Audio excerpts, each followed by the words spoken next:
Where the Forest Meets the Stars, by Glendy Vanderah, performed by Lauren Ezzo.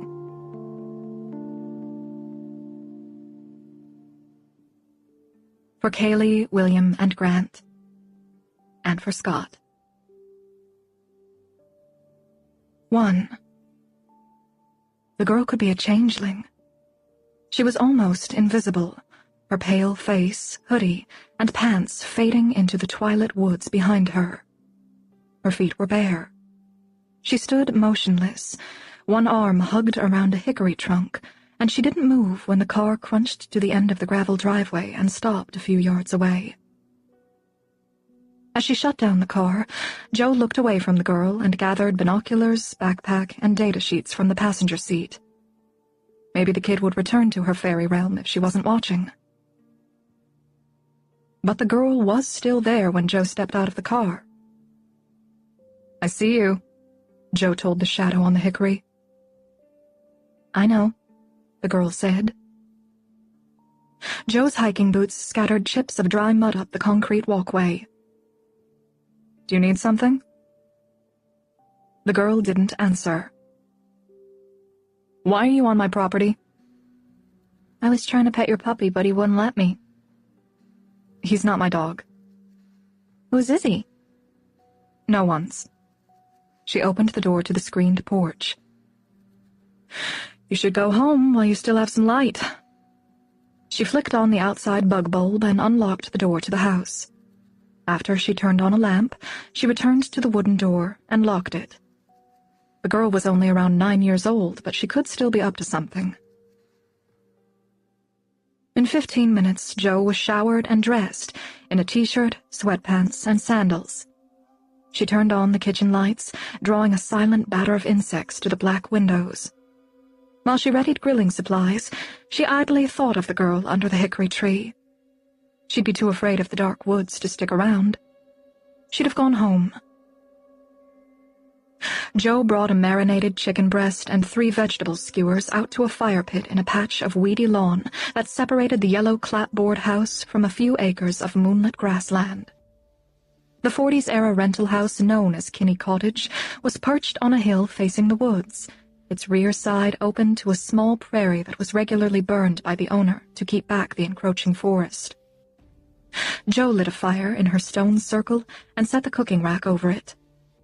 As she laid chicken and skewers over the flames, she tensed when a dark shape rounded the corner of the house. The girl. She stopped just yards from the fire, watching Joe place the last of the skewers on the grill. "Don't you have a stove?" she asked. "I do." "Why do you cook outside?" Joe sat in one of 4 ragged lawn chairs. "Because I like to." "It smells good." If she was there to mooch food, she'd be disappointed by the empty cupboards of a field biologist with little time for grocery shopping.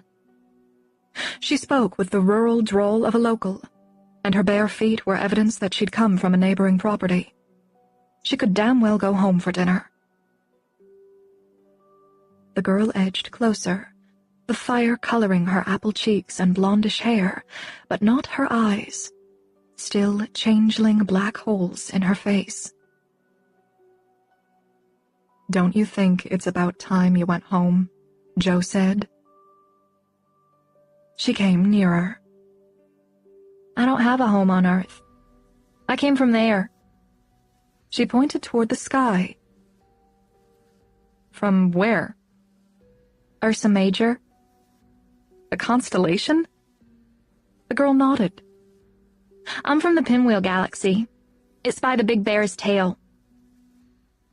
Joe didn't know anything about galaxies, but the name sounded like something a kid would invent. "I've never heard of the Pinwheel Galaxy," Joe said. "It's what your people call it, but we call it something else." Joe could see her eyes now. The intelligent glint in her gaze was oddly shrewd for her baby face, and Joe took that as a sign that she knew it was all in fun. "If you're an alien, why do you look human?" "I'm only using this girl's body." Tell her to go home while you're in there, will you? She can't. She was dead when I took her body. If she went home, her parents would get scared. It was a zombie thing. Joe had heard of those games. But the girl had come to the wrong house if she was looking for someone to play alien zombie with her. Joe had never been good with kids and make-believe games, even when she was as young as the girl herself. Joe's parents, both scientists, often said her double dose of analytical genes had made her that way.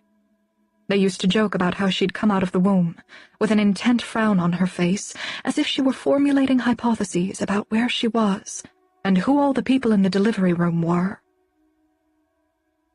The alien in a human body watched Joe flip the chicken breast. "You'd better get home for dinner," Joe said. "Your parents will be worried." I told you, I don't have...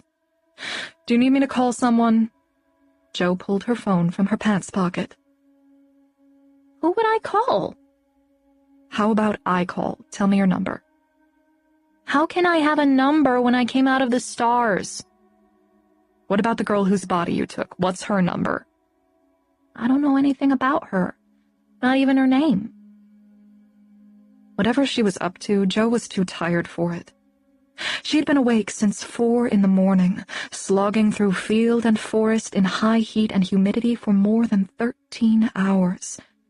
That had been her routine almost every day for weeks, and the few hours she spent at the cottage each night were important wind-down time. "If you don't go, I'll call the police," she said, trying to sound stern.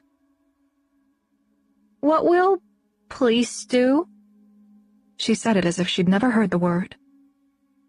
"They'll haul your butt home." The girl crossed her arms over her skinny body. What will they do when I tell them I have no home? "They'll take you to the police station and find your parents, or whoever you live with." What will they do when they call those people and find out their daughter is dead? Joe didn't have to feign anger this time. "You know, it's no joke to be alone in the world. You should go home to whoever cares about you." The girl tightened her arms across her chest, but said nothing. The kid needed a jolt of reality. "If you really have no family, the police will put you in a foster home." What's that?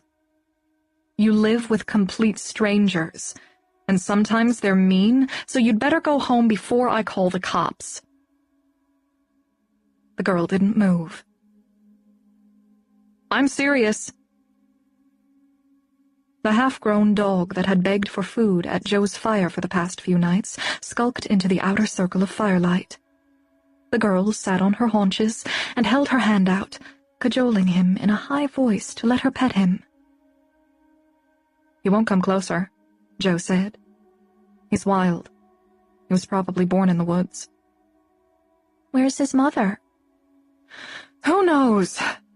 Joe set down her phone and turned to the skewers. "Is there some reason you're afraid to go home?" Why won't you believe I'm from the stars? The stubborn-ass kid didn't know when to quit.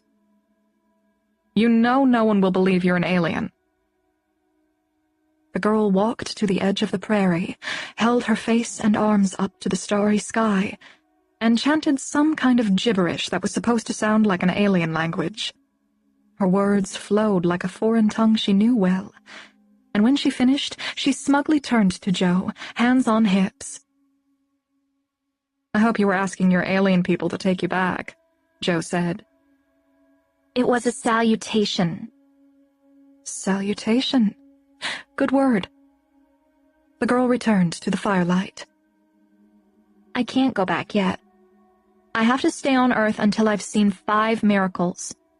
It's part of our training when we get to a certain age, kind of like school. You'll be here a while. Water hasn't been turned into wine for a couple of millennia. I don't mean Bible kind of miracles. What kind of miracles? Anything, the girl said. You're a miracle, and that dog is. This is a whole new world for me. Good, you have 2 already. No, I'll save them for really good stuff. Gee, thanks. The girl sat in a lawn chair near Joe. The grilling chicken breast oozed greasy marinade into the fire, smoking the night air with a delectable scent. The kid stared at it. Her hunger real, nothing imaginary about it. Maybe her family couldn't afford food. Joe was surprised she hadn't thought of that right away. How about I give you something to eat before you go home? She said. Do you like turkey burgers? How could I know what a turkey burger tastes like? Do you want one or not? I want one. I'm supposed to try new things while I'm here. Joe put the chicken breast on the cooler side of the fire before going inside to gather a frozen burger, condiments, and a bun. She remembered the last cheese slice in the refrigerator and added it to the girls' dinner. The kid probably needed it more than she did. Joe returned to the yard, laid the patty over the fire, and put the rest on the empty chair beside her. I hope you like cheese on your burger. I've heard about cheese, the girl said. They say it's good. Who says it's good? The ones who've already been here. We learn a little about Earth before we come. What's your planet called? It's hard to say in your language. Sort of like Hitreya. Do you have any marshmallows? The Hitrayans taught you about marshmallows? They said kids put them on a stick and melt them over a fire. They said it's really good. Joe finally had an excuse to open the marshmallows she'd purchased on a whim when she first moved to the cottage. She figured she might as well use them before they went stale. She got the marshmallows from the kitchen cupboard and dropped the bag into the alien's lap. You have to eat dinner before you open them. The alien found a stick and sat in her chair, marshmallows sheltered in her lap, her dark eyes fixed on the cooking burger. Joe toasted the bun and placed a skewer of browned potatoes, broccoli, and mushrooms next to the cheeseburger on a plate. She brought out 2 drinks. Do you like apple cider? The girl took the glass and sipped. It's really good. Good enough to be a miracle? No, the alien said, but she downed more than half the glass in seconds. The girl was almost done with her burger by the time Joe took a bite. When did you last eat? She asked. On my planet, the alien said around a cheek bulged with food. When was that? She swallowed. Last night. Joe put down her fork. You haven't eaten for a whole day? The girl popped a potato cube into her mouth. I didn't want to eat until now. I was kind of sick from the trip to Earth and changing bodies and all that. Then why are you eating like you're starved? The girl broke the last piece of her burger and tossed half to the begging puppy, probably to prove she wasn't starving. The dog gulped it down as fast as the girl had. When the alien offered the last morsel in her hand, the puppy slunk forward, nabbed it from her fingers, and retreated as it ate. Did you see that? The girl said. He took it from my hand. I saw. What Joe also saw was a kid who might be in real trouble. Are those pajamas you're wearing? The girl glanced down at her thin pants. I guess that's what humans call them. Joe sliced another piece of meat off her chicken breast. What's your name? The girl was on her knees, trying to creep closer to the puppy. I don't have an Earth name. What's your alien name? Hard to say. Just tell me. It's kind of like Irpudnashru. No, Irpudnashru. Okay, Earpood, I want you to tell me the truth about why you're here. She gave up on the timid dog and stood. Can I open the marshmallows? Eat the broccoli first. She looked at the plate she'd left on her chair. That green stuff? Yeah. We don't eat green stuff on my planet. You said you're supposed to try new things. The girl pushed the 3 broccoli florets in her mouth in quick succession. While she chewed at the lumps in her cheeks, she ripped open the marshmallow bag. How old are you? Joe asked. The girl swallowed the last of the broccoli with effort. My age wouldn't make sense to a human. How old is the body you took? She poked a marshmallow onto the end of her stick. I don't know. I'm seriously going to have to call the police, Joe said. Why? You know why. You're what, 9, 10? You can't be out alone at night. Someone's not treating you right. If you call the police, I'll just run away. Why? They can help you.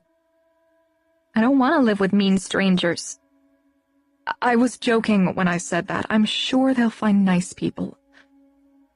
The girl smashed a 3rd marshmallow onto her stick. Do you think Little Bear would like marshmallows? Who's Little Bear? I've named the puppy that. For Ursa Minor, the constellation next to mine. Don't you think he looks like a baby bear? Don't feed him marshmallows. Sugar isn't what he needs. Joe pulled the last pieces of meat off her chicken breast and tossed them to the dog, too distracted to finish her food. As the meat disappeared into the mutt's gullet, she gave him the remaining vegetables from her 2 skewers. You're nice, the girl said. I'm stupid. I'll never get rid of him now. Whoa!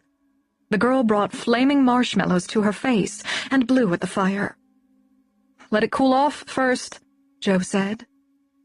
She didn't wait, stretching the hot white goo to her mouth. The marshmallows vanished in short order, and the girl roasted another batch as Joe carried supplies into the kitchen. While she quickly washed dishes, she decided on a new strategy. Bad cop clearly wasn't working. She'd have to gain the girl's trust to get anything out of her. She found the girl seated cross-legged on the ground, Little Bear happily licking melted marshmallow off her hand. I'd never have believed that dog would eat from a human hand, she said. Even though it's a human hand, he knows I'm from Hitrea. How does that help? We have special powers. We can make good things happen. Poor kid. Wishful thinking about her grim circumstances, no doubt. Can I use your stick? For marshmallows? No, to beat you off my property. The girl smiled, a deep dimple indenting her left cheek. Joe punctured 2 marshmallows with the stick and hovered them over the fire. The girl returned to her lawn chair, the wild dog lying at her feet as if she'd miraculously tamed it. When the marshmallows were perfectly brown on all sides, and sufficiently cooled, Joe ate them straight off the stick. I didn't know grown-ups ate marshmallows, the girl said. It's a secret Earthling children don't know. What's your name? The girl asked. Joanna Teal, but most people call me Joe. Do you live here all alone? Just for the summer. I'm renting the house. Why? If you live down this road, which I'm sure you do, you know why. I don't live down the road. Tell me. Joe resisted the urge to contest the lie, remembering she was the good cop. This house and 70 acres around it are owned by a science professor named Dr. Kinney. He lets professors use it for teaching, and graduate students use it while they're doing their research. Why doesn't he want to live in it? Joe rested the marshmallow stick against the fire pit rocks. He bought it when he was in his 40s. He and his wife used it as a vacation house, and he did aquatic insect research down in the creek, but they stopped coming here 6 years ago. Why? They're in their 70s, and his wife has to be near a hospital because of a medical condition. Now they use the house as a source of income, but they only rent it to scientists. You're a scientist? Yes, but still a graduate student. What does that mean? It means I'm done with the first 4 years of college, and now I take classes, work as a teaching assistant, and do research so I can get a PhD. What's a PhD? A doctorate degree. Once I have that, I can get a job as a professor at a university. The girl licked her dirty, dog-drooled fingers and scrubbed them on the blackened marshmallow stuck to her cheek. A professor is a teacher, right? Yes. And most people in my field also do research. What research? Relentless curiosity. She'd make a great scientist. My field is bird ecology and conservation. What do you do, exactly? Enough questions, ear-poo. Ear-poo, duh! It's time for you to go home. I get up early, so I need to go to sleep. Joe turned on the spigot and pulled the hose to the fire. Do you have to put it out? Smokey Bear says I do. The fire hissed and steamed as the water conquered it. That's sad, the girl said. What is? That wet ash smell. Her face looked bluish in the fluorescent kitchen light filtering through the window, as if she'd become a changeling again. Joe turned the squeaky spigot handle to off. How about you tell me the truth about why you're out here? I did tell you, the girl said. Come on. I'm going inside, and I don't feel right about leaving you out here. I'll be okay. You'll go home? Let's go, little bear, the girl said, and the dog, improbably, obeyed. Joe watched the alien changeling and her mongrel walk away, their fade into the dark forest as sad as the wet ash smell. 2. The alarm woke Joe at 4, her normal time on the days she traveled long distances to her study sites. In the light of a small lamp, she dressed in a t-shirt, button-down shirt, cargo field pants, and boots. Not until she turned on the fluorescent stove light did she remember the girl. Hard to believe, when she'd thought of little else during her restless first half-hour in bed. She looked out the back door at the empty chairs circled around the fire pit. She flipped on the front porch light and stepped into the screened room. No sign of the girl. She'd probably gone home. While her oatmeal cooked, Joe made a tuna sandwich and packed it alongside her trail mix and water. She was out the door 20 minutes later and at her site by dawn. While the morning air was still cool, she searched for indigo bunting nests along Church Road, the least shaded of her 9 study sites. A few hours later, she moved on to the Jory farm site, and after that, to Cave Hollow Road. She quit at 5, earlier than usual. Insomnia had become routine in the last 2 years, since her mother's diagnosis and recent death. But for some reason, her anxiety had been especially bad for 3 nights running. She wanted to be in bed by 9 at the latest, to catch up on sleep. Though she had stopped at a farm stand first, she arrived at Turkey Creek Road early enough that Eggman, a young, bearded guy, was still seated under his blue canopy at the road's intersection with the county highway. During her infrequent days off work, mostly because of rain, Joe had noticed he kept a regular schedule, selling eggs on Monday evenings and Thursday mornings. Eggman nodded his head in greeting as Joe rounded the bend. She waved and wished she needed eggs to give him business, but she still had at least 4 in the refrigerator. Turkey Creek Road was the 5-mile gravel road that dead-ended at the creek and Kinney property. Driving it took a while, even in an SUV.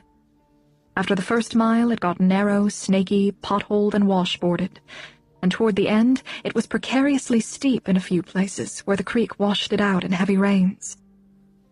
Joe's return trip on the road was her favorite part of the day. She never knew what the next bend might bring. A turkey, a family of bobwhite quail, or even a bobcat. At its end, The road brought her to a pretty view of the clear, rocky creek, and a left turn that led to her quaint cottage on the hill. But it wasn't wildlife she saw staring back at her from the cottage walkway when she turned onto the Kinney property lane. It was the Ursa Major alien and her Ursa Minor dog. The girl was wearing the same clothes as the previous night, her feet still bare. Jo parked and jumped out of the car without removing her gear. "Why are you still here?" "I told you," the girl said.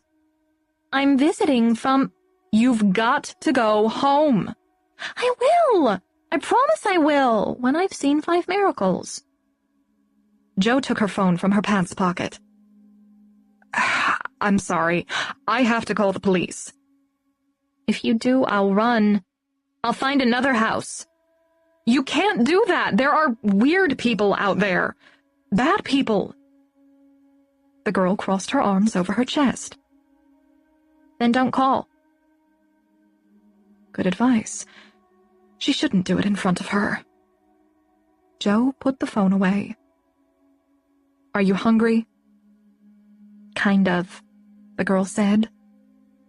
She probably hadn't eaten since her meal at the fire. "Do you like eggs?"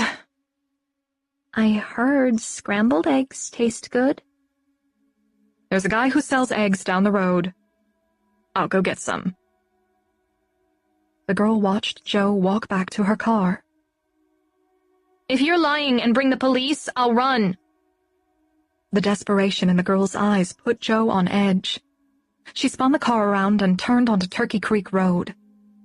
About a mile from the cottage, she stopped at a hill where she was more likely to have a connection and dialed information to get the sheriff's non-emergency number. After 3 unsuccessful attempts, she laid the phone in the console. She had a better idea. She arrived at the outer road just in time. Eggman had taken down his canopy and fresh egg sign, but he hadn't put away the table or 3 unsold cartons of eggs perched on his chair. Jo pulled her car into the roadside weeds and grabbed her wallet. She waited behind Eggman while he leaned over the table to fold its legs. She'd never seen his whole body because he'd been seated behind the table when she bought eggs. He was about 6 feet tall and muscular from daily hard work, the kind of proportional strength Jo preferred to weightlifting bulges. He turned around, smiling and making more eye contact than usual. "Sudden urge for an omelet?" he said, noting the wallet in her hand. "I wish," she said. "But I don't have cheese. I'll have to settle for scrambled." "Yeah, it's not really an omelet without cheese." She'd bought eggs from him 3 times in the 5 weeks since she'd arrived, and he'd never spoken as many words to her. Usually his side of the transaction was a nod, a calloused hand taking her money, and "Thank you, ma'am," when she said he could keep the change. Eggman was a mystery to her. She'd assumed a guy who sold eggs on the side of the road would be a bit slow.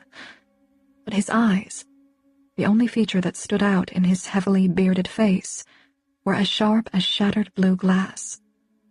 And he was young, probably around her age. And she didn't get why a smart guy that age would be selling eggs in the middle of nowhere. Eggman dropped the folded table into the grass and faced her.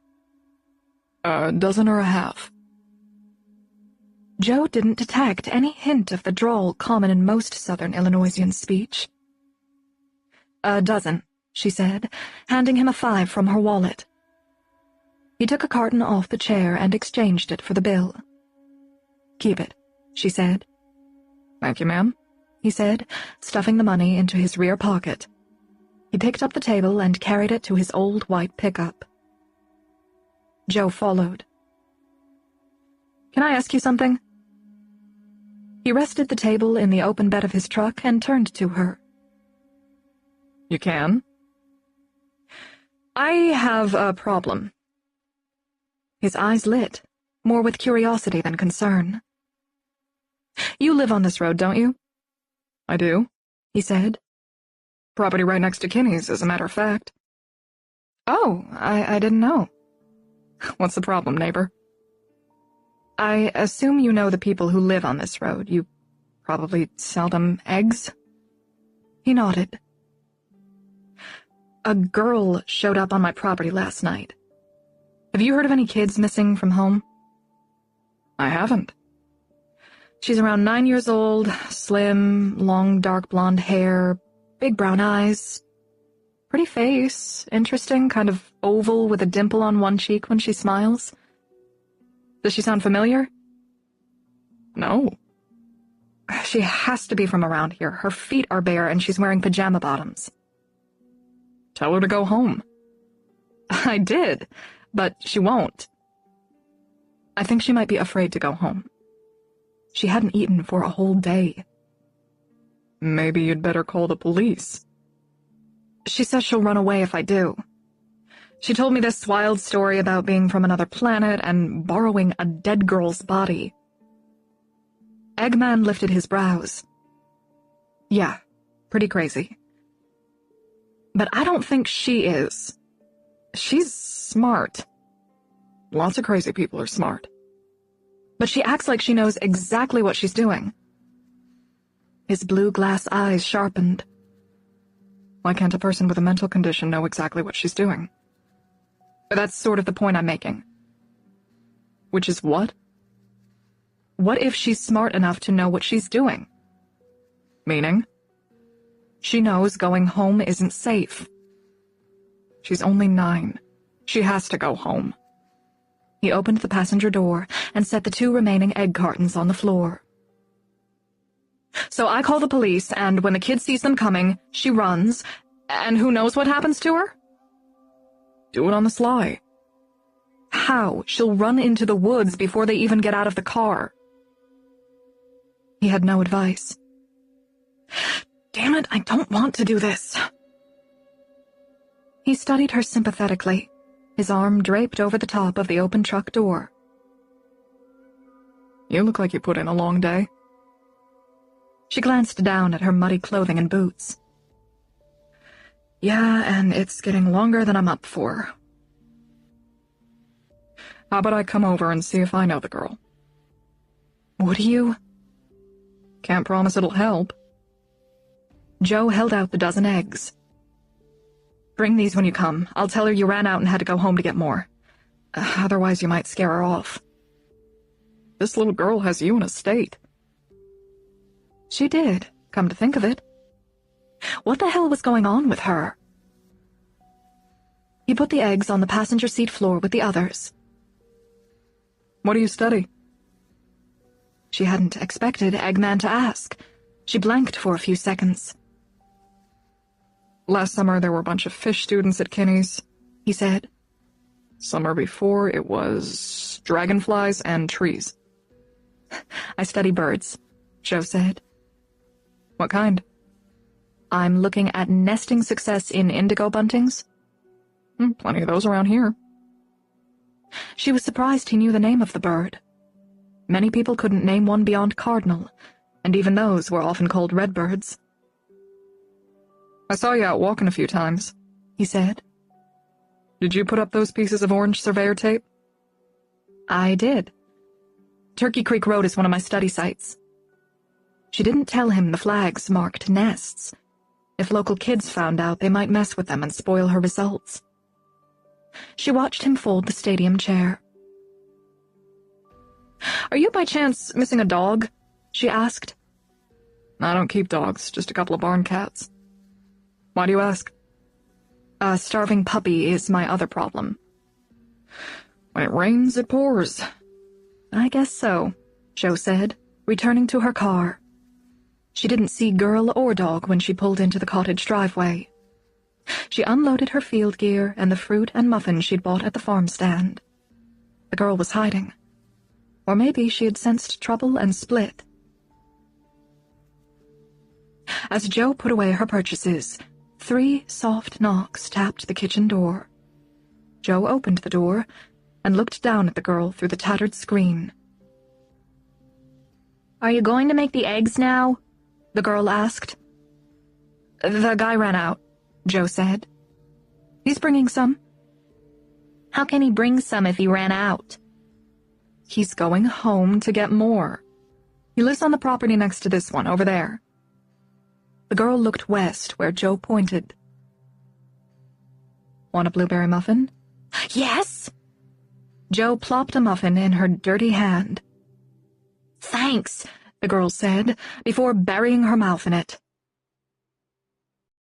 The food brought the dog from around the corner of the house, but the girl was too hungry to share. She'd already finished the muffin when Eggman's white pickup rumbled down the gravel driveway half a minute later.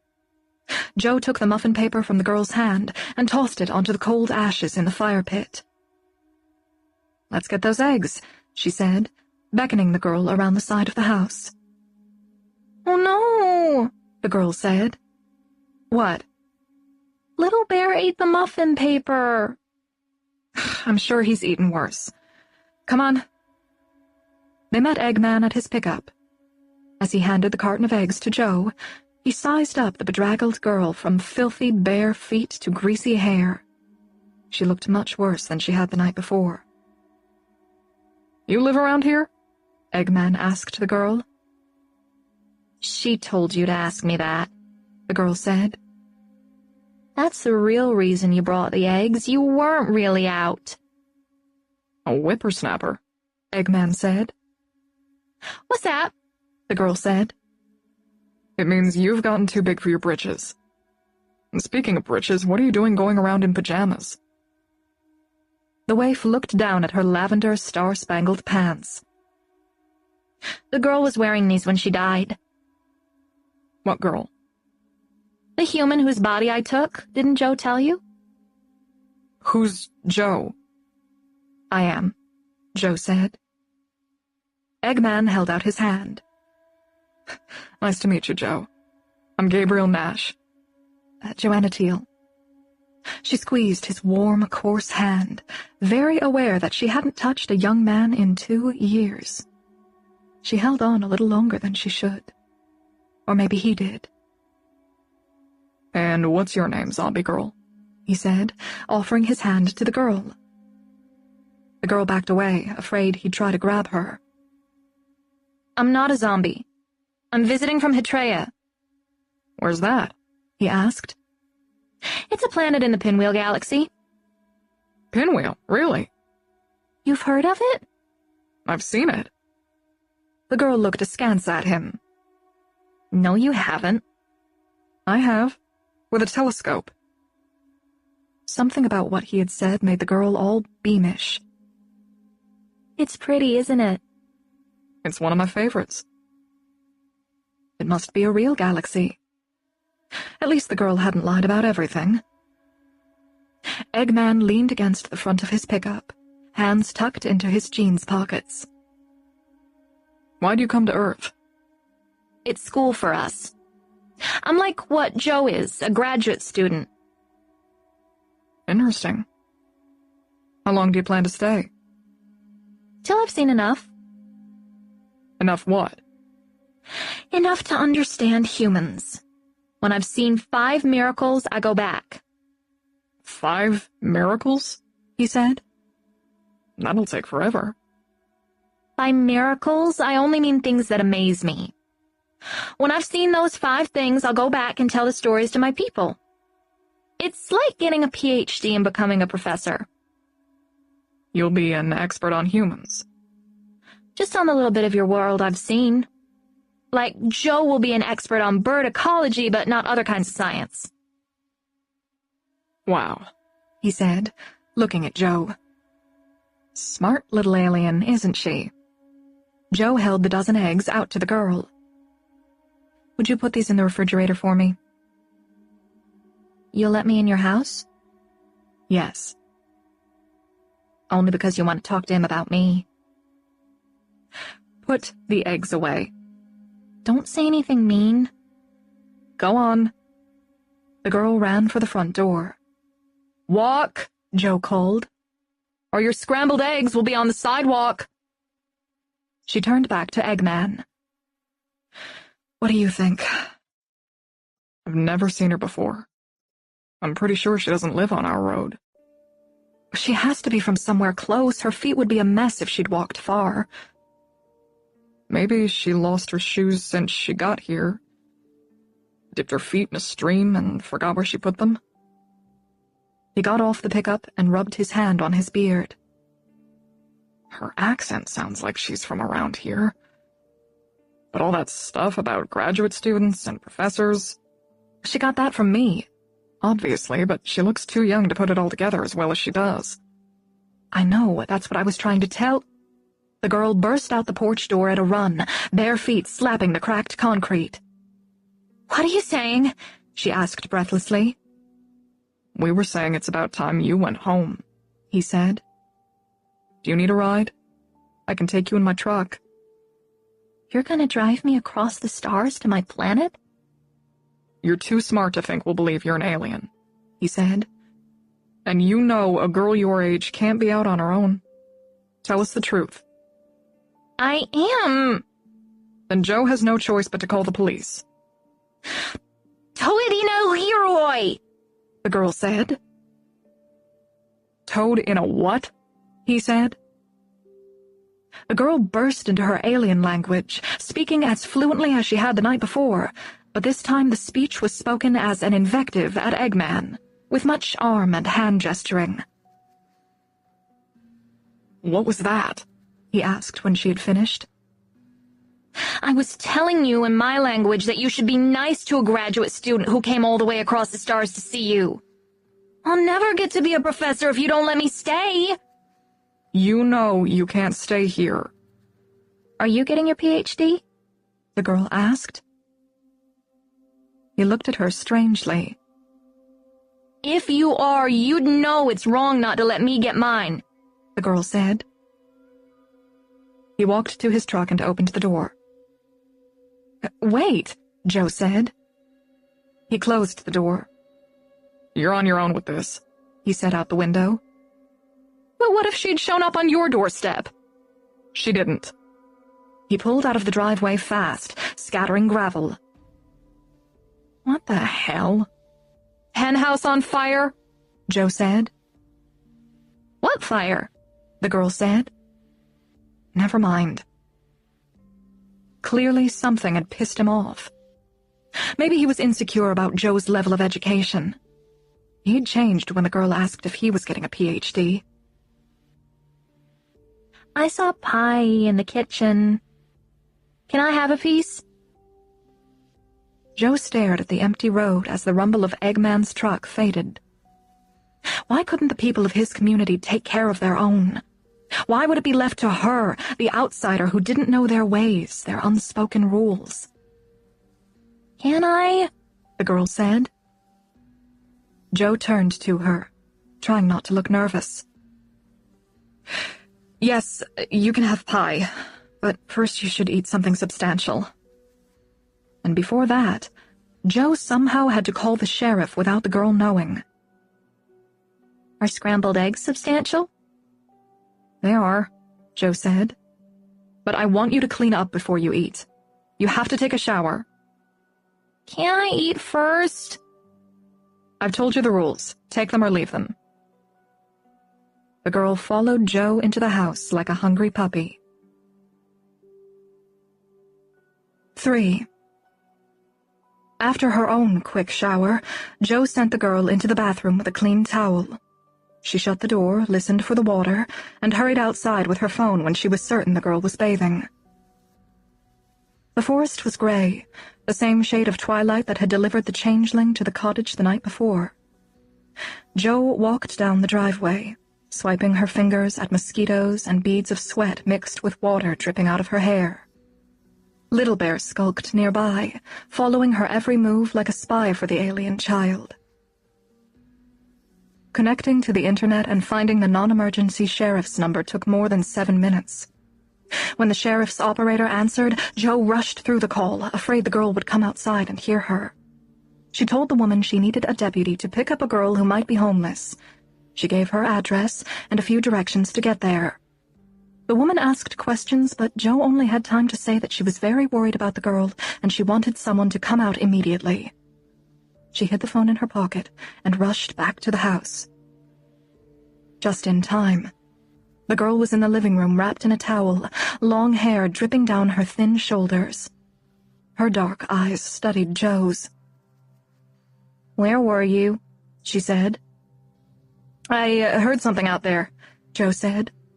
"But it was only the dog."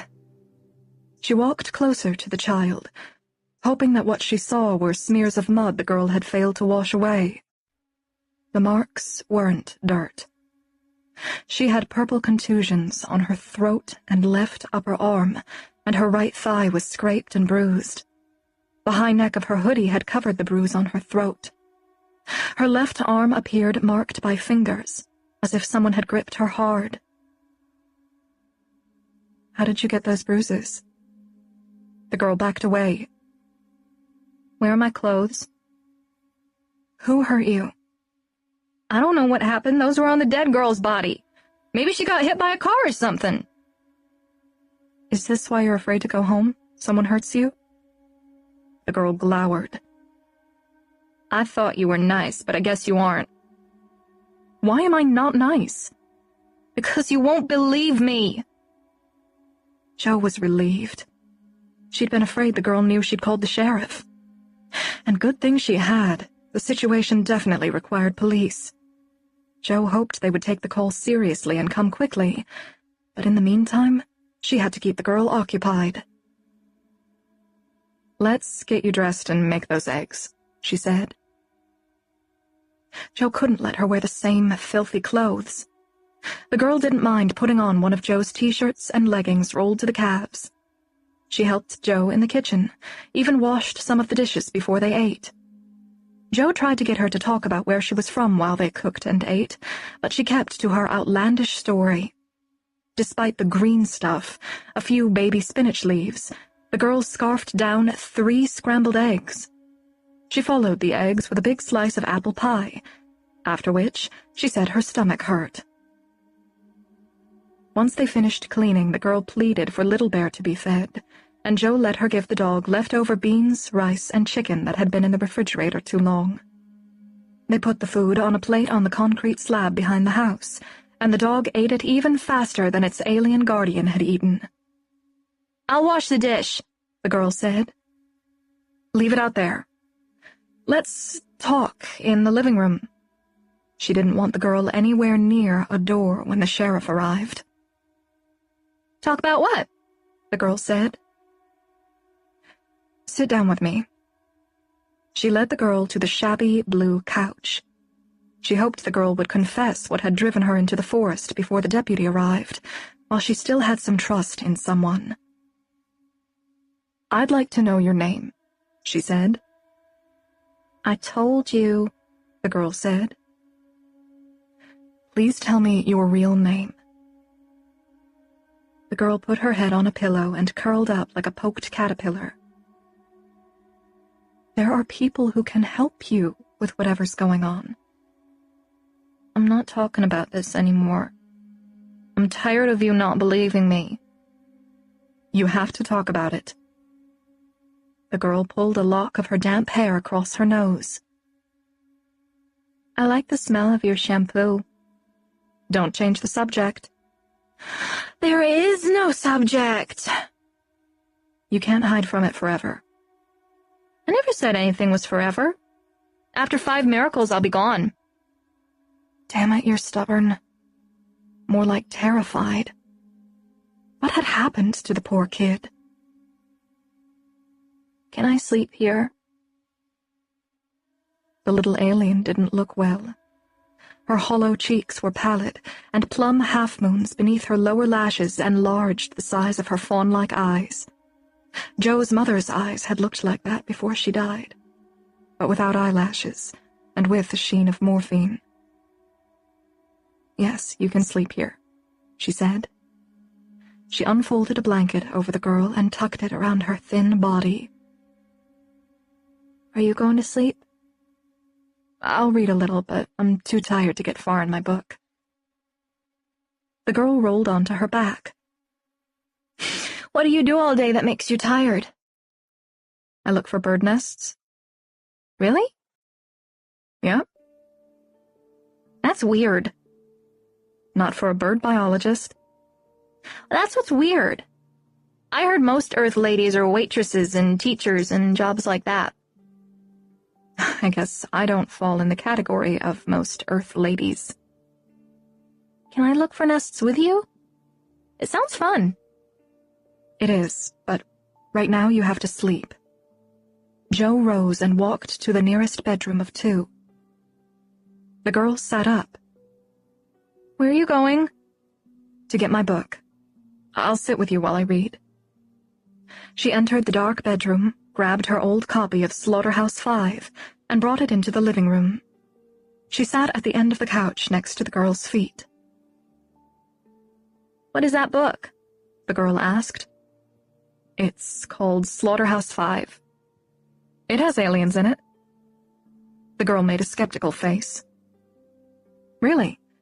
They're called the Tralfamadorians. Do the Hetraians know them? Are you joking me? A pounding fist banged the outer screen door. The deputy had arrived. He or she had probably knocked once and Joe hadn't heard.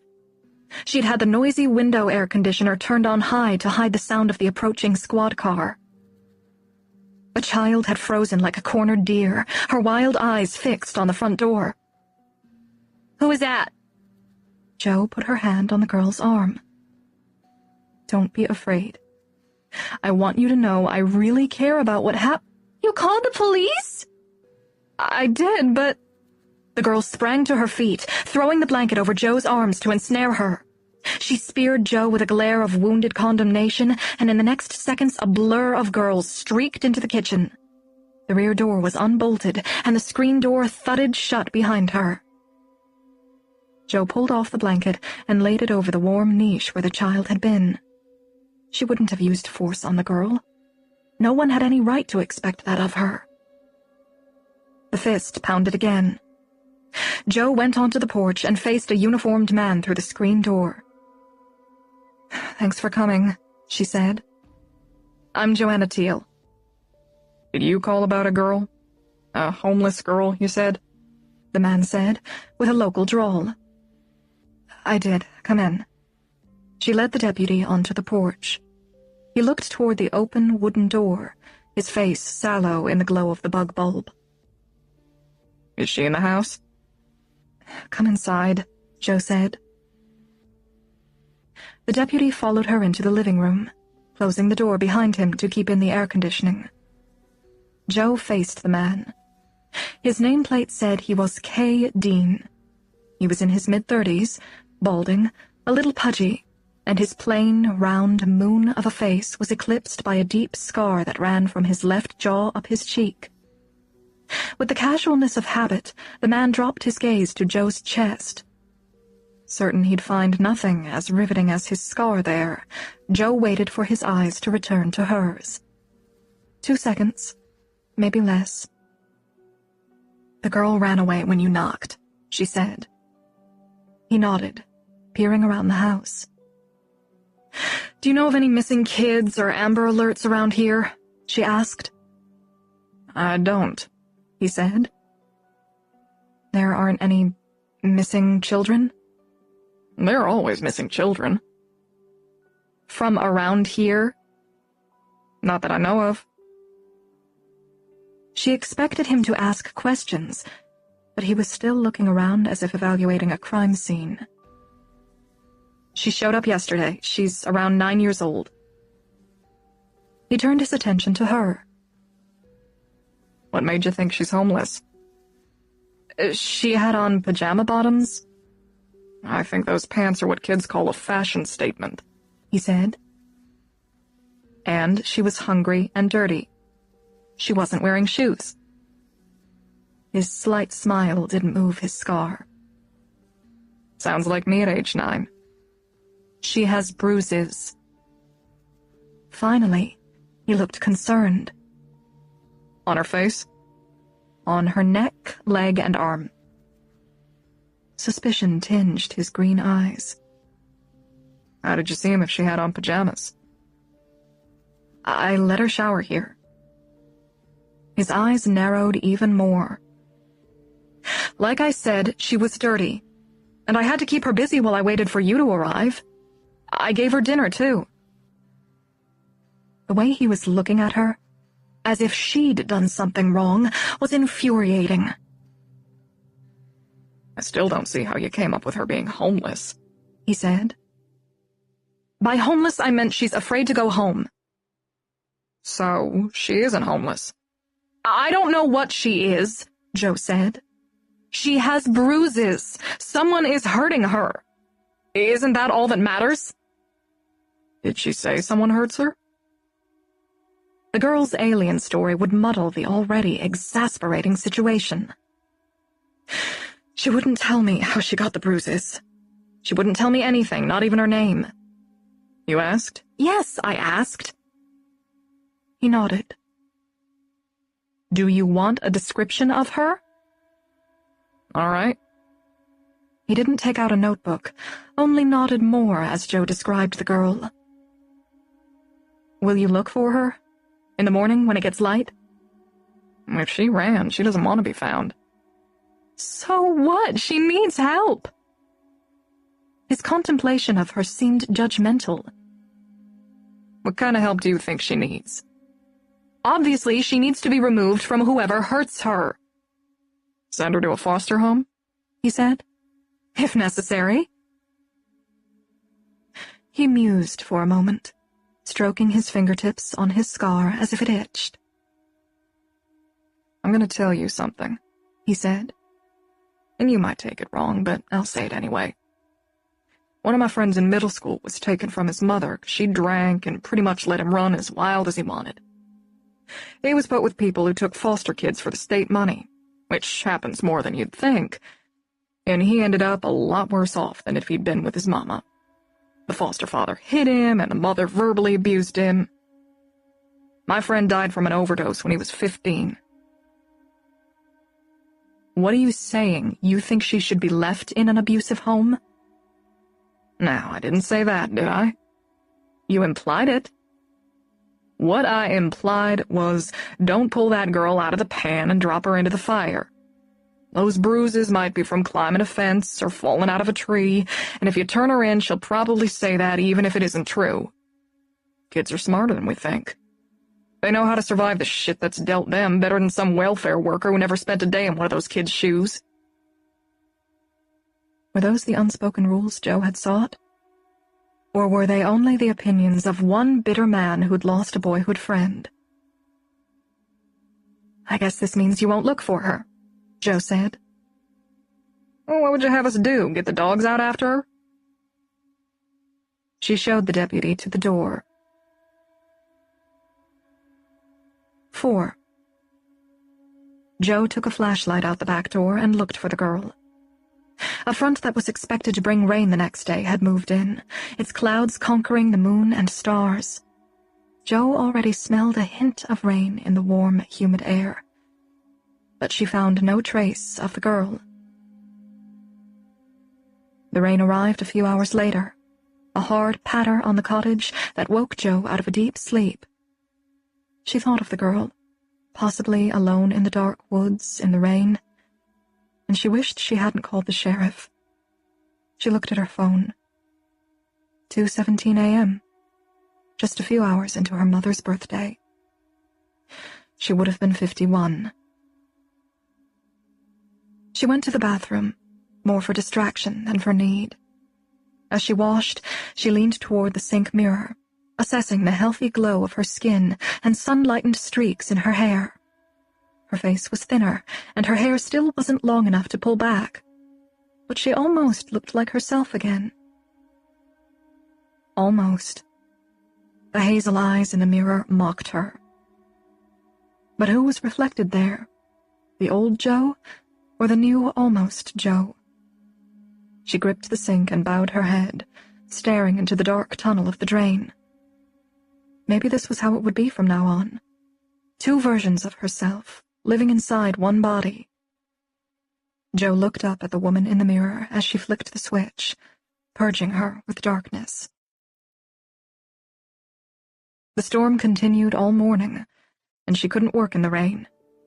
She slept past her usual waking time, until about an hour past dawn. After she dressed, drank her coffee, and ate cereal, she gathered the laundry, a rain day ritual. The alien child's clothes were draped over the laundry basket. Jo stuffed them into the duffel bag along with her dirty clothing, towels, and a bottle of detergent. She packed a courier bag with her laptop and enough raw data for an hour's worth of data entry. As she locked the front door behind her, something moved in her peripheral vision. The old Afghan she kept on the wicker porch couch was stretched over a long lump the exact dimensions of the alien. She was pulling the blanket over her head, trying to hide. Jo tried to transform the intensity of her relief into anger, but she couldn't. "I guess you haven't figured out how to hide your human body yet," she said to the lump. The edge of the Afghan came down from the girl's pale face. "I haven't," she said. "What are Hatreyan bodies like?" The girl considered for a few seconds. "We look like starlight. It's not exactly a body." Creative answer. Jo pondered what to do. If she called the sheriff, the girl would run again. The only possibility would be to lock her in a room until the deputy arrived. Jo wasn't up for that, and even if she were, the house didn't have any rooms that couldn't be opened from the inside. The girl intuited Jo's thoughts. "I'm leaving now. I only came back because I couldn't see to go nowhere last night." Though the girl tried to hide it, Jo saw a shadow of the distress she had experienced when she ran from the house. With clouds covering the moon and stars, she wouldn't have been able to see her hand if she held it in front of her face. She had stayed near the cottage lights. The girl sat up and pushed the blanket aside. "Usually I sleep in that old shed back there, but rain was dripping on me." "That's where you went the night you came to my fire." She nodded. "There's a bed out there. I share it with Little Bear." When Jo had moved into the cottage, the one full-size mattress that was left in the house over winter had been ruined by nesting mice. Many biology students would have used the urine-tainted bed anyway, but Jo wasn't quite that tolerant. She dragged the smelly, chewed mattress out to the shed and used some of her research money to buy a cut-rate queen mattress. "You shouldn't go in that shed," Jo said. "It looks like it's going to fall down any day." "I know. There's big holes in the roof. And now our bed is all wet." She'd said the last tragically, as though the foul mattress had been all the security she had in the world. "Are you hungry?" Jo asked. The girl eyed her suspiciously. "How about some pancakes?" "I bet you're tricking me again," she said. "I'm not. I'm on my way out, and I don't want to leave you here hungry." The girl mournfully stared into the rainy forest, considering what to do. "Don't pull that girl out of the pan and drop her into the fire," the deputy had said. Were those really her only options? Jo had a sudden urge to bundle the child into her arms and hold her. "I have syrup," she said. The girl looked up at her. "I heard syrup on pancakes is good." "I can't believe you remember to pretend you've never had it." "Were you trying to trick me?" "I wasn't." Jo returned the key to the lock and opened it. "Come on, then."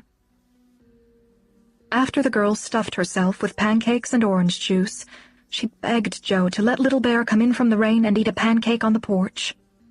Jo relented on the condition that the mutt and his fleas didn't enter the house.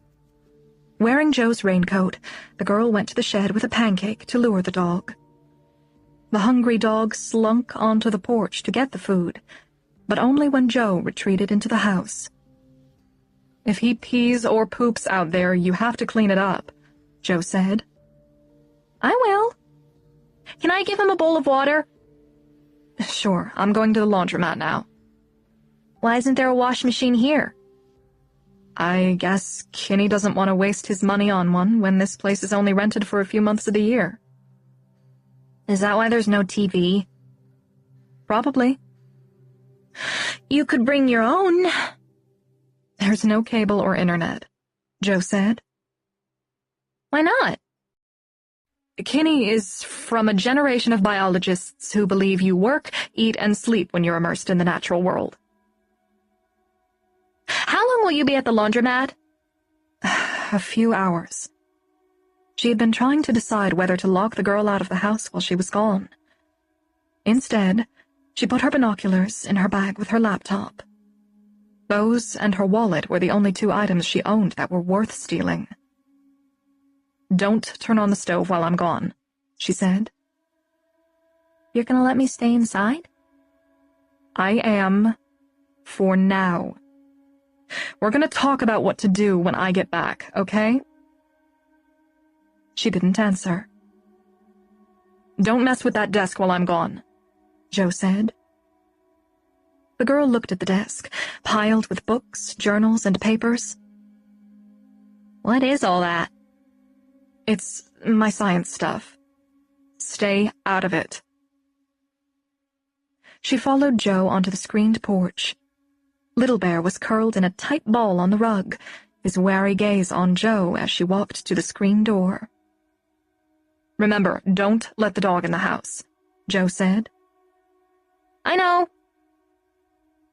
Joe put up her hood and bustled through the steady rain to the driveway. The girl watched her load the car and get in, her small body ghostly and distorted through the translucence of the rain-soaked porch screens. During the 40-minute drive to the small town of Vienna, pronounced Vienna by locals, the rain reduced to a drizzle, though the sky was dark with a threat of more. Downtown Vienna looked like places she had seen in old movies, and something about that was oddly comforting. As she cruised the mostly empty streets, two old-timers seated under a store awning lifted their hands at her, and she returned the greeting. She passed the sheriff's station on her way to the laundromat. She sat in her usual blue plastic chair facing the window while her laundry churned in two washers. She brought up Tabby's face on her phone contacts, a photo of her wearing striped cat ears, a plastic goldfish dangling like a cigarette from her lips. Tabby had been Joe's closest friend since sophomore year of undergrad, when they were lab partners, and she'd also stayed at the University of Illinois for her graduate work. She'd gotten into the veterinary school, a very good program, but she often questioned why she hadn't switched to a school with better surrounding scenery than corn and soybean fields. "Hey, Jojo," Tabby answered on the third ring. "How's Dogtown?" A town named Vienna in rural Illinois was hilarious to her, and she was certain it must be more about dogs, Vienna brand hot dogs, than the capital of Austria.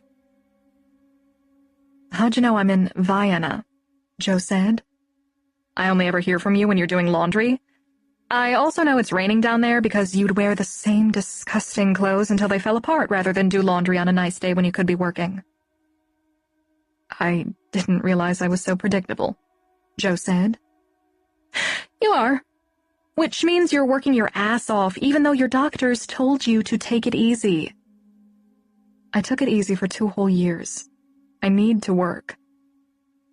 "Those 2 years weren't easy, Joe," Tabby said in a quiet voice. Joe stared out the misty laundromat window at a puddle in a crater of broken asphalt, its surface dimpled with rain. "Today's my mom's birthday," she said. "Is it?" Tabby said. "You okay?" "Yeah. Liar." She was. She'd called Tabby to ask her advice about the girl, but had instead blurted out the bit about her mother's birthday. "Pick up your water," Tabby said. "Why?" "We're doing a toast." Joe lifted her battled blue water bottle, predictably situated next to her. "Ready?" Tabby said. "Ready," Joe said. Happy birthday to Eleanor Teal, the flower whisperer who made everyone and everything around her bloom. Her light is still with us, growing love across the universe. Jo raised her bottle to the gray sky and drank. Thanks, she said, wiping fingers on her lower lashes. That was a good toast. Elle was one of the coolest people I ever met, Tabby said. Not to mention my surrogate mom. She loved you, Jo said. I know. Shit, now you're making me cry, and I was trying to help you feel better. You did, Jo said. But guess who's coming to visit today? Don't tell me. Yeah, Tanner. Oh, I wish I was there so I could kick his ass. He deserves no such attention. Why would he fucking dare come there? I doubt he wanted to. He and 2 other grad students are at a workshop with my advisor in Chattanooga. They're going to break their drive back to campus at Kinney Cottage and stay overnight. You have enough room for 4 more people in that house? Not beds, but most biologists will sleep anywhere. Put Tanner in the woods, on an anthill. Where would Jo put the girl? During the drive from the cottage, she'd come up with only one possible solution. But if that didn't work... Are you there? Tabby said. I'm here, Jo said. This weird thing happened 2 nights ago. What? A girl showed up at my house, and she wouldn't leave. How old is she? She won't say. I think she's around 9 or 10. Jesus, Jo, just tell her to go home. I tried that, obviously. But then I saw bruises. Child abuse kind of bruises? I think so. You have to call the cops. I did. But when the deputy got there, she ran away. Oh, the poor kid. Before Jo could say the girl had come back, the call waiting tone sounded in her ear. She looked at the screen. Shaw Daniels, her advisor, was calling. I have to go. Shaw is calling. Okay, bye, Tabby said. And call me sometime when it isn't raining, damn it. I will. Jo hung up, then accepted the incoming call. I was just going to text you. I'm surprised I got you, Shaw said. Between study sites? It's raining. I'm in the laundromat. Good, you're taking a break. Would any of them ever let her be the person she was before her diagnosis? She suspected Shaw was mostly stopping in to assess her health. He had tried to make her hire a field assistant while she recovered, and he'd opposed her living in the Kinney house alone. Are you still up for a visit tonight? Shaw asked. Of course. What's your ETA? We'll get on the road after the last session at around 3 o'clock. We should be there by 7:30, 8 at the latest. If you can wait, we'll take you out for dinner. Do you mind if we eat in? I was going to grill burgers, but I may have to make them inside if the rain keeps up. Are you sure you want to go to all that trouble? It's no trouble at all, Jo said. If you insist, he said. See you soon. After stops at the grocery store and farm stand, Jo returned to the cottage in the early afternoon. The girl was gone. Jo hoped she had gone home. But when she imagined the brutality the girl might be facing, she regretted wishing for it. She scanned the house, noting the girl hadn't stolen anything. The only item out of place was a textbook, Ornithology, taken off the desk and left on the couch. Jo pushed the girl out of her thoughts. She had a lot to do before her visitors arrived. After she straightened the house, she began preparing pies for dessert, 1 peach and 1 strawberry rhubarb, made with fruit she'd bought at the farm stand. Normally she wouldn't spend her precious field time so frivolously, but the rain was still coming down, and she wanted the dinner to be nice for Shaw. if not for Tanner Bruce. Tanner, also one of Shaw's PhD students, had been only 1 year ahead of her when she entered graduate school. But now he was 3 years ahead and nearly finished. Shortly before Jo left school to care for her dying mother, she'd slept with Tanner 3 times. But the only contact she'd had with him since she left was his signature on a sympathy card from Shaw and his graduate students. Jo's hands perfunctorily rolled out a circle of pie dough, while her mind traveled to the last day she'd spent with Tanner. The July night was hot, too warm to sleep in the tent, and they'd stripped and made love in a deep pool of a stream near their campsite. The memory would have been one of the best of her life, if Tanner Bruce weren't in it. Who are the pies for? Jo's attention snapped back to her hands. The girl had slipped into the house without a sound, her hair and Jo's oversized clothing damp with rain. Where were you? Jo asked. In the woods. Doing what? I thought you'd have that policeman with you again. Jo laid a smooth round of floury dough in one of the new pie pans. I've decided you and I should work this out on our own. Do you think we can do that? Okay, she said. Tell me where you live and why you won't go back, and I'll help you with whatever is going on. I told you all that already. Can I have some pie when they're ready? They're for later, for my guests. Who's coming? The professor who oversees my project and 3 graduate students. Are they ornithologists? They are. How do you know that word?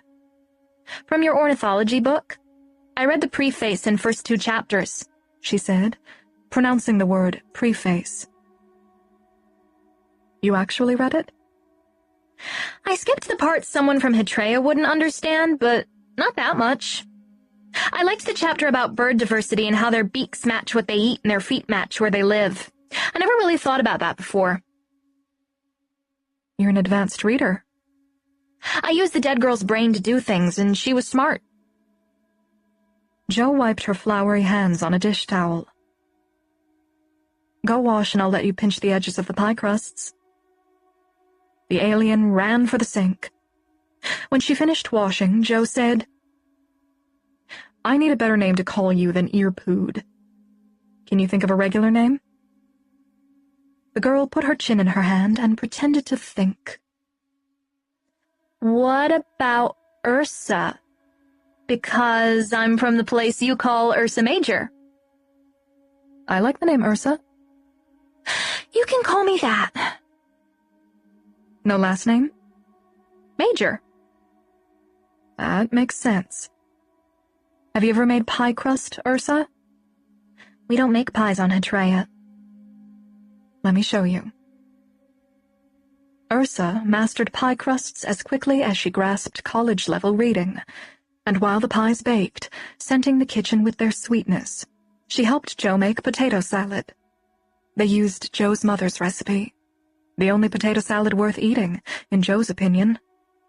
Next, they prepared ground beef to make burgers the way Jo's mother had, with Worcestershire, breadcrumbs, and spices. Jo hadn't cooked so elaborately for herself since she'd lived at the cottage.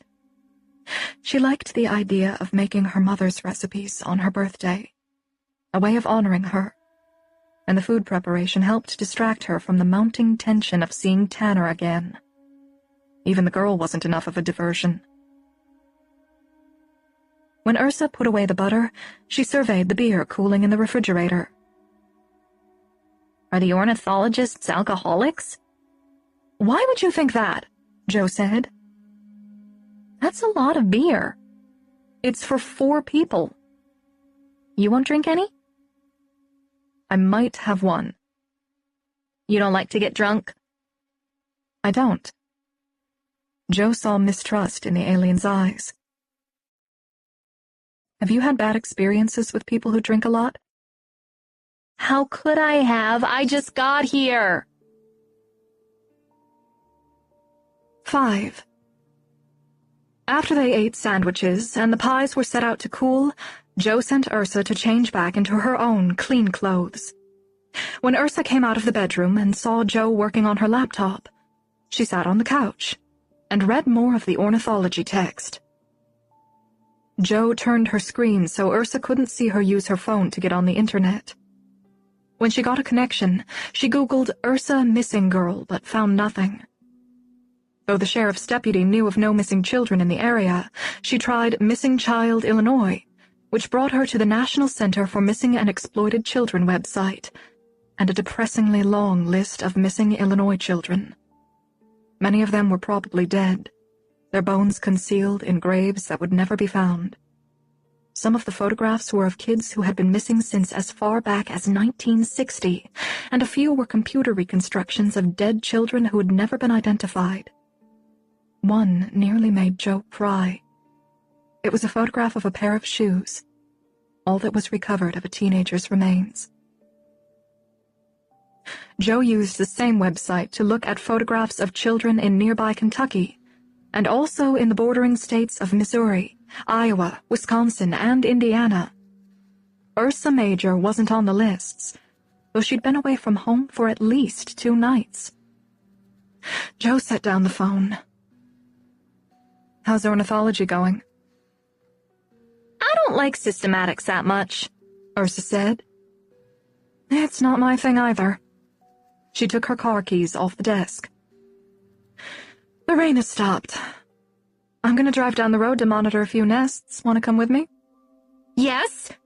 She sprang off the couch and slipped on Joe's oversized flip-flops. How do you monitor a nest? I look at it and see how it's doing. That's how you get a PhD? There's a lot more to it than that. I record the fate of every nest I find, and from that data I can calculate the nesting success of indigo buntings in each of my study sites. What do you mean by fate? Fate is what happens after the nest is built. I monitor how many eggs are laid, how many hatch, and how many baby birds fledge from the nest. Fledge means they fly away from the nest. But sometimes the parents abandon the nest before the female lays eggs, or the eggs are eaten by a predator.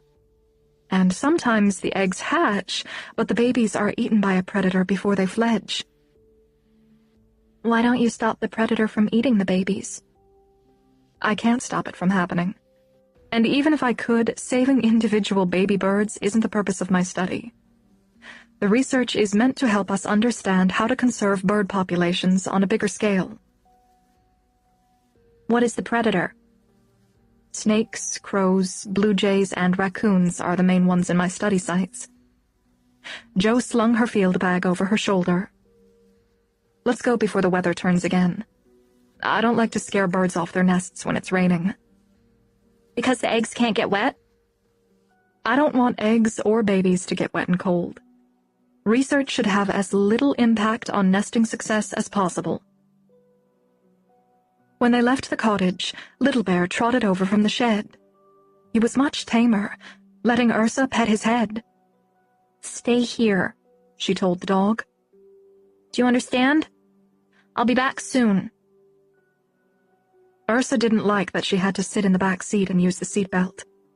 Someone had been letting her sit up front unbuckled. Joe explained why the seatbelt was necessary, and how the front airbag could kill children if it opened.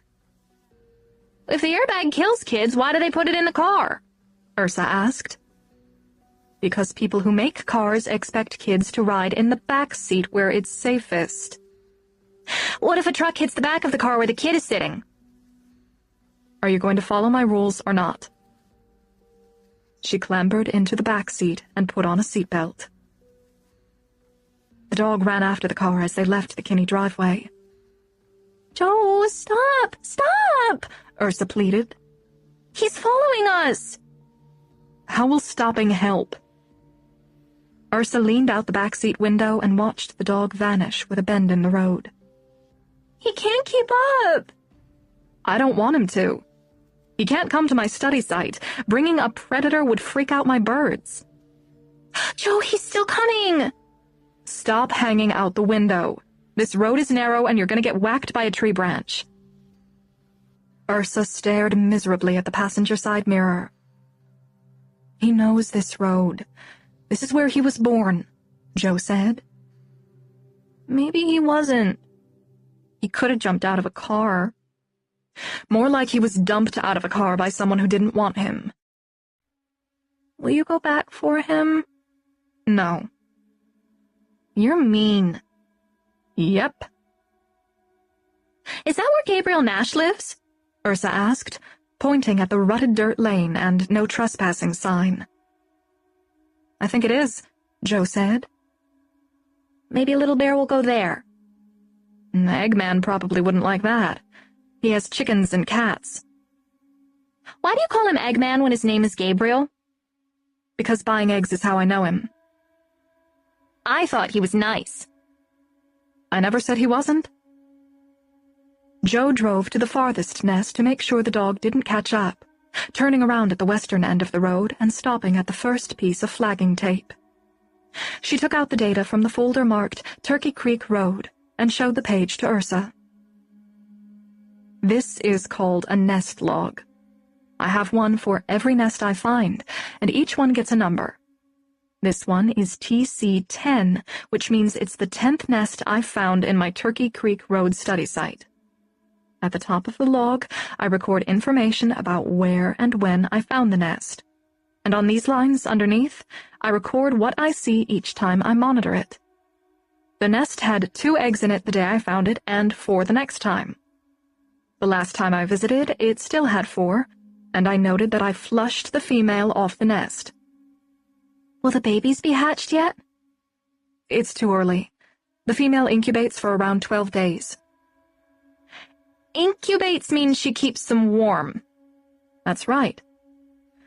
Let's see how she's doing. They left the car, and Joe showed Ursa how she marked instructions on a piece of orange flagging that would direct her to the nest. INBU is the code for indigo bunting, the main bird I study, and this is the date I found it. The other numbers and letters say the nest is 4 meters to the south-southwest, and it's about 1.5 meters off the ground. Where? I want to see it. You will. Follow me. As they pushed through wet roadside weeds, the buntings remained silent. Not a good sign. They should be chirping alarm notes. Joe's suspicions were verified when she saw the wrecked nest. What happened to it? Ursa said. You have to figure that out. Like a detective who looks at clues to solve a crime. Sometimes inexperienced birds build a weak nest that falls down. If the nest wasn't constructed well, rainy weather like we had today could have made it fall. Is that what happened? From the clues I see, I don't think so. What are the clues? First of all, I remember this nest was sturdy. Second, I see no eggs on the ground. Third, the parents are completely gone from the territory, which means this probably happened before the rain hit. And the biggest clue is how much the nest is torn apart. I'm guessing a raccoon pulled it down. If a snake or crow had gotten the eggs, there probably wouldn't be that much damage. The raccoon ate the eggs? Whatever tore up the nest ate the eggs. On some nests, I set up cameras so I know for sure what predator did it. Why don't you have a camera for this one? I can't put cameras on them all. Cameras are expensive. Let's go to the next nest. Will they all be eaten by that stupid raccoon? Ursa asked as they walked back to the car. I doubt it. But my hypothesis is that buntings will have lower nesting success in human-made edges, along roads or crop fields, than they do in natural edges, like next to a stream or where a big tree has fallen. Have you ever heard the word hypothesis? Yes, but people from Hitreya use a different word. She crawled into the back seat. I had a hypothesis about you today. Did you? What was it? If you didn't bring the police back again, you never would. She'd articulated a hypothesis with remarkable competence, and with too damn much confidence. Joe twisted around to look at her. What does that mean? You think your hypothesis is proven and you're staying with me? Just until the 5 miracles. We both know that can't happen. You have to go home tonight. Shaw, my advisor, will be here in a few hours, and I'll be in trouble if he finds out you've been living on the Kinney property for 2 days. Don't tell him. How am I supposed to explain a girl sleeping at my house? I'll sleep somewhere else. You will. At home. That's why we're out here. You'll show me where you live, and I'll bring you to the door. I'll tell whoever takes care of you that I'm going to check on you every day, and I will check on you. I promise I will. The girl's brown eyes swamped with tears. You lied? You didn't really want to show me your bird nests? I did, but afterward you have to go home. My advisor will... Go ahead. Take me to every house, and the people will say they don't know me. You have to go home. I promise I'll go home when I see the miracles. I promise. Ursa... You're the only nice person I know. Please? She sobbed, her face almost purple. Joe opened the rear door, unbuckled the girl's seatbelt, and held the child in her arms, the first time a head pressed against her bony chest. But the girl didn't notice what was missing. She tightened her grip on Joe and cried harder. "I'm sorry," Joe said. "I really am, but you must see I'm in an impossible situation. I could get in trouble for letting you stay with me." Ursa pulled out of her arms and dragged the back of her hand across her runny nose. Can we see another nest? Please? There are 4 more. And you can see them all, but afterward you have to go home. She wouldn't agree. Most obstinate child in the universe. Joe drove on. Other than a flush in her cheeks, the girl had completely recovered from her cry by the time Joe parked at the next orange flag. I hope the raccoons didn't get the eggs, Ursa said. It should be babies. They would have hatched within the last day. Ursa jumped out and read the text on the flag tied to a sycamore sapling. It's an indigo bunting nest that's 7 meters northeast and 1 meter off the ground. Good. Now we'll find northeast with my compass. Joe showed her how to use the compass and sent her in the correct direction. As Ursa approached the nest, the parent birds began to call in alarm. Do you hear those loud, abrupt chirps? That's what indigo buntings do when you get too close to their nest. The agitated male balanced on a milkweed plant, his sapphire feathers lit by a setting sun that had finally emerged from fleeing rain clouds. The male is right there in front of you. Do you see him? He's blue, Ursa said. He's all different colors of blue. Her excitement was intense and real. But if she was from that road, or any other nearby road, she would have seen that bird before. Buntings were common on southern Illinois roadsides. I see the nest, Ursa said. Can I look inside? Go ahead. Ursa parted belly-high weeds and peered into the nest. Oh my God, she said. Oh my God. They hatched? Yes, they're really little and pink. They're opening their beaks at me. They're hungry. Their parents had trouble finding insects for them in the rain today. Joe looked at the 4 newly hatched buntings. We have to leave them alone. Do you hear how upset the parents are? Ursa couldn't take her eyes off the tiny birds. This is a miracle. This is it! The first miracle! Haven't you ever seen baby birds in a nest? How could I have? I'm from a planet that doesn't have baby birds and nests. Let's go, Joe said. Their parents need to feed them while they're still light. When they got to the car, Joe asked, Was that really the first indigo bunting you've seen? It was. It's the prettiest bird I've seen on Earth so far. They checked the next nest, which had 4 eggs. After that was a white-eyed vireo nest. Vireos weren't Joe's target species, but she took data on any nest she found. The nest was still active, with 3 vireo nestlings and 1 cowbird nestling. And on the way back to the car, Joe told Ursa about brown-headed cowbirds, and how they laid their eggs in the nests of other birds called hosts that raised them. Why don't cowbirds want to take care of their own babies? Ursa asked. By laying their eggs in the nests of other birds, they can make lots more babies because other birds do all the work. In nature, the winner is the one that produces the most young. Are the vireos mad about raising the cowbird babies? They don't know they're raising cowbirds. They get tricked into doing it. And often the host's babies don't get enough food because cowbird nestlings are bigger, grow faster, and cry louder for food. Sometimes the host species nestlings die. Will the vireo babies die? They looked okay. Their parents are doing a good job of keeping everyone fed. Ursa stalled getting in the car to look at the last nest.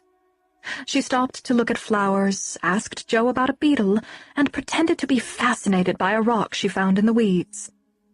Ursa remained preoccupied with the rock in her hand while they drove to the last nest, passing Eggman's Lane on the way. They left the car, but before Ursa had time to read the flagging tape, a white Suburban with a university plate drove around the bend. From behind the wheel, white-haired Dr. Shaw Daniels waved at Joe. He parked behind her car and ducked his lanky body out the door. Working at this late hour? It isn't late, Joe said. It's only 6 o'clock. I didn't expect you until closer to 8. The last session was canceled because of food poisoning. You're kidding. He shook his head. It was something people ate at the reception the night before. Joe looked through the open driver's side door at Tanner, seated in the back of the Suburban with Carly Aquino. The guilt in his returned gaze was obvious, as was his attempt to hide it behind a smarmy smile. What had Joe ever liked about him other than his pretty face? She looked away from him, at Leah Fisher in the front passenger seat. Did any of you get sick? We're all okay, Leah said. Fortunately, we didn't stay at the reception for long, Shaw said. Because we had dinner with John Townsend and 2 of his students. He kept glancing at Ursa. And who is this? He asked. Ursa lives around here. I was showing her how I monitor nests. Nice to meet you, Ursa, he said. I'm Shaw. What do you have there?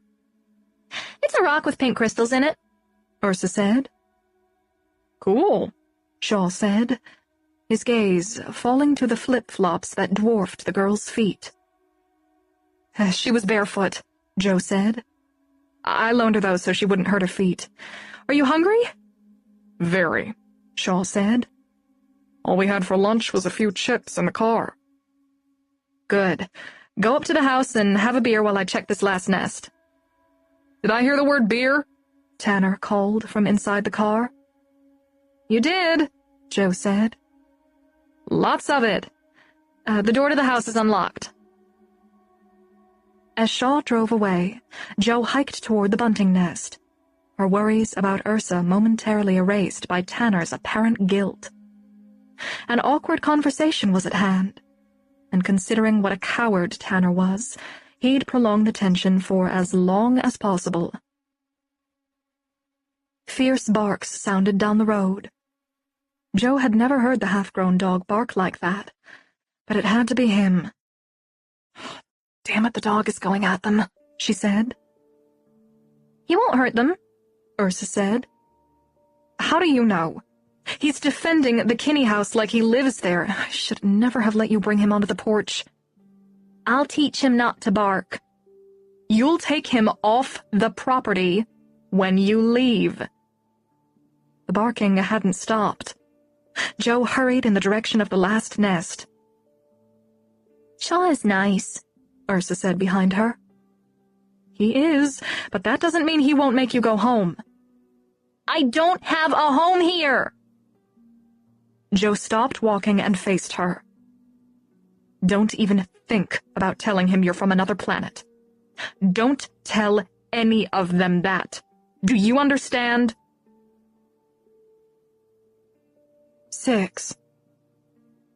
Lightning glimmered in distant southern clouds. I hope that's heat lightning, Joe said. I don't want to miss another day in the field. It's good for you to take a break, Shaw said. Her illness, again. All 4 had asked her how she was feeling, and Carly and Leah had suggested she get a field assistant to help her. They wouldn't even let her put the burgers on the grill. Sit down, Joanna. We'll cook dinner while you rest. I'd better close my car windows just in case, Joe said, walking away from the fire. I'm going in for another beer. Anyone want me one? Tanner said behind her. No thanks, Shaw said. I'm good, Carly said. This is my last, Leah said. Ursa was catching fireflies and putting them in a jar Joe had given her. When she saw Joe leave the group circled around the fire, she followed at a distance. Joe had let her eat dinner with them and listen to their conversation around the fire, but soon Joe would have to make her leave. Already she had evaded questions about why the girl was hanging around the cottage, and 15 minutes earlier Shaw had said, "Isn't it about time that little girl went home?" Joe sat in the dark car in the driveway, pressed the ignition button, and closed the windows she'd left open in her hurry to rescue her visitors from Little Bear's assault. The dog had instantly calmed after Joe and Ursa arrived, but she'd had to explain that he was a stray that wouldn't leave. "Probably you fed him, which means you're stuck with him," Shaw had said critically. If he only knew. "Nice ride." Tanner's voice came out of the darkness.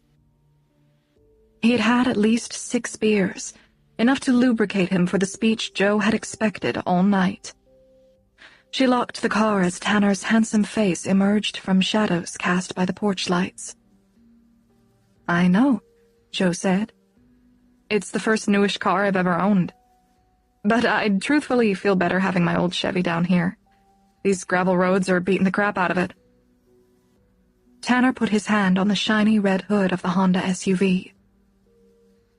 "It was your mom's?" "She insisted I take it, and my brother didn't want it." I caught another lightning bug, Joe. I have 4 now, Ursa called from under the hickory tree. "But you have to let them go soon," Joe said. I will, she said. "Cute kid," Tanner said. "Won't her parents be worried she's out so late?" "I think the home situation is a little questionable," Joe said. That sucks." "Yeah." "Joe..." She crossed her arms over her chest and waited. Tanner stepped closer, his features obscured by a tree shadow, and his faceless proximity made the humid darkness feel like a church confessional. "I'm sorry I didn't go up to Chicago to see you," he said. "But I thought..." "What?" "I thought you wouldn't want me to see you like that." "Like what?" "You know, sick. No hair and all that." When she didn't respond, he twisted his neck from side to side to crack it, his standard nervous gesture. "Was I wrong?" "You were right. I didn't want to see anyone." If she'd learned one thing in the last 2 years, it was that life could be hard enough without adding petty resentments. He took a swig of beer to wash away the last of his sin. "Did you want one?" he asked, holding the beer out. "Should I get you one?" "No, thanks." He took another long drink from the bottle. "You look great, by the way." "Great for a cancer survivor?" "Just great." "Thanks." Are you gonna do reconstruction when you're feeling better? I am feeling better. But probably you have to wait a while.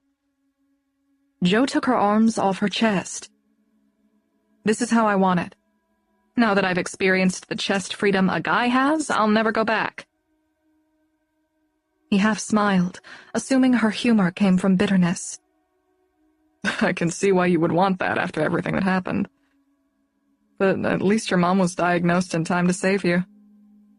He tilted his head to one side to crack his neck. I mean... I know what you mean, and you're right. She even said it herself. No one gets a mammogram at age 24. If she hadn't gotten sick and found out she carries the mutation, my cancer might not have been found until it was too late. I hope you don't mind that I know, but I heard you made them take out everything? They didn't take out everything. I kept my uterus. I'm pretty sure they left in most of my brain, too. He didn't smile this time. Maybe you should have waited to make that decision. He was probably expressing opinions exchanged between professors and graduate students during the 2 years she'd been away. My mom's mother and sister died of ovarian cancer before age 45, she said. I wasn't going to sit around waiting for that time bomb to explode. Didn't you save the eggs or anything? Why, so I can pass this misery on to a daughter? I see your point. But what about the hormones? What about them? Doesn't having no ovaries make you go into menopause? He'd definitely been discussing her medical decisions. He'd probably never uttered the word menopause before she'd been diagnosed. I'm on hormone replacement therapy, Jo said. Does that make you feel normal? She supposed kicking him in the nuts wouldn't appear very normal. Instead, she said, "Yeah, I feel great." He nodded, tipped the bottle to his lips, and drained it. You know that actress? He tried to remember the woman's name, but his brain cells were too pickled. She had one of those mutations, too, and she had everything taken out. She had reconstruction, and they say she has really nice... you know. She has really nice tits because she's rich enough to make her body any way she wants it. And she never had cancer. She could save her nipples and any skin and tissue that wasn't at risk. He got brave enough to look at her chest. But don't you think someday you'll... No. Get over it. If I'm happy with what I look like, you should be happy with it. Do you get that, Tanner? Is it even possible for you to see me as a whole person anymore? Shit. Jo, I'm sorry. Go back to Carly. And you two can quit pretending you aren't together to spare me the grief. There isn't any. She walked away into a numbing black cloud of cricket and katydid noise. It was like going under anesthesia, the darkness driving deeper and deeper the farther she walked. When she came out, she was standing next to the creek. She had been crying. Jo? She turned around. In the shadowed moonlight, the girl looked like a changeling again, her pale face marked with the veins of forest branches. "Are you okay?" she asked. "Of course," Jo said. "I think you're lying." The sound of Little Bear lapping water from the creek filled the space between them. "Ursa, you have to—" "I know. I'm going," she said. "You're going home?" She unscrewed the lid of the jar and held the glass in the air. Her fireflies discovered their freedom one by one, an expanding constellation in the dark forest. She put the lid back and gave the jar to Jo. "Come on, Little Bear," she said. Jo watched girl and dog walk up the slope toward the road. "Where are you going?" "I'm going where you want me to go," she said.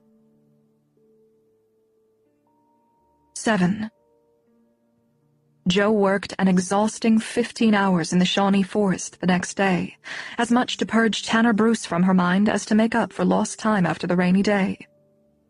Maybe she also did it to prove she wasn't sick. She monitored and searched for nests in all of her natural edge study sites, the most difficult to work in because they had to be far from human disturbances. And once she reached them, she often had to wade through riparian thickets of catbrier and stinging nettle.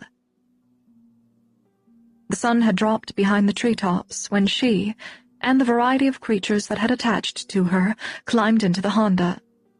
Exercise and the green world had rejuvenated her, as they always did. Tanner and his loutish opinions were still with her, but ignorable, like a malfunctioning idiot light on a car dashboard. But she couldn't clear the little alien from her thoughts. From the moment she awoke, Jo had chastised herself for not seeing the girl to her door, though she doubted the girl had gone home. When Ursa walked away, she had said, "I'm going where you want me to go." The more Jo tried to interpret what that meant, the more ominous it sounded. Yet she had just stood there and watched the girl disappear into the night. She turned onto Turkey Creek Road, certain the girl would be at Kinney Cottage waiting for her. Then she would wish the girl had disappeared. In the last bit of gray twilight, she pulled up the gravel driveway. She looked at the hickory in the front yard. No girl. No dog. She dropped her gear on the screened porch and walked to the fire pit. "Ursa?" she called. The only reply was the peent of a nighthawk foraging over the field behind the house. A car was coming. No one drove that far down the road unless they were lost. A no-outlet sign at the start of the road prevented most people from mistaking the road for another.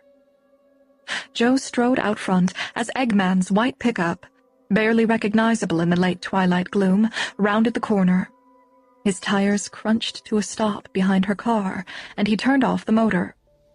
Whatever he had come to say would take some time. Jo walked out to meet him as he stood out of the truck. "I heard you come down the road," he said. "I've been waiting for you." She kept distance between them. "What's up?" He stepped closer. "I think you know what.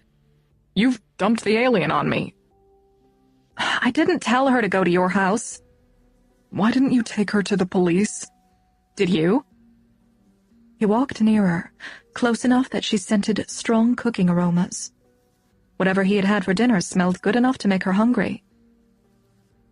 "You should get this light fixed," he said, looking up at the utility pole. "It went out 2 weeks ago, and I decided I like it better dark." "It's not better when some hooligans decide a dark house is an easier target than a lighted one." Hooligans. Who used words like that anymore? He rubbed his hand back and forth over one bearded cheek. "This girl is a real piece of work. You know what she's doing right now?" "Reading War and Peace?" "Then you know." "Know what?" "How weirdly smart she is." "I told you that the day we talked about her." "Yeah, but now I've seen it up close. My mother thinks she's really bright, too." "Your mother?" "I take care of her. She's sick." "I'm sorry," she said, echoing what so many people had said to her. He nodded. "Did the alien tell you her name?" Jo asked. "She calls herself Ursa Major because that's where she's from." "Same name she gave me." "I'm thinking Ursa might be her real name." "So do I," he said. "I looked all over the internet for a missing girl called Ursa." Jo moved closer to him. "Did you see that missing and exploited children website?" "I did," he said. "Did you see the picture of the shoes?" "You saw that too?" "How can that be? How is it no one misses that dead boy?" "Sounds like you've been going through the same process I did," she said. "At least 5 times I nearly called the sheriff's office. But I decided to talk to you first." "I have no advice," she said. "Unless you're willing to lock her in a room." "What's that supposed to mean?" "Exactly what I said. I called the sheriff the night you and I talked. She didn't tell you about that?" "No. What happened?" "She ran away. like she said she would. The deputy never even saw her. Damn, he said. I had a feeling that would happen if I called. What did the deputy say? Did he know of any missing kids? He didn't. He acted like I was wasting his time.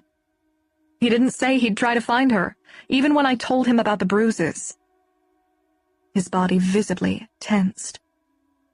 She has bruises? On her neck, arm, and leg. They're covered by her clothes. Jesus. Do the bruises look like they're from abuse? There are finger marks in one of them. Did you tell the cop that? I made it clear I was certain someone had hurt her. But the guy is biased against kids being taken out of their homes. He told me a story about his friend in middle school. The kid was put with abusive foster parents, and he ended up killing himself. He told you not to turn her in. Not exactly, but he said people often take foster kids for money. He said even if Ursa's bruises were from abuse, she would lie about how she got them. He said a foster home might be as bad as where she came from, and she would know that. What kind of screwed-up advice is that for a cop to give? Is it? You agree with him? I don't know, she said. I haven't had time to think since I talked to the guy. I had visitors yesterday. Ursa told me. You know what I figured out yesterday? I don't think she's from around here. Strange that you say that, he said. Why? I had the same thought today. When I showed her newborn kittens, she went nuts. She said they were a miracle. She'd obviously never seen small kittens, and country kids see lots of them. She had another miracle. Only 3 to go, she says. Her first miracle was baby birds. She told me, he said. Like you said, a country kid would have seen baby birds at least once by her age. I think she's from a city and maybe got dumped out of a car. She talks like she's from around here. Maybe St. Louis, Joe said. They don't have that much country twang over there.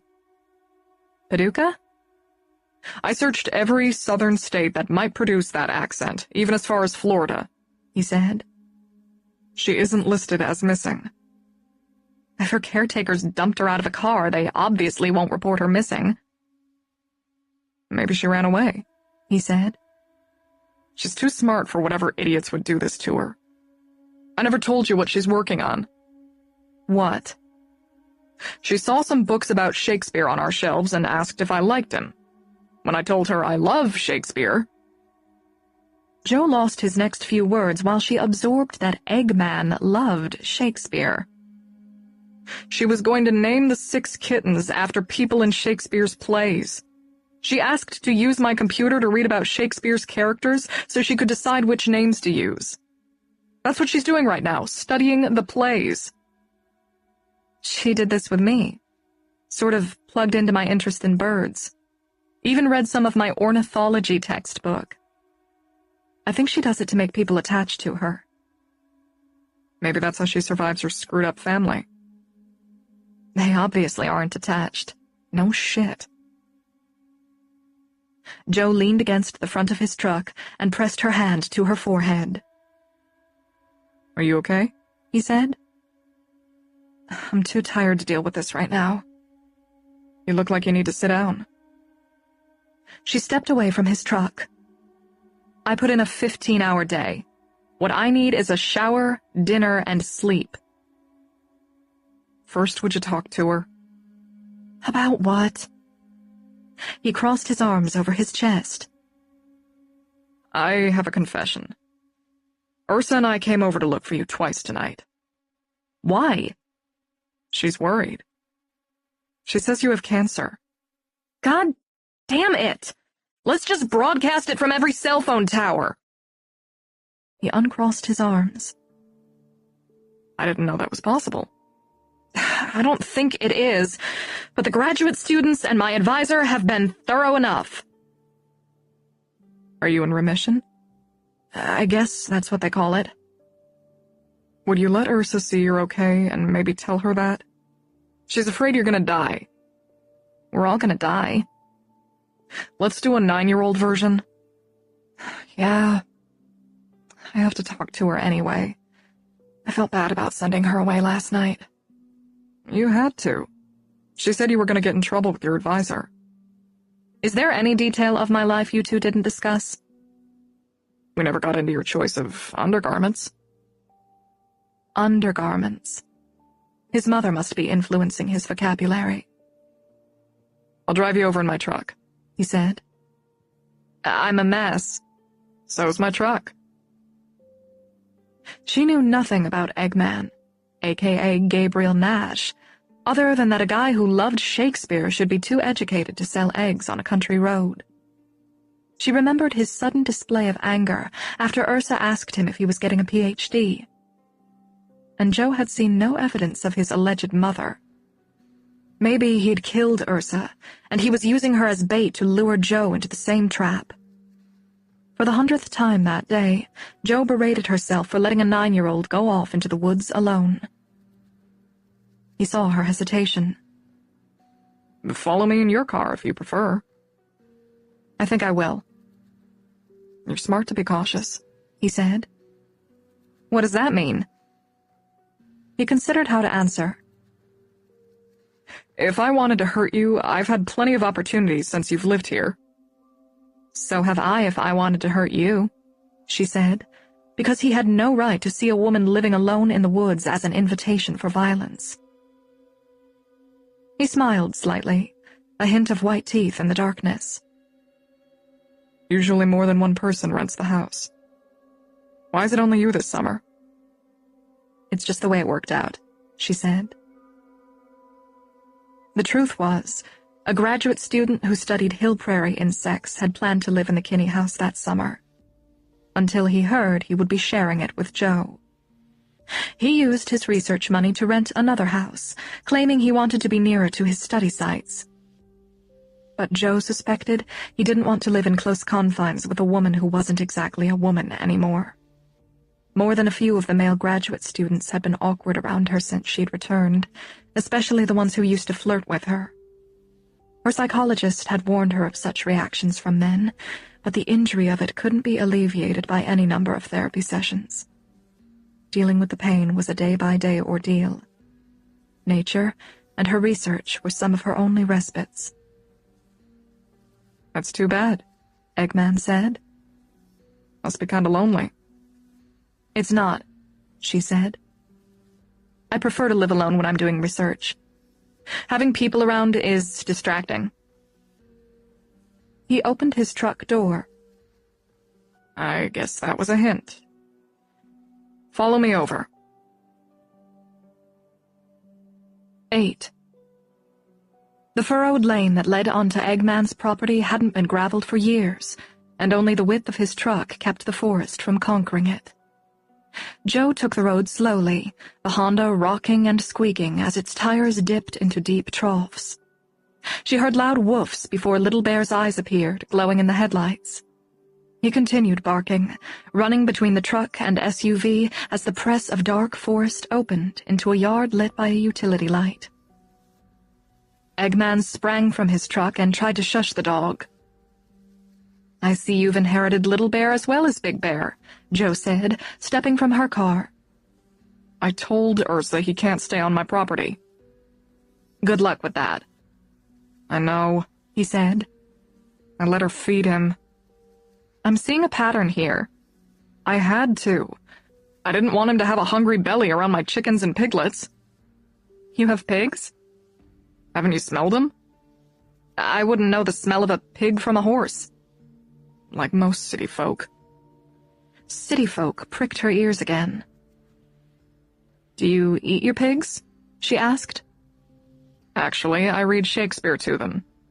He smiled at her. Yes, I eat them. We live off the land as much as possible. I hate going into grocery stores.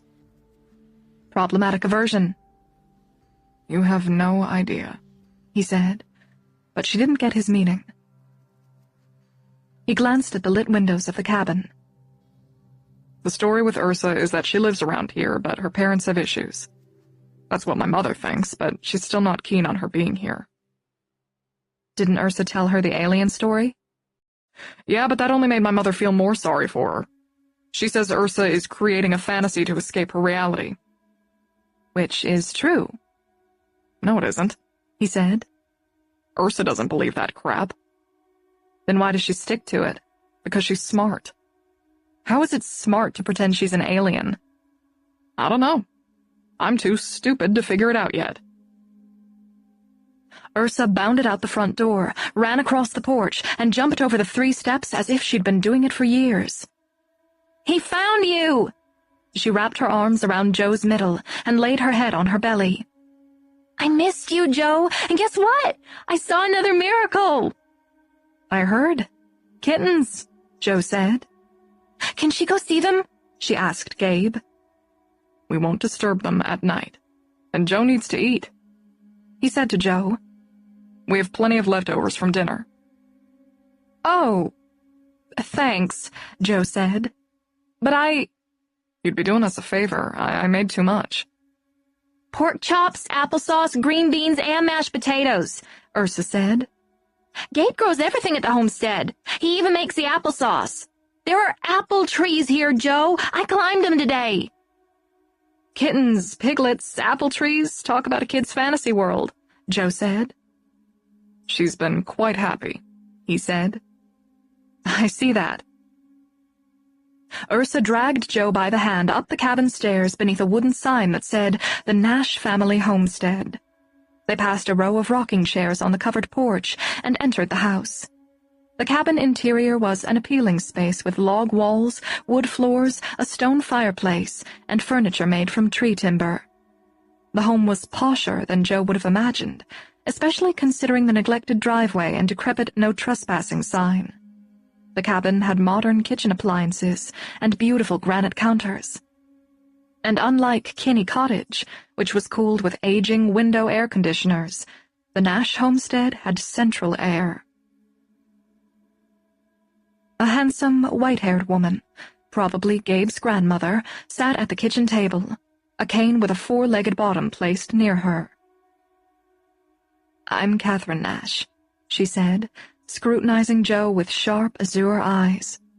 She held out a hand that trembled from what might be Parkinson's disease. Joe grasped her hand. Nice to meet you. I'm Joanna Teal, but you can call me Joe. Ursa's been talking about you all day. Sorry about that, Joe said, and Catherine smiled. Gabe was already dishing warm food from pots and pans on the stove. He set the plate on the table and pulled out a chair. Are you sure? Joe said. My boots are making a mess of your floor. Nonsense, Catherine said. My husband used to say log cabins don't look authentic without some dirt on the floor. A philosophy that worked well for a kid who was always covered in dirt, Gabe said. Joe wondered if he'd been raised by his grandparents. Earlier, he'd said his mother was sick. Maybe she had a long-term illness, something that had incapacitated her since he was a child. Joe sat down, cut into the tender, braised meat, and swallowed a delicious bite of seasoned pork chop. This cabin is beautiful, she told Catherine. Was it here when you bought the property? Arthur, my husband, and some of his friends built it, she said. George Kinney, the man who owns the property you're renting, helped too. He and my husband were great friends, you know. I didn't, Joe said. They met as undergraduate roommates at the University of Illinois. After graduate school, they ended up in Illinois again. My husband taught English literature at the University of Chicago, and I'm sure you know George is an entomologist at the University of Illinois. Yes, Joe said. She glanced at Gabe, noting he had been watching her from the kitchen. Now she understood some of his mysteries. The grandfather who'd raised him was a literature professor. That explained his connection to Shakespeare, and maybe the reason he'd reacted to Ursa's PhD question. Gabe self-consciously looked away from her gaze and put a plastic container into the refrigerator. Did Dr. Kinney or your husband buy land down here first? Joe asked Catherine. Arthur and I bought first. We wanted a refuge from the city, and Arthur had dreamed of building a log cabin since he was a boy. George and his wife bought the property next door when it went up for sale a few years later. George loved that he could study his aquatic insects in Turkey Creek, just steps away from his door. How old were your kids when you built the cabin? Joe asked. When we finished it, Gabe wasn't born yet, and his sister was in high school. She smiled at Joe's confusion. I suppose you thought I was Gabe's grandmother? Joe was too embarrassed to admit it. Gabe is what they used to call a change-of-life baby, Catherine said. I had him when I was 46, and his father was 48. His sister is 19 years older than him. Is your father still living? Joe asked Gabe. Before her son answered, Catherine said, Arthur died 2 years ago. I'm sorry, Joe said. He was as fit as could be, Catherine said. But an aneurysm took him unexpectedly. Ursa had been listening to the conversation, but she ran into another room when Joe dug into her meal. She returned with a paper in her hands. I have 3 names so far, she told Gabe. Do you want to hear them? Absolutely. He sat in a chair, facing her. One of the boy kittens has to be Hamlet. He may come to a sad fate, Gabe said. I know. I read what happened to him, Ursa said. But Hamlet is an important person. He is, Gabe said. Which one will be Hamlet? The gray one, because gray is kind of a sad color. Makes sense, Gabe said. The white kitten will be Juliet from Romeo and Juliet. I really like that name. So do I, Gabe said. But Juliet had a sad fate, too. Stop saying that. These are just names. You're right. After all, Juliet famously asked, what's in a name? What else do you have? Macbeth. Okay, and no comments on his fate. Which kitten? The black and white one. You've been busy. That covers 3 of Shakespeare's best plays. I looked that up, which plays are most important. Next is Julius Caesar. But don't you think Julius will be too much like Juliet? You could call him Caesar. Maybe. But first I have to read about him so I know which kitten matches the name. It's not good. Fate-wise, I mean. Ursa pressed her lips in exasperation, and Gabe swiped his hand over a smile. Joe loved it. They were already like old friends, playing off each other's humor. Maybe you should move on to the comedies, Gabe said. She should move on home, Catherine said. Will you take her or will Joe? Gabe glanced nervously at Joe. We hadn't discussed that yet. Our parents must be frantic by now, his mother said. They aren't, Ursa said. They're happy I'm here because I'm getting my PhD. Catherine's sharp blue eyes pinned her son. I know, he said. Let me talk to Joe about it. The dinner was delicious. Thank you, Joe said, rising from her chair. Gabe gestured her toward the front door, and when Ursa tried to follow, he said, Will you do me a favor? Put Joe's dishes in the sink and rinse them. You're just saying that so you can talk about me, Ursa said. I'm saying it because I hate doing dishes. Go on. He led Joe out the front door and down the porch steps for further privacy. She can't stay here. My mother doesn't know she slept here last night. How could she not know? I didn't know either. When I went to milk the cow, the dog came barking at me from the barn. She slept in the barn? I guess so. Poor kid. She's been sleeping in Kinney's shed. I have a feeling she's been through worse, he said. Thank you for helping her. She looks like a different girl tonight. Yeah, but she can't stay. My mother will make me turn her in if she finds out we don't know where she lives. I guess we have to figure out how to do that. But I can't take time off tomorrow. I have too many nests that need monitoring. Well, don't expect me to do it. I'm not locking her up like an animal. I know. It's horrible to imagine, isn't it? He looked down at Little Bear, as tame as Joe had seen him, licking at the pork chop scent on her fingers. What if we wait? He said. Wait for what? Don't you think it's odd that she set this deadline with the 5 miracles? Why do that? To stall, of course. But maybe there's a reason. Maybe she's waiting for someone she trusts to come home or something like that.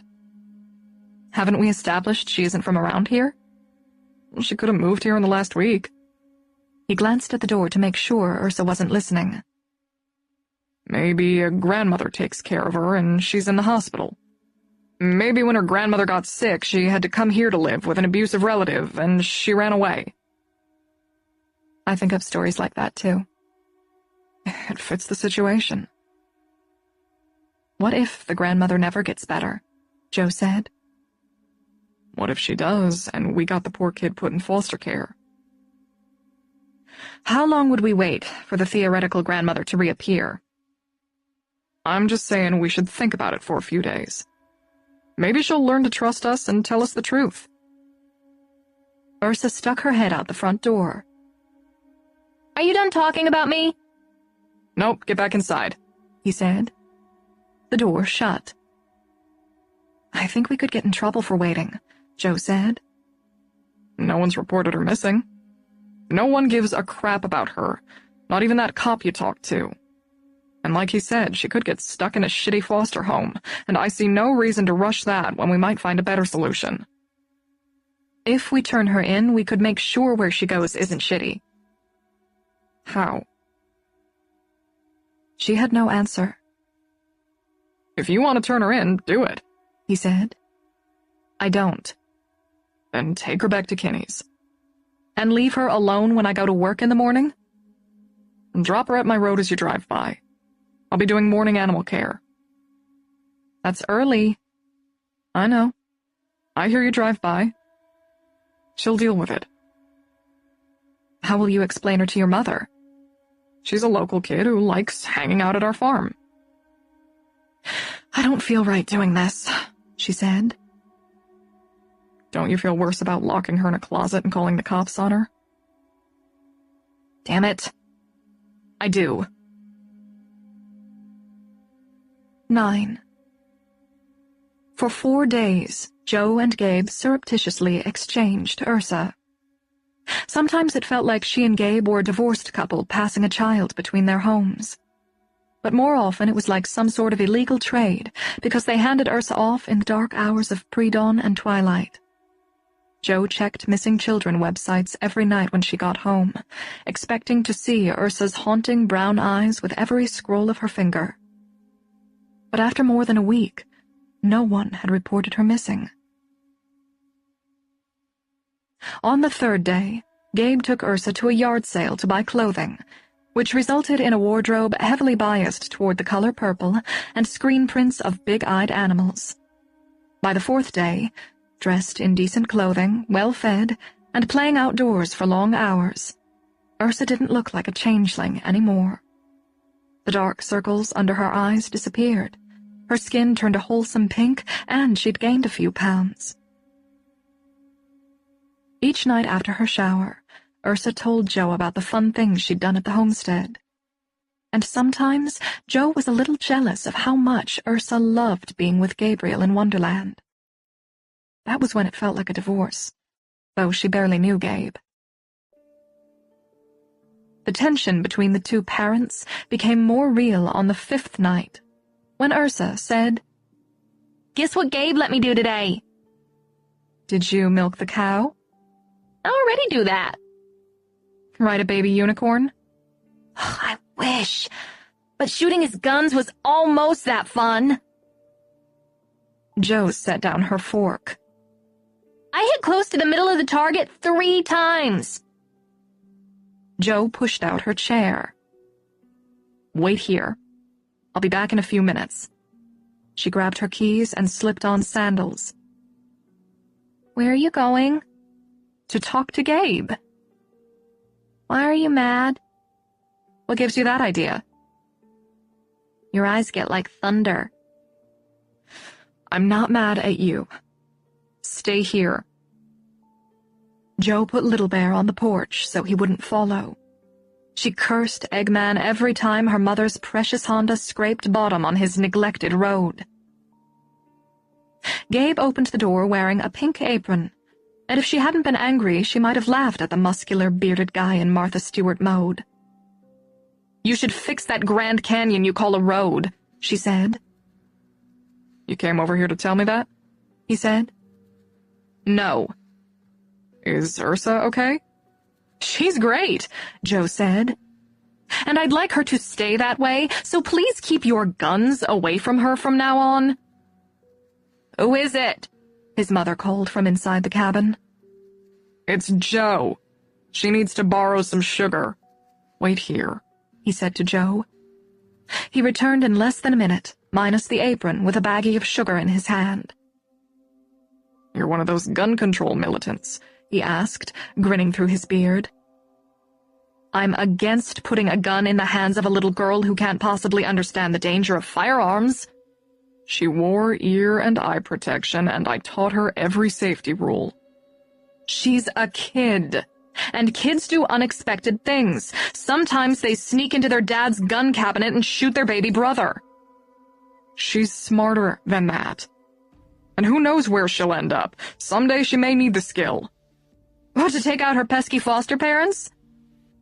"I believe in being prepared," he said. "Right. For the apocalypse." "Maybe." Ugh, you're one of those? You're a survivalist nut? How does a guy who reads Shakespeare dumb down his brain enough for that? So all gun owners are dumb people who don't read Shakespeare? Is that really going to be your position? I'm too tired for this. Just keep the guns locked up and away from Ursa.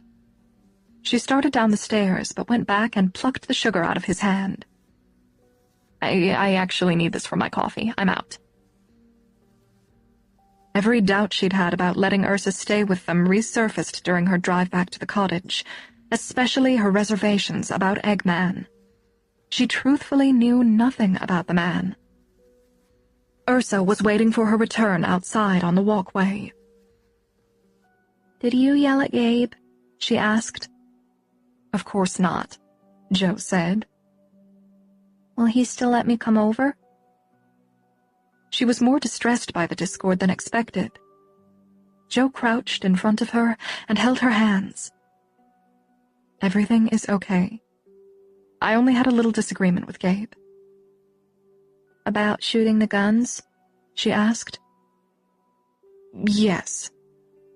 My parents raised me different than his did. I never saw guns as fun. I was taught that their only purpose is to kill." "We only shot targets." "And why do people use those targets? So they can learn how to aim the bullet at a heart or a brain. He was teaching you how to kill somebody." "I didn't think of it like that." "Well, that's what it's all about. That or killing a deer, and I don't see you doing that." "I would never kill a deer." "Good. No more guns, okay?" "Okay." Joe rewarmed her plate of food in the microwave. But just as she started eating, Little Bear began barking on the porch. Now what? She went to the porch and watched Gabe's truck squeak to a halt behind her car. "I don't believe this," she said. "You drove over here to continue the argument?" "I wasn't arguing," he said. "You defended what you did." "That's not exactly arguing." "I'd like to finish my dinner." "You should," he said, ambling up the walkway. "Why are you here?" "To make peace. Nothing like stars to show us our little arguments are meaningless. I brought my telescope." "The Pinwheel Galaxy!" Ursa said behind Joe. "He promised! He said one night he would show it to us." And this is a perfect night, Gabe said. No moon, clear atmosphere, your blacked-out utility light inviting burglars to your gunless home. She tried to make a peeved face, but his smile bested it. Finish your dinner while I get ready, he said. Want to learn how to set up a telescope? He asked Ursa. Yes? Jo held the screen door open as she shot through it. This is the only way you're allowed to look down a barrel with Gabe, do you understand? Yes, Ursa said, and Gabe saluted. After Jo finished eating and cleaned the dishes, she joined them at the edge of the field and discovered Gabe's telescope was much fancier than she had expected. It had belonged to his father, an astronomy enthusiast who had taught his children how to find objects in the night sky. Gabe had also brought binoculars, and he showed Ursa how to locate the Pinwheel Galaxy using the stars of the Big Dipper. Jo listened from a lawn chair, too tired from her long day in the field to work at finding a blurry smear of a galaxy. Even with the impressive scope, locating the pinwheel took a while because it had something Gabe called low surface brightness. This meant nothing to Jo other than she might fall asleep in her chair before he found it. Okay, here it is, he said. Messier 101, also known as the Pinwheel Galaxy. Ursa stood on a crate he'd brought and looked into the eyepiece. I see it. She fell silent as she studied the galaxy. Do you know what it looks like, Jo? A pinwheel? It looks like an indigo bunting nest. And the white stars are the eggs. I have to see this. Jo got off the chair and looked in the telescope. Ursa was right. The ethereal swirl was a celestial nest filled with white star eggs. Okay, this is the coolest thing I ever saw. It's like an indigo bunting nest viewed from above. They often have that messy shape around the edges. Gabe took another turn looking. I see it. And the nest's center spirals down into infinity. I like that so much better than a pinwheel. The infinite nest. From now on, that's how I'll see it. That's where I live, Ursa said. I live in the infinite nest. Lucky girl, Jo said, ruffling her hair with her fingers. Ursa bounced maniacally like she was about to rocket into the stars. Can I toast marshmallows? Ursa, I'm too tired to light a fire. I will, Gabe said. Get the marshmallows, lady of the nest. Ursa ran to the back door. Is that okay? He asked. I've been up since 4:30, Jo said. Ursa had too, but Gabe's unexpected visit had energized her. Sit down and rest, Gabe said. I'll monitor the marshmallow toasting with better judgment than I had earlier today. He started throwing twigs into the fire pit. That was an apology, by the way. Okay. She returned to her lawn chair. And I apologize for saying you're a dumb Shakespeare reader. I'm a Shakespeare reader who sells eggs on the road, which amounts to about the same. He studied her face. You must wonder why I sell eggs and don't have a regular job. That's none of my business, she said, though she had often pondered that very question. I sell eggs because my hens produce far more than I can use. He looked away from her and took more sticks out of the woodpile. But the egg stand is also therapy. How is it therapy? He looked at her again. For social anxiety, depression, and a touch of agoraphobia. She sat up in her chair to see how serious he was. Don't worry. I'm okay with Ursa. I wouldn't hurt her or anything. Ursa ran outside and plopped the bag of marshmallows on a lawn chair. Would you please bring a lighter? Gabe said. She ran back to the house. Why would I think you would hurt Ursa just because you have depression? Jo said. He shrugged. Lots of people don't understand mental illness. Where's the lighter, Joe? Ursa called from the back door. The drawer by the toaster. It's not there. That means Shaw and Company put it in the wrong place. You'll have to look around. She turned back to Gabe. Does medication help? She asked. I blew off the doctors when they tried to put me on drugs. When was that? A few years ago. When I was a sophomore at U of C, I had what my parents quaintly called a nervous breakdown. I haven't gotten my shit together since. University of Chicago? Where your father taught? Yeah. Major embarrassment, right? And all his dreams for his only son down the outhouse hole. He cracked a branch over his knee and tossed the pieces into the fire pit. Gabe, I'm sorry. Why, it's not like it's anyone's fault. You can't pick your genetics. Tell me about it. My breast cancer was caused by the BRCA1 mutation, if you know what that means. Shit. Yeah, I do. Ursa returned with the lighter. You know where they put it? In your desk drawer. Weird, Joe said. I hope that wasn't a subtle judgment about my research. Gabe ignited a flame on the lighter and grinned. I promise I won't go near your data. You better not, Joe said. As he lit the twigs in the fire pit, Ursa went off in search of a marshmallow stick. I shouldn't have brought up the cancer, Joe said.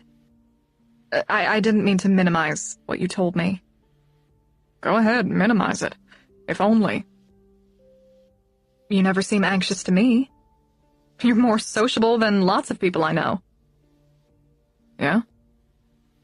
I guess the egg stand has helped.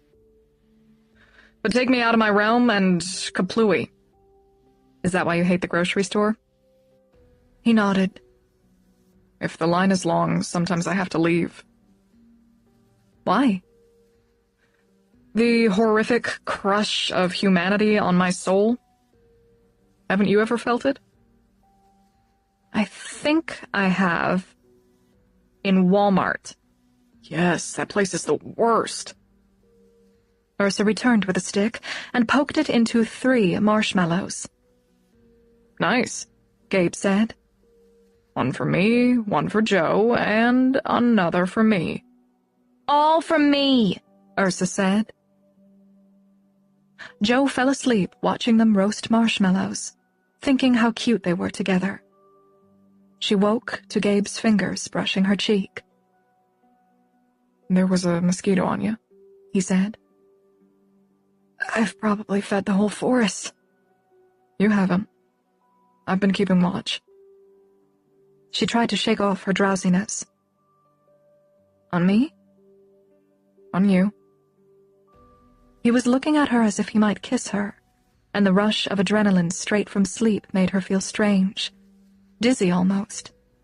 Her heart jumped against the bones of her chest, as if it were trying to escape.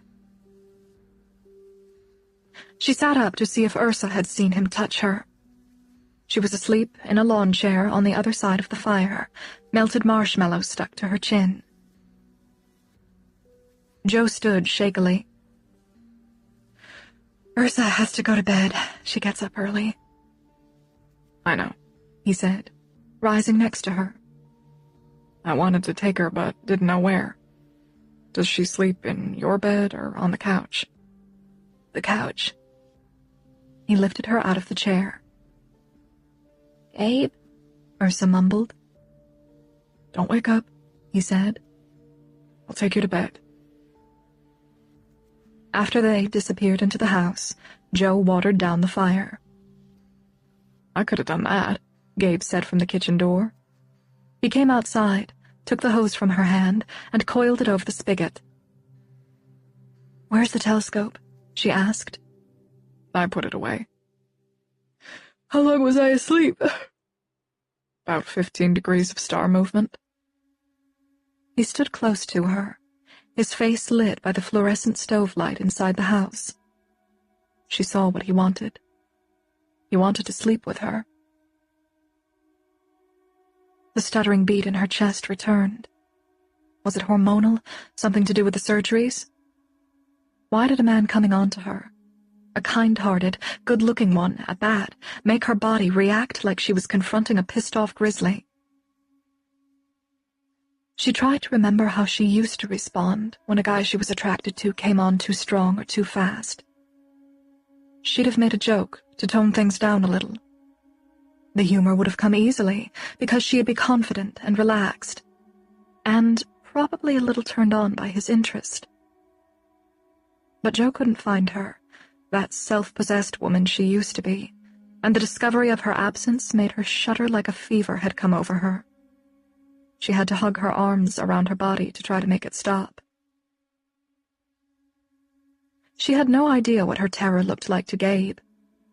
Whatever he saw, he backed away, his eyes alight with fluorescent panic. "I think you had better go," she said. He vanished so fast, she might have dreamed he'd been right there in front of her if she didn't hear the rumble of his pickup fading into the distance. 10. Joe waited until 5 to wake Ursa because she'd been up late. "Can I go with you today?" Ursa asked while they ate bowls of raisin bran. "Why?" "I want to see what you do." "You saw." "I want to see those places way in the forest. Are you going there today?" "I am." "Please?" "It wouldn't be as fun as going to Gabe's farm." "Yes, it would." "If you hate it, I can't come back.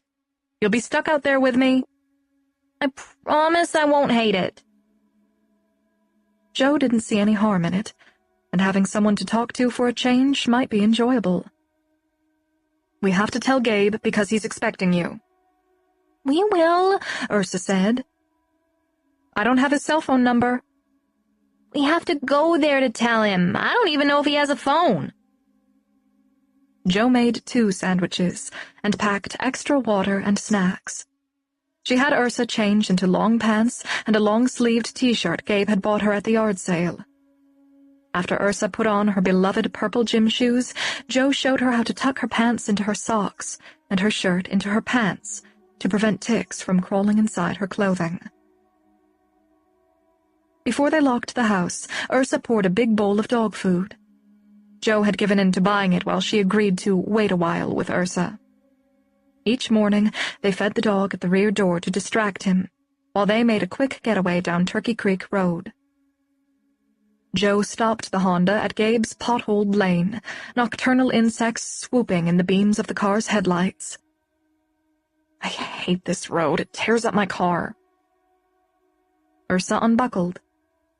"Then wait here. You wouldn't know how to find him anyway." She jumped out and disappeared at a run down the dark driveway. Minutes later, she returned breathless and got in the car. "What did he say?" "He said okay." "That's all?" "He was busy." "Doing what?" "Fixing the hog pen gate. But he might be mad," she added, buckling her seatbelt. "Why do you say that?"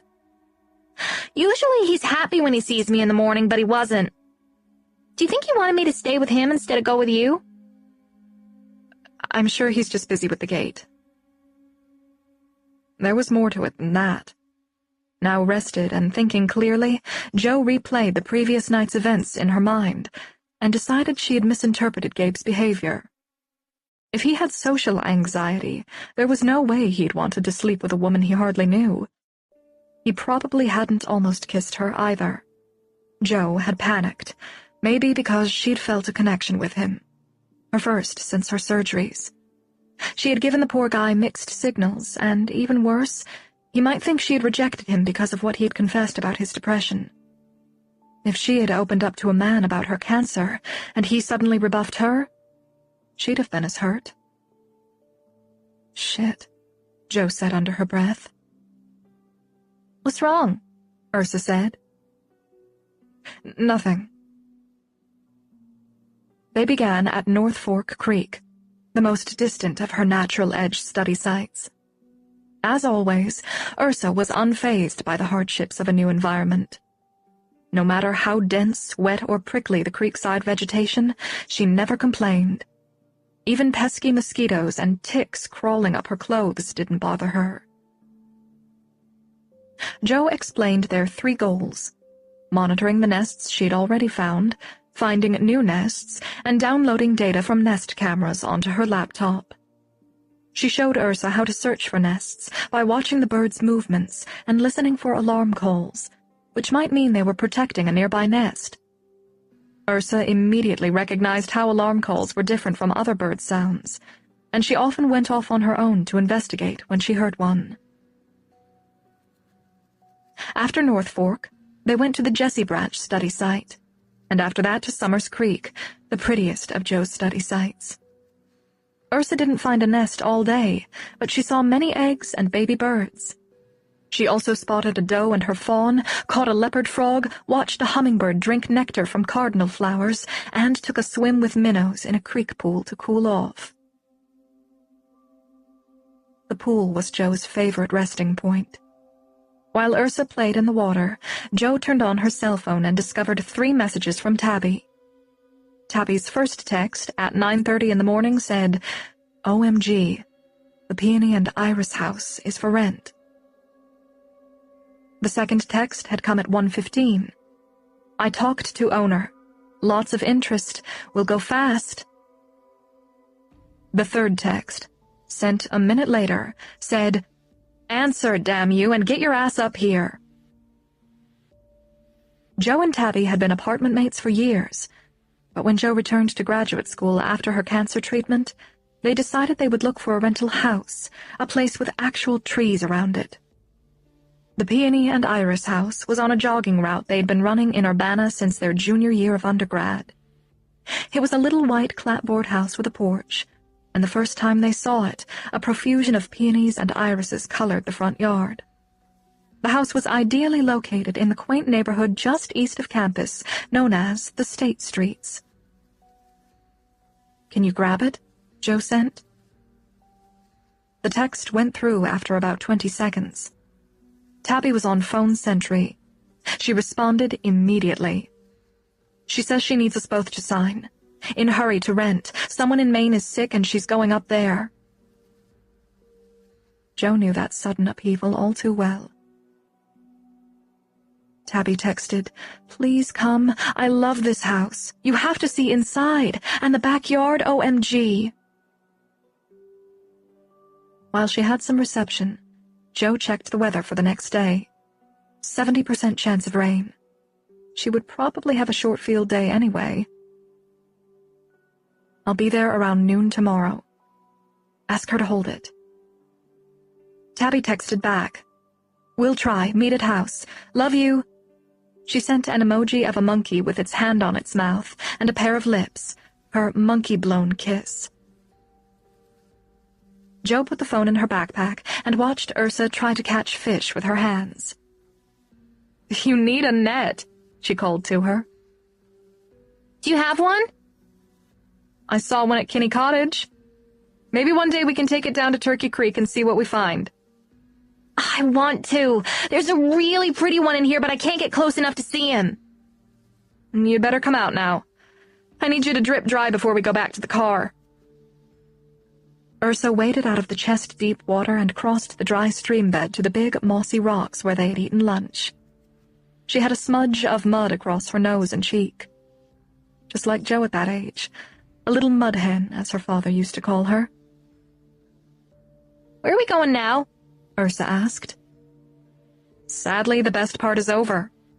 Now we'll monitor and look for nests next to a cornfield until it gets dark." "That'll be fun, too." "It will be hot. Good thing you cooled off." "Why don't you?" Being wet isn't good for handling data sheets." Ursa picked up a rock that caught her attention. "Ursa, tomorrow I have to go up to where I live." She stopped rock hunting and looked at her. "The place called Champaign-Urbana?" "Yes." "Can I come with you?" Taking someone else's kid on a trip was wrong on many levels. But Ursa couldn't stay with Gabe, because Joe might get home past the time she was allowed to stay at his farm. Gabe's mother was already asking worrisome questions about Ursa and why she was at their farm every day. Can I? Are you sure you want to? Joe asked. Yes. It will be boring. I'm going to look at a house. Why? Because I'm probably going to rent it. My friend and I want to move out of our apartment when our lease runs out in August. It's a real house? It is. And that's what's so great about it. It even has a porch swing. Ursa turned away and threw the rocks she had found into the pool. I don't want you to go live in that house. I know you don't, but I have to leave when I'm done with my field work. That's why you need to tell me why you left your home. We have to figure out what to do before I go. Ursa faced her. I told you why I left my home. I wish you would trust me. I do. But that doesn't change anything. What doesn't it change? Tell me. I'll probably be gone by the time you leave anyway. I'll have seen 5 miracles by then. 11. Joe parked the Honda in the oak shade behind Tabby's red VW Bug.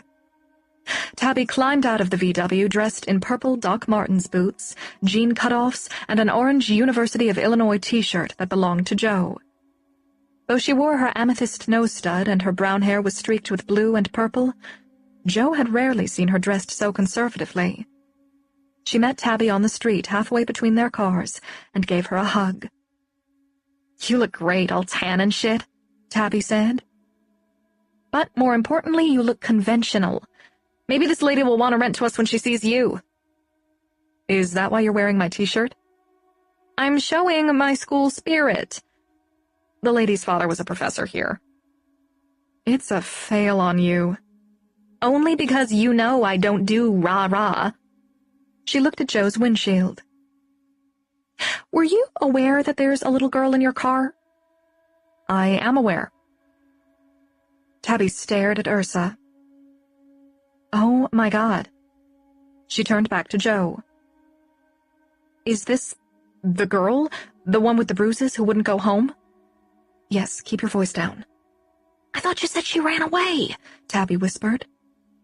"Obviously, she came back." "Why the hell is she with you?" "It's complicated." "What does that mean?" "What I said." Tabby glanced at Ursa again. "So this is what it's like in Banjo Land. You just randomly collect kids?" "Stop calling it that. Banjo Land is way south of Illinois." "You have to call the cops," she whispered. "I told you I did already. She'll just run again. I'm trying to figure out what to do." "You have enough on your plate."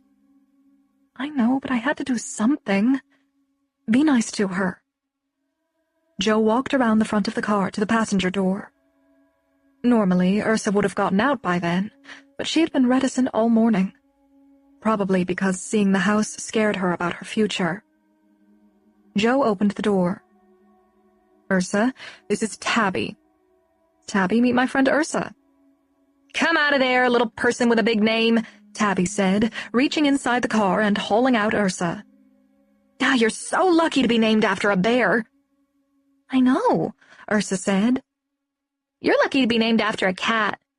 Gabe has a tabby kitten I call Caesar." "How cool." "But I'm not named after a cat. My completely insane mother named me after a TV witch." "Really?" "For real. And that's why if anyone calls me by my real name—" She leaned down and whispered Tabitha in Ursa's ear. "I will punch them in the nose." Ursa smiled for the first time that day. "She means that," Joe said. She looked at the house, as enchanting as ever. "How much? You still haven't told me." "The rent is only a little high," Tabby evaded. "Especially considering we don't have to buy furniture." But she wants rent now because she's leaving. Now? We'd be paying for 2 places until August. Tabby dropped to her knees on the sidewalk and held her hands in a prayer gesture toward Joe. Please, please, please use some of that wonderful money you inherited to help us get this house. I'm begging you. Ursa had probably never seen an adult act so goofy, but she loved it. Her left cheek was dimpled in a big grin. Get up, you dope, Joe said. Please? Let me look at the house and talk to the lady. Tabby sprang to her feet. It's our dream house! How often did we wish we lived here when we jogged past it? Joe walked to the front of the little house and looked up the walkway lined with a rainbow of bearded irises. Imagine us drinking wine and pondering mysteries of the universe on that porch swing, Tabby said. Will we be able to afford wine? Joe said. If we correctly prioritize our grocery list. Frances Ivy, the retired physical therapist who owned the house, greeted them at the door, casting a wary stare on Ursa. Who is this? She asked. Joe is babysitting her today, Tabby said. Good, Ms. Ivy said. No kids, no dogs, no smoking. But cats are okay, Tabby said. Ms. Ivy has 2. Ursa squatted down to pet the calico weaving between their legs. I hope neither of you are allergic, Miss Ivy said. That would be a bummer for a veterinary student, Tabby said.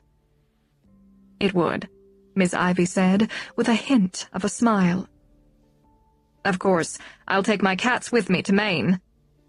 She closed the front door behind them. Tabby told me you're doing your PhD research down in the Shawnee Forest, she said to Joe. And you study birds? Yes, bird ecology and conservation. I like birds. I have several feeders out back. If you decide to rent, I'd appreciate it if you kept them filled.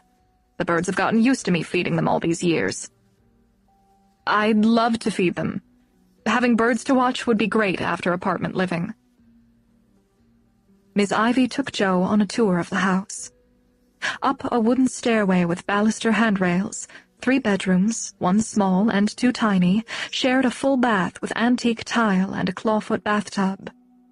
Downstairs, the living room had a working fireplace with a gorgeous old oak mantel. Next to it was a dining room that had been converted to a reading room, and a kitchen with a breakfast nook.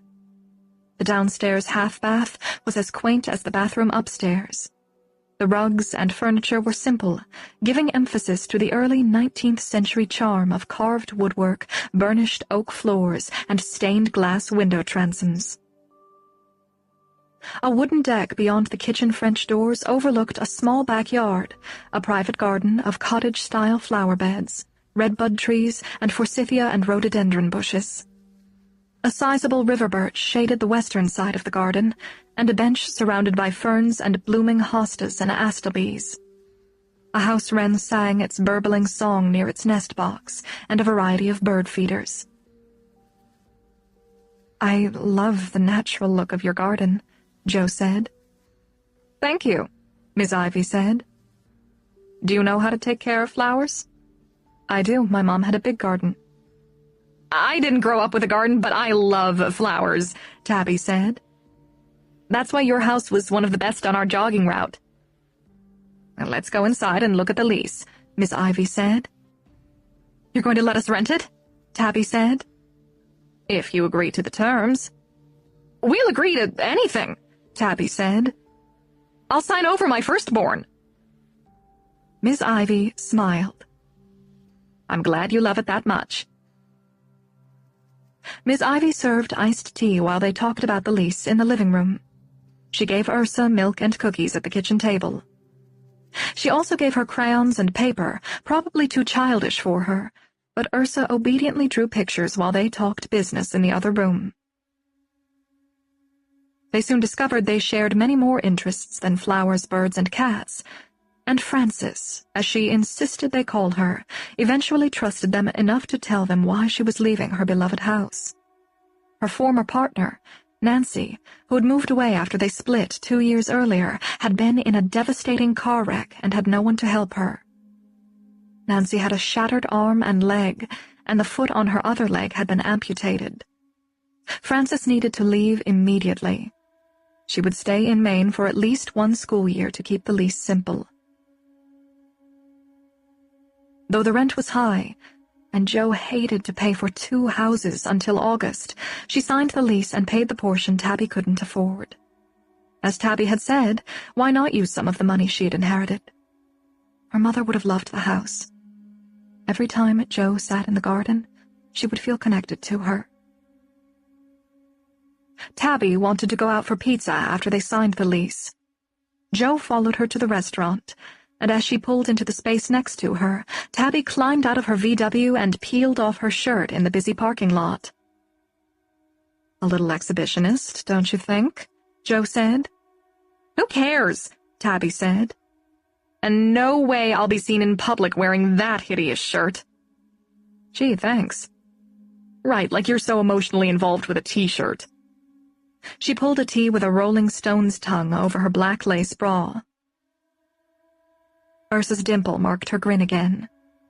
She took the crayons Frances had given her into the restaurant so she could finish a drawing. They ordered slices, and Tabby got a beer. Jo had water, and she let Ursa have a Sprite. When the drinks arrived, Tabby held up her beer for a toast. "To our awesomest house." Jo and Ursa tapped their glasses to hers. "Don't you think it has to be fate that this happened?" Tabby said. "I mean, how weird that we loved that house so much and now we're going to live in it." "I made it happen," Ursa said. "How do you make it happen?" Tabby said. "I'm from another planet. My people can make good things happen." "Really?" Tabby said. "She likes to pretend," Jo said. "It's not pretend," Ursa said. "And the proof is that house." "How do your people make things happen?" Tabby asked. "It's hard to explain," Ursa said. "When we find Earth people we like, good things all of a sudden start to happen for them. It's how we reward them for being nice to us." "But that means you made Nancy get in a car wreck," Tabby said. "Well, I didn't want that," Ursa said. "But sometimes bad things happen to make good things happen." "You know what I hope happens?" Tabby said. "I hope Nancy realizes she still loves Frances because Frances is obviously still shitloads in love with her." "Maybe that will happen, because I like Frances," Ursa said. "Are Frances and Nancy lesbians?" Tabby grinned. "Yeah, they're lesbians." "You cool with that?" "I support gay rights," Ursa said. "Wow," Tabby said to Jo. "And from Banjoland, no less." "I'm from Hitreia," Ursa said. "Is that your planet?" Tabby asked. Ursa nodded. "It's in the Infinite Nest Galaxy." "Whatever that is," Tabby said. "How do you know about gay rights if you're an alien?" "I saw it on the internet at Gabe's house. I'm supposed to learn about Earth, kind of like getting a PhD. "Awesome," Tabby said. "Who's this Gabe you keep mentioning?" "He owns the property next to my rental house," Jo said. "This is Gabe," Ursa said, sliding a paper out from under her drawing of a house. Tabby studied the crayon drawing of a bearded man with blue eyes. "This is good, Ursa. How old are you?" "My age wouldn't make sense to Earth people," she said. Tabby looked at Jo. Jo shrugged. After they ate, Tabby drank another beer and they discussed their move to the rental house. Ursa worked on her second drawing, a front view of Frances Ivy's house. When she went to the bathroom, Tabby said, "Tell me more about this kid." "I know about as much as you do." "Do you have any idea where she lives?" "I don't." Jo watched Ursa walk into the bathroom on the other side of the restaurant. and she hasn't been reported missing. I check the internet almost every day. Tabby leaned across the table, whispering, "You shouldn't have brought her up here. What if something happened to her while she was with you?" "I didn't want to leave her alone all day." "You could get in big trouble, Joe." "Do you think I can't see what a mess it is? But I don't know what to do other than literally tie her up and drag her to the sheriff. And then she goes back to the people who hurt her." Shit.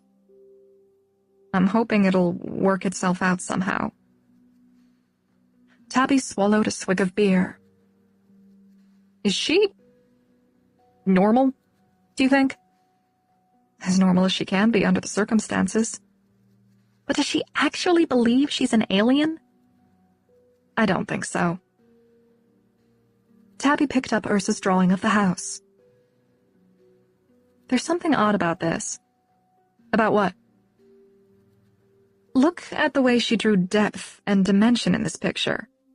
And she saw the house from the outside for maybe a few minutes, but she got all these details? She even remembered the design in the stained glass above the front windows. She's really bright. How does that Gabe guy figure in? She likes to hang out at his farm. He's okay with that? It's a village raises the kid kind of thing. You know the guy. Are you sure he's not a weirdo? He seems okay. Seems? His dad taught literature at the University of Chicago. He went there for a while, too. He could still be a creeper. Ursa would tell me. Since when is Banjo Land inhabited by literature professors? Since before you became a bigot. I'm not a bigot. If you believe everyone who lives in rural America is a backward hick, you're a bigot. Okay, so maybe they all aren't. She picked up the drawing of Gabe. Maybe this guy isn't, even though he uses his beard to clean grits off his plate. He reads Shakespeare. No shit. All his barn kittens are named after Shakespearean characters. Tabby burst into laughter. Seriously. She laughed harder, wiping at tears. Ursa nearly ran back to the table. What's so funny? Shakespeare, Tabby said.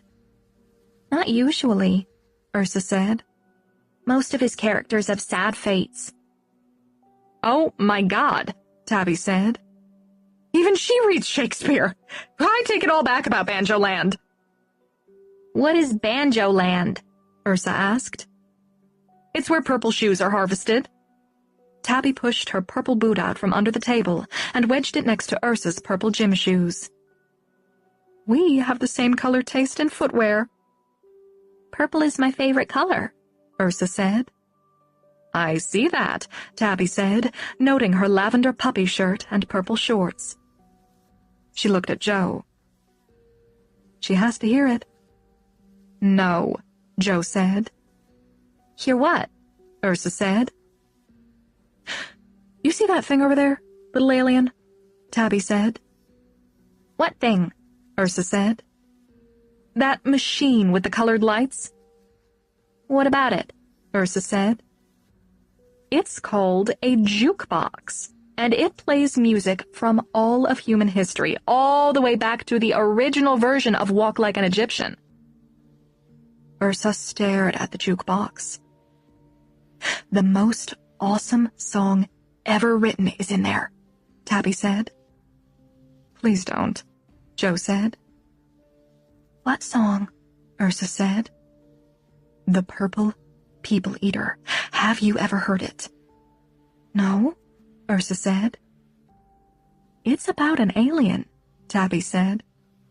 For real? For real, Tabby said, digging in her wallet. This is lunch, Joe said. What about it? Only drunk people think this is funny. Quit being so uptight. Tabby took Ursa's hand and led her to the jukebox. After explaining how it worked, she let Ursa put the money in the machine and select the song. When the absurd song came on, Tabby started singing and dancing in front of everybody. She'd been doing that since she had discovered the song their sophomore year. but usually she had more than 2 beers in her. The diners laughed when she took Ursa's hand and showed her how to dance. "Look at the alien go!" Tabby called to Joe. "Jojo, get over here!" "Come dance with us!" Ursa shouted. Everyone turned expectant smiles on Jo, which made remaining in her seat more humiliating than dancing. She took Ursa's other hand and tried to make it look like she was dancing. Ursa had no idea how to dance either, but she didn't care. She laughed and jumped and shimmied, as radiant as Jo had ever seen her, as if starlight shined straight from her Hatrean soul. 12. At the start of the trip back to southern Illinois, Ursa used her third and last piece of paper to draw a picture of Tabby. An hour later, she was still working on the portrait. "How can you draw in a moving car without getting carsick?" Jo asked. "I'm used to doing things at star speed," Ursa said. "You mean light speed?" "We call it star speed. It's different from light speed."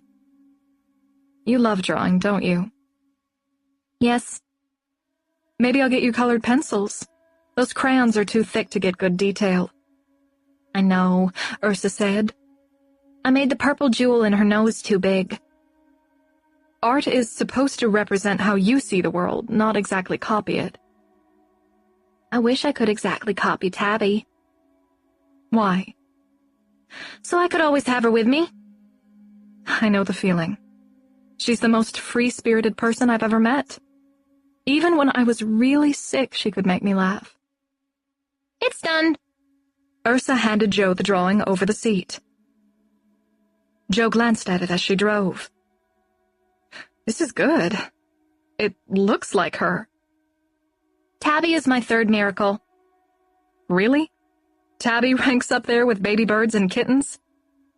"She's kind of like a baby. She didn't know she was supposed to grow up, and that makes her more fun than other grown-up people." Good assessment. Ursa looked at the approaching exit ramp. "Why are you slowing down?" "To get gas." She looked around in all directions. "Wait, where is this?" "A city called Effingham. I usually stop here. There's a station that has cheap gas." "I don't want to stop." "I'm out of gas. I have to." "Can't you go somewhere else?" "Why?" "I don't like this place." Jo looked in the rearview mirror. "Have you been here before?" She didn't answer. "Have you?" Jo said. "I said I don't like it because it's ugly." "Maybe it is, but we'll only be here for 10 minutes. You'd better use the bathroom. They have a clean one here." "I don't have to go." "You had 2 Sprites." Ursa scrunched down in her seat. "I'm going to sleep." Jo fueled the car and used the restroom. She also bought 2 Necco rolls, a candy she rarely saw in stores. That was the other, more important reason she stopped at that particular gas station. Jo thought Ursa was asleep when she returned to the locked car, but Ursa sat up a few miles down the highway. "Want a Necco?" Jo said. "What is that?" "A candy I like." She handed the open roll back to Ursa. "Can I have a purple one?" "How far down is it?" "Only 3. "Go ahead. But purple isn't grape if that's what you're expecting. It's clove, and some people don't like it." Ursa pried out the purple wafer and laid it on her tongue. "I like it." Half a Necco package later, Ursa said she had to go to the bathroom. "Why didn't you go in Effingham?" "I didn't have to go when we were there." Jo stopped in Salem and took her into a bathroom. They made it all the way to Turkey Creek Road without another bathroom break. After they turned onto the road, Ursa asked if they could see the kittens. Earlier that day, they had stopped to tell Gabe they were going to Urbana. But when they saw a silver SUV parked in front of the cabin, Jo decided they shouldn't disturb him and his mother when they had visitors. As they approached the Nash property, Ursa begged her to stop.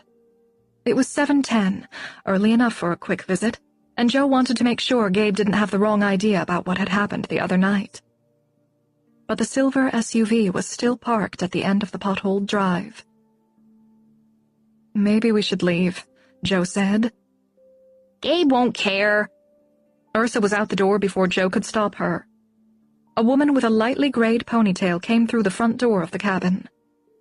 She was in her mid-40s, her features broad and bullish, and the extra pounds she carried on her tall, powerful frame made her appear more intimidating than overweight. But it was probably the harsh blue of her eyes that made Ursa retreat down the stairs and reach for Joe's hand. The woman seemed angry with them, and Joe couldn't imagine why. "We came by to see Gabe," Joe said. "I'm Joanna Teal, and this is my friend Ursa. I'm renting the property next door." "I know who you are," the woman said before Joe finished speaking. Where is Gabe? Ursa asked. "He's not well," the woman said. He's sick? Ursa asked. The woman made an irritated face. Can I see him? Ursa said. "You may not." Who are you? Ursa asked. Joe was thinking a similar question. Who the hell do you think you are? "I'm Gabriel's sister." Joe never would have guessed that. She looked nothing like him. Can I go see the kittens? Ursa asked. "I think it's best if you leave," the woman said. "Is his illness serious?" Joe asked. She was already walking into the cabin. "I'll tell him you stopped by." The door closed. She's mean, Ursa said when they got in the car. Or what they had interpreted as meanness was distress. Maybe Gabe's sister was upset because he was seriously ill. Joe took Ursa with her to do fieldwork the next day. The heat was brutal, and most of the work was on roads, but Ursa never once complained. She found a new nest with 2 cardinal eggs. Joe told her she might have to pay her field assistant wages. After they finished monitoring nests on Turkey Creek Road, Joe drove to the Nash property and parked next to the silver SUV. She and Ursa knocked on the front door, rapping louder when no one answered. Gabe's mother slowly opened the wooden door, holding her 4-legged cane. "We came to see how Gabe is doing," Joe said through the screened door. "Lacey told me you stopped by last night." Gabe's sister must be Lacey, a frilly name that didn't suit her menacing appearance. "How is he?" Joe asked. "Not so well," Catherine said. "I'm sorry to hear that. Can we visit with him, maybe just for a few minutes?" "He wouldn't want that," she said. "Why don't you ask him? We might cheer him up." "I don't think you will," Catherine said. "I'm sorry." Joe and Ursa watched her close the door with shaking hands. Lacey had come down the road that led to the outbuildings. She was dressed in dirty work clothes and rubber boots smeared with manure, probably doing Gabe's usual chores. "Need something?" she asked.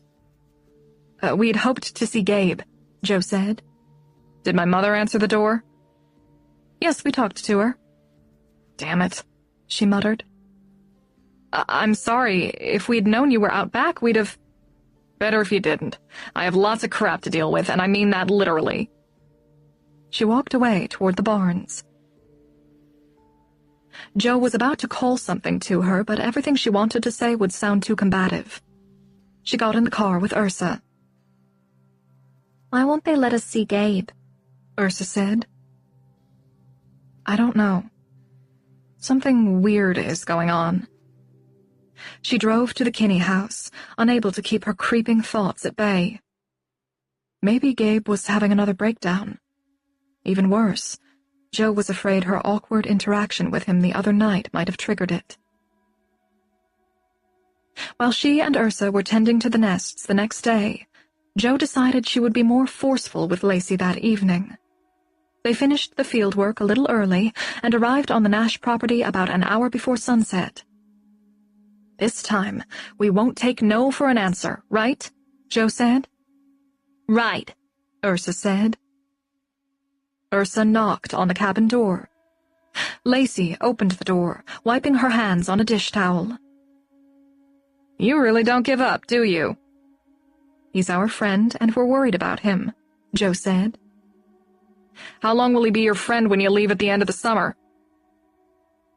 Joe was too shocked to respond, but she wished she had when Lacey added, "Do him a favor and forget him now instead of later." Gabe's sister closed the door. She apparently believed Joe and Gabe were in a relationship, and she had already concluded that Joe was going to dump him. Joe doubted Gabe had given her those ideas, and that had to mean Lacey had far overstepped the bounds of her sibling bond. Joe had heard of controlling sisters, the kind who disliked the women their brothers dated, but this was outrageous.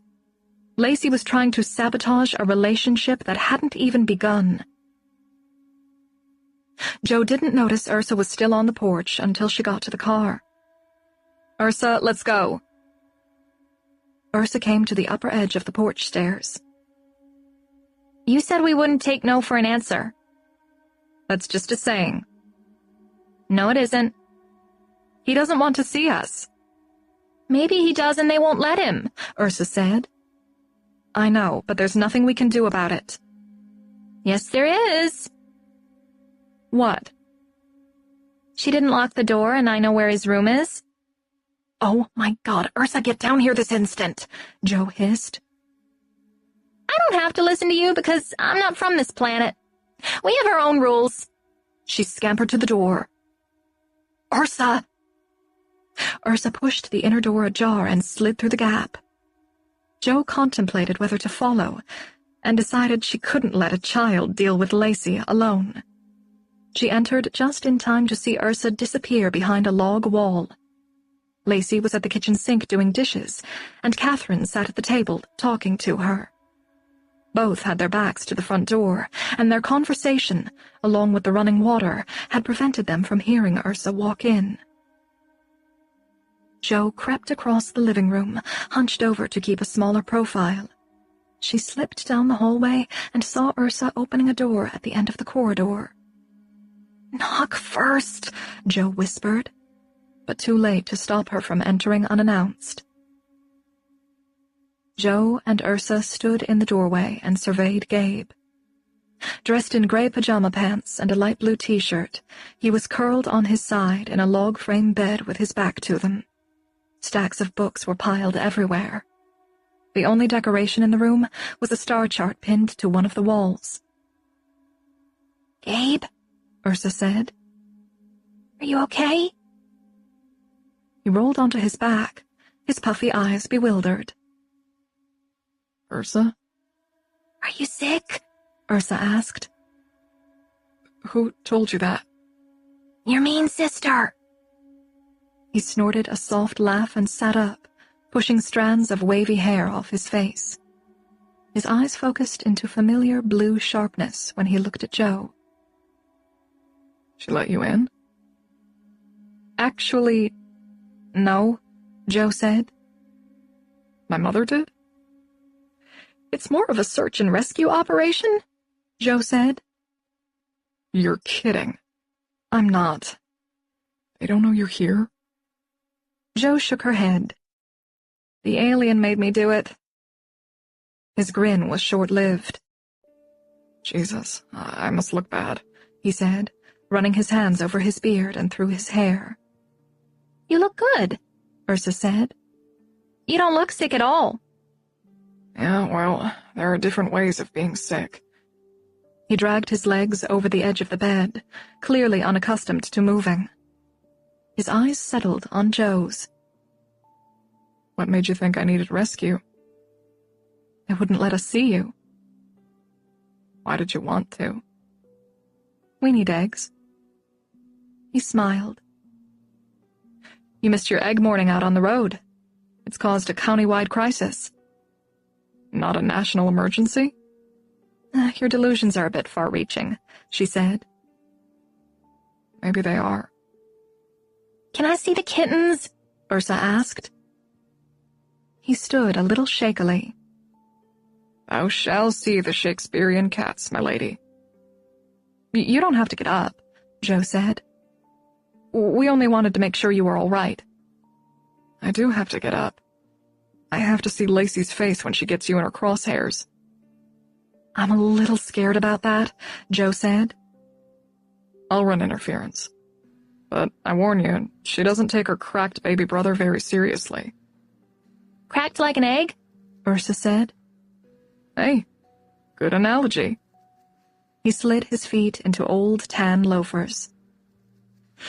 Let's go see those kittens. Are their eyes open yet? Ursa asked. I don't know. I haven't seen them for a few days. He led the way down the hallway.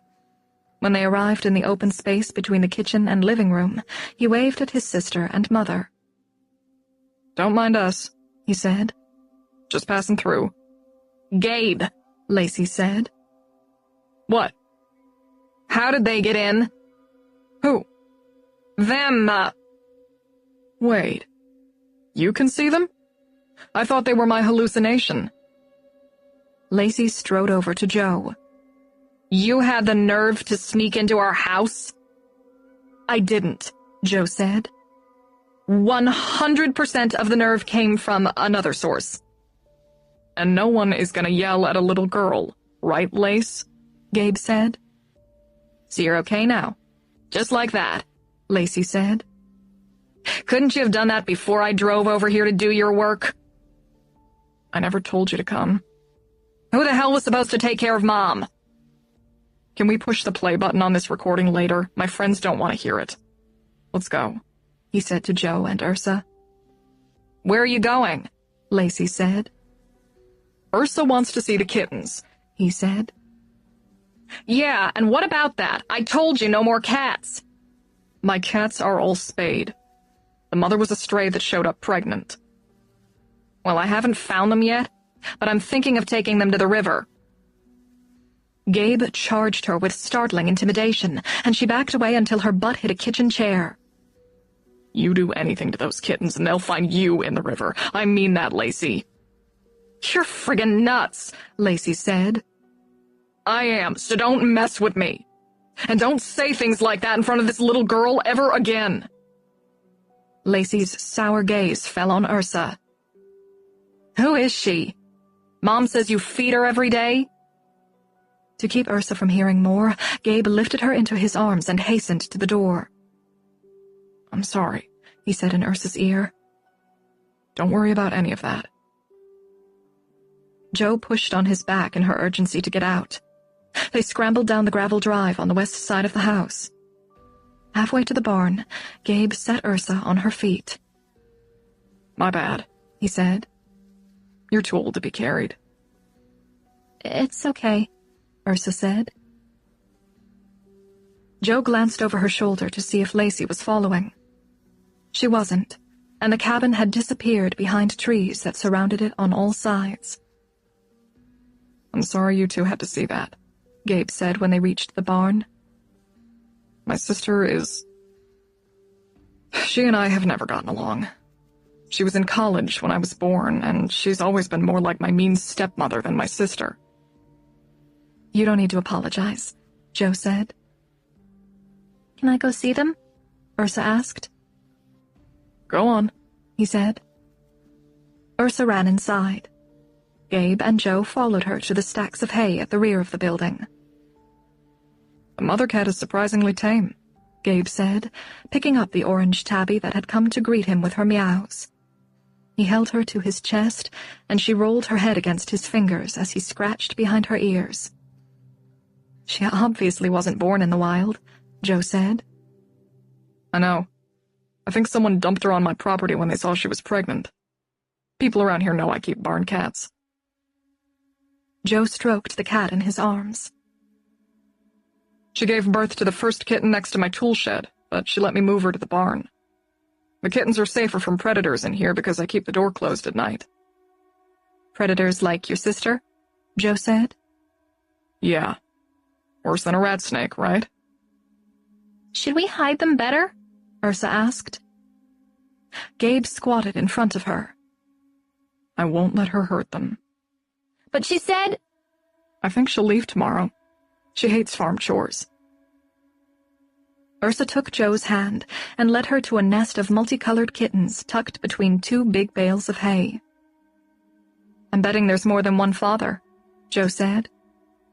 She's discovered your deepest, darkest secret, Gabe whispered in the mother cat's ear. Joe smiled at his humor. He'd looked bad when they first saw him, but he'd livened remarkably in the last 10 minutes. The alien kid apparently had better instincts than Joe. Their eyes are open, Ursa said, a white kitten in her hands. It mewed softly, its squinted eyes trying to make sense of her human face. This is Juliet, Ursa said. Want to hold her? Joe cradled the kitten against her chest. The gray one is Hamlet, Ursa said, pointing at a kitten. This brown tabby is Caesar, the black and white one is Macbeth, and the orange one is Olivia. Which play is that from? Joe asked. 12th Night, Gabe said.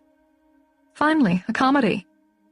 And the black one is Othello, Ursa said. That name was Gabe's idea because Othello is a Moor. Ursa took Juliet from Joe's hands. Juliet and Hamlet are my favorites. She scooped Hamlet out of the nest and reclined against a hay bale with the two kittens on her chest.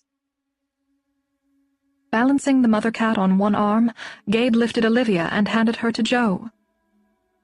Have a little comedy. We need it.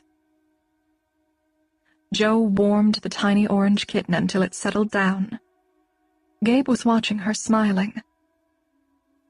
How do you feel? She asked him. But immediately she regretted asking the question that had dogged her since her diagnosis. Are you up to having dinner with us? He tried to read her motives. Ursa and I are making burgers, sweet potato fries, and salad. But I should warn you, they're turkey burgers. I don't eat much red meat. I don't mind turkey burgers, he said. Have you eaten? No. Then come over. I'd have to shower first. We can start cooking while you do that. Are you sure? I'm positive. Guess what, you guys? Ursa said. What? Gabe said. Ursa sat up, white and gray kitten in each hand. I'm going to write a play about Juliet and Hamlet. Is it a play about cats or people? He asked. People. Juliet and Hamlet meet in a magic forest before all the bad things happen, and that changes their fates. It's a comedy, and everyone is happy at the end. I like it, Gabe said. I really like it, Joe said. Can we buy tickets in advance? 13. Ursa explored the prairie edge with a flashlight, while Joe stoked the fire for the burgers. What are you doing? Joe asked. Picking flowers for the table. I thought we'd eat outside like we usually do when we grill. No, Gabe coming for dinner is special. Joe didn't want it to be. Maybe she and Gabe would get awkward again, and eating at the kitchen table in fluorescent light would only make it worse. When Joe went inside to check the potatoes, she saw that their dinner wouldn't be eaten in fluorescence. Ursa had turned out all the lights and placed 2 half-burned pillar candles on the table on either side of her flower bouquet. It looked way too romantic, but before Joe could do anything about it, Little Bear was barking to announce Gabe's arrival. She hurried outside to quiet him. Good watchdog, Gabe said, closing his truck door. It's not good, it's annoying. Gabe patted the dog and came up the walkway. He held out a carton of eggs. Do you really need them? We do, thanks. She took the carton from his hand, noticing the warm scent of soap on his skin. Just to warn you, Ursa has turned this into an haute cuisine affair. Did you find caviar in the creek? The menu is the same, but she's trying to create dining ambiance. Sounds nice. I hope I'm suitably dressed for a restaurant. In the yellow glow of the porch light, Joe appraised his clothing. A blue button-down shirt and light-colored pants, much nicer than the t-shirt and frayed jeans he usually wore. He looked like he was dressed for a date. She suppressed a spike of panic. "It's perfect," she said. "The tux would have been overkill." She led the way into the house, where Ursa was folding paper towels into napkins at the kitchen table. "I was afraid Lacey wouldn't let you come," she said. "She did her best to prevent me, but I got the chains off," he said. Maybe that wasn't so far from the truth. "Need help with dinner?" he asked. Thanks, but all that's left is grilling the burgers," Joe said. "Stay in the air conditioning, if you can call it that." When Ursa insisted on eating inside, Joe turned the living room window unit to its highest setting, but it was old and hadn't done much to lower the temperature yet. Joe stayed outside while she cooked 4 turkey burgers and grilled the buns.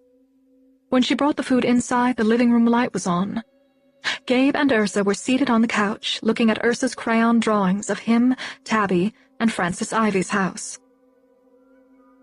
"Ursa says you drove up to Urbana to rent a house the day before yesterday," Gabe said. "We did. I'm sorry I didn't get a chance to let you know before we left. But if Tabby and I didn't move fast, the house would have been gone." "That's okay."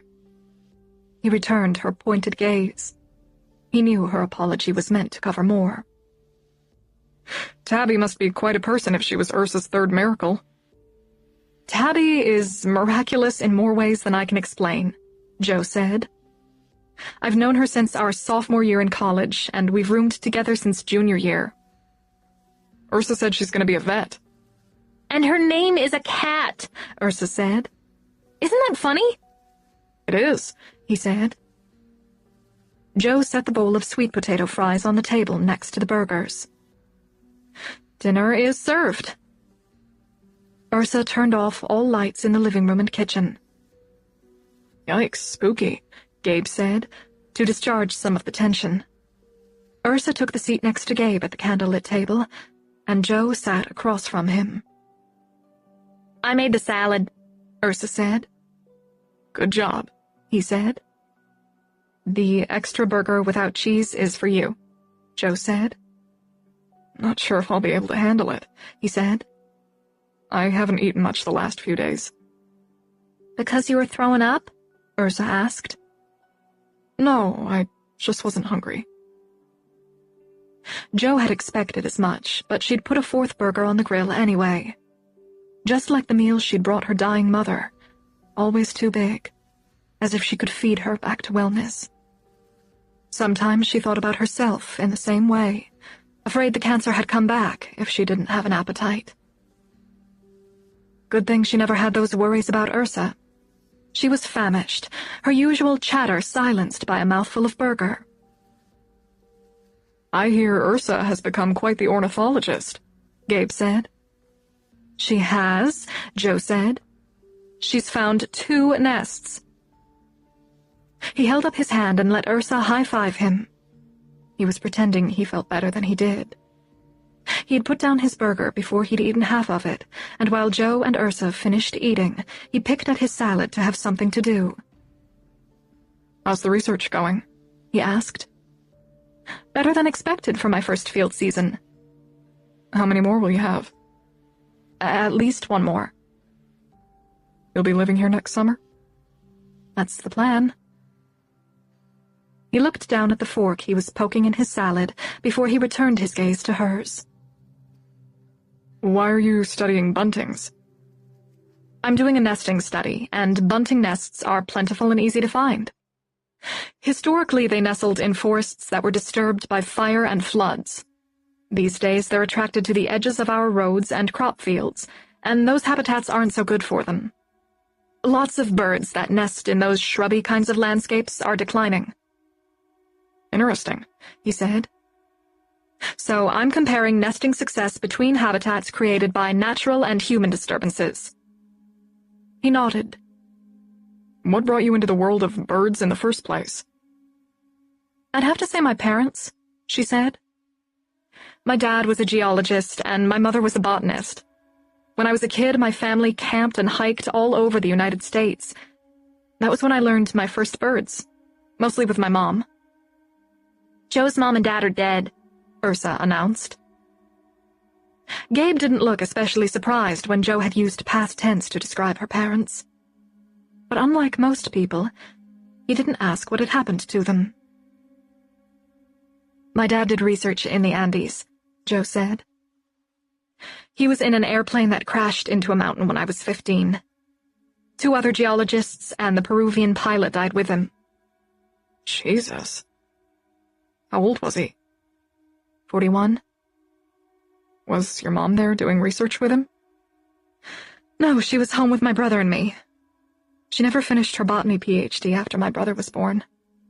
My dad went on long research trips, and she didn't want to put my brother in daycare while she finished her degree. Joe's mom died from breast cancer, Ursa said. She saved Joe's life. As you can see, Joe said, Ursa has been very curious about my family. Looking at Ursa, she added, I wish she'd tell me as much as I've told her. You wouldn't understand if I told you about my Hatrea family, Ursa said. I would. You know I would. Tell Gabe about how your mom saved your life. Changing the subject won't help anything, Joe said. You changed it, Ursa said. Because you didn't want to talk about your mom. She pushed out her chair and left the table to go to the bathroom. Outsmarted again, Joe said. He smiled. She slid away her empty plate.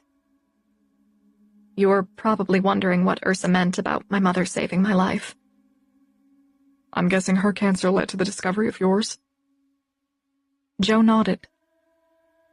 How long ago did that happen? About 2 years ago. She died this past winter. And all the while you were dealing with your own cancer? Were you a graduate student yet when you were diagnosed? I was, but I lost 2 years, between helping my mom and my treatments and surgeries. More than one surgery? Her lack of breasts was obvious, but she hadn't intended to mention the oophorectomy, especially to a man her age. But she had to get over all of that. They found my cancer at an early stage, she said. But I still had a full mastectomy and my ovaries removed, because I was at high risk for recurring breast cancer and ovarian cancer. He leaned toward her, his face washed in candlelight. You don't have to say anything. He sat back in his chair. I won't. As always, words fail when you most want to say the right thing. People think they have to say something, and it never makes me feel better. I know. I've decided language isn't as advanced as we think it is. We're still apes trying to express our thoughts with grunts while most of what we want to communicate stays locked in our brains. This from the son of a literature professor. Maybe I didn't get the literary gene from him. Joe rose to collect plates so he wouldn't feel obligated to eat what he couldn't finish. He helped, stacking his dish on top of Ursa's. What is your mother's field of work? She asked. She was an elementary school teacher for a while, but she did what your mom did. She quit when Lacey was born. She's also a poet, he said, following Joe into the kitchen. She has 2 books of poetry published. Really? Does she still write? She can't. The Parkinson's makes her hands shake too much to write or type. She could recite it while you write it down for her. I suggested that, but she says it would ruin the creative process. I guess I can see that. The Parkinson's is probably wiping out the poetry anyway. That's sad. Yeah. Ursa already had the marshmallow bag in her hand. Don't you ever get tired of marshmallows? Joe said. We don't have anything else for dessert. And the fire is going. Please. Go ahead. Do you want some? Ursa asked Gabe. He looked at Joe. Maybe I should get going. Stay for a while, Joe said. Are you sure? The longer you can avoid the chains, the better, right? 14. They settled into lawn chairs while Ursa cooked marshmallows. Gabe was quiet, staring moodily into the fire. Ursa didn't say much either, her usual exuberance diminished by his silence. Is Lacey leaving tomorrow? Joe asked. Now that I'm up, she probably will, he said, still gazing into the fire. Where does she live? St. Louis. That's good. He looked at her. Why? Because it's a short drive? It would be better if it were longer. She visits too much? Not because she wants to. She comes when my mother calls her and tells her to come.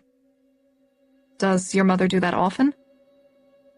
If I lie down for a long nap, my mother calls Lacey. If I'm in a quiet mood, she calls Lacey. If I skip the morning chores, she calls Lacey. Why? Because she thinks I'm going down again. He glanced at Ursa to see if she understood his meaning.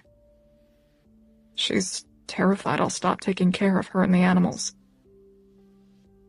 Has that ever happened? He made a wry sound. I wouldn't know.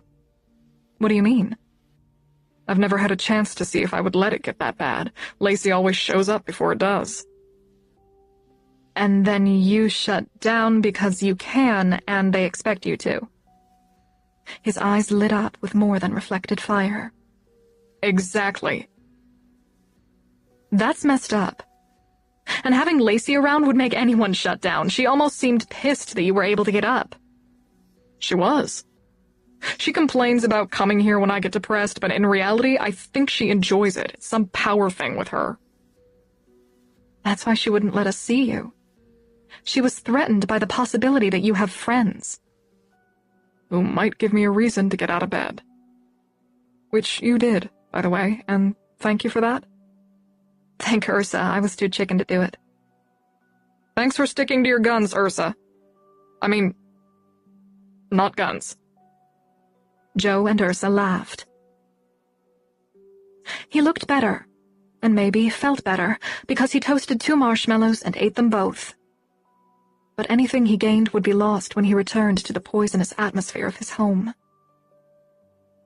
What did your sister say when you left to come here? Joe asked, while Ursa ran after a firefly. You can imagine. He tossed his marshmallow stick into the fire. No, you probably can't, because you're a normal person. What did she say? He glanced at Ursa to make sure she couldn't hear. First, she ripped me for buying clothes for Ursa. My mother told her about that while we were in the barn. When I ignored her, she got nastier until I got angry, like she always does.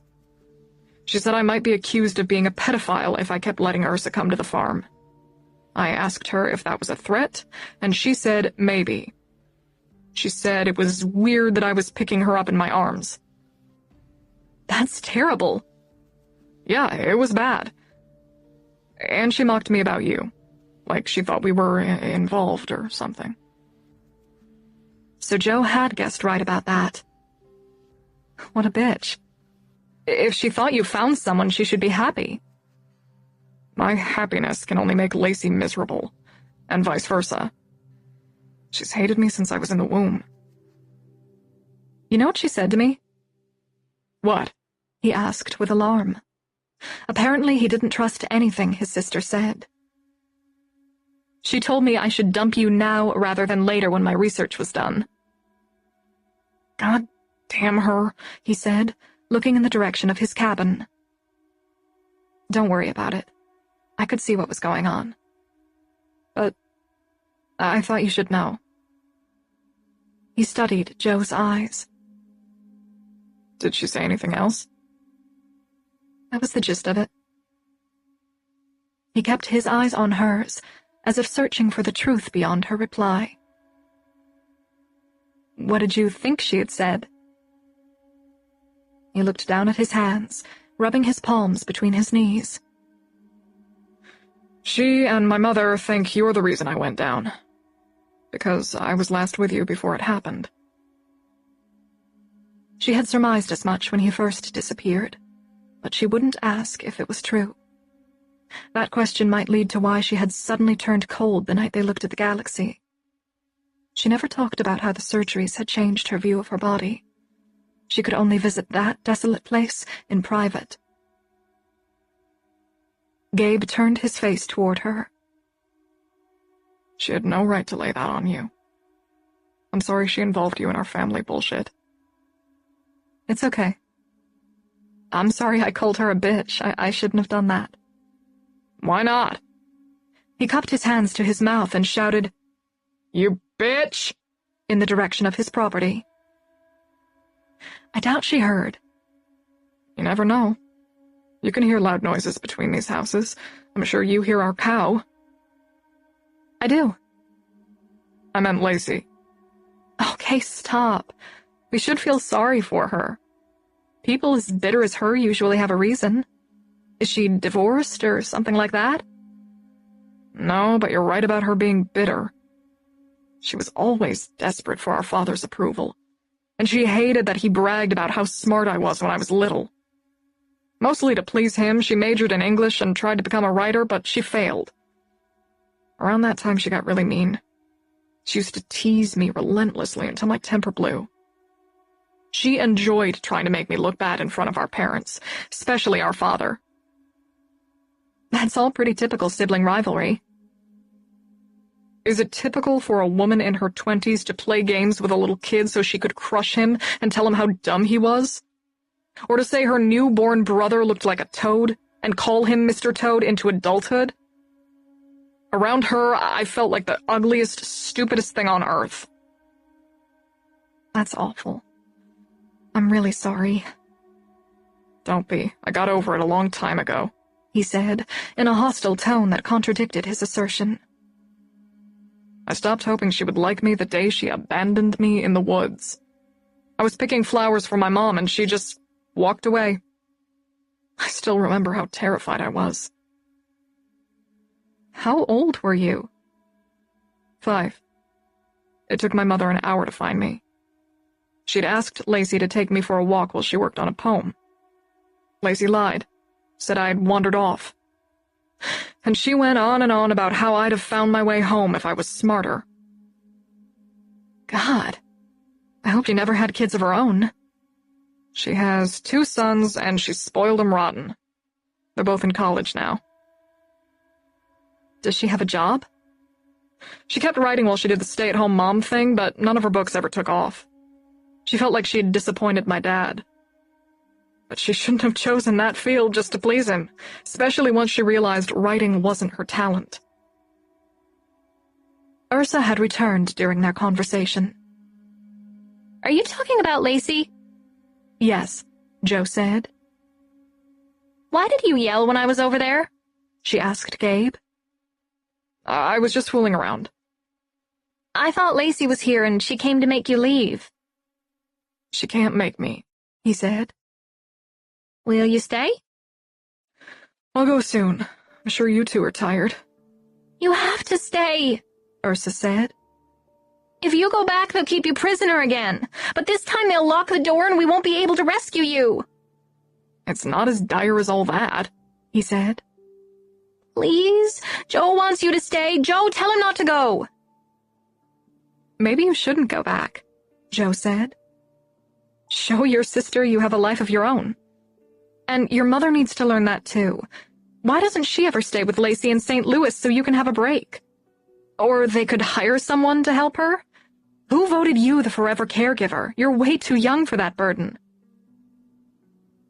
Gabe stared at her. I'm sorry, she said. I tend to spew opinions when I'm pissed. Don't apologize. Everything you said is true. Then teach them a lesson and sleep on the couch. Ursa can sleep with me if that's okay with her." "Yes, it's okay," Ursa said, thrusting her arms in the air. "And tomorrow Gabe can come with us to Summers Creek. It's the best place, Gabe. It's like a magic forest." "I've never seen a magic forest," he said. "It's pretty damn magical," Joe said. 15. "Hey, Joe." Gabe stood 30 yards away in chest-high vegetation. "What?" she called. "I think there's a nest over here that lost its tag." She waded through the brush toward him. "I don't believe this. Did you really find a nest your first hour out?" "It has 3 white eggs in it." "That's an indigo bunting nest." Ursa heard what was going on and ran over. She and Joe arrived next to Gabe at the same time and looked down at the nest built in cane stalks. "Congratulations on your first nest," Joe said. "But damn it, now I have to pay you field assistant wages too." "It probably beats selling eggs," he said. "We're all ornithologists now," Ursa said. Gabe touched one finger to a tiny egg. "It's kind of a rush, isn't it?" Joe said. "I've seen nests before, but finding one when you're looking for one is way better." "Watch out, nest searching can become addictive. There's something about it. You're uncovering these little secrets of the wild." He smiled. "Do I sound like a kook?" "No, I totally get it." He watched Ursa record location, date, and status on a new datasheet as Joe dictated. She carefully printed Gabriel Nash on the found by line. "I've contributed a data point to science. My existence is no longer meaningless," he said. Joe liked that. "We had better go," she said. "The parents are going nuts, and we don't want to bring in a predator." "No predator may touch my nest," Gabe called into the forest as they walked away. "Maybe saying that will be magic that protects it," Ursa said. "That could be a new line of research," he said. "The use of magic in preventing predation on bird nests." "I'm sure you'll get a grant from the National Science Foundation," Joe said. "Ursa Major will be my co-author." "Yeah, you'll definitely get funded," Joe said. Gabe's beginner's luck didn't continue at the next study site, but he had high hopes for their last study area, Ursa's magic forest. They arrived at Summers Creek in the early afternoon. Gabe was immediately charmed by the wooded ravines, mossy waterfalls, and ferny rocks of the burbling stream. He told Ursa he felt the magic, and every so often he'd claim he saw a nymph, or a fairy, or a unicorn. Ursa started seeing phantasms too, and soon the two of them were working harder at inventing fantastical creatures than looking for nests. Joe loved it, even if it was a little distracting. Midway through their work, they sat at the usual big, clear pool to eat the second half of their lunch. Before Joe perched on her favorite flat rock to eat, Ursa was in the water, barefoot and grabbing at fish. "You should eat your sandwich before you get your clothes all wet," Joe called to her. "I don't want to," she said, belly flopping into the deepest water. "So much for my disciplinary skills," Joe said, handing Gabe a turkey and cheddar sandwich. "She's a good kid. She doesn't need discipline." "Other than the fact that she won't tell me where she's from no matter how much I beg?" He sat on the rock next to her. "She told you where she's from?" "Right, the big nest in the sky." "Sometimes I can almost believe it," he said. "She's not like any kid I ever knew." "I know. And there's still no one looking for her." "You check the internet?" "I do. But it gets harder every time. I'm afraid I'll see her on one of those pages, and she'll go back to the idiots who never even reported her missing." "They won't get her back. She'll go to foster care." Joe faced him. How much longer are we going to wait until we involve the sheriff again? It's been almost 2 weeks. His hand holding the sandwich slackened as if he'd lost his appetite. I thought about that a lot the last few days. I think about it all the time. We have to figure out a way to get her to the sheriff. Yeah. They finished their sandwiches in gloomy silence, watching Ursa play in the water. Jo handed Gabe a Nalgene bottle filled with water and opened another for herself. How did your sister and mother react when you went home to change clothes this morning? Lacey went ballistic because she wants to go back to St. Louis. Did your mother say anything? She was too surprised to say much. Why would she be surprised? You know why. No, I don't. So you had a breakdown when you faced a high-pressure university. Why does that make your life more expendable than Lacey's? Why can't you take a day off with your friends? They purposely don't let you recover and move on because they've gotten used to you being the full-time caregiver. There's more to it than that. I don't think there is. He looked in her eyes. I'm sick. I can't just recover and move on. If you believe that, you won't. Like most people who've never experienced it, your view of depression is optimistically misguided. He set the water at Jo's feet and walked over to Ursa. She was in ankle-deep water near the creek bank, trying to catch something in the convoluted roots of a huge sycamore. Did you see that? She said. I caught a big frog, but he got away. So much for your handsome prince, he said. Who wants a stupid, handsome prince? What about a smart, handsome prince? There are no princes in this magic forest, she said. That's modern. She waded into deeper water. Are you coming in? I think I will, he said. I feel all prickly. That's from the nettles. I know. The word nettled has taken on a whole new meaning for me. He took off his boots and long-sleeved University of Chicago t-shirt, but left his jeans on. Jo couldn't help staring at his bare torso, lean and strong from working on the farm. When he'd waded deep enough into the pool, he ducked down and disappeared. He came up hooting and flinging water from his hair. It's surprisingly cold, he called to Jo. You should come in. Jo doesn't like to get her data sheets wet, Ursa said. Jo walked to the edge of the pool. Are you coming in? Ursa asked. I have to, now that you said that. Said what? That I don't like to get my data sheets wet. It makes me sound like a dork. Ursa cheered and jumped on Gabe's back, clinging to him like a baby monkey. Jo took off her hiking boots and rolled her field pants to her knees. The problem was, she didn't want to get her data sheets wet when she went back to work, and the 2 layers of shirts that kept nettles and mosquitoes away from her skin would never dry.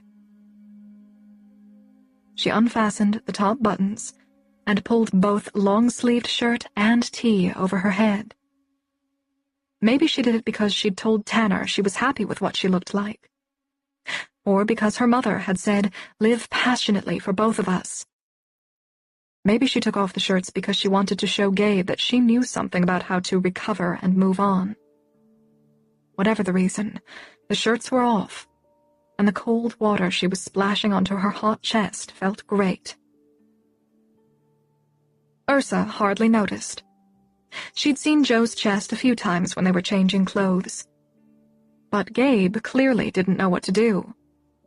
First, he looked at the scars. Then he looked away. Then he looked at her again, but only at her face. I wonder if I'd get arrested for indecent exposure if a forest ranger happened by, Jo said. Is it indecent when you don't have anything to expose? Good question, he said, visibly relieved by the humor. She liked that she'd let a man see her chest for the first time in the forest pool. No bedroom, no pressure. In the woods, she was relaxed, as whole as she ever felt. She stretched her arms into the water and glided across the pool. She turned around, slipped underwater, and came up in the middle of the pool. Ursa shifted from Gabe's back onto hers, hugging her arms around Joe's collarbones. Aren't you glad you came in? I'm really glad. Ursa put her cold, wet lips to Joe's ear. Let's splash, Gabe, she whispered. Okay, Joe whispered back. 1, 2, 3. Ursa leaped off her back and fell into a frenzy, shoving water at him. Joe helped, but with much less gusto. No fair, 2 against 1, he said. You're bigger, Ursa said. He sent powerful waves at them with strokes of his arms. Ursa grabbed Joe's shoulders and wildly paddled her legs. I surrender, he said. Girls win, Ursa yelled. Of course they do. I never stood a chance. Hey, did you hear that? Joe said. They kept still and listened to thunder rumbling from the southwest. It's not close yet, Gabe said. But we have a long walk back to the car. She left the water. She didn't like how far the distant rumbles carried, and their frequency portended a storm that was ripe with lightning. Can I have my sandwich? Ursa asked. Eat it quick while Gabe and I dress, Joe said. By the time they'd dressed and Ursa had gulped down her sandwich, the woods had darkened and the thunder was much louder. That storm is moving fast, Gabe said. Those are the worst, Joe said. They used the rocky creek bed as much as possible to avoid the thick streamside vegetation, but farther upstream, where the creek had more water, they had to walk in the forest. Wind rushed through the treetops, and the temperature dropped at least 10 degrees. The sky turned greenish-black. It's like nighttime, Ursa said. Hunker down or run? Gabe asked Joe. I never know which to do. Let's run, Ursa said. This is scary, she shouted as they ran, but Joe sensed her delight in the booming thunder and sudden pelt of rain. The wind and lightning escalated. When branches started cracking, Joe looked for cover but didn't see any. Almost there, Gabe shouted over the thunder and wind. Joe! Joe stopped and turned around. Gabe was kneeling on the ground over Ursa. Joe ran to them, her chest throbbing at the sight of Ursa sprawled in the vegetation, face slack, eyes closed. She tripped. He rubbed his hand in Ursa's wet hair and showed Joe the blood. That branch hit her. The branch was as thick as Joe's wrist. Joe knelt at Ursa's side and rubbed her cheek. Ursa? Ursa, do you hear me? She opened her eyes, but they looked unfocused. We have to get her to a hospital, Gabe said. He pushed his arms under her body and lifted her up. Joe ran ahead and unlocked the car.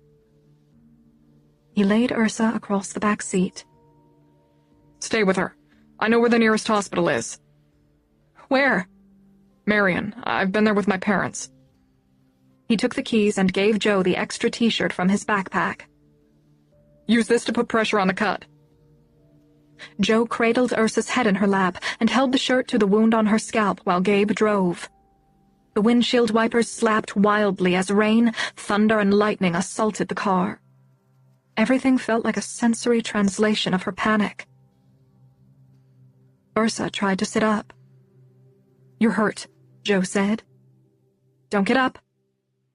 I'm okay. A piece of a tree hit me. She lifted her head and looked at Gabe. Why is Gabe driving your car? Because I know where the hospital is, he said. I don't want to go to the hospital. Joe couldn't hold her down. I want to go home. Don't go to the hospital. You were unconscious for at least 10 seconds, Gabe said. You probably have a concussion, and you might need that cut stitched up. I was just playing a joke. I wasn't really unconscious. You were, Joe said. Everything will be okay, Gabe said. It's not okay! She was right. Nothing would be okay when they arrived at the hospital. How would they explain why Ursa had been with them in the forest? Even worse, she had been living at Kinney Cottage for almost 2 weeks. If the university found out, Joe might be in serious trouble. Will the police come? Ursa asked, betraying similar thoughts. Yes, the police will probably come, Gabe said. They'll take me away from you, Ursa said through a gush of tears. I'm not going. Joe tried to hug her, but Ursa pushed her away. I'm sorry, Gabe said. But we have to do what's best for you, even if you don't want it. Ursa fell quiet, tears dripping down her cheeks. The rain and thunder diminished, the only sound in the car the intermittent swish of windshield wipers. On the outskirts of Marion, Gabe slowed behind another car at a stop sign. Before the Honda came to a full stop, Ursa popped open her seatbelt, flipped the lock, and slammed the door behind her. Joe scooted across the seat, but Ursa had already sprinted into a thicket at the edge of the woods. By the time Joe pushed through the dense vegetation, Ursa had vanished. Ursa! She shouted. Ursa! Come back! Gabe emerged from the undergrowth, scanning the trees. She must be hiding. She can't have gotten far that fast. He jogged a short way into the forest and stopped. Ursa? I know you can hear me, he called. Come out and we'll talk about it, okay? Ursa, please, Joe shouted. Please come out. They searched behind all the trees that were big enough to hide her. She's still running, Joe said. We'll never find her. Ursa! Gabe shouted as loud as he could. If you come out, we won't go to the hospital. They waited. Rain dripped from the trees. A chickadee scolded. She's gone, Joe said. Looks like she is. He saw that Joe was about to cry. We'll find her. Let's drive down the road in the direction she went. Was that a promise? Ursa said behind them. They turned around. She was standing at the edge of the roadside thicket. I'll run again if you don't promise to take me home, she said. But where is your home? Gabe said. My home on Earth is with Joe, she shouted. Ursa. You aren't my friend if you don't do what you said. You said we wouldn't go to the hospital. We won't, Joe said. Do you promise?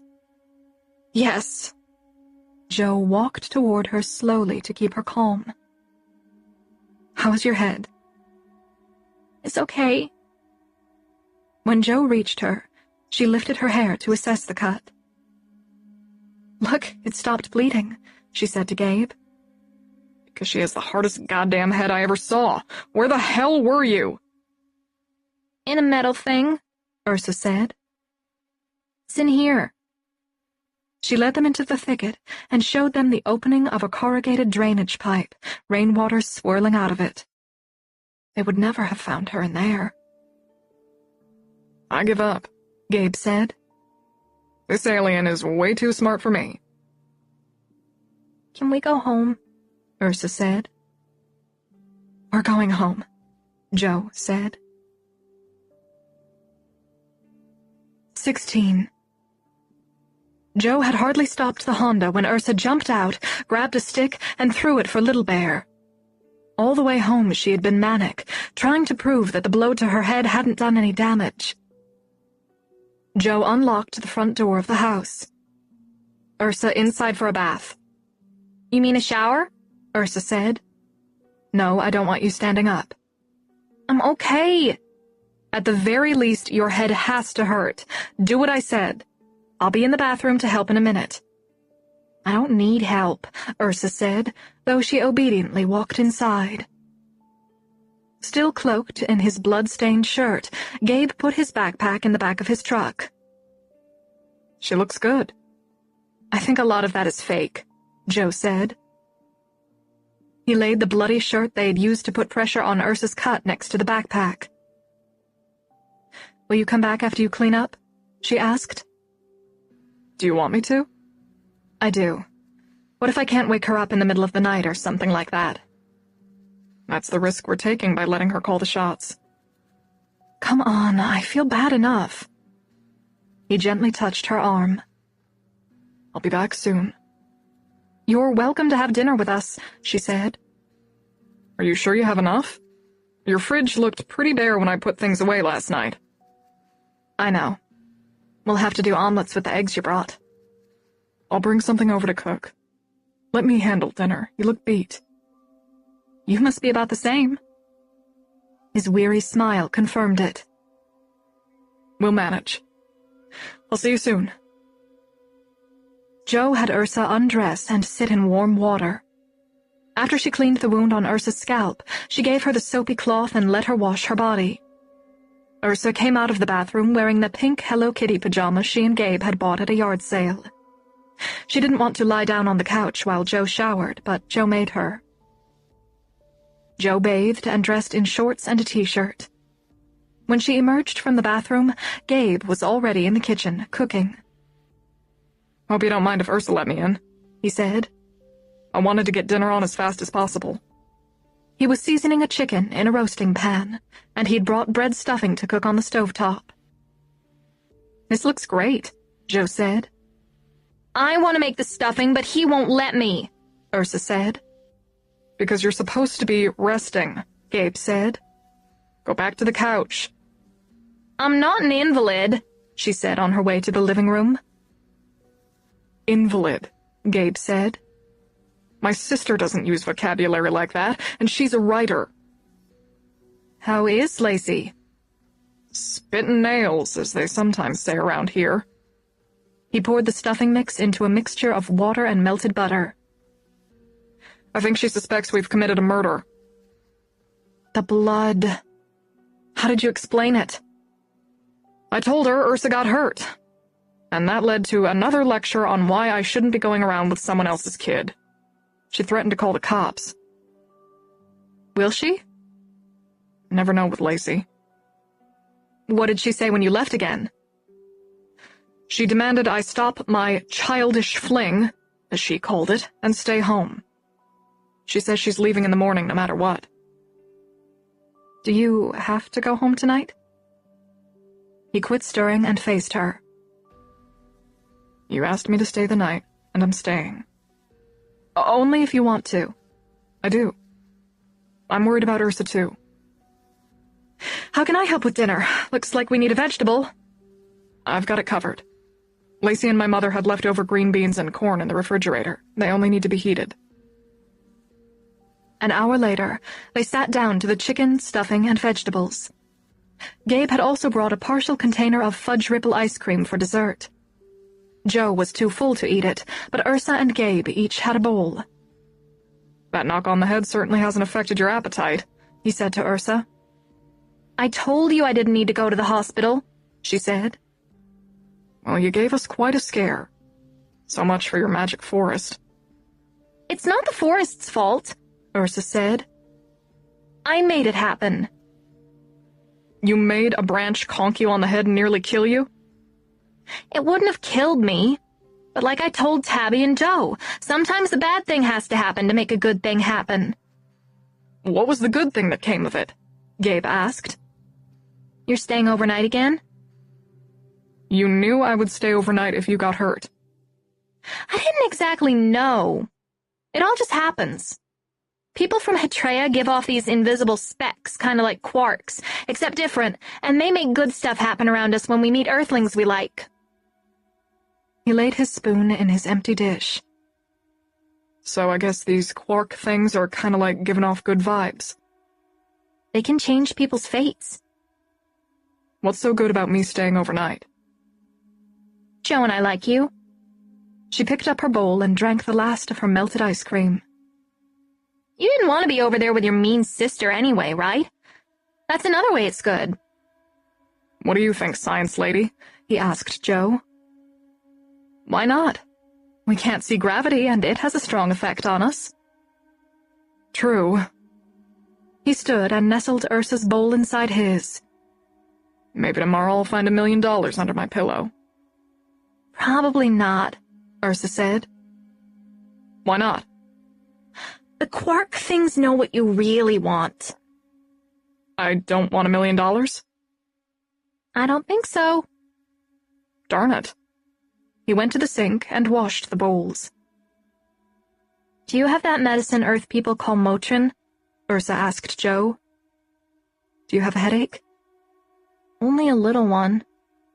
Don't lie. How bad does it hurt? Kinda bad. She saw Joe and Gabe glance at each other. I'll be okay. I heard a cold washcloth and Motrin helps a lot. She must have had that remedy in the past. Who had taken care of her when she was sick, and why hadn't that person reported her missing? They took Ursa to the couch, gave her a Motrin, and had her lie down with a cold washcloth over her eyes and forehead. They darkened the room and lit Ursa's 2 candles. She fell into a deep sleep immediately. Joe sat on the edge of the couch watching her breathe.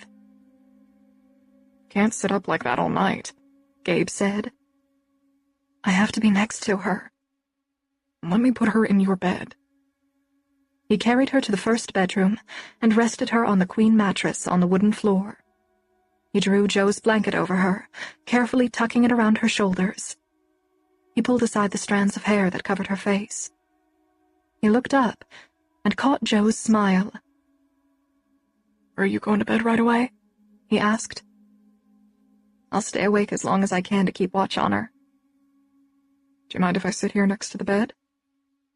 Not at all. She retrieved 2 candles and put one on the dresser and the other on the nightstand. She sat on the mattress facing Ursa, and Gabe sat on the floor on Ursa's other side. I had a good day, he said.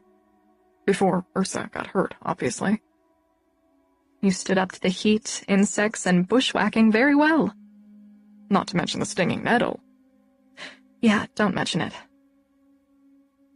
Silence lingered between them. He lifted the book, lying next to Ursa.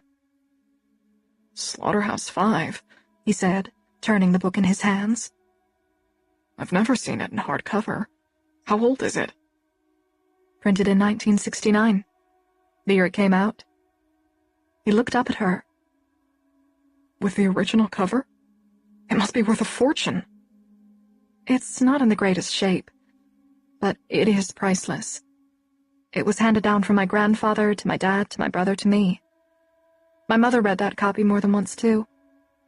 She reached over Ursa and took the book from him, resting it on her crossed legs. This book often came up in our conversations, she said, stroking her hand over the cover. It was a favorite for all of us. My dad would love that. What? How you still connect with your parents through a book.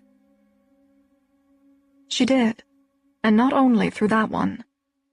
She had most of the books that had belonged to her parents, and she read passages from them every night before she fell asleep or when she had insomnia. As she read, her fingers touching the same pages theirs had touched, her father and mother were right there with her. Your family sounds interesting if they all liked an unusual book like that. We were definitely interesting, she said. Kind of weird, truthfully, and sometimes that made it hard for my brother and me to relate to other kids. How so? She thought for a few seconds. Since I've gone into field biology, I've noticed most scientists who work out in the natural world are a little different from other people. Maybe it has something to do with how they can turn their backs on the comforts of society for long periods of time. But it's not just that they can forego society, it's more like they need to. For people like that, the natural world is vital, a spiritual experience. His candlelit eyes were intent on her. That's how my parents were. They rarely took us to do the things other kids did. Amusement parks and touristy beaches. On weekends, we hiked and kayaked or went in search of salamanders or fossils. Our vacations were usually camping trips, sometimes to far places like Maine to see puffins or Utah to see rock formations. And anywhere we went, we would go rock hounding to look for minerals and gems. Cool, he said. It was. You should see our family collection. My dad's excitement about geology was contagious, almost manic. He was always pointing out the geology of the landscapes around us. That probably sounds boring, but it wasn't. The way he described how the forces of nature had shaped the earth was almost poetic. Sounds like an interesting guy. He was. And my mom, she was a force of nature too, but in a relaxed, rippled stream kind of way. If I got into some screwed-up situation at school or with my friends, she could always help me see it was no big deal and bring positive light to it. And her garden, it was gorgeous. A wilderness of flowers and ponds and trees in the middle of suburbia. My friend Tabby used to say she was pretty sure fairies lived in my mother's garden. It was that magical. Where did you live? He asked. Evanston. My dad taught nearby at Northwestern. Really? Not far from where my dad taught. To Chicagoans it's far, she said. Did you live in the city when your dad was at U of C? In Brookfield. In the house my dad grew up in. Do you know where that is? I do. I went to the Brookfield Zoo a few times. My house was about a half-mile from the zoo. She gazed down at the book in her lap. It's weird. What is? When I first bought eggs from you, I never would have thought our backgrounds were so similar. You thought I was just a dumb, gun-toting redneck. I didn't know what you were. Neither knew what to say next, but the silence didn't feel awkward. Jo got up and put the book on the bedstand. She grabbed the pillow and blankets off the living room couch and laid them next to Ursa on the bed. You look tired, she told him. Why don't you lie down? Are you sure? If we're both here, we have more contact with her. Anytime you wake up, you can check her, and I'll do the same. I think she's okay. She fell asleep so fast, and all this time we've been talking, she hasn't moved. Because she's exhausted. She is. I'd better let her sleep in. Good idea. Jo set her phone alarm for 7 a.m. and blew out the 2 candles. She stretched out on the mattress and heard him do the same on the other side of Ursa. Do you have enough room? She asked. Enough to sleep in. The air conditioner hummed and rattled in the window. She hoped it didn't bother him. She preferred the sounds of field and forest at night, but she slept poorly when the bedroom was warm and muggy. I'm sorry I talked your ear off about my family, she said. Don't apologize, I enjoyed it, he said. I'd like to hear more about your parents sometime. Growing up with a poet and lit professor who built a cabin in the woods must have been amazing. After a silence, he said, Yeah, it was amazing. But not in the way you're thinking. Jo propped on her elbow and tried to see him in the darkness. What do you mean? Never mind. He rolled over, turning his back to her. 17. The windows rattled. Jo opened her eyes and tried to make sense of what she had heard until another long rumble of thunder shook the panes. She put her hand on Ursa to make sure she was breathing and picked up her phone. It was 6:03. After a few minutes, she got enough signal to check the weather. The remnants of a tropical storm in the Gulf were hitting southern Illinois, and rain was expected until at least noon. More thunder rolled in the distance. Just what we need, another storm, Gabe said. It is what we need. I get to stay in bed, and that's good for Ursa. She turned off the alarm on her phone. You don't work when it rains? It's not good to pull birds off their nests in rainy weather. Makes sense, Gabe, Ursa said. She sat up and stared blearily at him. Go back to sleep, Joe said. It's raining, no field work. Good. She curled on her side with her arm around Gabe and fell back asleep. Well, guess I can't get up now, he said. You can't, Joe said. Rainy mornings are the best. They slept for 2 more hours.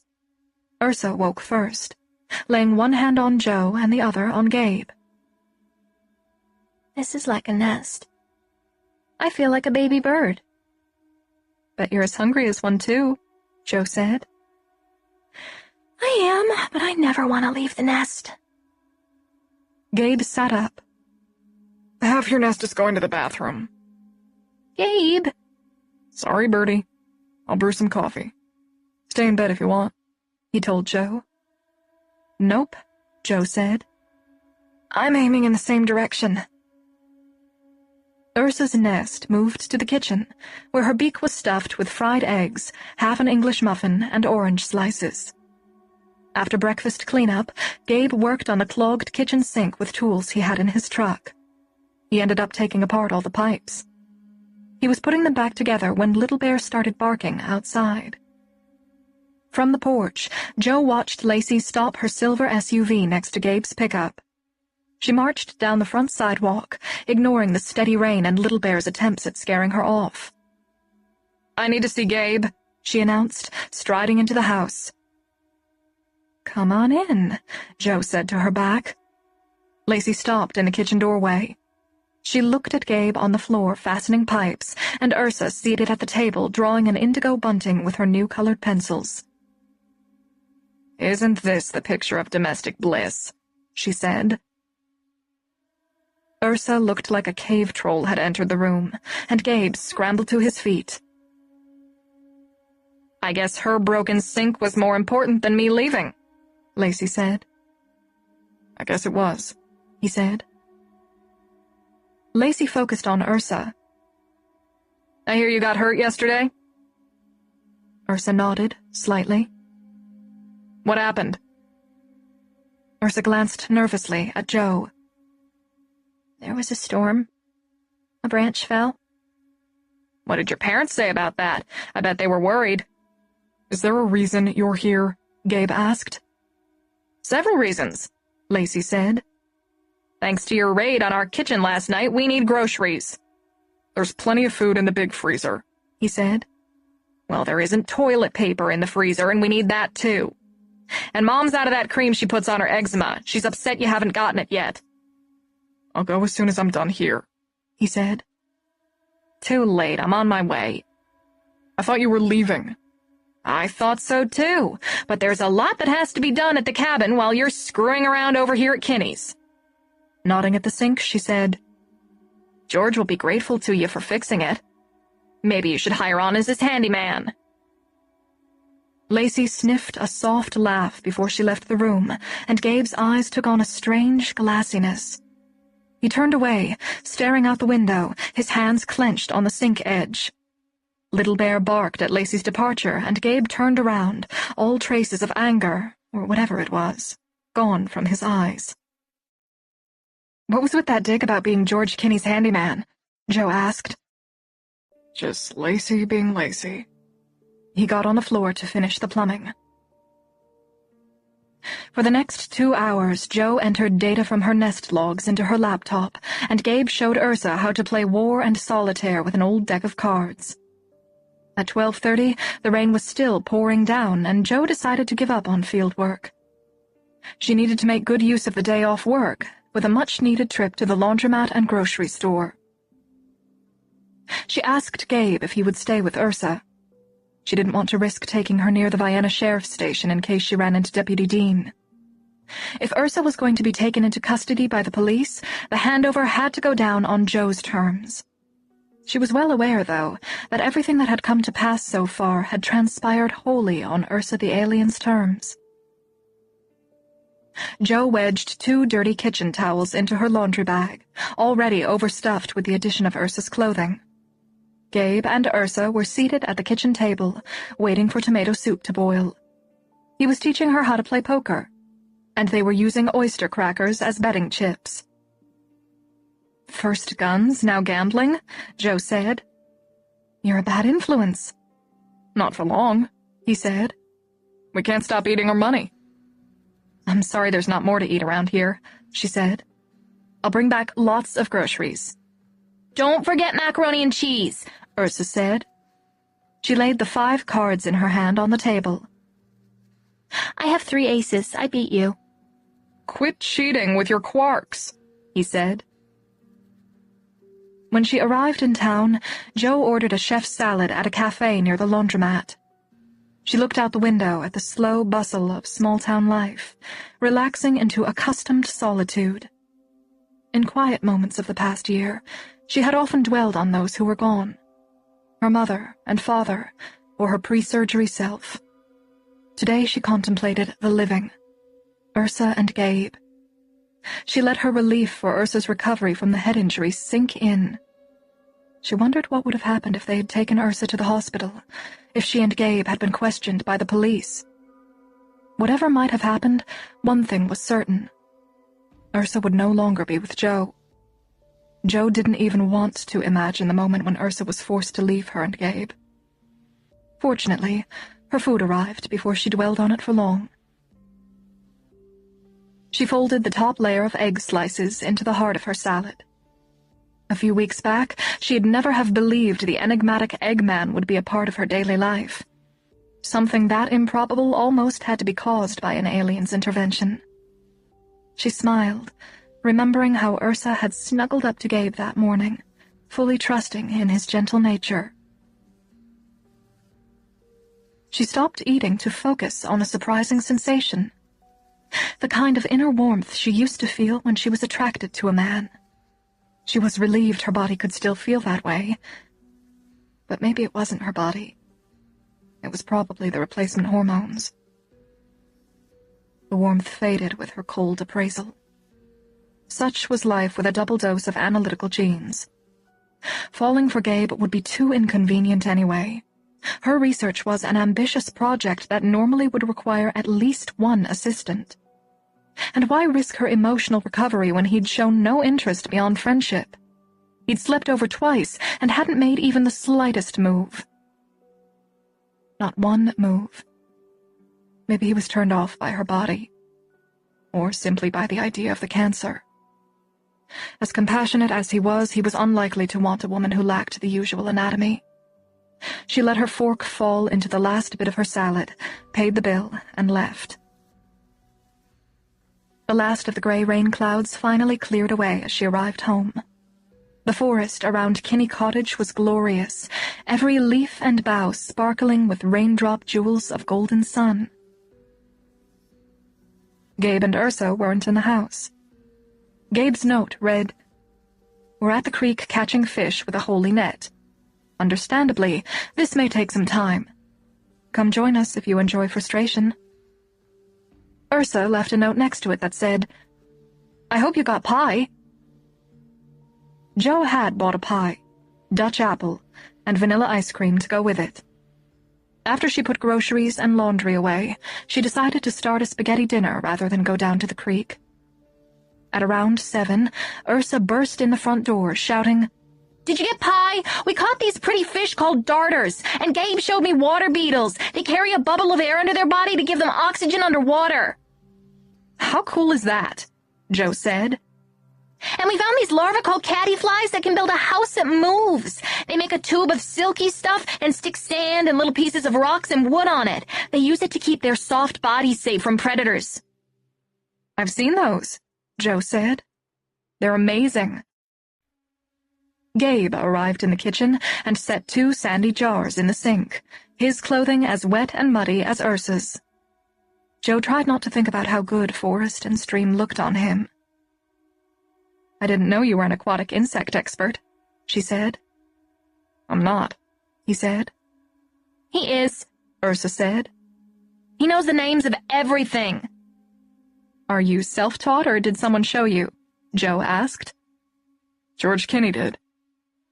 "It smells great in here. What is it?" He lifted the lid on the skillet. Spaghetti sauce with turkey sausage, Joe said. Yay, pie! Ursa said, lifting the pastry off the counter. Put it back, Joe said. It's dessert, but you can only have it if you eat your green stuff.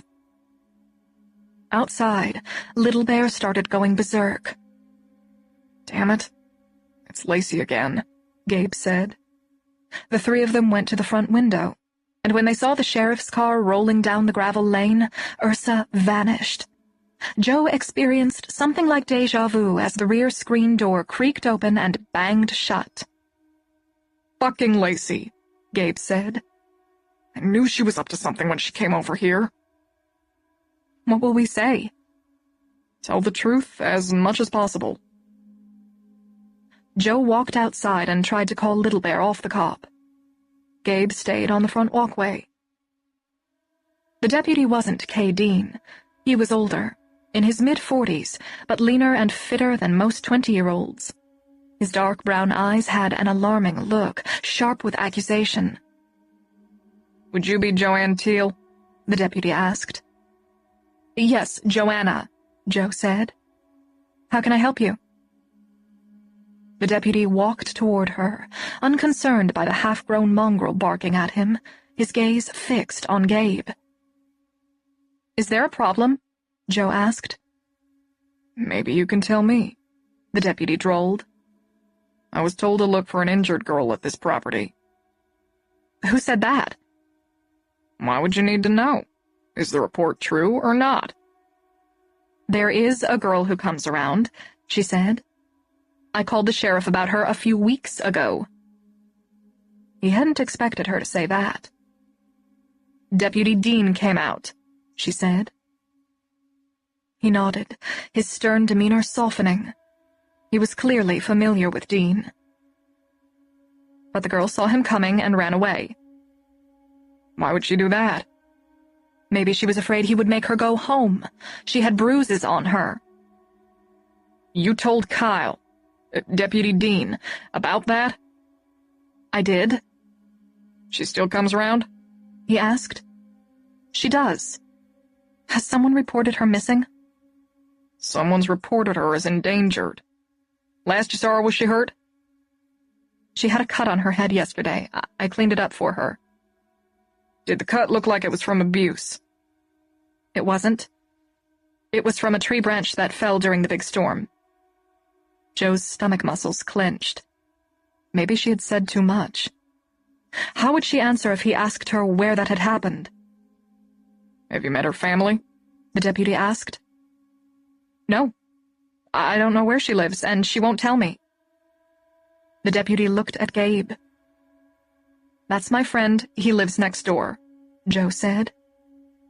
And you own this property? He asked Joe. I rent it. I'm doing research. What kind of research? On birds. Well, someone's got to do it, he said, smiling to himself. He strode over to Gabe. Have you seen the little girl? I have, he said. She comes over to my property too, he added, knowing Lacey would have given the information. What does she want? The deputy asked. She likes the animals. Do you know where she is right now? She's probably around somewhere, Gabe said. Is that yes or no? The deputy asked, looking in his eyes. She was here a short time ago, but she left. We don't know where she went. The deputy nodded. Do you mind if I look in the house? He asked Joe. The request was well beyond what Joe expected. She had always thought the police needed a search warrant to enter a person's house. But Gabe nodded at her, signaling that she should let him inside. No problem, she said, opening the porch door. Joe and Gabe followed the deputy into the house. Fortunately, Joe had put Ursa's clean clothing inside the dresser. But what if he looked in the drawers? The deputy walked from room to room of the small house, scrutinizing everything. When he got to the kitchen, he pointed to Ursa's drawing of an indigo bunting attached with a magnet to the outside of the refrigerator. Who did that? He asked. the girl, Joe said. Do you often let her inside the house? I'm rarely here. Most of the day I'm out doing research. I asked if you let her in. I do because I feel sorry for her. I think someone isn't taking good care of her. Does this girl have a name? She calls herself Ursa Major, but I assume that's a made-up name, because that's the name of a constellation. I know what it is, the deputy said. He walked out the back door and looked around the edge of the prairie before going over to the derelict shed. Joe and Gabe stood in the front yard under the hickory tree while he searched around the outbuilding, Little Bear following him everywhere he went. Well, I see no girl, the deputy said. But there's some concern for this child, so I'd appreciate a call to the sheriff if you see her again. He handed Joe a card with his information. Have a good night. You too, Joe said in unison with Gabe. They watched the deputy climb into his patrol car and drive away, Little Bear sending him off with a running flurry of barks. When he was fully out of sight, Gabe said, I have to go home. I'm gonna kick Lacey in the ass back to St. Louis. Don't make her mad. She'll do something worse. I won't. But if I go home, she'll leave. That's why she did this. I really can't believe you're related to that scheming woman. Gabe walked away. I want to find Ursa before I go. Joe followed him to the back of the house. The last time this happened, she didn't go far, but that was at night. They looked around the grassy field, calling Ursa's name, but not too loud in case the deputy had stopped at the Nash cabin on his way out. Following a trail of broken stems, they came to the far edge of the field, a slope that dropped down into forest. They searched for a little while, but the sun was setting and they didn't have a flashlight. Standing at the back door, Gabe looked out at the darkening field. She's hunkered down somewhere. She'll come back at night to make sure the sheriff's car is gone. They cooked the pasta but didn't eat much, and they didn't cut the pie. At 10, they lit a fire in the pit behind the house to signal Ursa to come home. They sat in lawn chairs, waiting, too worried to say much.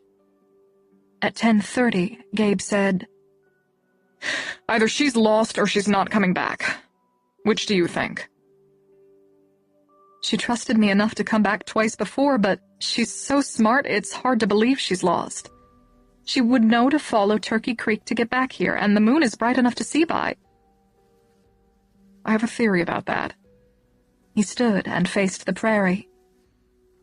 After she ran out the back door, she probably went straight north through the tall grass to keep the house between her and the sheriff. If she went down that slope back there, she would come to Guthrie Creek. Pointing eastward, he said, Turkey Creek splits off around this hill. If she crossed Guthrie on her way out and came back in the dark, she might not see Turkey Creek split off. She would follow the wrong creek trying to find us. You're right. Where they split, Turkey Creek is full of vegetation. It hardly looks like a creek. Did she know the lay of the land back there? I don't think she did. She stuck pretty close to the house and shed. He stared out at the dark field, rubbing his beard. I bet this reminds you of the day Lacey left you in the woods, Joe said. He looked surprised, as if he hadn't expected her to make that connection. That's exactly what I'm remembering, he said. Do you have a good flashlight? I want to walk down Guthrie and try to find her. Joe dug through her supplies and found a headlamp for him and a regular flashlight for herself. They called Little Bear and urged him to follow, hoping he might hear or smell Ursa. Having spent many childhood days roaming the Kinney property, Gabe knew the easiest way down the hill to Guthrie Creek. They intermittently called for Ursa as they walked.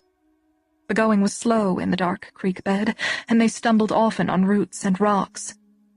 Little Bear was enjoying the excursion, often running off into the dark forest to explore, but always returning. If she walked this long, she would have known she was off course. She would have turned around, Joe said after about 40 minutes of searching. I know. Should we go back? I'm going a little farther. I can't give up yet. He nodded and stayed at her side. Ursa? It's Joe! Come out! She called. After another 15 minutes, they decided to turn around. Joe was trying not to cry. Gabe spontaneously put his arms around her. It's okay, he said. She's smart. She'll be okay. His shirt had dried since he'd been at the stream with Ursa, but he still smelled of creek water and wet sand and minnows. Jo closed her eyes and submerged herself in the comfort of his unexpected intimacy. He pressed closer. He seemed to need her, too. Little Bear ran barking down the creek in the direction of the Kinney property. Jo and Gabe pulled apart and ran after him. The dog's barking abruptly stopped ahead, and as they rounded a bend, their lights fell on Ursa kneeling in the creek bed, hugging Little Bear. "Jo!" she said. She splashed through a shallow pool and fell against Joe's body, a sob bursting from her. "Are the police going to take me?" "He's gone," Gabe said. Ursa transferred her arms to his waist. "Where were you? How did we pass without you hearing us?" he asked. "I got lost," she said. "I tried to find that one trail that goes up to the road, but I never saw it. It was dark and everything looked different. I turned around and walked a long time, but I still couldn't find it." "And you turned around again," he said. Ursa nodded, wiping her hands over dirty streaks of tears on her cheeks. "She was southwest of us when we went northeast looking for her," he said. "You were smart to follow the creek," Jo told her. "But you followed the wrong creek. This is Guthrie Creek, not Turkey Creek." "That's why everything looked different," Gabe said. "I was scared," Ursa said, new tears falling. "I thought I would never see you again." Gabe crouched. "Get on my back. I'll carry you for a while." Ursa clambered onto his back and wrapped her arms around his neck. He gripped her legs and stood. "Am I too heavy?" she asked. "Is that little stonefly on my back saying something, Jo?" "I thought I heard it squeak," Jo said. "Gabe and I found a stonefly larva today," Ursa said. "They eat detritus." "Good word," Jo said. "I learned that word today. It's gunky stuff that's made of rotten plants and animals." "Sounds delicious," Jo said. "Did you eat the pie?" "Nope. We were waiting for you." When they arrived at Kinney Cottage, Gabe lowered Ursa to the ground near his truck. "I have to go," he said. He took off the headlamp and handed it to Jo. "I have to make sure Lacey packs her bags tonight." "I think she called the police," Ursa said. "I think so too." He turned to Jo. "Make sure Ursa stays out of sight. Don't take her on the road to look at nests for a while." "I'm not working Turkey Creek tomorrow." "Good." He half-turned to his truck. "I guess I'll see you..." "When?" "I don't know. We have to make sure this blows over." Jo moved toward him. She thought they would embrace again, but he climbed into his truck and drove away. 18. The next day, Jo let Ursa stay in bed a few extra hours to make up for missed sleep. But that put her further behind in nest monitoring after the rain day. They had to work late to catch up as much as possible, arriving at Turkey Creek Road after sunset, too late to catch Gabe at his Monday evening egg sale. "Can we stop at Gabe's?" Ursa asked. "We can't. Lacey might be there." "I could sneak in and see if her car is there." "We aren't doing any more sneaking." They had a similar conversation the next day, and the day after that one. 3 days and no word from Gabe. Jo regretted that she hadn't asked him if he had a cell phone, but mostly she was glad they didn't talk via text. For some reason, she couldn't imagine communicating with him that way. The next morning, Jo let Ursa sleep until first light. "Is it raining?" she asked when she opened her eyes and saw gray light. "I let you sleep a little later. We're starting on Turkey Creek Road." "I like when we do that." She sat at the kitchen table and sleepily ate a waffle. Usually they left the house in quiet darkness. But when they began on Turkey Creek Road, they were greeted by a full dawn chorus, the riotous song of birds defending territories after a long night.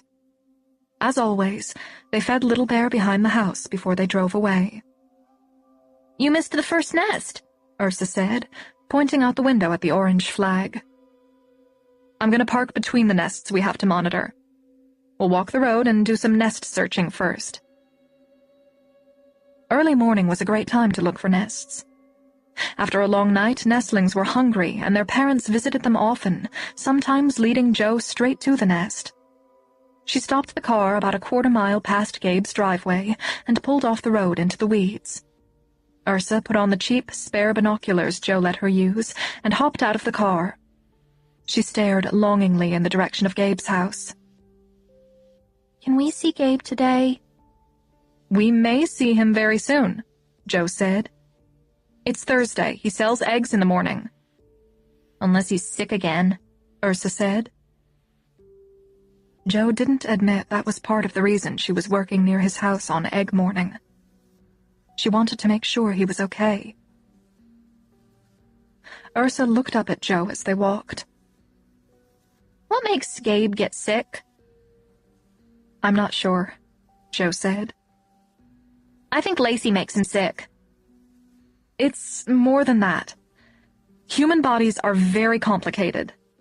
Inside us there are all kinds of genes, hormones, and chemicals that affect our moods, and sometimes people have a certain combination of those things that makes them feel sad." "All the time?" "Usually, not all the time." Gabe wasn't sad until Lacey came.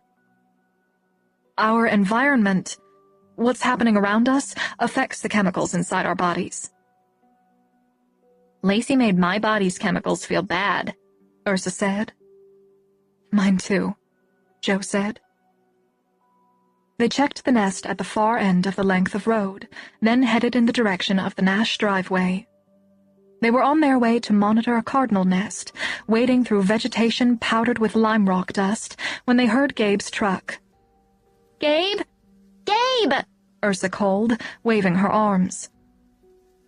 Gabe slowed the truck, smiled, and waved back, but kept on driving. "Why didn't he stop?" Ursa asked. "I guess he didn't want to bother us when we're working. He has work to do, too." "But he could have stopped for 1 minute." He could have. An hour later, they finished the work and drove to the intersection where Gabe was seated beneath his blue canopy and fresh eggs sign. Jo parked in the ditch behind his truck. Ursa sprang outside and ran to his table. "We missed you," she said. "Why haven't you come over?" "I thought it best to let things settle down," he said, his eyes on Jo as she approached. Jo stood next to Ursa. "Did Lacey leave?" "She left the day before yesterday." Which meant she'd stayed at the cabin one more day. "How have you been?"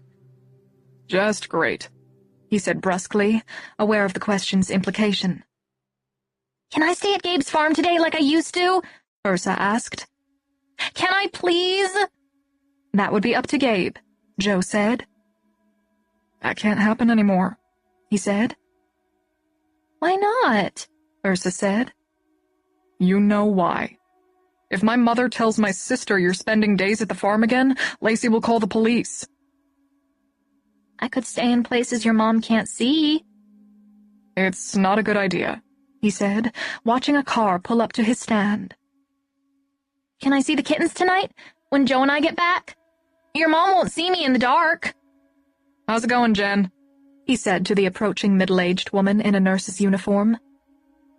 "I'm beat and ready for bed," the woman said. I'll take a dozen.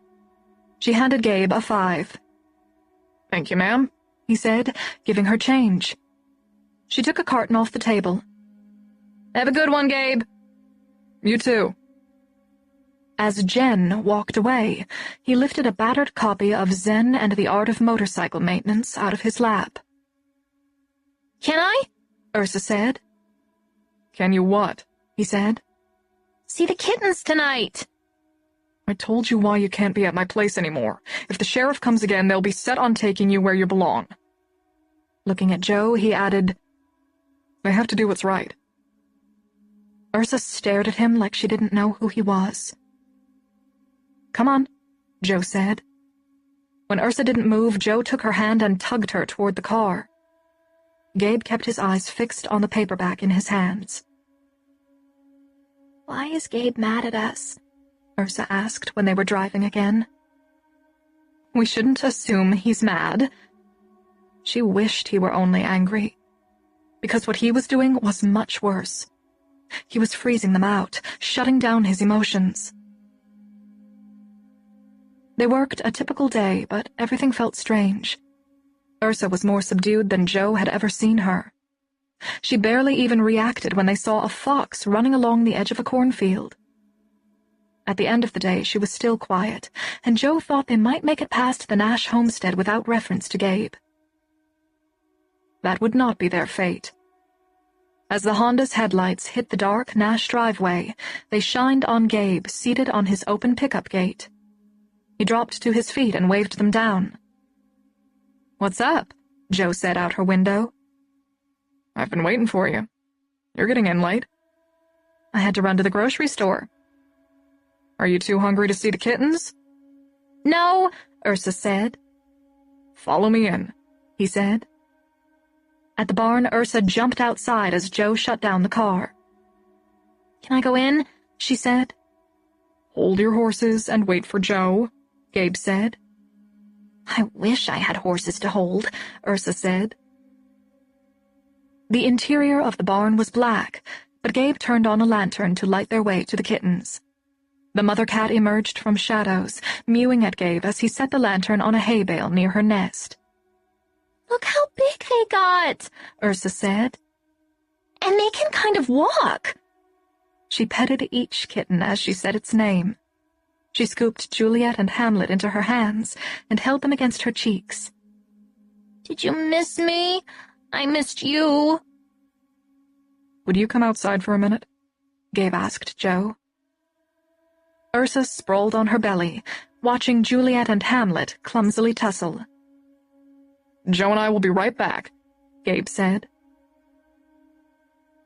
Once outside, he closed the barn door and led Joe out of Ursa's earshot.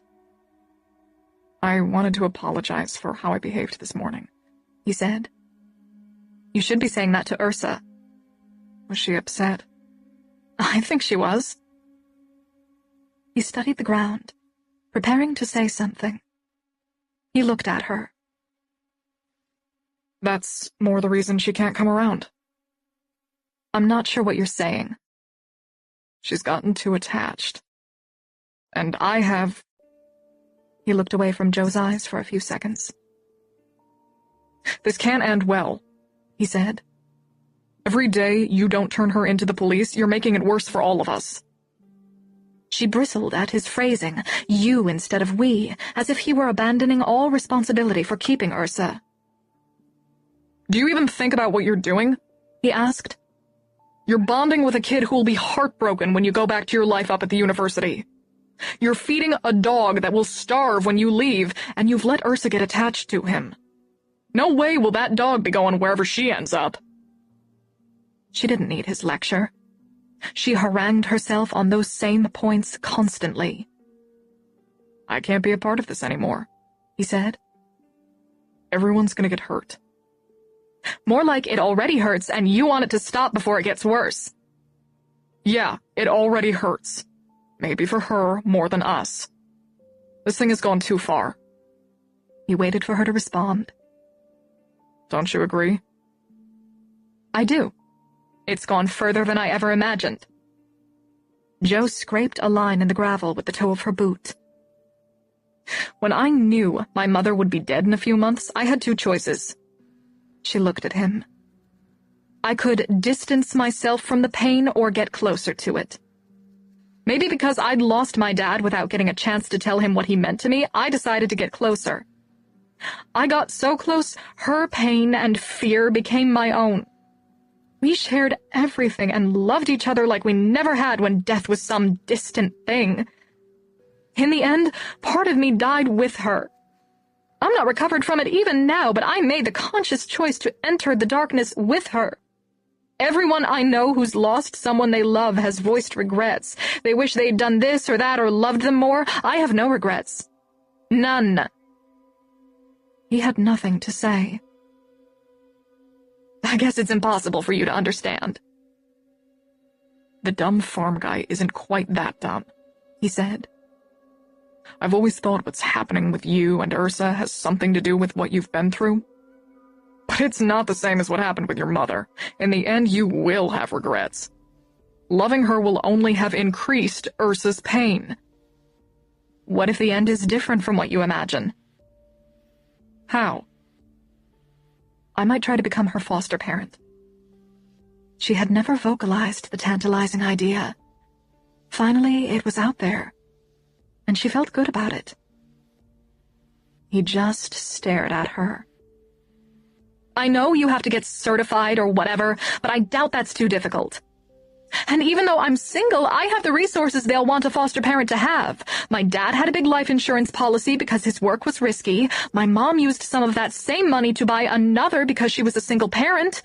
I have enough money to hire people who can watch Ursa when I'm in school, and I have a plan for Little Bear too. I can't have dogs where I live, but Tabby is good at finding homes for strays. I'm hoping one of her vet friends will adopt him and Ursa can visit. No matter how much money you have and what you plan for the dog, you can't change the fact that you've lied to the police. I haven't broken any laws. You have. We both have. Do you know what that deputy told Lacey? He said letting someone else's kid stay in your home, especially when she's hurt, is considered child endangerment. Maybe even kidnapping. Do you really think they'd let you become a foster parent after what you've done? I've only ever been good to her. Ursa would verify that. What about when she tells them she went to work with you every day, for 12 hours in extreme heat no less? She wants to go, and leaving her home alone would be worse. The hollowness of her last words echoed in his silence. Okay, you know what? She said. I won't let Lacey shit all over my life like you do. This has nothing to do with Lacey. Doesn't it? That last day she stayed here, she did a great job of sucking all the joy out of you. Ursa and I saw the change in you this morning. If you keep this up, being afraid to get involved with people, you'll end up as bitter as she is, which is exactly what she wants. She walked to the barn, opened the door, and called, Ursa, let's go. We need to eat dinner before we're too tired to cook. Ursa appeared from behind the hay bales. Can Gabe have dinner with us? I don't think so. Ursa ran to Gabe, standing halfway between the parked cars and the barn. Do you want to come over for dinner? We're having chili and cornbread. Sounds great, but I'd better get back to my mom. Tousling her hair, he said, Have a good dinner, kiddo. Ursa was as quiet as Joe on the drive home. Little Bear danced around the car as she parked in the moonlit driveway. Are you and Gabe mad at each other? Ursa asked. Not exactly mad, Joe said. Then what's wrong? Gabe has decided he doesn't want to hang out with us anymore. He still really likes you, don't ever doubt that. But he's afraid about what could happen. What could happen? For one thing, he's afraid he'll get in trouble with the police. He won't get in trouble. I'd tell the police my home is in the stars. You know they won't believe that. Joe turned around in her seat to face her, a dark shape in slightly brighter darkness. I hope someday soon you'll tell me the truth. You should trust me enough by now. You know I'll fight for what makes you happiest. Ursa turned her face to the car window. What if... Jo didn't move, almost didn't breathe to give her a refuge of silence in which to speak. She was certain Ursa was on the brink of telling her something important. But Ursa only kept staring out at the dark forest. "What were you going to say?" Jo asked. She looked at Jo. What if I really am from another world?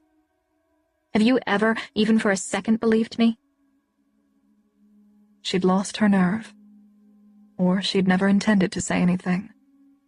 Whichever it was, Jo understood her predicament. Ursa Major was fictional, only the shape of a bear bounded in stars. The girl lived as a parallel constellation. Like a child who obsessively colors within the lines, she had to regulate her every move, or she might end up in the terrifying universe that lay beyond the shape she'd drawn to contain herself. Why won't you believe me? Ursa pressed.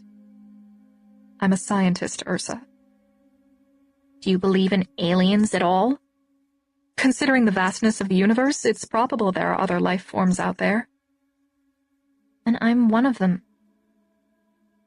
Sometimes Jo was overwhelmed when she tried to imagine what events could make a child stop wanting to be human. And this was one of those times. Ursa, fortunately, couldn't see her tears in the darkness. Will you and Gabe ever talk to each other again? Ursa asked. When we buy eggs, we'll talk to him. That's all? Jo wouldn't lie. Yes, that's probably all.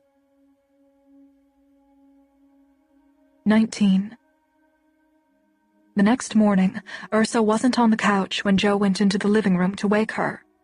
She wasn't in the bathroom either. Jo opened the door to the screened porch and found Little Bear curled up on the rug, looking dozily at her. Next to him was an empty bowl. Ursa knew she wasn't allowed to feed the dog on the porch.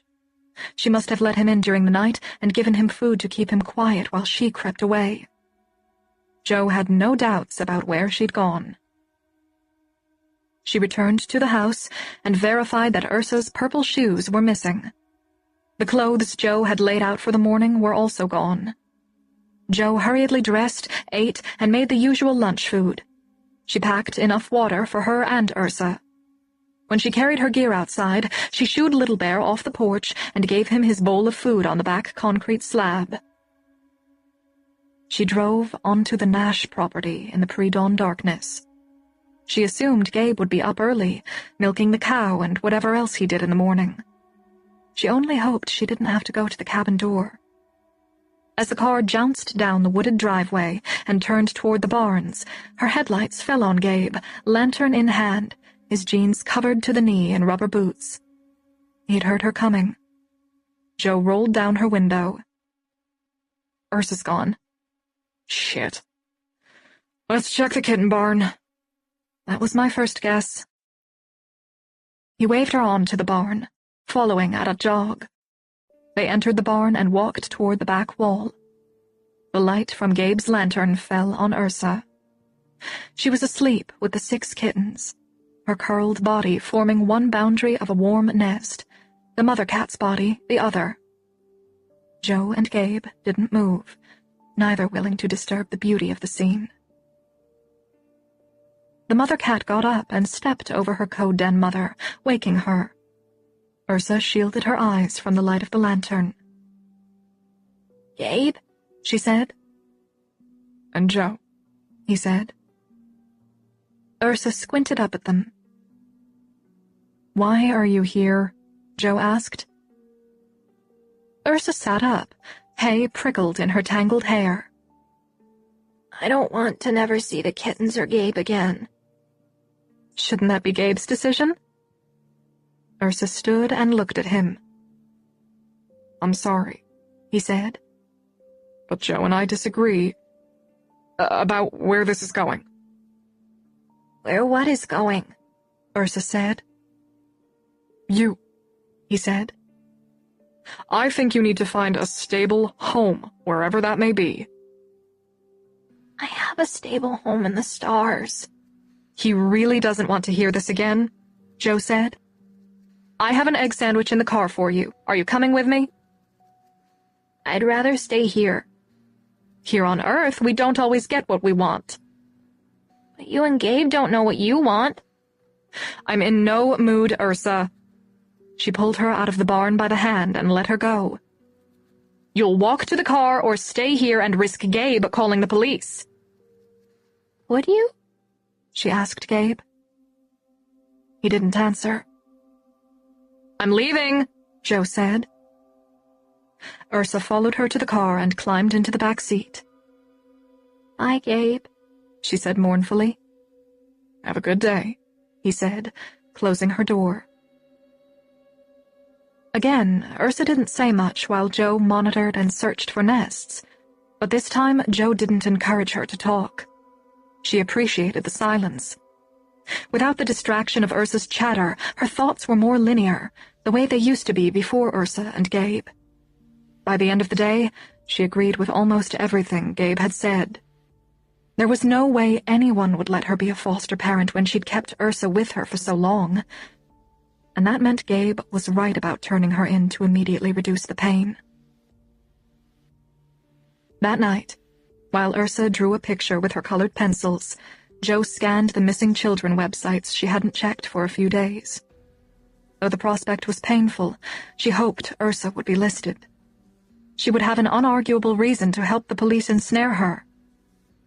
But the remarkable child with a dimple in one cheek still wasn't listed as missing. Joe put Ursa's drawing of a monarch butterfly on the refrigerator next to the indigo bunting. She reminded Ursa to brush her teeth after she put on her pajamas. They went to bed, Ursa on the couch and Joe in the bedroom. Ursa called her usual, "Good night, Joe," after Joe put out the lamp. Joe's usual nocturnal restlessness was worsened by Gabe's abandonment. Bearing the burden of responsibility for Ursa without him was agonizing. Wide awake, at 1 a.m, she went in the living room to check on Ursa. She was gone. Joe stared at the empty couch, contemplating what to do. If she drove to Gabe's, she was letting Ursa control her. If she didn't, and she went to work in the morning, Gabe might call the police when he discovered her on his property. If he did, Ursa would run. Joe knew that with certainty. Ursa would probably try to hide at the Kinney property, which would bring down a shitstorm on Joe and the Kinneys, and maybe on the University of Illinois biology department, who paid the rent. If Ursa didn't hide at Kinney Cottage, she could end up anywhere. She was way too trusting, and there were all kinds of dangerous people who might take advantage of that. Joe slipped her feet into flats and grabbed her keys and a flashlight. Once again, she found Little Bear closed in the screen room with an empty bowl. She left him there, frustrated and barking at her departure. She shut off the Honda's headlights and turned on parking lights as she arrived at the Nash entry road. She negotiated the ruts at slow speed to minimize noise, and she killed all headlights when she approached the cabin. The house was dark, except for a porch light, and all the doors and windows were closed to keep in the air conditioning. Gabe and his mother probably wouldn't hear her if she drove slowly. Using the utility pole light to guide her, she crept down the road to the livestock buildings. She parked and pushed the car door closed with gentle pressure. She didn't turn on the flashlight until she was inside the barn. She walked around the stacks of hay bales and shined her light in the direction of the kitten nest. The mother cat blinked and mewed at her, but Ursa wasn't there. Joe searched the barn, illuminating every niche and corner. No Ursa. Outside, she looked at the other buildings. A cowshed with 2 small pastures, a muddy pig field, a chicken coop with a large enclosed outdoor run, and a small wooden building that probably was Gabe's tool shed. Joe doubted Ursa would go in the chicken coop. That left the cow and tool sheds. But she was afraid to sneak around any more than she had on a gun owner's property. She had to get Gabe. She walked the barn road to the cabin. She stopped in the shadows near the pole light and looked at the cabin. recalling the night she and Ursa had visited Gabe in his bedroom. They'd turned after the living room, and Gabe's room had been the second small one on the left.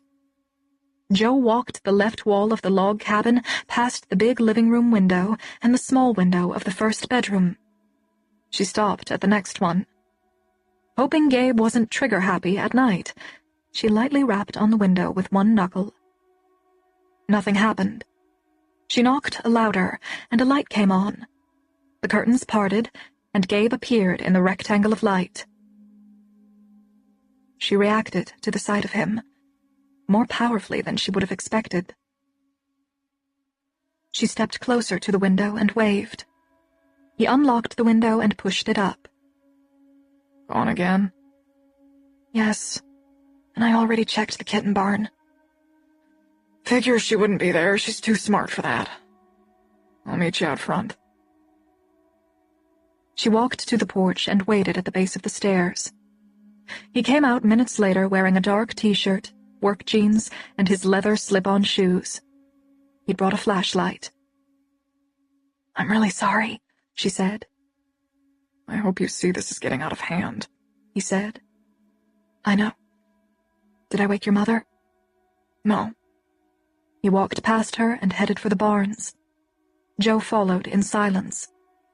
They checked the tool shed first, the cow barn next.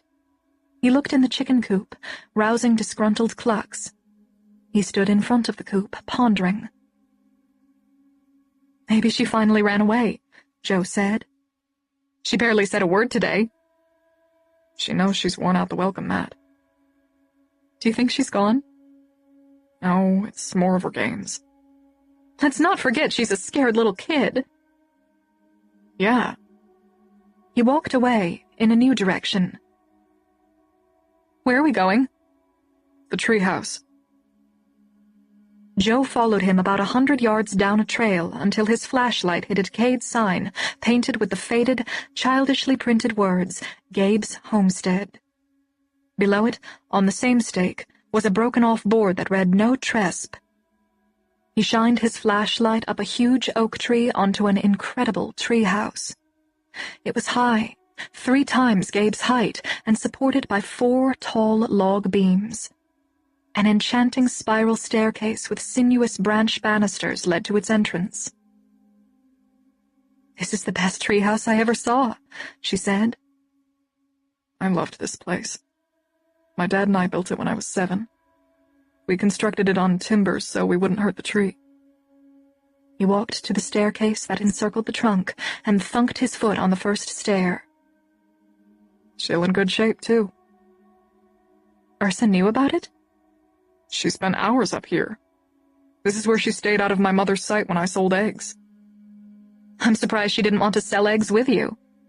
"She did." "Why didn't you let her?" He faced her. "Funny you don't think of these things." "What?" "I was afraid to have her out there on the road. What if whoever she ran from saw her out there? I'd have to let him take her, and I'd have no idea if I was doing the right thing." "That makes sense." "You need a little more of that." The jab hurt, but she was in no mood to retaliate.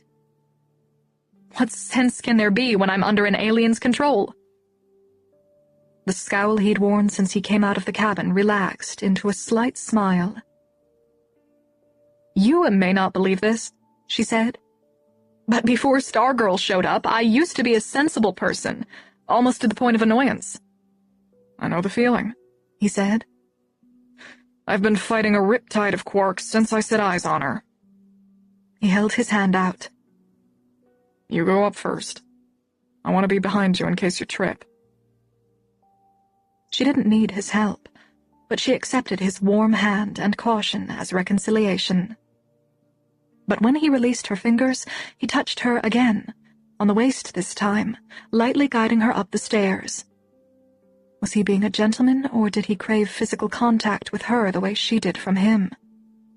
Based on the data she had so far collected, she supposed the former was more probable.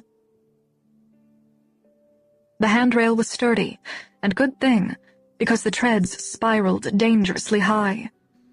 Jo arrived at the top, shining her light into a room divided by 2 large boughs of the oak.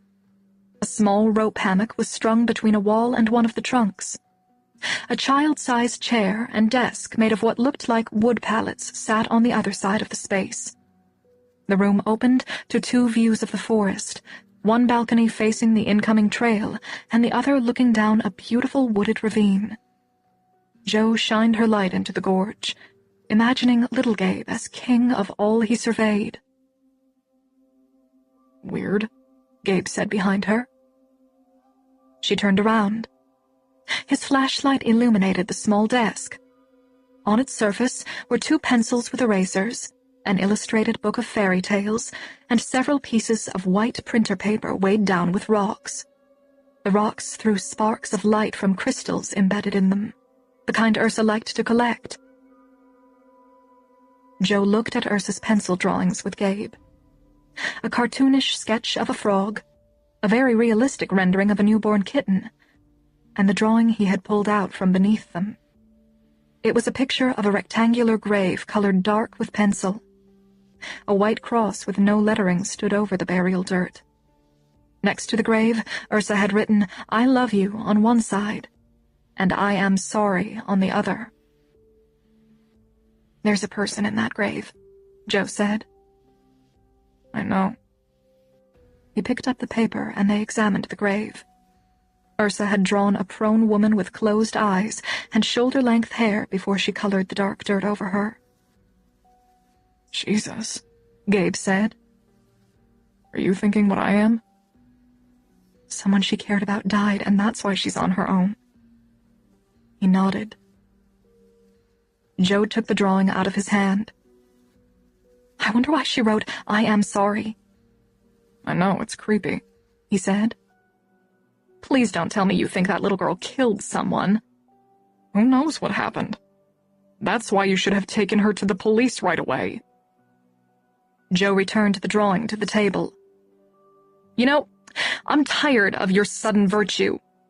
I think you've forgotten you were the one who decided we should keep her until we found out more about her. You're doing it again, he said. What am I doing? You attack me to avoid the problem with Ursa. Who avoids the problem of Ursa more than you? You dumped us like we were stray cats you didn't want to deal with anymore, only I know you'd have treated cats better. He came close, right up in her face. That was a shitty thing to say. It was a shitty thing to do. I had to do something. We're already in big trouble, don't you get that, Jo? We could be arrested for kidnapping and put in jail. She kept her eyes on his. That's not why you dumped us. He couldn't maintain eye contact. And that revealed much more than he'd tried to hide by looking away. Aware that she was onto him, he turned to leave. Without thinking, she grabbed his forearm. Don't, she said. He faced her, his features carefully sculpted. Don't what? Don't close yourself off from me. We need to talk about what's happening between us. His detached facade faded into outright fear. At least he knew what she was talking about. Can't we be honest with each other? He stepped back, pulling his arm free of her hand. I have been honest. I'm fucked up. You know I can't do this. You aren't fucked up. No? He wrapped his arms around his chest. I've never been with a woman. How fucked up is that? Clever, she said. He unfolded his arms. What is? You remind me of Ursa. Always fortifying the fortress walls, even against the people who fight on your side. What does that have to do with anything? You're hoping I'll be shocked and turned off by a 25-year-old guy who's never been with a woman. You said that to get rid of me, just like you use your illness to keep me at a distance. His jaw clenched, and he glanced at the stairs. Please don't run out on me right now. We have to find Ursa, he said. Is that really all you have to say? What do you want me to say? She looked down at Ursa's drawing of the grave. In the dark rectangle that enclosed the dead woman, she saw the empty crematory box that had held her mother's cindered remains. After she had fulfilled her mother's last wishes, poured her ashes into a cold roll of whitecaps on Lake Michigan, Jo couldn't discard the box, dusted with the pale powder of her mother's body. She still had it. Its emptiness was always there, hidden inside her, a void where her mother's love had been, and, more tangibly, where her female body parts had been. He was looking at the grave with her. "I'm as afraid as you are, you know," she said. He raised his eyes from the drawing to hers. "Remember that feeling you described? The horrific crush of humanity on your soul. Maybe that's another way of saying you're afraid people will hurt you if you let them get close." He kept silent. But how would he know how to respond if he'd never experienced intimacy? "When you said you'd never been with a woman, did that include kissing?" she asked. "I didn't know how to be with girls in high school. I had social anxiety." "Never kissed?" "Never." Where they stood, high in the dark forest, felt like a fulcrum, a pinnacle of honesty they had finally achieved. Ursa had steered them where she wanted them, but any second their unsteady emotions could tip them off that tiny point of balance. Ursa had to be found, certainly, but Jo knew she was safely hidden and not in any real danger. The only danger of the moment was that Jo and Gabe might let those seconds pass away without seeing them as Ursa did, as her own teeny tweak of fate in a vast and miraculous universe, as a wondrous gift she was offering to them. Jo turned off her flashlight and set it on the desk next to her. She tugged his flashlight out of his hand and flicked it off. He startled, moving backward in the sudden darkness. "What are you doing?" he asked. "Making it easier for you." "Making what easier?" "Your first kiss." 20. She had no trouble finding him in the darkness. His body was radiating heat, and maybe fear. He recoiled a little when she put her palms against his chest. She slid her hands up his neck. His skin was warm and humid, like the summer night around them. She ran her hands through his beard and touched her lips to his. Once he got the hang of it, she pressed closer. He'd showered before he went to bed, but the smell of his fit body, with tinges of forest and farm, overpowered the light fragrance of soap. "I love the way you smell." "You do?" "I have a weirdly primitive sense of smell." She slipped her hands under the bottom edge of his t-shirt and pushed it upward. She placed her face against his skin and breathed him in. "Jo?" She tilted her face up to his. "What?" He touched his mouth to hers. An exceptional kiss. After they parted lips, she pressed her body against his. He wanted it too, holding her tighter. They fit together with ease, as if their bodies had known this outcome and prepared for it since the day they first met out on the road. They melted into one another and into the night. She hadn't believed darkness could ever feel that good again. "Is this too much crush on your soul?" she asked. "It's the perfect amount of soul-crushing," he said. But Ursa was there with them. Jo was haunted by the drawing of the grave. "I wish we could do this all night," she said. "But we have to find Ursa." He pulled back, but kept one hand on her waist. "I think I know where she is. It's the only place left to look." "Then she better be there."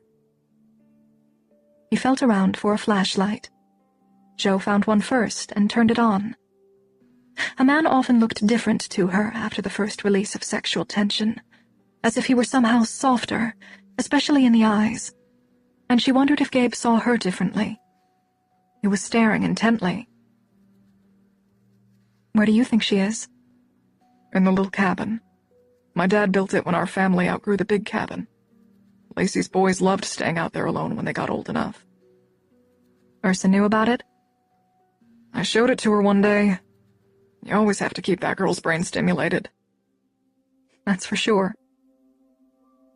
He held her hand on the way to the stairs, letting it go with reluctance as he led the way down.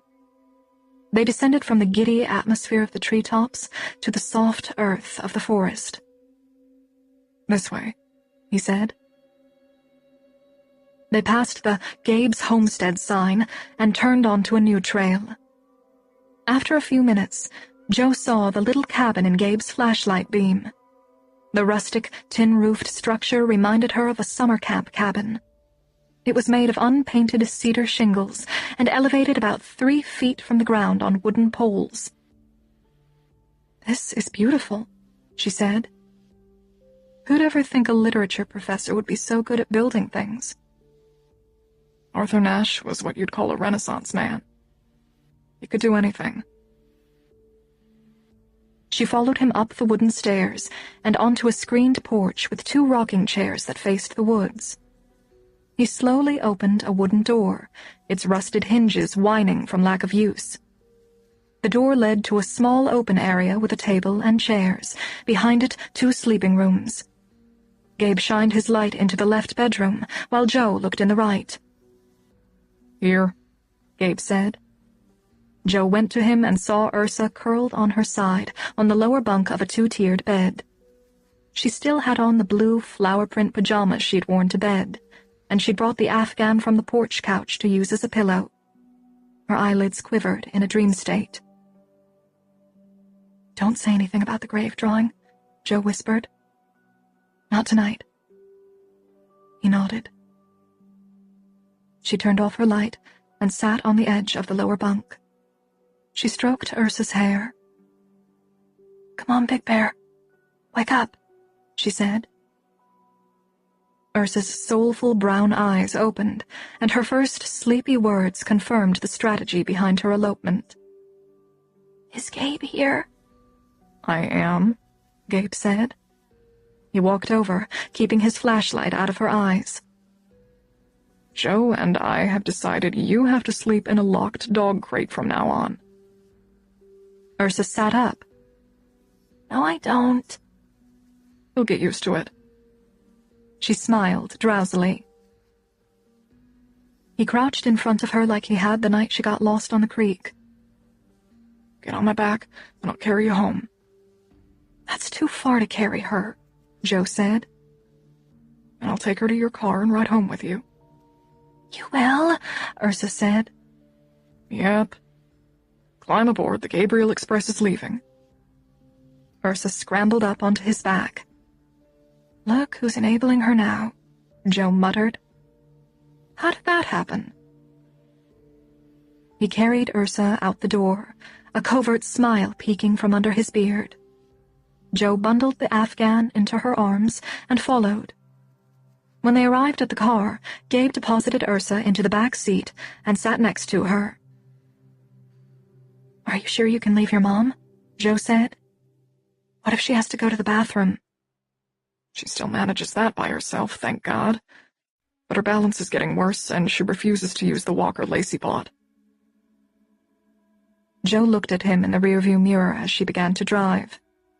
Ursa was snuggled against his chest, and he had his arms around her. She hated to take her eyes off them, but had to confront the rutted road ahead. "Damn it," she said, when the chassis scraped bottom. "Your road is ruining my mom's car." "This was hers?" he said. "Yes." Joe turned left on Turkey Creek Road and drove to the Kinney property, where Little Bear, locked on the screened porch, barked rowdily. Gabe carried Ursa into the house. He tried to lay her on the couch, but she sat up. "You have to sleep," he said. "Don't leave," she said. I'll stay right here. Go to sleep. He covered her with a blanket as she put her head on the pillow. Joe kept the house dark, turning only the stove light on. "Why are you nice again?" Ursa asked him.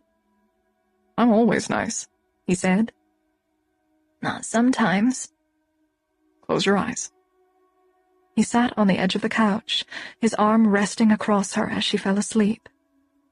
Joe sat in the chair next to them. When Ursa's breathing became deep and regular, Gabe motioned to the front door. They stepped out of the cooled cottage into the sultry forest. I'll drive you home, Joe said. I'd rather walk, he said. Need to expend the first kiss energy? Is that what this is? To expend it all, I'd have to walk 30 miles. Same here. Maybe a good night peck will help. She wrapped her arms around him and gave him more than a peck. I think that made it worse. He held her, looking at the house over her shoulder. It's so strange that I love coming here now. I used to hate this house. I hadn't looked at it for years until the day you asked me to bring over the eggs. Joe pulled out of his arms. Why would you hate it? I thought you were close with the Kinneys. Not really. You said George Kinney taught you about aquatic insects. He did. Well, your mom obviously likes him, so it must be your dad who didn't. Arthur and George had a weird love-hate relationship. Why? Arthur had the kind of confident intelligence that was always on display. He had to be the smartest guy in the room, the one who had the last brilliant word on any topic.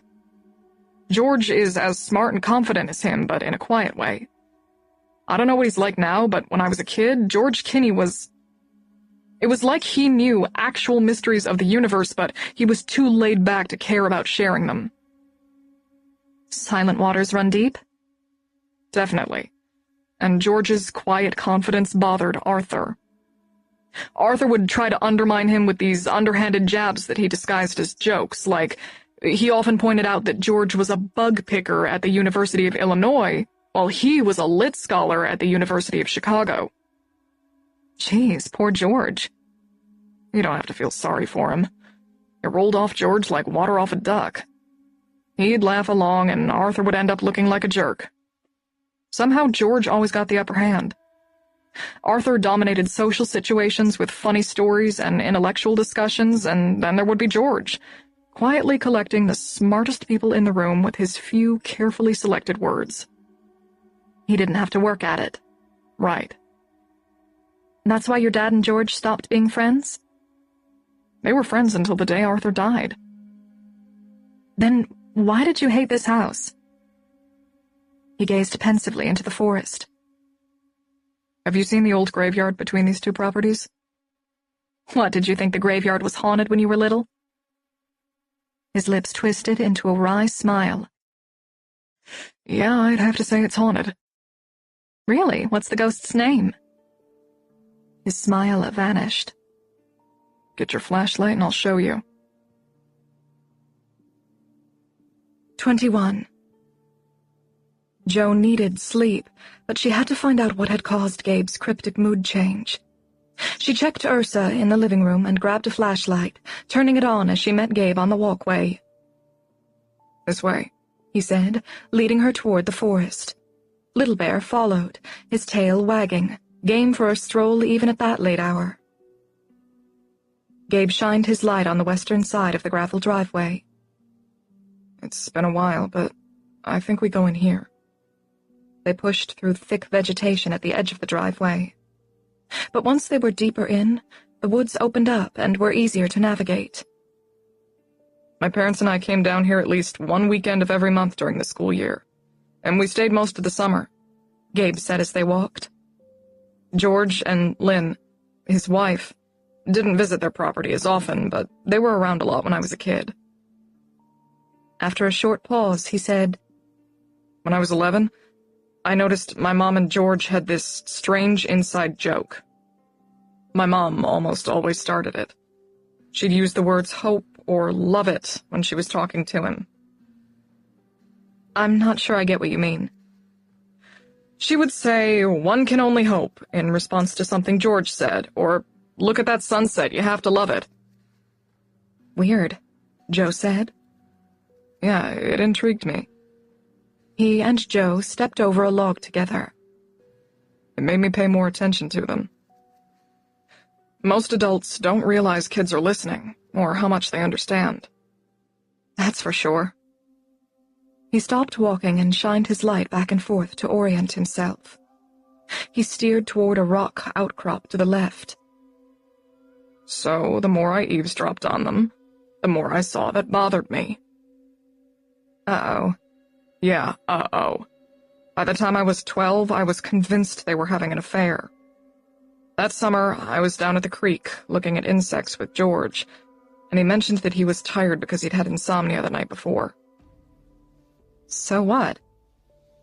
My mother often had insomnia, and she said the only thing that cured it was going for a long walk. That's hardly proof. I know. But just a few weeks later, I explored a new patch of woods between the Nash and Kinney properties. I always took the road, usually on my bike when I went over to the Kinneys. You were here? In these woods? I was. And this was what I stumbled on. He aimed his light left, illuminating a cluster of tombstones. In the 1800s, there was a small church here, and some people were buried in its graveyard before it burned down in 1911. They walked to the graves, Gabe shining his light on the tallest marker. It was a cross made of worn white stone that immediately brought Ursa's drawing to mind. It was scoured by time, but still readable. The etched lettering in the middle of the cross read, "Hope Lovett, August 11th, 1881, to December 26th, 1899. "Hope Lovett," Joe said. Do you see the connection? I do, but are you sure it's a connection? Maybe it's a coincidence. I considered that, but I decided it had to be linked to my mother's inside joke with George. Was this? She hated to say it. Where they met. Was it? I was determined to find out, he said. George and Lynn arrived a week and a half after I found this place, and as usual, they came over to the cabin for drinks and dinner. I kept George and my mother within earshot the whole night, but I didn't hear what I was waiting for until George and his wife were leaving. My mother and George walked outside before my dad and Lynn. I slipped outside and sat on the porch rocker to listen. George said something about how hot it was, and my mother said, "I hope it rains tonight and cools things off." George smiled but didn't say anything. "Don't you love it when it storms at night?" my mother said, and George answered, "Yes."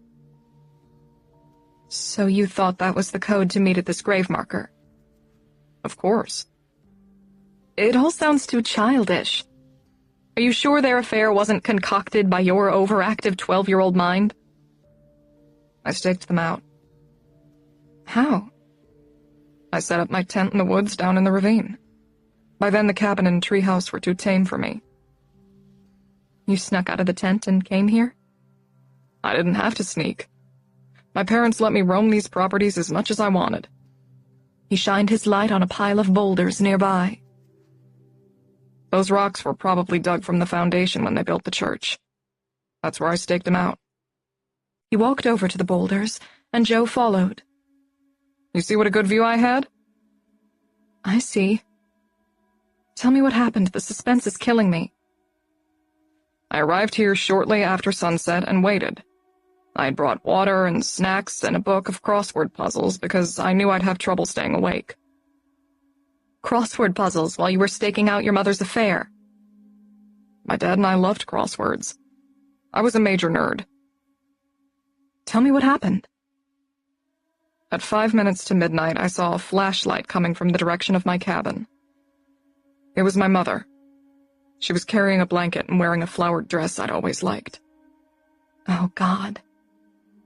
She spread the blanket on Hope's grave and looked toward the Kinney property. About 5 minutes later, another light approached from the Kinney side of the forest. My mother put her light on the ground so it reflected off the white cross. George Kinney came into view holding an old kerosene lantern. He put down his lantern and they kissed. Gabe, I'm so sorry. He didn't hear. He stared at the white cross. My mother said, "Hope's ghost has missed us," as she opened his pants, and old George showed about as much emotion as I'd ever seen in him. What did you do? What could I do? I was stuck. One move and they'd hear me crunching leaves and twigs. All I could do was watch.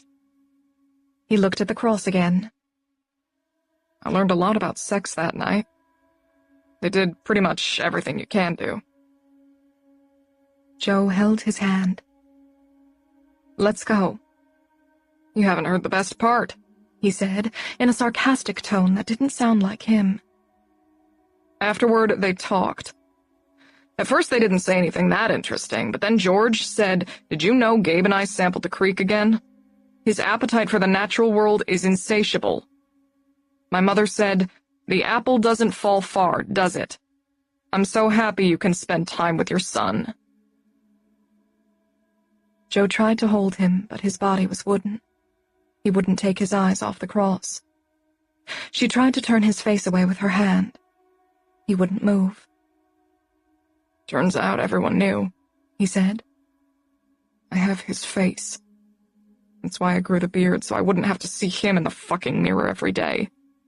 I haven't seen my face since I could grow a full beard, since I was 16. Your father knew? He had to. Their affair was obvious. I'd figured it out at age 12, even though I knew nothing about things like that, and like I said, I'm a replica of George. The only person who probably didn't know was Lynn, George's wife. She wasn't the brightest person, and I think that's part of the reason George went for my mother. Catherine is smart, but very devious. Lacey's a lot like her." Lacey knows? Finally, he looked at her. "Of course. That's why she hates me. She has our father's face, the heavy chin and nose, and I got George's even features. That night I figured out why she had tortured me since I was a baby." "I'm sure it's about more than looks." "It is. I'm evidence of Catherine and Arthur's failures. Lacey revered her father, and she hated that he remained friends with George, even when he was screwing his wife. It was painful to see what a pitiful creature Arthur was." "Have you ever talked to her about any of this?" "Tonight is the first time I've told anyone." "You didn't tell your psychologist when you had your breakdown?" "Why would I?" "To help you come to terms with it. Before you knew George was your father, you liked him. He and your mother never meant for you to see what you did." "But I did see. Do you know when it was finally over, I vomited? I didn't get out of bed for 2 full days. They couldn't figure out why I didn't have a fever." "So that's when it started." "What?" "Using your bed to shut out the world when something upset you." He stared at her, his eyes like thunder, as Ursa said. "Maybe it all has to do with that night," she said. "Right, and you never had cancer. You cut off your breasts just to make yourself miserable." "Gabe, you see how it feels?" He walked away. "I'm not saying you don't have depression," she said to his back. "I was talking about the cause. Depression can come from genetics, environment, or both." He kept walking. "I don't believe this. You're doing it again. Is that why you brought me here and told me this story, so you'd have another reason to push me away?" His body disappeared into the trees, the glow of his flashlight fading with him. She walked to Hope Lovett's grave and shined her light on the cross. Hope had died at age 18, the day after Christmas, just before the start of a new century. Couldn't get much sadder than that. The grave was a strange place to meet a lover. But maybe not. Catherine was a poet. She might have seen it as a metaphor, a renewal of hope and youth after she had given up many dreams for her marriage and children. Jo swept her flashlight over more faded grave markers, astounded by how many of the dead were babies and children, often buried next to the parents who had watched them die. Maybe Catherine had been paying tribute to them. Gabe may have been conceived right there, with Hope's ghost watching.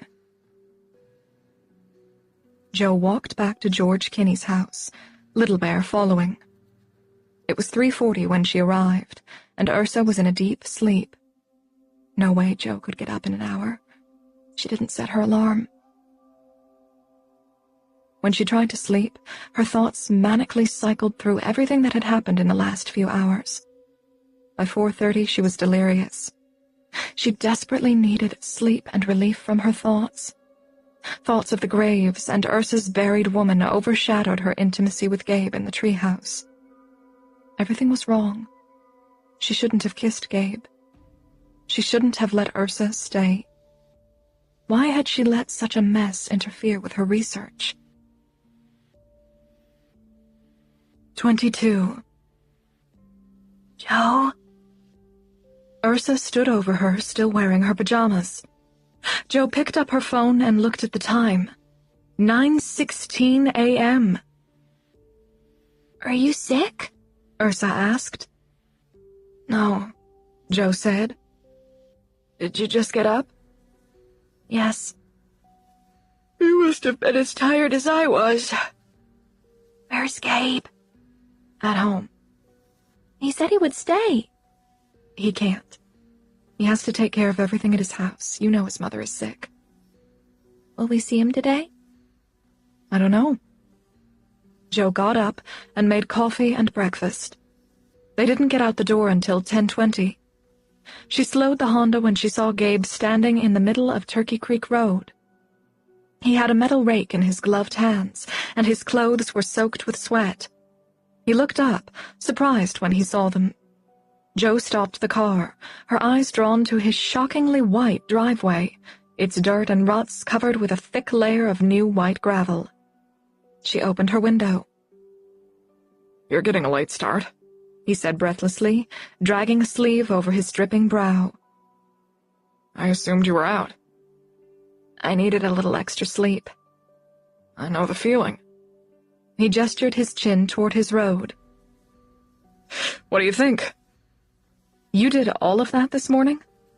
The delivery guy did some of it. I raked it and trimmed back the trees. You need a new no trespassing sign to keep up with the improvements. Or a welcome sign, he said, a quick glance at her eyes. He looked at Ursa in the back seat. Hey, runaway bunny. How are you? Good, Ursa said. I like your road. You'll have to try it out sometime. Can we have dinner with Gabe tonight? Ursa asked Jo. Jo and Gabe's eyes met. I'm sorry I ran off, he said, leaning closer. Me too. For what I said. Don't be. He stepped back and set gloved hands atop his rake handle. So, dinner? We'll get back late because I have to catch up. I can eat light with my mother. When Jo didn't answer right away, he backed up farther. Let me know if you want to. You'd better get going. Jo nodded and put the car in drive. They worked the riparian edges of North Fork and Jesse Branch. Summers Creek was next, but a late afternoon storm had darkened the western sky by the time they arrived. It's like the day we came here with Gabe, Ursa said. I know. They say lightning doesn't strike twice in the same place, but I'm not going to risk it. Jo pulled the Honda out of the ditch. Where are we going? Home. That storm looks ominous. The storm hit while they drove back to Kinney's. Jo had to pull over because she couldn't see the road through the downpour. Ursa loved it. While they waited, Jo taught her how to count seconds between lightning and thunder to estimate how far away the storm's center was. They arrived at Turkey Creek Road at 4:45, just as the severe weather cleared. As expected, their approach to the Nash property elicited Ursa's pleadings. Are we having dinner with Gabe? He said we should let him know. Joe stopped the car and contemplated the bright white welcome of gravel in his driveway. He was sending a clear message. But the status of their relationship was far from transparent. And if she was to go further, she had to see her path at least a little better. She turned the Honda down the lane. Yay! Ursa said. The drive to the cabin took less than half the time it had with all the ruts. Scrunch down, Joe said before she stopped next to Gabe's truck. Why? Ursa said. You know why. I don't want Catherine to see you. She might mention it to Lacey. Ursa slouched below the window. I'll be back in 5 minutes, Joe said. That long? Stay down.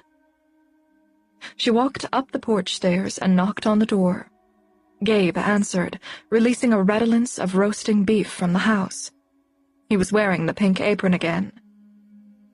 Can I kiss the cook? She said. He smiled, but glanced anxiously backward before he let her peck his lips. I guess the storm brought you home early, he said. Joe nodded. We were at Summers Creek when we first saw it. No wonder you came back. Have you eaten? She asked.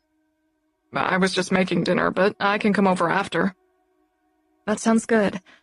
Do you like grilled mahi? I'm making it for Ursa to try tonight. I love grilled mahi. Is your mom in the kitchen? Yeah, why? I want to say hello. You don't have to, he said, blocking the door with his body.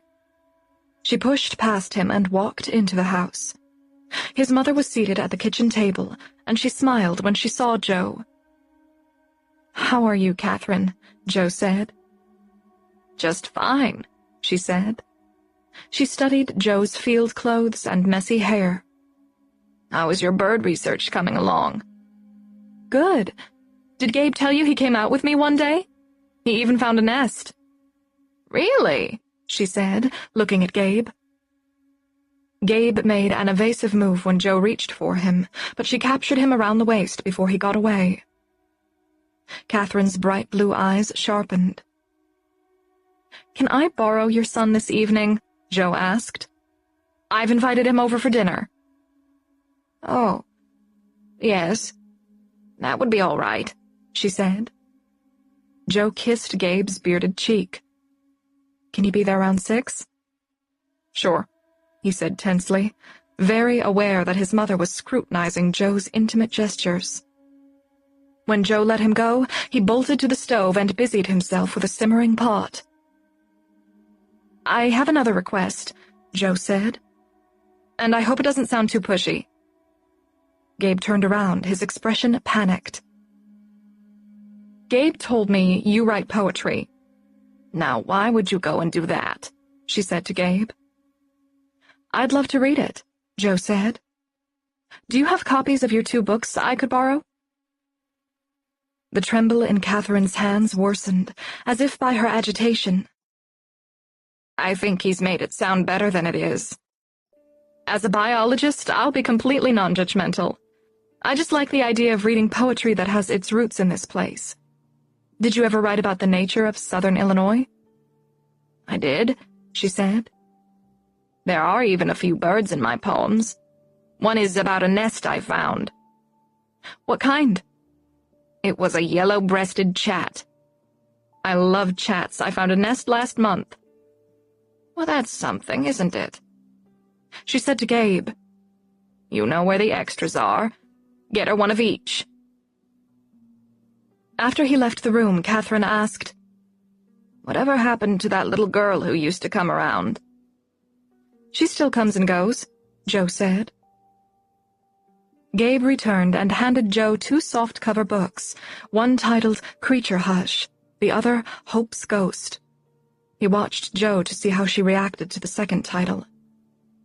Thanks, she said. You can keep them, Catherine said. No one wants them, least of all me. Well, we're always our own worst critic, I guess. I'd better let you get back to dinner before something burns. Have a nice night, Catherine. You too, she said. Gabe walked her to the door.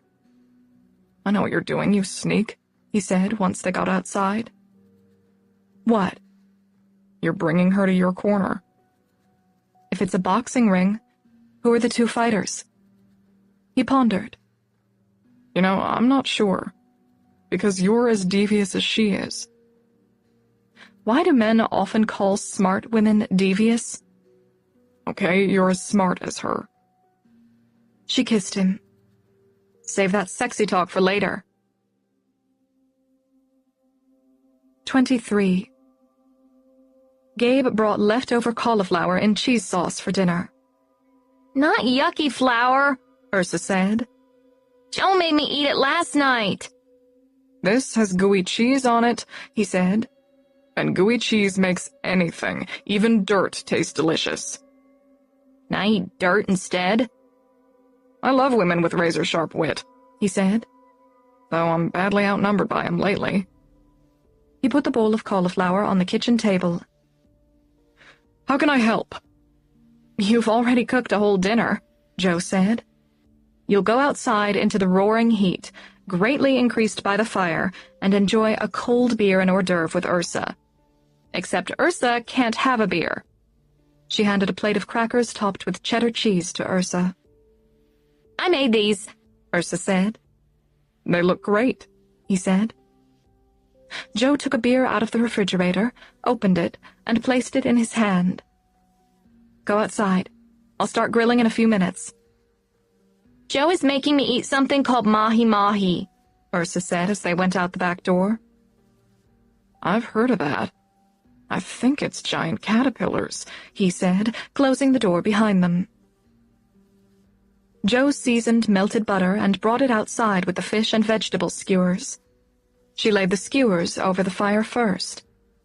When they were nearly done cooking, she put on the mahi fillets, basting them with butter as they grilled. Despite the heat, they ate outside, sitting in the frayed lawn chairs that probably dated back to the Kinneys' occupation of the house. I read a few of your mother's poems after I showered, Joe said as they finished eating. Which book? Creature Hush. I want to read them chronologically. That's the only one I've read, he said. It came out 2 years before I was born. You've never read any of the poems in Hope's Ghost? No. It was published when I was 13. Just a year after... After what? Ursa said. After I discovered the meaning of life, he said. Ursa studied him, trying to understand what he had meant. She was like Gabe had been as a child, highly attuned to every nuance of adult behavior. Trying to keep their budding romance secret would be pointless. Certainly, she already sensed the difference between them. Wow, a clean plate, Joe said to her. Even the cauliflower's gone. The cheese made it okay, she said. You should do that when you make yucky flour. Thanks, Joe told Gabe. You've set the bar way too high for my simplistic cooking skills. You're welcome. But I'll vouch for your simple cooking. The fish was delicious. Can I get the marshmallows? Ursa asked. Let's wait a little, Joe said. Ursa slouched in her chair. I wanted to ask you about something, Joe said to her. What? Last night when Gabe and I were looking for you, we checked the treehouse and found some of your drawings. Ursa remained slumped, her expression impassive. In the picture of the grave, who was buried under the dirt? A dead person? Ursa said. Yes, but who? She sat up. It was me. You? Gabe said. This body, I mean. I took a dead girl's body, remember? Joe and Gabe waited for further explanation. I felt bad about taking it. I knew people on this planet are supposed to be buried, so I did that. I drew her, and then I buried her, and put one of those cross things over her like you see in cemeteries. Why did the picture say, I love you and I am sorry? Joe asked. Because I love her. It's because of her I have a body. And I said I'm sorry because she never got to be buried. Gabe looked at Joe and lifted his brows. Who did you think it was? Ursa asked. Someone from your past? Joe said. I have no past on this planet. She climbed off her chair. Can I have more milk? Sure, Joe said. She gave a plausible answer, Gabe said when Ursa went inside. I thought she looked nervous when I asked. Face it, he said. She's too smart to be tripped up even when she trips up. Well, I need her to talk before I leave. When is that? About a month, early August. Shit, he said. I know. Starting this thing was masochism, right? Speaking of this thing, he leaned over and kissed her. I've been dying to do that. You looked quite fetching while you slaved over the fire. You're a real cave guy. No doubt. They kissed again. You'll never get that fish smell out of your beard, she said. As a cave woman, you shouldn't mind. I'm not a cave woman. You don't like beards? Truthfully, no. I love a clean-shaven face. He rubbed his hand over the beard. I could trim it. You could shave it. Nope. Sit down, she said. Why? Sit down. He sat just as Ursa came out with her milk. If you won't shave it, I will, Joe said, and before he could get up, she sat sideways in his lap. Joe, what are you doing? Ursa said. I'm holding Gabe hostage. Bring me scissors and a razor from the bathroom. Why? You and I are going to shave off his beard. Really? Ursa said. No, Gabe said. Don't you think he'd look handsome? Joe said.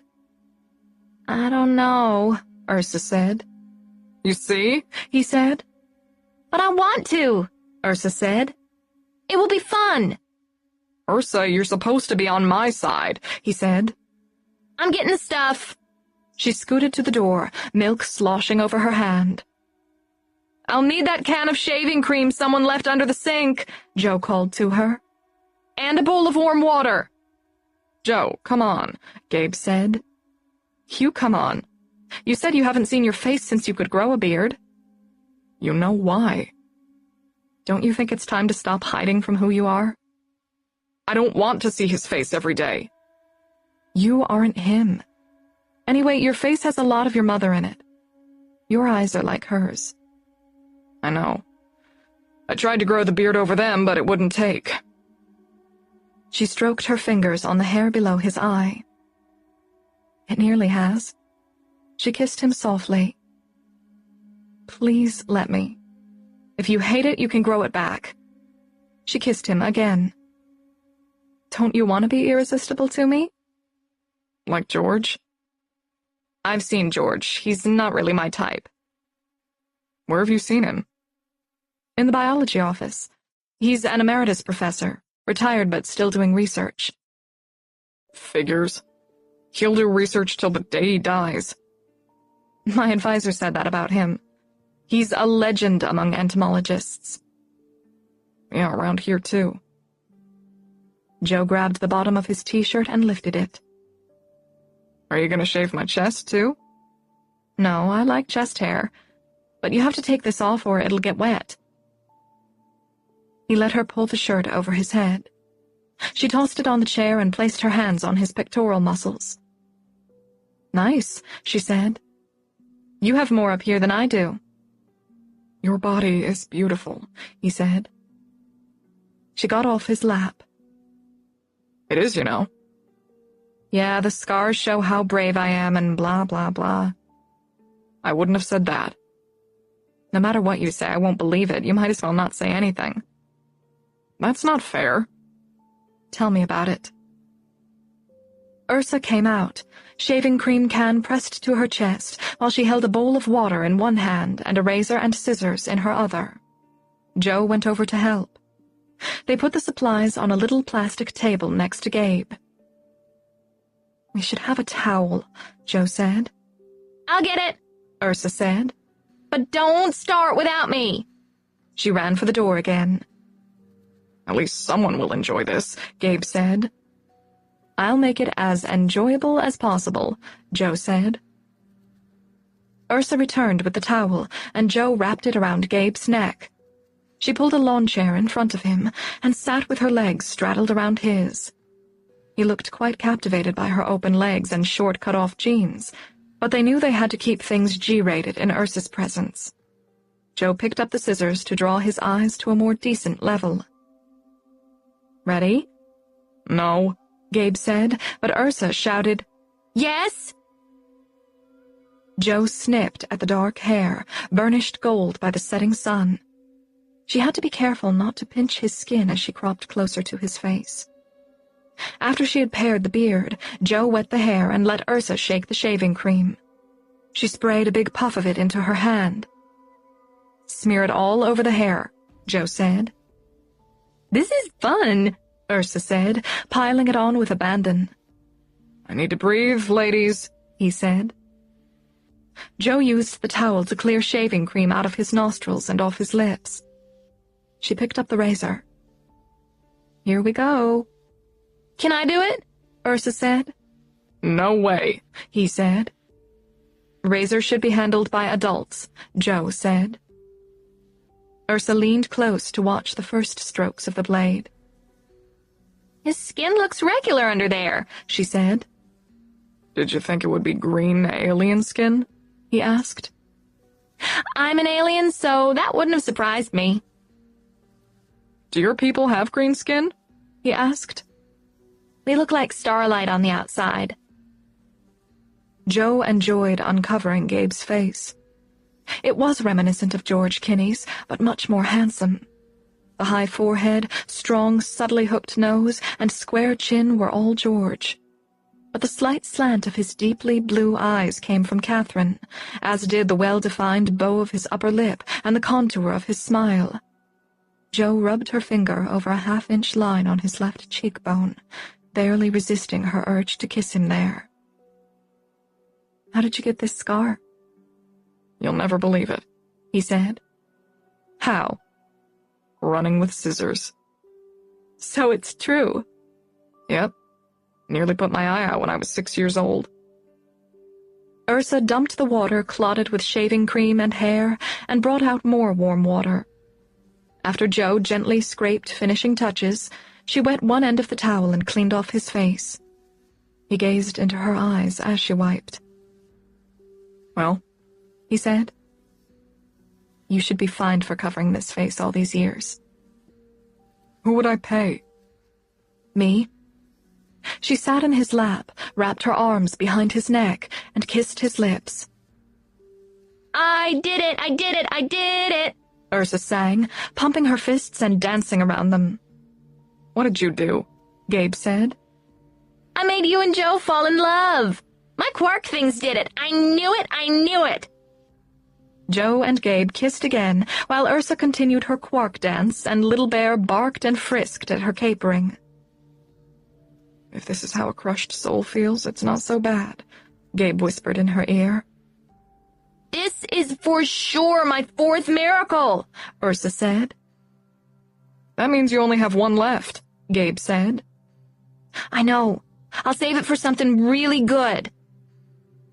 After they cleaned the dinner dishes, Gabe and Ursa roasted marshmallows. Joe watched, enjoying his new face and their playful banter. Gabe sat next to Joe, holding her hand. "Look, you guys," Ursa said. "I'm making stars." She poked her stick again and again into the fire, and they watched cascades of sparks vanish into the starry black sky. Joe wanted to live as she did, in each sweet moment, but every second she spent with Ursa was overshadowed by the uncertainty of her future. And now Gabe was part of that onrushing fate, summer already on the wane. When Ursa was in pajamas and ready for bed, Gabe went out to his truck and brought in a beat-up copy of The Runaway Bunny. "I remember that book," Joe said. "Every kid remembers this book." "Do Hatrayans know it?" he asked Ursa. "No," she said. "I thought of it when I called you Runaway Bunny this morning." "It's a baby book," Ursa said. but great literature all the same. My father was a literature professor, and he loved this book." "Seriously?" Joe said. "He liked how it encapsulated the conflicting urges of parental protection versus a child's desire for independence. He often read it to me at night, even when I got older." "My mom read it to me," Joe said. "Get in bed, alien," Gabe said. "It can teach Hatraeans something important about humans." Ursa climbed onto the couch and pulled up the blanket. Gabe read about the little bunny who told his mother the many places he would hide from her when he ran away, while his mother countered his every plan with inspired ways of finding him. Joe had always loved how patient the mother bunny was, how she loved her baby unconditionally. When he finished, Ursa said, "Now I see why you called me Runaway Bunny." "It's a good name for you, isn't it?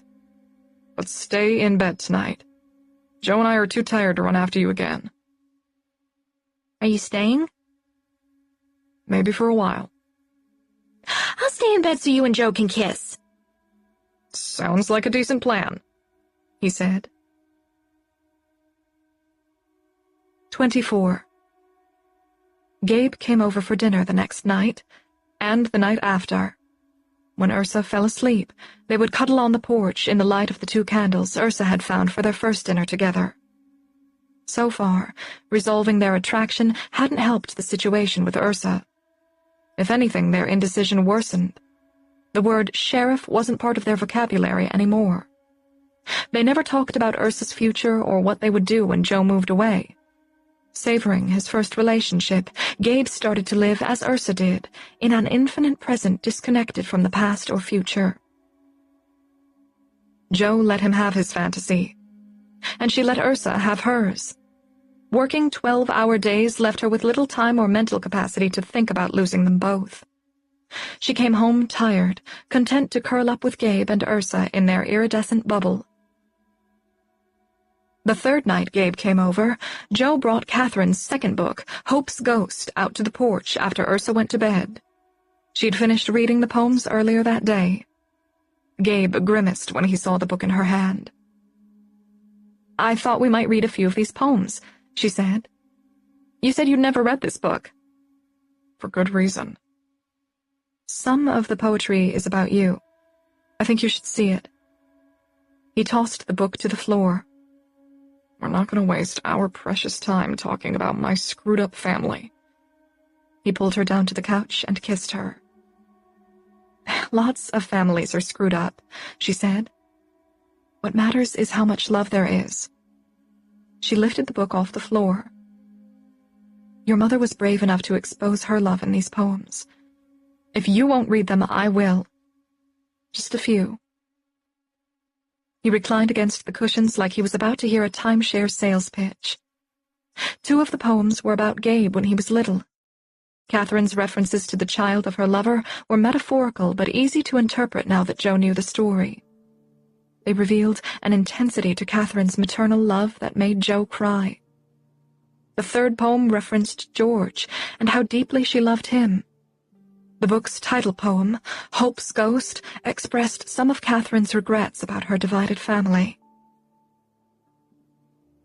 Gabe had dropped his aloof front by the time Joe finished the 4th poem. He was barely able to keep himself from crying. "I think she wrote that one after you found out about her and George," Joe said. "She knew she'd screwed things up and driven you away from your father." "He's not my father." "He's your biological father, and you're his son. They all loved you, Gabe. From everything you've told me about your childhood, I'm positive Arthur, Catherine, and George all loved you. Each of them encouraged your interests and talents to the greatest extent possible, and only very good parents do that." "They did encourage me," he said. "But then I turned into a little shit when I was 12, after I found out. They thought it was puberty, and none of them had any idea what to do with me." Joe put down the book and rubbed his arm. "Of course, later they decided my problem was mental illness." "You say that like you don't believe it anymore." "I feel so much better with you. Is that temporary, do you think?" "I can't say." Lacey called today. Why? She was worried because she hadn't heard from my mother. I think my mother didn't want her to know what's been going on with us. She's afraid Lacey will come and ruin it. My mom nearly pushes me out the door to come over here every night. I knew a woman who made love in a graveyard had to be an incredible romantic. He aimed a piercing stare at her. Love isn't a crime, Gabe. She said vows to Arthur Nash. She should have let him out instead of turning him into a cuckold, with his best friend no less. What about that? His best friend. Have you ever considered that Arthur was okay with it? You can't be serious. Polygamy is common in the animal world and more common among humans than we realize. So are things like infanticide and rape. Do you want to glorify those, too? Jo looked down at the book of poems in her hands. Hope's Ghost. Hope Lovett, dead at age 18 on a cold winter night in 1899. Had she ever been in love? Made love? In those days, if she was unmarried, probably not. Unlike many male poets of the past, Jo found nothing romantic in the death of a virginal young woman. Or man. She put the book aside and picked up the 2 candles. "Come on," she said. Where are we going? She led him into the house. They passed Ursa and entered Jo's bedroom. Jo set one candle on the floor, the other on the bedstand. She locked the door behind Gabe. He stayed near the door. What are we doing? I don't know if I'm... "Relax," she said. "We're only going to lie down." She slid off her shorts and sat cross-legged in pink panties and a white camisole, looking up at him. He'd never seen her in her underpants before. But he just stood there. She stretched out on her side. "Come on, I don't bite. Unless you want me to." He smiled, taking in the length of her body. She patted her hand on the mattress where she wanted him. He slid off his shoes. "Pants too," she said. I'm pretty sure I'm being seduced, he said. "You know how tired I am after a day in the field. I may fall asleep." Oh, no, you don't. The jeans came off in a hurry. As he reclined on his back, she wrapped around him. "Still mad at me?" I never was. She leaned over him. "Prove it." He tenderly kissed her lips, then her neck. Jo loved his way of loving. His inexperience made him curious, attendant to little details. A pattern of freckles on her shoulder intrigued him.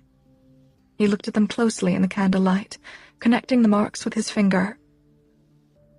These look like the stars of the Big Dipper. She had never wanted a man more. The surgeries hadn't changed anything. Except in one way. She was deeply mindful of the passion she felt for him, a miracle of body and mind she used to take for granted. She slid off his t-shirt and briefs and lay over the length of his warm body. He wrapped his arms around her. I know what you're doing. She kissed his cheek. What am I doing? You think showing me how great sex is will make me forgive my mother and George. She sat up, straddled across his belly, and looked down at him. Any chance we can continue without your mother and George in the room? Before he could answer, she stood up, removed her panties, and sat down again. What do you think?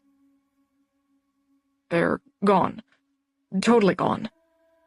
He sat up and nestled her in his lap. Any chance you'll take off that shirt? I'm sure you'd rather I leave it on. He held her face in his hands. I want you exactly the way you are. Do you understand? She let him raise the camisole over her head. There's nothing wanting, he said. You're the most whole person I've ever known. He tenderly placed his hands, warm and rough on the scars of her chest. Is it too sensitive here? Should I not touch them? I don't mind if you don't. He lifted his hands and traced his index finger over the scar near her heart.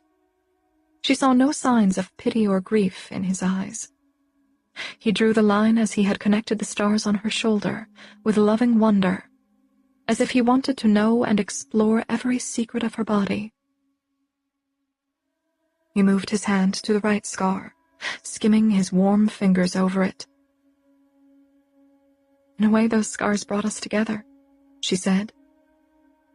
He looked in her eyes. Mine did too. And what could be more beautiful than that? Nothing. She gently pressed him down to the mattress. Except maybe this. 25. As the first week of July passed, Jo fully entered the fantasy. She gave in to Ursa's vortex, the timeless whirl of stars Gabe had named the infinite nest. Nothing could touch the three of them in that boundless spin of love. Not their pasts, not their futures. Jo stopped checking the missing children's websites, and she suspected Gabe did as well. But even galaxies don't last forever. The first wobble in their universe started with a phone call from Tabby. A friend of hers was dating a British man, and he'd come over to the States to be with her.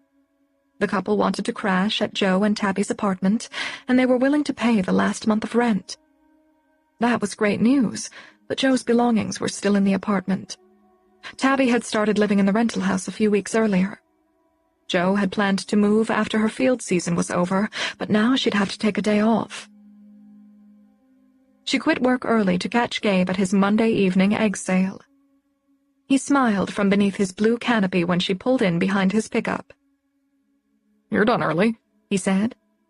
Sudden urge for an omelet?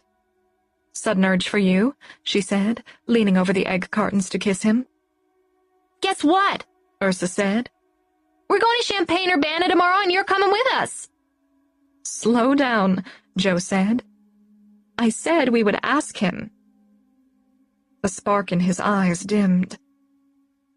Why are you going up there? I have to get my stuff out of the old apartment. We found renters for it. They're moving in right away? They're already in, and I'm not keen on them messing with my belongings. How can you miss fieldwork? One day can't hurt. I don't have as many active nests as I did a few weeks ago. But going all the way up there to move a few things? Can't Tabby do it for you? I can't ask her to do that. It's more than a few things. Any chance you'd like to help? He rubbed his cheek as if the beard were still there. I'd love to show you around up there. You can meet Tabby and see the pretty house, Ursa said, bouncing on her toes. Jo couldn't interpret what she saw in his eyes, but it wasn't good. Can we talk about this later? He said. Sure. When will you come over? Maybe around 8. Jo was surprised when he didn't arrive at 8. He didn't show up until 9. While Ursa fell asleep, they sat on the porch couch to talk as usual. Have you thought about coming with us tomorrow? Jo said. I have, he said. Is that a yes? I can't leave my mother all day. That was why I tried to talk about it earlier in the day, so you'd have time to call Lacey? I thought we agreed Lacey shouldn't come here. We won't let her see Ursa. It's too late to call her. You never even considered it, did you? He looked out the screen at the dark forest. We have to figure out how to make you part of my life up there. I knew it, he said. This isn't about moving a few boxes. What is it about? You want me to move up there. I know you can't do that. I'm not asking you to leave your mother and your farm. I'm just asking you to imagine a way we can be together. He turned his body toward her. Do you really want that? What we have doesn't happen every day. I'm afraid it will never happen again in my life. I know. I'm afraid of that too. Then do something to keep it. She clasped his hands. Please, try. If you think it'll help, I'll go. It will help. I can't always come to you at the farm. You have to be willing to face the world. He nodded, but tersely. Who will take care of your mother tomorrow? She asked. I'll go call Lacey right now. It's 9:30. That doesn't matter. She comes when my mother says she has to. Is that what you'll do, have your mother call? I don't know. He rose off the couch. Let me go home and talk to my mother. But I already know she'll want me to go up there with you. Joe stood next to him. Because she loves you. Yeah. He kissed her cheek and walked out the screen door. How will I know if you're going? Joe called to him. I'm going. Lacey will come. 26. Gabe watched the town of Mount Vernon slip by. He'd said little since they left, and Joe thought it best to let him have his quiet. He'd probably had a less than pleasant interaction with Lacey. She'd driven over from St. Louis at 6 in the morning. Joe looked in the rearview mirror. Ursa was still coloring a picture for Tabby, a drawing of the tabby kitten she'd named Caesar. It would take a long time to draw all the stripes, Ursa had said. Joe didn't doubt she'd do it well. Gabe wiped his palms on his jeans. You okay? Joe said. Yeah, he said. Interstate 57 must bring back memories. Sure does. Mostly good? I guess so. She left him alone. They passed Salem, Farina, and Watson, and the farther they drove in silence, the guiltier Joe felt about prying him out of his comfort zone. But she had to know how bad it was with him.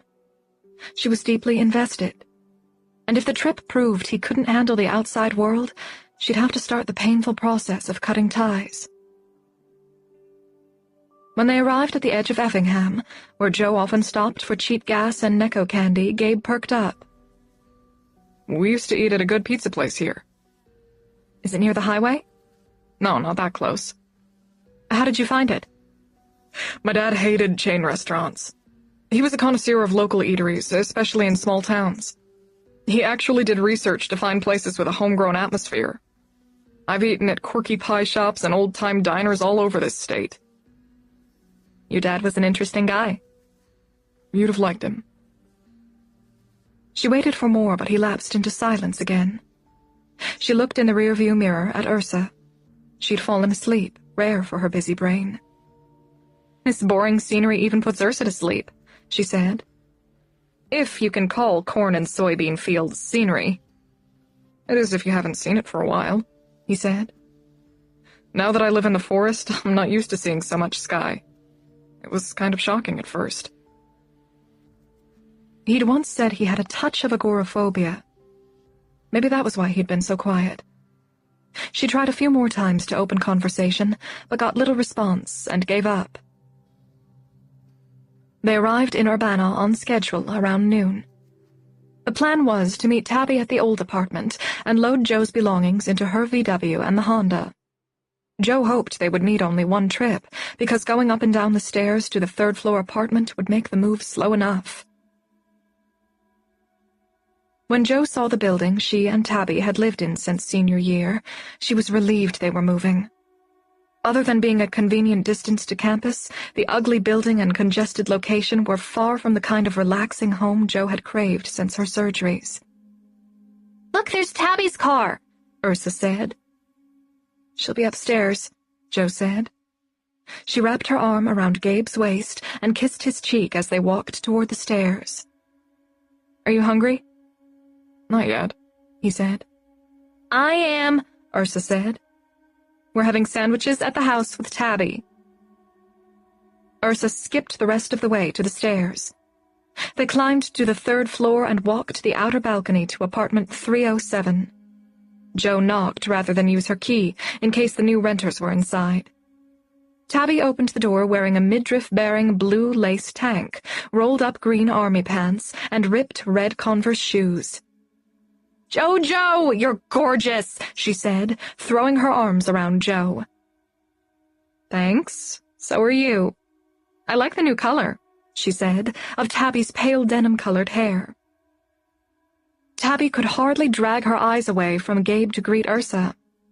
Joe hadn't told her she was bringing Gabe and Ursa, or even that she was in a relationship. Everything had been too complicated to explain, especially the situation with Ursa. No one in the outer world, not even Joe's closest friend, could possibly understand. And explaining her life in the forest cottage, being forced to defend it, would certainly ruin its fragile beauty. "Ursa, my favorite alien," Tabby said, leaning down to hug her. "How's it going, girlfriend?" "Good," Ursa said. "I have a picture for you in the car." "Awesome! And you wore our color?" She gave Ursa a high five for her purple t-shirt. "Tabby, this is Gabe Nash," Joe said. "Gabe, this is Tabby Roberti." Gabe smiled tensely and shook Tabby's hand. "Wait. Gabe?" Tabby said. "The guy in Ursa's picture?" "Yes, minus the beard," Joe said. "We shaved it," Ursa said. "Who did?" Tabby said. "Joe and me. But I only helped. I wasn't allowed to use the razor." Tabby couldn't hide her shock, or her injury. If Joe was intimate enough with a guy to shave him, Tabby expected to know. And it had to sound very weird that Ursa had helped with the beard removal. "Let's get going," Joe said. "It's already crazy hot out here." "I guess I could let you into the air conditioning," Tabby said. She stepped back and ushered them inside. "Anyone want water? I can't offer anything else because the stuff in the fridge belongs to the new renters." "Are they here?" Joe asked. "They cleared out to give us some space." "Are you sure they won't trash the place? We'll be responsible if they do." "I trust her.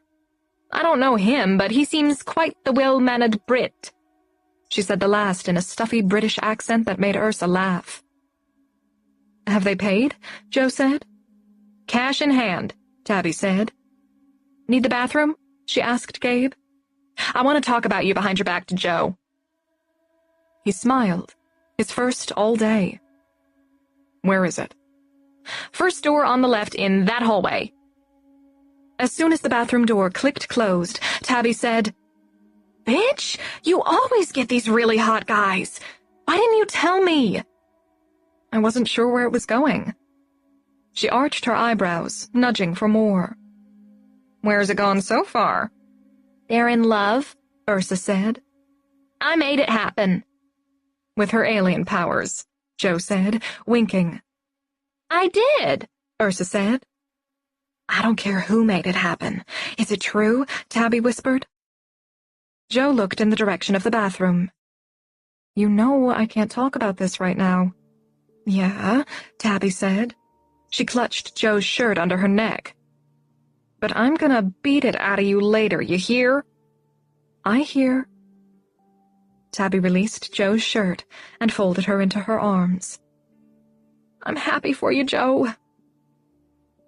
The bathroom door opened. "Does he play the banjo?" Tabby whispered in her ear. "Shut up." Joe walked past her and brought Gabe into her bedroom. She loaded his arms with clothes from the closet and sent him down to the car. Joe grabbed an armload and followed him before Tabby could corner her and ask more questions. With all four of them working, Joe's belongings were packed into the two cars in less than an hour.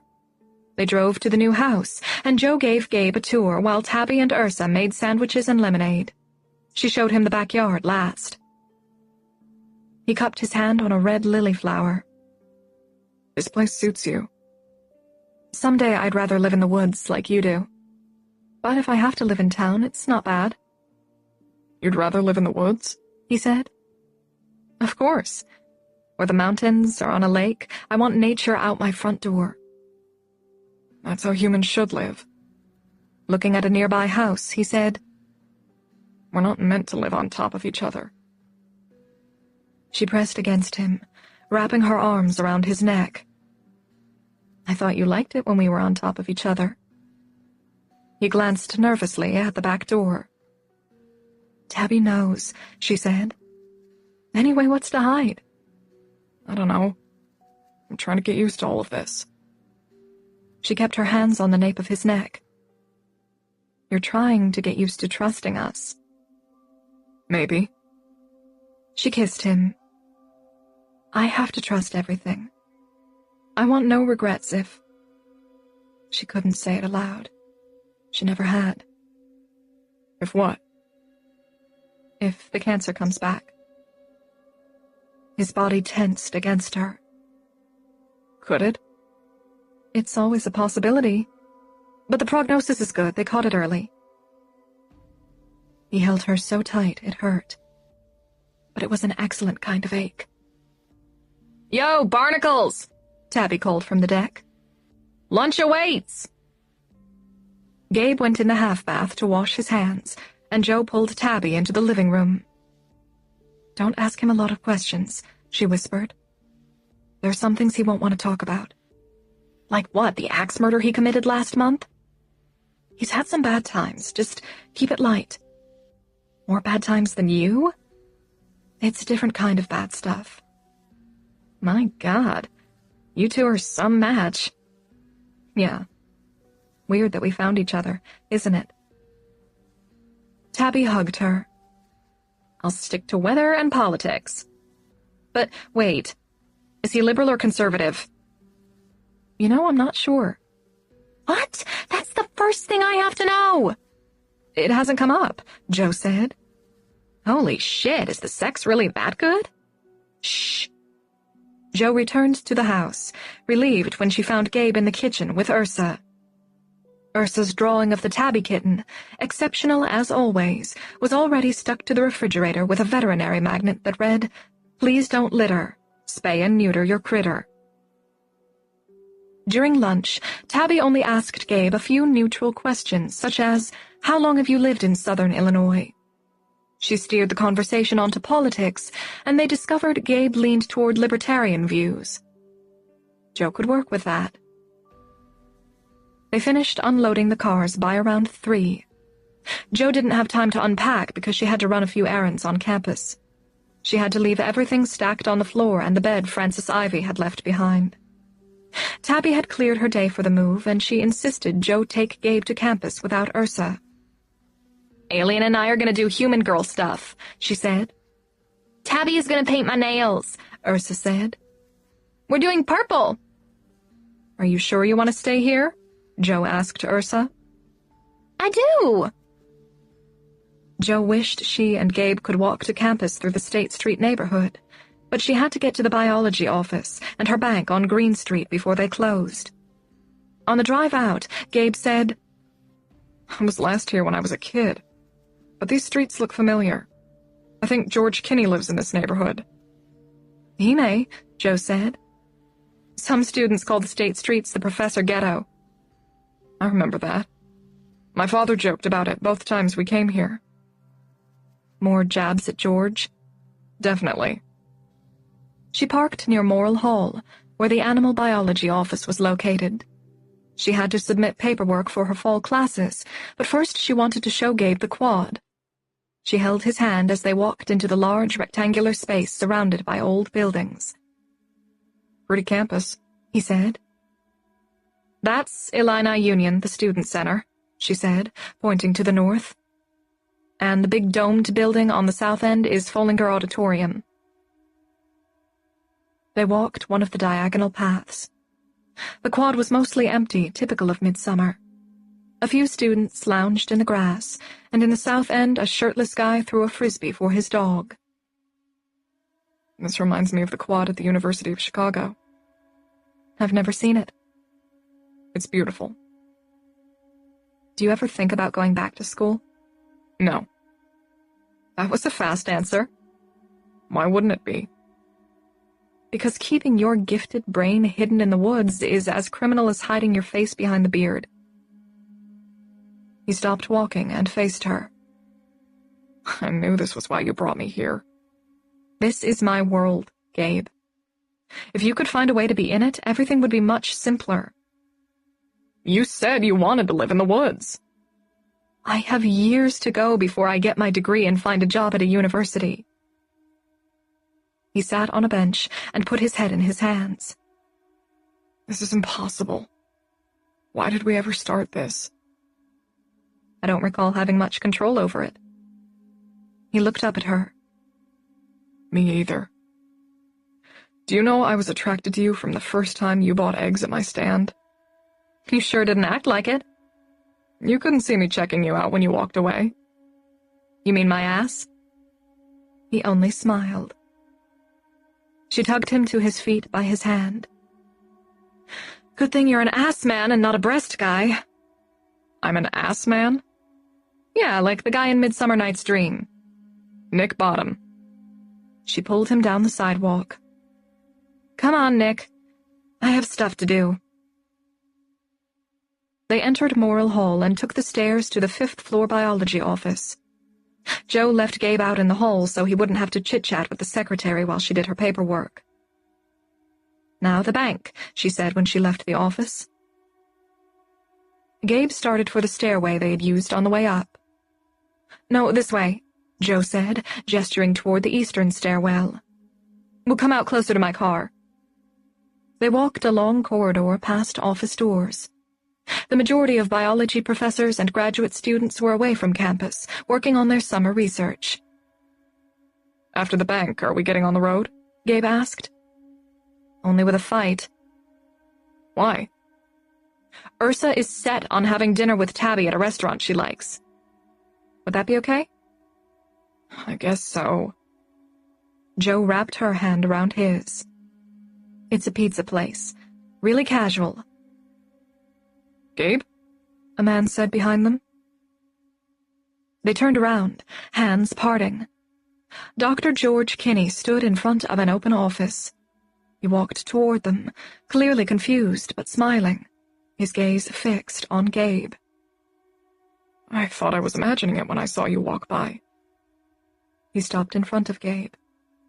It was like a strange mirror of time, the elder reliving the face of his youth, the young man confronting his future. 27. They looked more alike than Joe had realized. They were about the same height. Dr. Kinney also had blue eyes, but a lighter shade.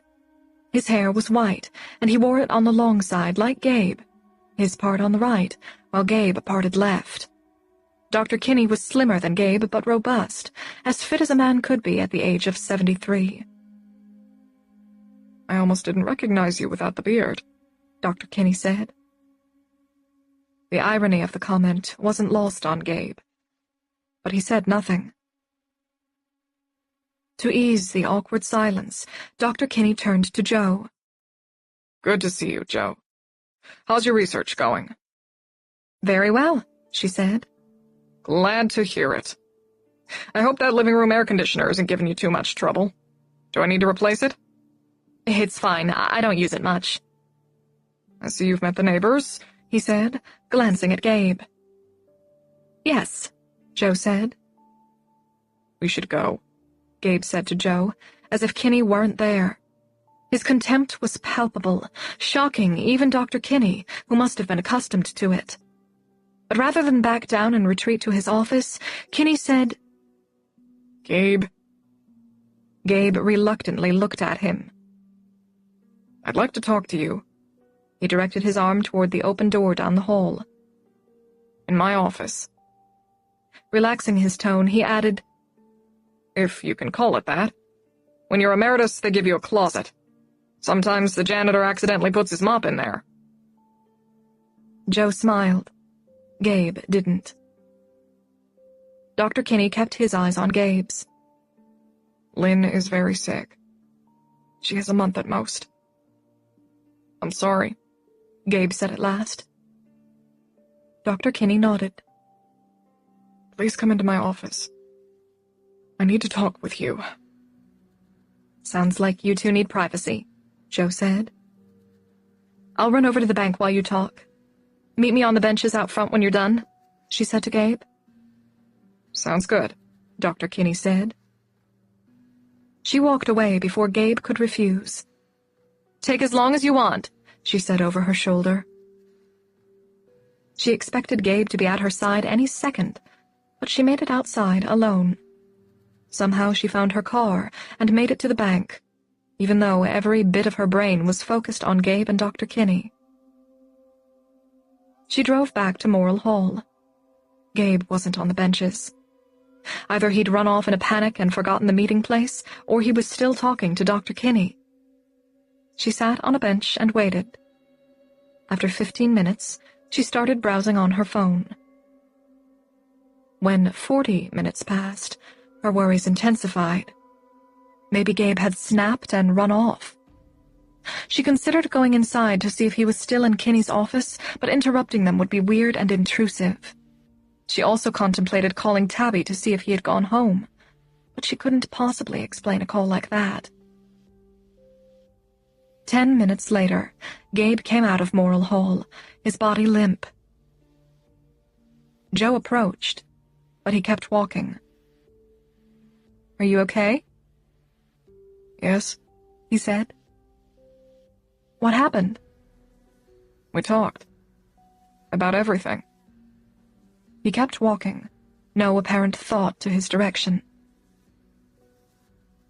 She had to let him come back to reality on his own. She remained silent as they walked. When they arrived at the large expanse of the quad, he stopped and stared, seeming to register where he was. He started walking again, fast, as if hurrying to some known destination. He stopped at the closest tree and flopped to the ground in its long shade. He lay on his back in the grass, the bottoms of his palms pressed into his eyes. Joe sat next to him, caressing his chest. "You were right," he said, hands still pressed on his eyes. "My father, Arthur, knew and let it all happen." Joe considered saying, "I'm sorry," but it made no sense. He took his hands off his eyes and looked at her. "He was glad George gave Catherine a son. Arthur was glad to have a son, too. He was impotent. Lacey happened one of the rare times when he could do it." He put his palms over his eyes again. "Lynn's liver is shot. I never knew it, but all those years she was an alcoholic. When I was a kid, I thought her stony face and silence were signs of how dumb and uninteresting she was. But I guess she was drunk." "He keeps that private," Joe said. "I'd only heard rumors that his wife was sick." His hands were still on his eyes. "Guess what he asked me?" "What?" "He wants to marry my mother when Lynn dies. He asked my permission." Joe hadn't expected that. She supposed that was why Kinney had been so forceful about making Gabe talk. "What did you say?" He took his hands off his eyes and looked at her. "Did you take me past his office hoping this would happen?" "No, I didn't even know that was his office. I've only talked to him twice. Both times in the main office." "He said he moved into the smaller space 2 years ago. He had to retire earlier than he wanted to take care of Lynn." 2 years ago, I was getting cancer treatment. When I left, his office was still in the entomology department." Gabe nodded, conceding that Joe hadn't steered the meeting. "Does he know your mother has Parkinson's?" she asked. "He does. And he still wants to marry her." He sat up and looked at her. "Are you crying?" "I'm trying not to." "Why?" "I think this story is beautiful, but really sad, too. Maybe Lynn knew George didn't love her. Maybe that was why she started to drink." "That's why there's nothing beautiful about it. Their selfishness wrecked people's lives." Their love had changed lives. That mattered to Joe. "He told me how it all happened," Gabe said. "He'd been going down to the Shawnee Forest with his biology classes, and he turned my dad onto the area. One weekend in their senior year, George and Lynn and Arthur and Catherine did a couples camp out. Bet you can't guess what happened." George and Catherine fell for each other. Yeah, but they didn't do anything about it. George and Arthur stayed close while they were in different graduate programs, best man in each other's weddings and all that. Then even after their families started hanging out, George and Catherine still hadn't touched each other. Or so George says.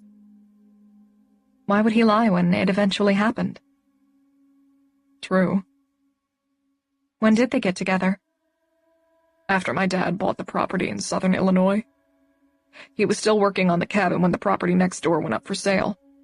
He considered buying it, but my mother suggested they ask George and Lynn if they were interested. That way they could get together when they were vacationing down there. I sense an ulterior motive. Do you? He said sarcastically. When did Arthur find out about their affair? When my mother got pregnant. He knew it wasn't his because they hadn't had sex for years. When my mother was 4 months pregnant with me, she made Arthur and George sit down with her and talk about what they were going to do. Okay, I like Catherine even more now. That was a cool thing to do. They decided against a divorce. And agreed Lynn couldn't know because her alcoholism made her fragile. To this day, George has never told his wife or 2 daughters. They didn't notice how much you two look alike? I guess Lynn was too wrapped up in her own misery, and the Kinney girls rarely saw me. They were Lacey's age when I was born. Apparently, they decided not to tell you either. That was one of Arthur's 2 stipulations. I would be raised as his son, and George and Catherine weren't allowed to make love on his property. Which is why they met in the woods. Right. The graveyard is on Kinney's property, just a few feet from the Nash boundary. No doubt that was part of the joke of meeting there. Do you really think it was a joke? She said. Your mother is a compassionate person. I can tell from her poetry. She had to know how much Arthur was hurting. Yeah, no doubt she knew, he said bitterly. But hey, he got the consolation prize, right? He got me. Joe caressed his arm. Yes, he got you. He ripped out a divot of grass and threw it on the ground. You know what George said? He said he wants to be a real father to me. What did you say? Nothing, because it's bullshit. He says his daughters can never know. How real would that be? Why do you hate him so much now that you know the whole story? George and your mother obviously stayed with people they didn't love to make their partners happy. Maybe they realized they shouldn't have done that, but by then they had children who would be hurt by a divorce. When they finally got together, they tried to do it in a way that hurt as few people as possible. Can't you see the beauty in their sacrifices? And in a power of love that withstands so many years? If it was your parents, you'd understand, he said. I would. If I could have my parents back, I'd let them love anyone they wanted to love. He plucked more grass and rolled it in his palms. We have to go soon, she said. We've left Ursa with Tabby too long. He was too absorbed in his thoughts to hear her. When I was leaving, George said it was like some strange providence that I walked past his door today. He said right before we went by he was thinking about me. He brushed the grass out of his hands and looked at her. You know what I was thinking? I was thinking of Ursa's quarks. There's something really odd about what's been happening since that girl showed up. 28. Gabe was in a hurry to get home. Ursa wanted to get pizza at the restaurant with the Purple People Eater song, but Gabe was in no mood for dinner or conversation. He wouldn't even leave the car when they went back to the house.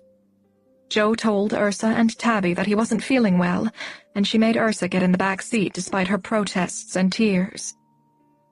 We'll stop for food on the way home, Joe said.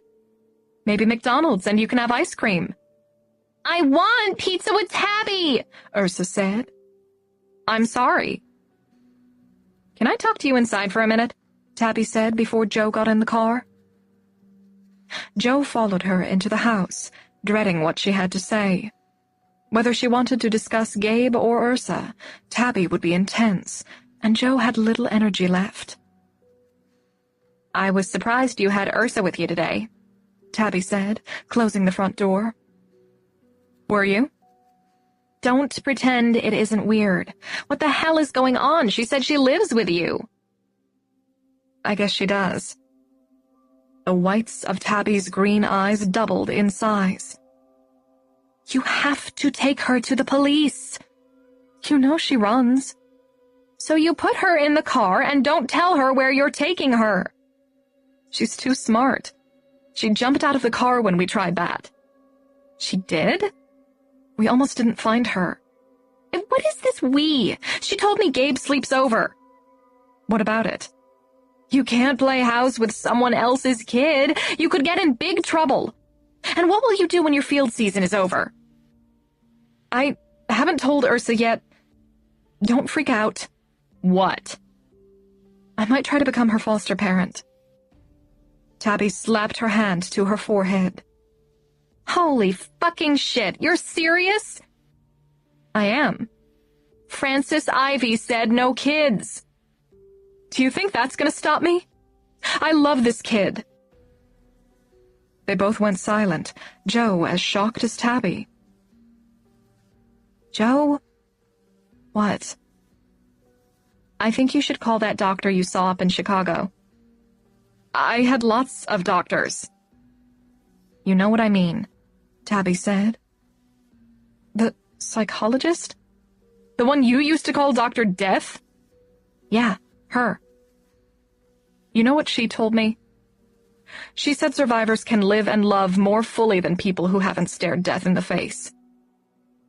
Seriously, what are you doing? "I guess I'm being a survivor." She opened the door and strode down the walkway. "I love you, Jojo," Tabby called from the porch. "Love you too, Tabs." Suffering wounds large and small, the three of them kept silent during the drive to Interstate 57. Not a word was spoken all the way to the town of Mattoon. "My dad liked a barbecue place here," Gabe said. Joe hit the brake pedal. "Should I stop?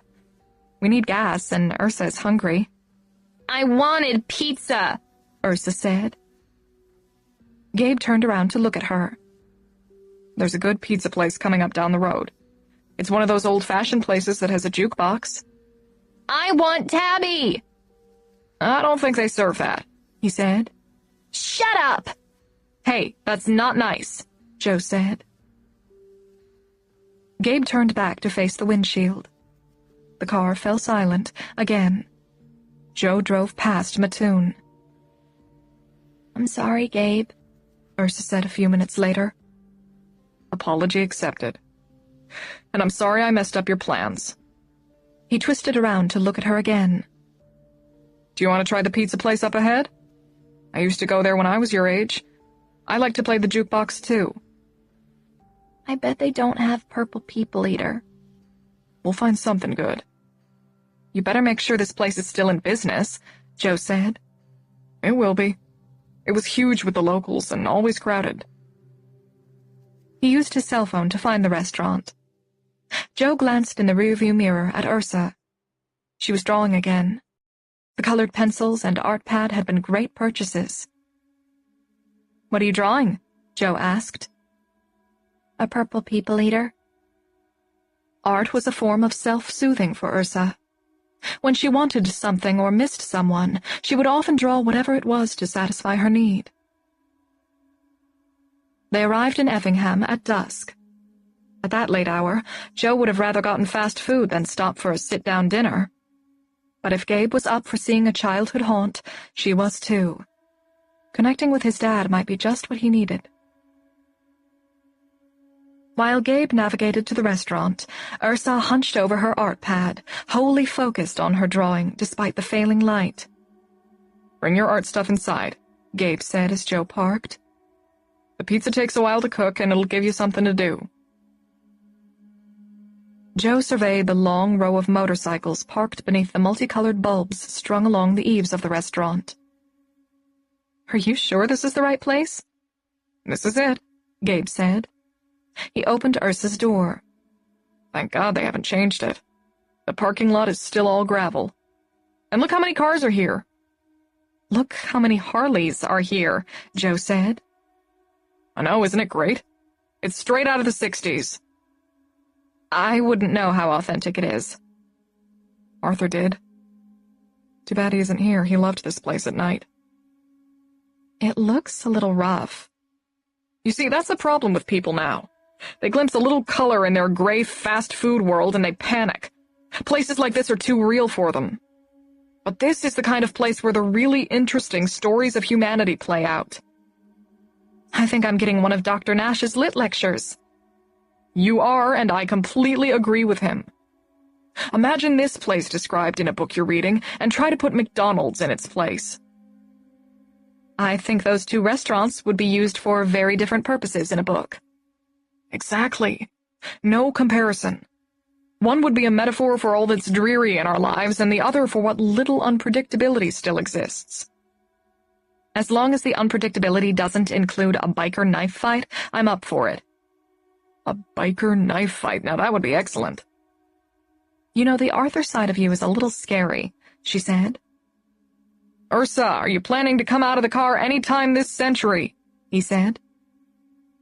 I don't want to eat here, she said. Not you too. Not hungry, she said. I want to go home. This place is perfectly safe. It's not that, I'm just not hungry. What's with her tonight? He asked Joe. She's in tabby withdrawal. It can be rough. Go inside and get a table and let me talk to her. Should I give you the tire iron for protection? She swatted his shoulder. Go. Make sure there's a table before I expend a lot of energy out here. Joe leaned into the open door and said, Gabe really wants to do this. Can you cooperate, please, just for him, even if you're not hungry? This place looks stupid, she said. Bring your pencils and paper and don't look at it. She didn't move. You heard what Gabe said. His dad loved this place. His father died 2 years ago, and this is a way for Gabe to connect with him. Do you understand how that would be? Yes, she said. Then come on. Do it for Gabe. He's in there waiting at a table. Ursa reluctantly slid out of the car. Joe reached in and got her box of colored pencils and pad of paper.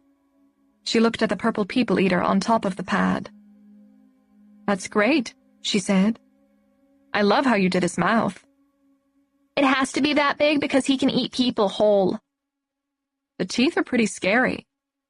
He doesn't actually eat people anymore. He went to the magic forest where Juliet and Hamlet live, and they taught him to be nice. He'll be in your play about Juliet and Hamlet? I don't know. I only pretended he was in the magic forest while I drew him. They mounted a worn plank porch lit with colored bulbs. Joe pulled back the heavy wooden door, and as soon as she stepped inside, she understood Arthur's fascination with the place. The interior was mostly made of timber. Plank floors, paneled walls, and wooden booths and tables. And the scoured wood seemed imbued with the smell of time, of people's stories, as Gabe had said. The place was redolent of pine and pizza grease, and of sweat, whiskey, and tobacco, the mingled smells aging like wine in an old oak barrel. Nancy Sinatra's 60s hit, These Boots Are Made for Walkin', was playing on the flashing jukebox.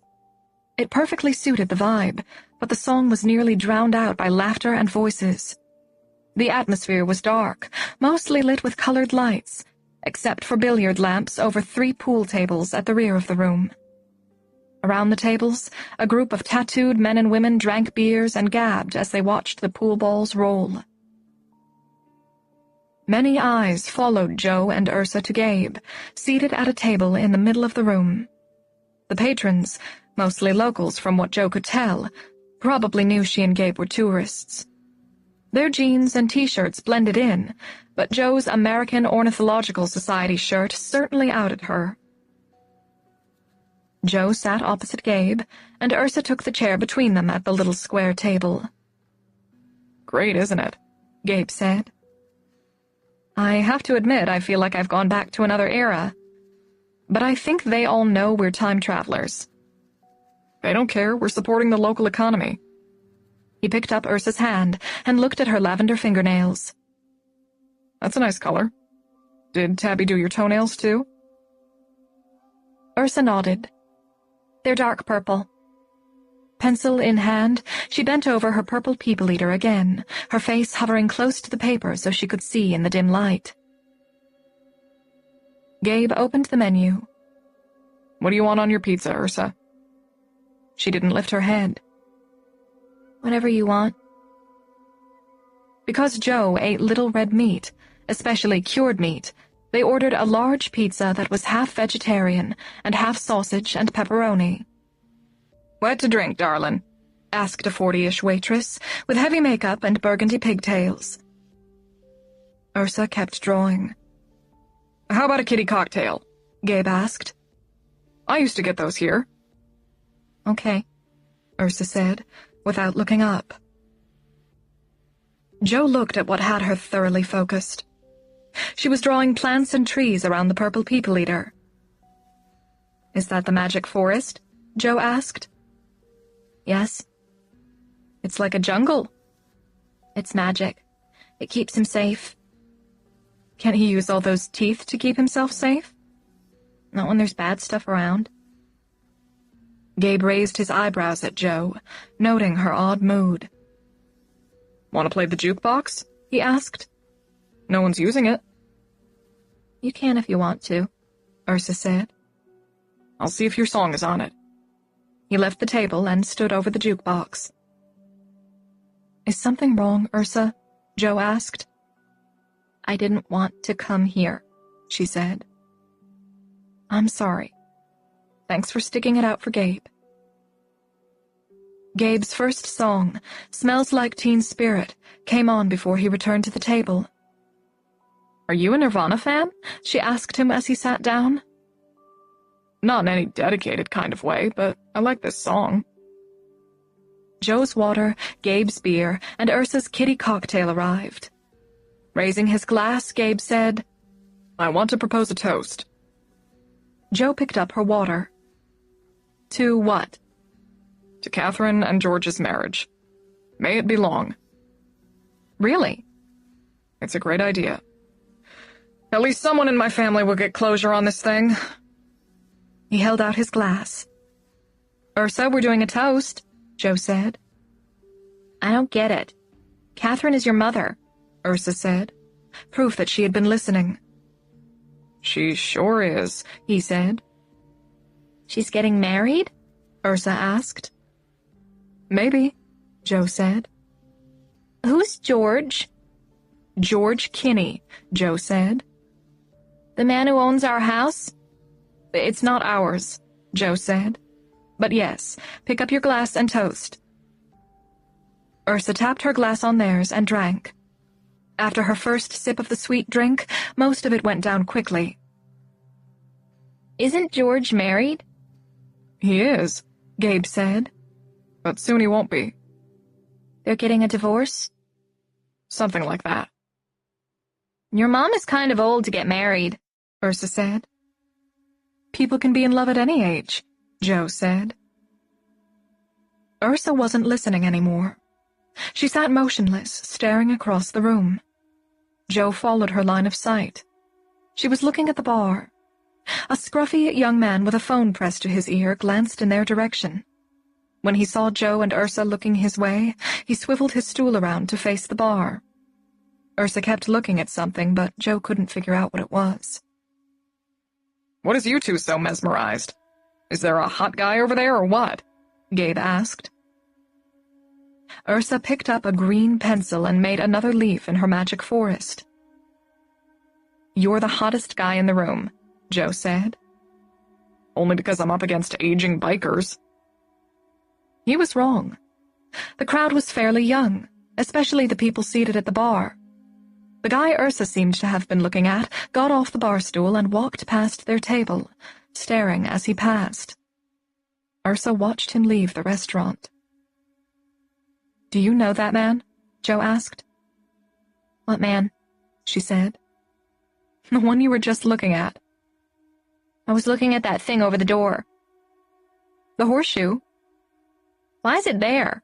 Ursa asked. To give good luck to people who come through the door. It's a superstition. Ursa stared at the horseshoe for a few more seconds before going back to her drawing.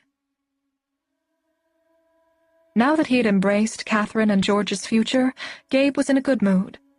The restaurant probably contributed too. He and Joe talked about music and other things until the pizza came, but Ursa kept scrolling away, the protective forest around her purple alien growing more and more elaborate. Gabe raved about the pizza. Joe liked it well enough, but she had a feeling Arthur's enthusiasm about the restaurant had added more flavor to the pizza than Gabe realized. He insisted on paying the bill and left a big tip for the waitress. On their way out of town, Joe stopped for gas and made Ursa use the bathroom because she'd refused to go at the restaurant. She was still acting oddly withdrawn. Joe thought fatigue might be the root of her moodiness and hoped she would sleep most of the way back to the cottage.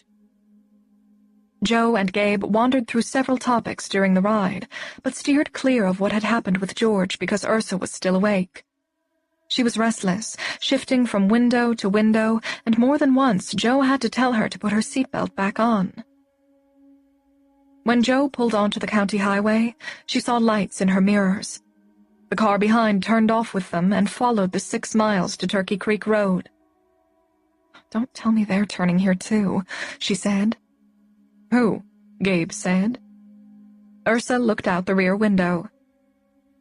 "That car behind us," Joe said. "I swear it's been with us for a long time." As Joe rounded the corner onto Turkey Creek Road, the car suddenly sped up and disappeared. "They're lost," Gabe said. "They saw the no outlet sign and realized this isn't the road they're looking for." Joe drove to Gabe's newly graveled driveway, but stopped in the road to make sure Lacey didn't see Ursa. She got out of the car to say goodbye. "Was it a good trip, despite seeing George?" "It was interesting, that's for sure. I doubt I'll sleep much." She smiled. "Is that a hint? Should I leave the front door unlocked?" He kissed her. "Put a key in the usual place. You should keep your doors locked at night." 29. Ursa wanted to sleep in Joe's bed, but Joe couldn't let her. She'd slept in Joe's room only twice, the first night Gabe stayed over and when she injured her head. Joe had to be careful about keeping their beds separate, especially now that she might apply to become her foster parent. People might spin it wrong if she slept with Ursa. As it was, they would probably ask Ursa uncomfortable questions about her relationship with Joe. After Ursa put on her Hello Kitty pajamas and brushed her teeth, Joe turned out all the lights except the one on the stove and tucked Ursa into the couch. She kissed Ursa's cheek. "Sweet dreams, Big Bear." "Is Gabe coming over?" "Probably not. He's more tired than he realizes. We all are." "I wish he was here." Joe rose from the couch. "Go to sleep. We'll get up later than usual because it's so late." When Joe walked away, Ursa said, "Leave your door open?" "Okay." "Can I please sleep with you?" "You know the rules. Go to sleep." Joe wished she could give in. She had never seen Ursa afraid at bedtime, not even when she first arrived. Maybe it had something to do with the drawing of the alien with big teeth. Her mood had changed after she drew it. The loud drone of the air conditioner put Joe to sleep quickly. But after only a few hours, Little Bear woke her. She looked at her cell phone. It was 2:10, too late for the dog to be greeting Gabe. He was probably barking at a raccoon or a deer. The air conditioner was in its off cycle, and Joe wished it would turn on to mask the noise. Little Bear suddenly went berserk. His barks generated so fast he hardly took a breath between. He would wake Ursa if he hadn't already. Joe had to get up and quiet him. She stopped cold in the entry to the living room. Ursa was standing next to the couch, staring at her, her body unnaturally frozen. Her face appeared a ghostly blue, cast by the fluorescent stove light, and her eyes looked like two black holes. She had become a changeling again. "Joe," she said. Jo ignored the irrational pounding of her heart. "Get back in bed," she said. "Maybe there's a coyote out there. I'd better put him on the porch." When Jo moved toward the front door, Ursa ran to the door and threw her back against it with her arms spread open. "Don't go out!" "Why not?" A sob caught in her throat. "The bad men! The bad men are here!" Jo's body went cold. "What bad men?" She began crying. "I'm sorry. I should have told you. They'll kill you too. I'm sorry. I'm sorry." Little Bear had stopped barking for about 10 seconds, but he started again, this time much closer to the house. Jo grabbed Ursa's shoulders. "Stop crying and tell me what's happening. Was it that man in the restaurant?" "Yes, but it's not him." "That makes no sense." Jo gave her body a little jolt by the shoulders, trying to shake something clearer out of her. "Tell me what's going on. I have to know." 2 gunshots rang out, and Little Bear wailed a horrific sound. "Little Bear!" Ursa screamed. "Little—" Jo clamped her hand over her mouth. "Quiet," she hissed. Little Bear's wailing yelps didn't stop.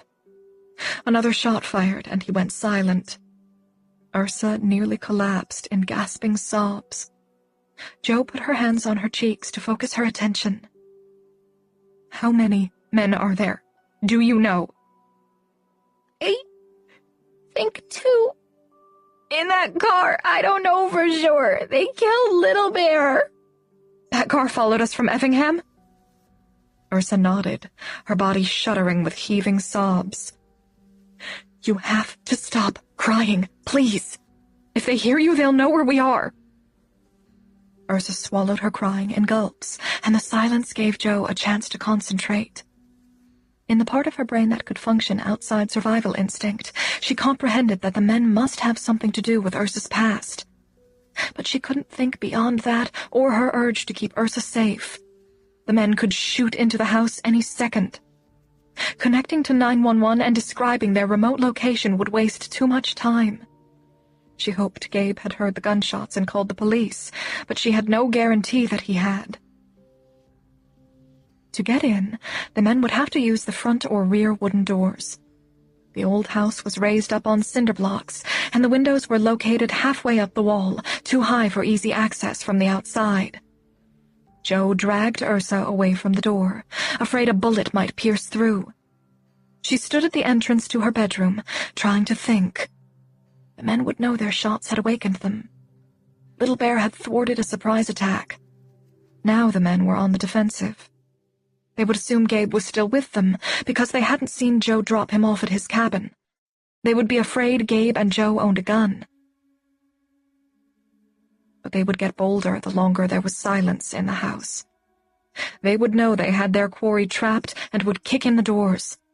Jo and Ursa would have to go out through a window, but that would force them to run into the open area around the house before they could hide in the woods. The 2 bug bulbs on the porches would give the men plenty of light to see them and take aim.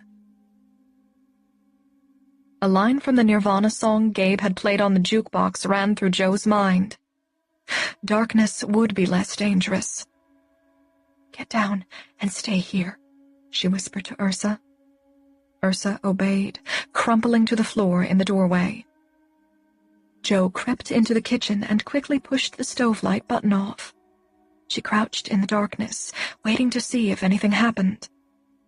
Maybe they would worry when they saw the light go out. They would imagine someone lying in wait with a gun. She crawled on the floor to the back door, shot up to flick off the bug bulb, and dropped down again. Now the rear of the house was dark. Only the dim bug bulb at the front screen door remained on, but she couldn't turn it off because its switch was on the porch. From the floor, she opened the knife drawer and took out the biggest blade. She crawled back to Ursa with the knife clutched in her hand. "Get up and be quiet," Joe whispered, pulling her cold, clammy hand. Ursa stood, her body trembling. Though being near a window was risky, Joe had to ready an exit. The lower part of the window in her bedroom was blocked by the air conditioner. The one in the other bedroom was a better choice anyway, because it was on the dark, rear side of the house. When the men came in the doors, Joe and Ursa would climb out the window and run for the woods. It was a good plan. It would work.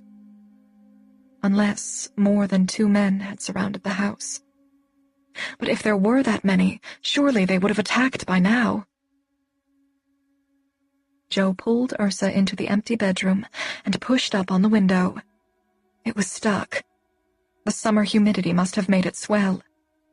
She shoved it with all her strength, and the wooden frame finally budged. The air conditioner was on again, and she hoped it had masked the sound. Joe used the knife to cut away the screen. "If they come in, jump out the window and run for Gabe's house through the woods," Joe whispered close to Ursa's ear. "Don't use the road. Stay in the woods. Hide if you think someone is following you. They'll never find you out there in the darkness." When Joe started to leave, Ursa clutched her arm. "I'm going to get my phone and your shoes," she explained, but she had to pry Ursa's hand away. She crept to her bedroom and felt around for her phone on the floor. When she found it, she set the door lock and closed the door. After she got Ursa's shoes from the living room, she returned to the spare bedroom, closed the door, and set the knob lock. Now the men had 2 more locked doors to break down. That would give Joe and Ursa time to make it to the woods without being seen. Joe slipped Ursa's purple gym shoes on each of her cold, bare feet and tied them with shaking hands. She realized she'd forgotten to get her own shoes, but she didn't risk going to get them. She pressed Ursa to the wall next to the open window. Only minutes had passed since the shots were fired, but it felt like an hour. Even if he had heard, Gabe couldn't have driven over that fast. She pressed 911 in her phone. The call didn't connect. She moved to a different place in the room and entered the numbers again. She watched as the phone tried to connect, her every nerve more electrified with each squandered second. A foot kicked the front door, hard. Joe jumped and nearly dropped the phone. "Joe?" Ursa said. Joe put the phone on the floor and held her close. "It'll be okay. Do what I said. Stay in the woods until you get to Gabe's. If you can't find his cabin, run far and hide. We'll find you when it's safe." The man continued kicking the front door. The terrifying sound was amplified by more kicking on the rear door. Now Joe knew where both men were, but she couldn't send Ursa yet. The man at the back door might see her running. Joe lifted Ursa and placed her rear on the windowsill. The doors were breaking. Joe and Ursa pressed together, sharing the same wild heartbeat. One of the men would get through any second. Joe hoped it would be the one at the back door. A shot cracked, and then another. The man at the front door was using his gun to take out the bolt lock. He fired again. Almost simultaneously, the kitchen door's lock gave way with a crash of breaking wood. Joe lowered Ursa to the ground, but she stood petrified, staring up at Joe. "Run," Joe whispered. "Hurry, I'll follow." Ursa took off for the woods to the west. As Joe crawled out the window, she heard the rev of an engine on Turkey Creek Road. She dropped to the ground and ran for the woods, just as Gabe's truck careened around the corner, spraying gravel. He fired a shot into the air, trying to draw the gunman away from the house. His timing couldn't have been worse for Joe. She was out in the open, but at least Ursa had made it to the woods. Gabe skidded the truck to a halt near Joe's Honda, jumped out, and crouched down, using the cab for cover. "Gabe, watch out!" Ursa screamed. "No, get back!" Joe shouted when Ursa burst out of the tree line. Still running, Joe heard feet thudding behind her, shots fired. The man from the back door was shooting at Ursa. Or maybe at Joe. Gabe was trying to cover Ursa as she ran, but the man at the front door was firing on him. Joe was running through a battlefield. Guns cracked all around her. She collapsed, the back of her left thigh burning. She couldn't move, in shock from the bullet wound. The man who had shot her pounded past. He was heading for Ursa. Joe got up, feeling no pain, but her damaged leg prevented her from running as fast as she needed to. In the pale celestial light, she saw Ursa running toward Gabe's truck. She had almost reached it when the man fired. Ursa went down. Joe stopped and pressed her hand to her mouth to cover her scream, but the man knew she was there. He turned around, his gun aimed straight at her. Gabe bellowed a primal sound of rage and fired his gun. He was in the open, charging the man to divert his attention from Joe. The man turned away from Joe to return fire, but he stumbled backward and slouched to the ground before firing more than 2 shots. Gabe was still standing. "Get down!" he shouted. Joe flattened on the ground and watched him run to the man. He took the man's gun away and patted his body. He found another weapon and took it. "How many are there?" he called to Joe. "I think 2. Ursa is hurt." "I know, but stay down." He scuttled over to Ursa, his gun ready. Joe was relieved when she heard him speak to Ursa. She must be okay. Gabe left Ursa and ran to Joe. "Are you hurt?" "Just a little. What about Ursa?" He didn't answer. "Tell me." "It's bad." "Oh my God." She got up and ran for Ursa, dragging her left leg. "You have to stay down," he said, running with her. "I've killed 2, but there could be more." Joe sank to the ground next to Ursa, and Gabe crouched over her, peering around for more assailants. Ursa was on her back. Joe didn't need a light to see where she was hurt. In the dim glow of stars, she saw the dark stains soaked into the fabric of her pink Hello Kitty pajamas. She had been shot once, on the right side of her stomach. She was breathing, but she was in shock.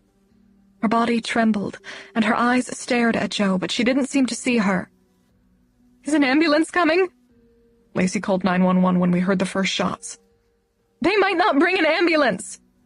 "She heard all the gunfire. They'll bring an ambulance," he said, but he looked worried. He laid down his gun to call Lacey. "Are the police coming?" he said. "What about an ambulance?" "Not me. Ursa is hurt bad." After a pause, he said, "Yes, the girl." He listened for a few more seconds before ending the call. "Lacey has called twice," he said. "First she said we needed police. When she heard the gunfight, she called back and said they needed to send lots of police and ambulances." "What if they don't get here in time?" Joe wept. "They will." "No one finds this road." "The sheriff knows where it is, and Lacey said she'd call back to tell them Ursa is hurt." He pulled off his t-shirt. "Use this to put pressure on the wound. Press firmly, but not so much that you hurt her." He grabbed his gun again. Joe held the shirt on the awful wound, uncertain of how hard to press. "What if there's an exit wound?" "There probably is," he said. "He shot at close range." Keeping pressure on the front wound, Joe slid her hand under Ursa's right side. She felt blood oozing out of her back. The bullet could have entered from either side. She stripped off her t-shirt and pushed it under Ursa's body, keeping pressure on both wounds. "You're going to be okay, lovebug," she said, touching her lips to Ursa's cheek. "Stay with Gabe and me, okay? Try hard to stay with us." Ursa was awake, her eyes focused on Joe. "Don't cry," she said through chattering teeth. "Joe, stop crying." "I can't," Joe said. "I'm sorry, but I can't." Ursa stared into her eyes. "Are you crying because you love me?" "Yes, I love you so much." Ursa smiled. "That's it. The 5th miracle.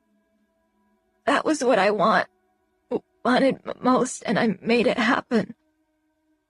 Joe cried harder, and tears spilled from the corners of Ursa's eyes. Joe? What? If I die, don't be sad. It's not me, she said. You aren't going to die. I know. I can go back now. I saw 5 miracles. Don't be sad if it happens. You're staying here. I want to be your foster parent and maybe adopt you. I was going to tell you. You were? Her eyes brightened. She looked like familiar, happy Ursa. You'll come live with Tabby and me in the pretty house. Would you like that? Yes. But I feel bad. I might have to go back in the stars. Here they come, Gabe said.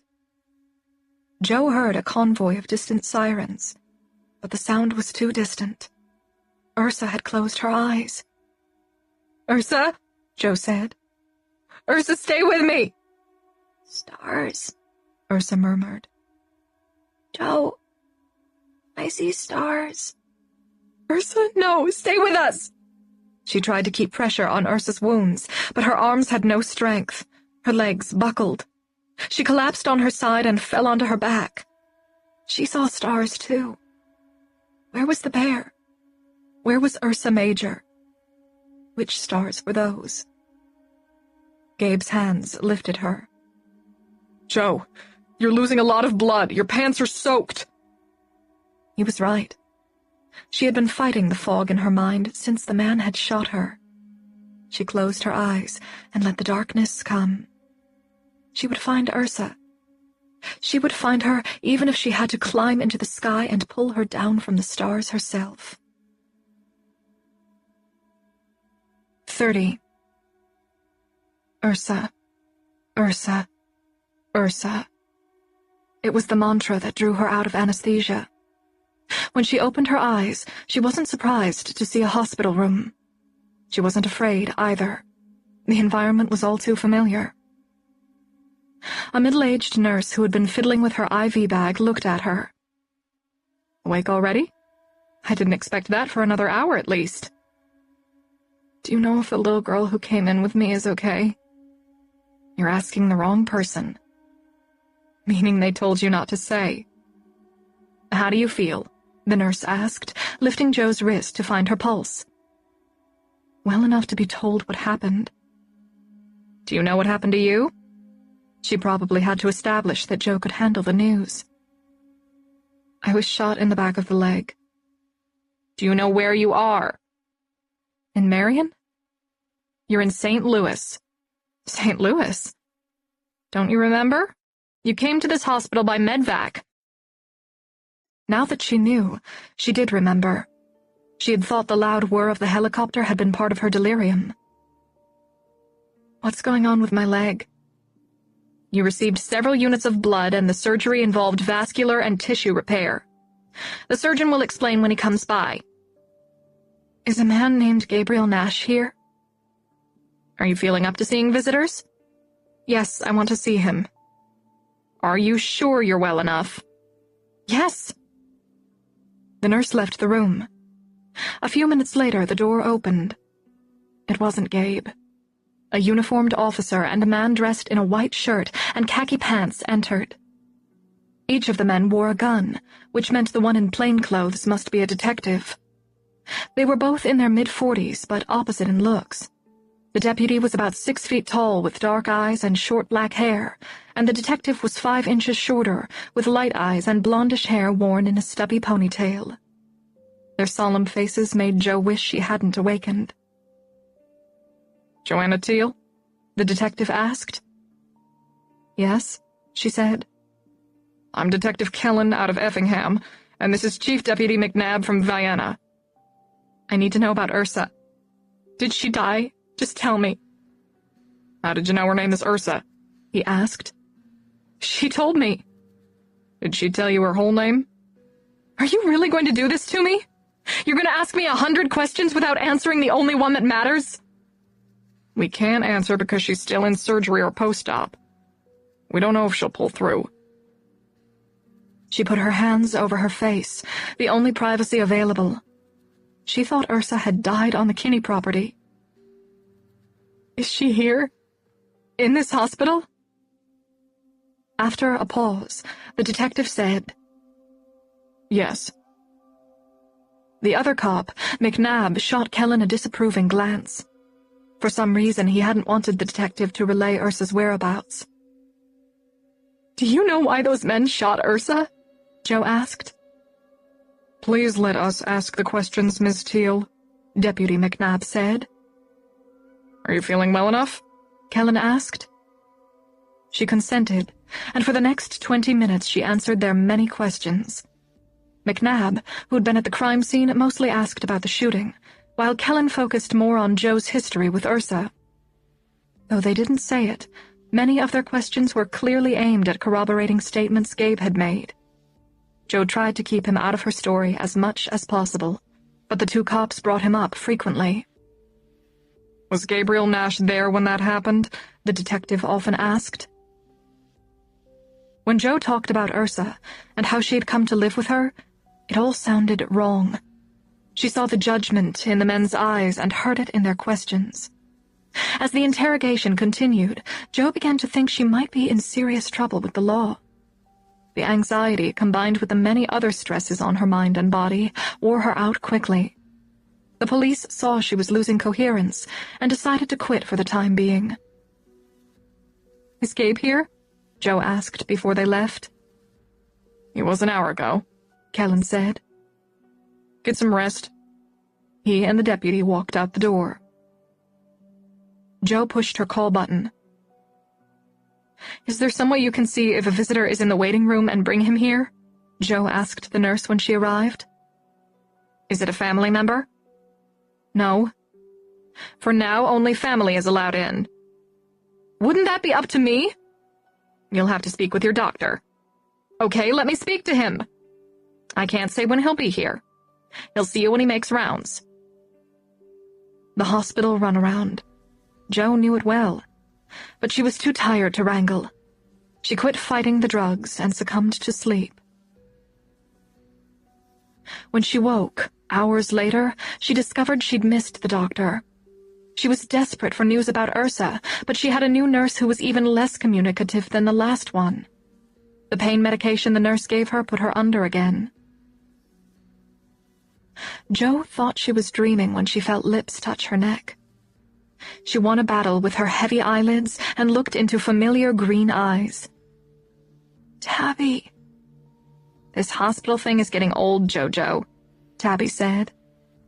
She looked toward a dark window and said, Go on, kiss her, she needs it. She stepped aside, and there was Gabe, his face haggard and shadowed with a beard. At first he and Joe could only stare at one another. Come on, Nash, just kiss her, Tabby said. He leaned over and held her. They embraced for a long time before they obeyed Tabby with a short kiss. How did you get in? Joe asked. They have been withholding visitors since I woke up this morning. Tabby did it, Gabe said. In all of 2 minutes, she got the gatekeepers to open the door, and I've been trying all day. How did you do it? She asked Tabby. I said you're an orphan and cancer survivor who has no one to lean on but us. She was persuasive, Gabe said. The nurse at the desk was nearly teary. I'm experienced with hospital ogres, Tabby said. Because Joe comes to these places often. She must like the food. How did you find out I was here? Gabe? I knew you would want her here, he said. And she was listed in the university's directory service. I'm always listed, Tabby said. You never know when some hot guy needs your number. She winked at Gabe. No one could find your brother's number, Gabe said. Good, Joe said. Better if he doesn't know. You have to call him, Tabby said. You know he just started his residency up in Washington. My health issues have caused enough disruption in his life. Joe, Gabe said. Okay, I'll call him. Have they told you anything about Ursa? They won't tell me anything, Gabe said. And the local news didn't help either. It was reported as an attempted burglary. All they said was 2 men were shot dead and a child and woman were airlifted to a hospital for gunshot wounds. That does say something, Joe said. Ursa must have survived the surgery. If a little girl died in a robbery, that news would travel fast. You're right, Tabby said. The media never misses an opportunity to exploit a kid tragedy. That news probably would make it up to Chicago. Gabe, Joe said. What? I just realized. You killed 2 people. Are you okay? Yeah. Why the grim physiognomy, Tabby said. Patting Gabe's back, she said, This guy is a hero. He saved your life and Ursa's. She's wrong, isn't she? He said. I nearly got both of you killed. If I hadn't shown up when I did, Ursa wouldn't have gotten shot. You can't feel guilty about that. There's no way you could have known, Joe said.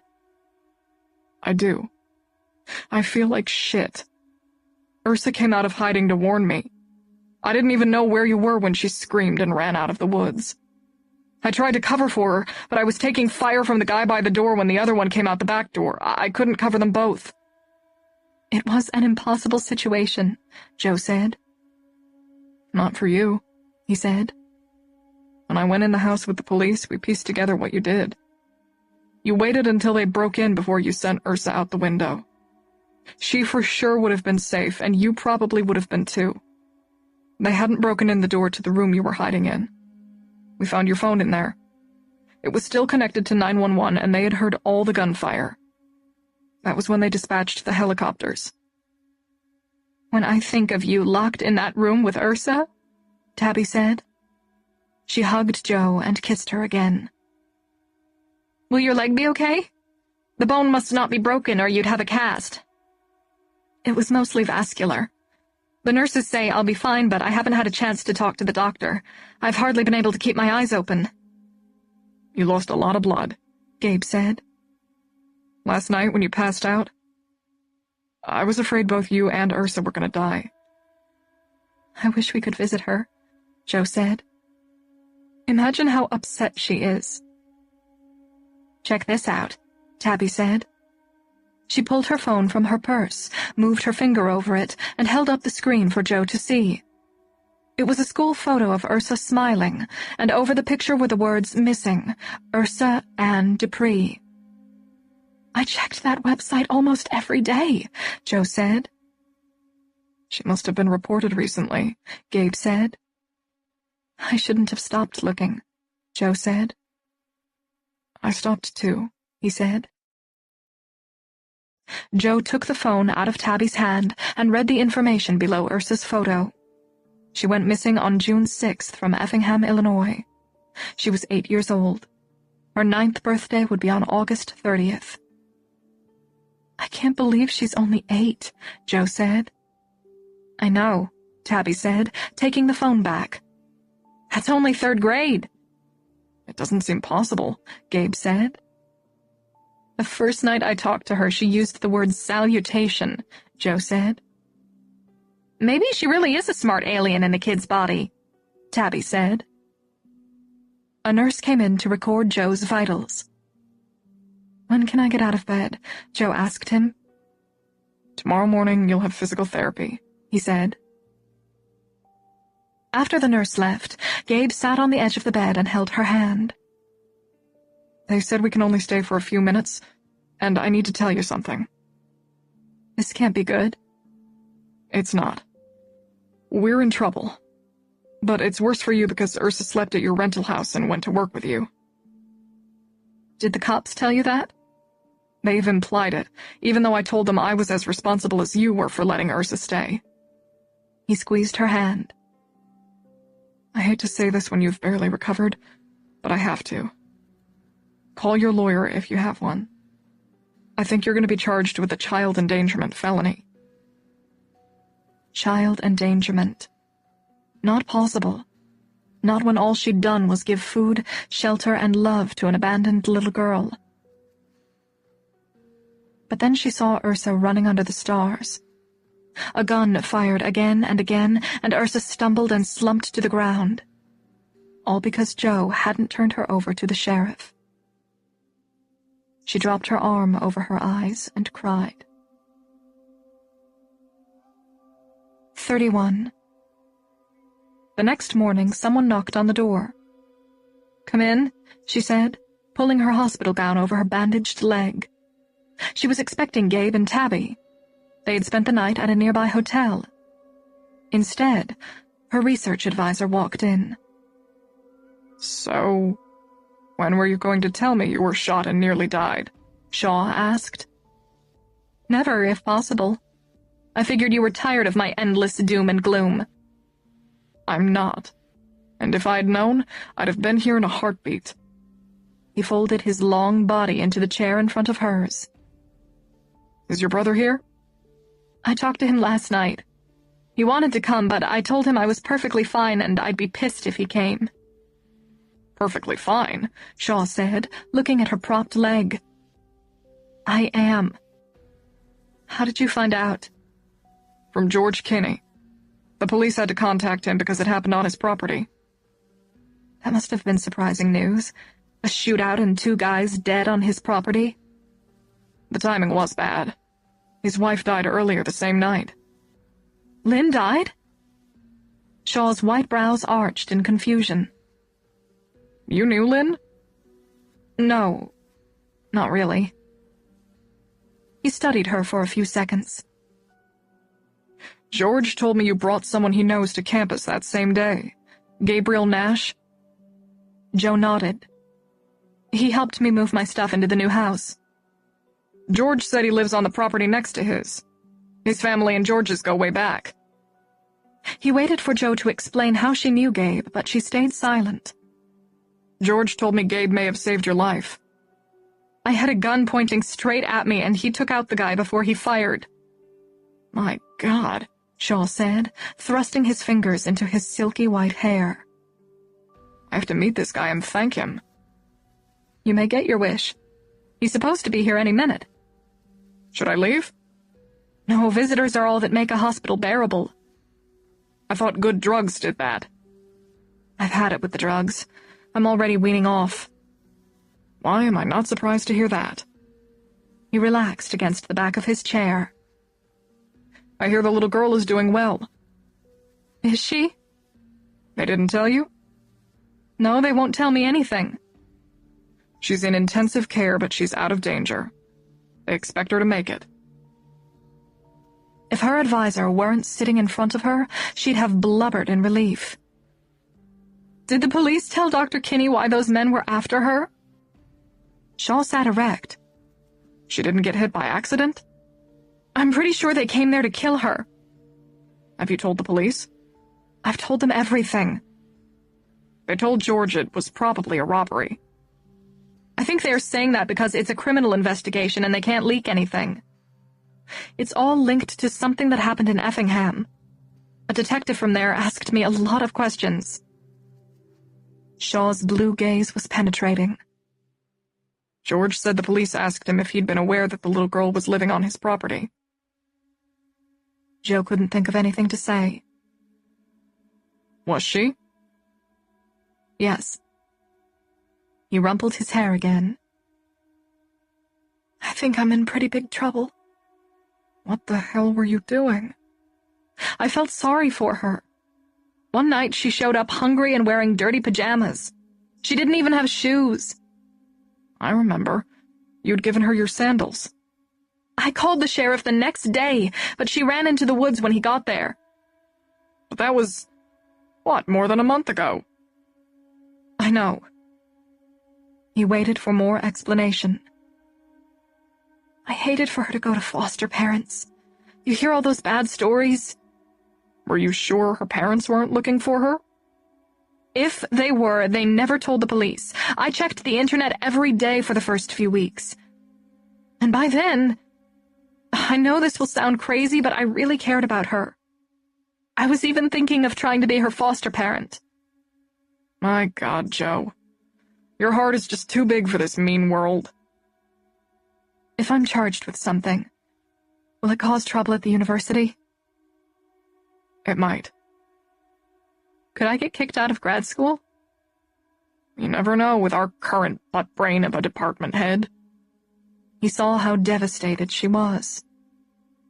You know I'll fight for you. And I know what you've been through. How it could have influenced what you did. Why did everyone think that? She kept her mouth shut, but she wanted to say that she wouldn't have done anything different if she still had her mother and her breasts and her ovaries. She would love Ursa just as much. Shaw saw he'd perturbed her and changed the subject. Do you need help wrapping up your research? To tell the truth, I can't stop worrying about my nest logs and computer and everything sitting in that house. I'd be the same way. If my head was blown off my body, my brain would still be worrying about my data. No doubt about that. I'll go straight to Kinney's when I leave St. Louis. I have a key to get in. I don't think there's much door left to unlock. Jesus, I need to get over there. Isn't it a crime scene? Do you think you can go in? I might have to get the sheriff's help. Will your nest logs be obvious? They're on the desk in a folder marked Nest Logs. I guess that's obvious. My laptop and binoculars are on the desk, too.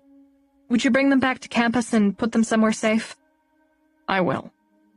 And I wanted to ask, do you mind if we finish monitoring your active nests? Mind? I'd be thrilled. But you don't have the time for that. I don't. He rubbed the arthritic left elbow he'd once broken, usually a sign that he was about to say something he didn't want to say. Tanner and Carly said they'd come down and monitor your nests while you're in the hospital. They can't stay at the house. Like I said, the doors are broken, and I'm sure it's considered a crime scene. They were gonna camp at some nearby place. Probably where Joe and Tanner had made love in the stream. Tanner's favorite campground since a group of graduate students had brought him there. Are you sure they can take the time off? Are you kidding? When students finish their research, they'll do anything possible to avoid writing their thesis. They said they'd planned to go camping anyway. If they want to take a working vacation, I'm happy for the help. And Carly knows your study sites. She worked in many of those same areas. The Nest cameras can be removed if they don't want to deal with them. And I have everything clearly marked on maps in the folders. Of course you do, he said. We'll make copies of... Someone knocked on the door. Come in, Joe said. Gabe walked in. I'm sorry, he said when he saw Shaw. I'll come back later. No, stay. Gabe, this is my advisor, Dr. Shaw Daniels. Shaw, this is Gabriel Nash. Shaw sprang from his chair and shook Gabe's hand. Good to meet you, he said. Thank you for helping Joe. You saved her life. And the little girl. Gabe didn't deny it, but his eye betrayed his feelings of guilt. Joe studied Shaw, looking for signs that he saw George Kinney in Gabe's face. If he noticed the resemblance, his reaction wasn't obvious. I was expecting you a long time ago, Joe said. Where's Tabby? Gabe glanced at Shaw. She's in the gift shop. What?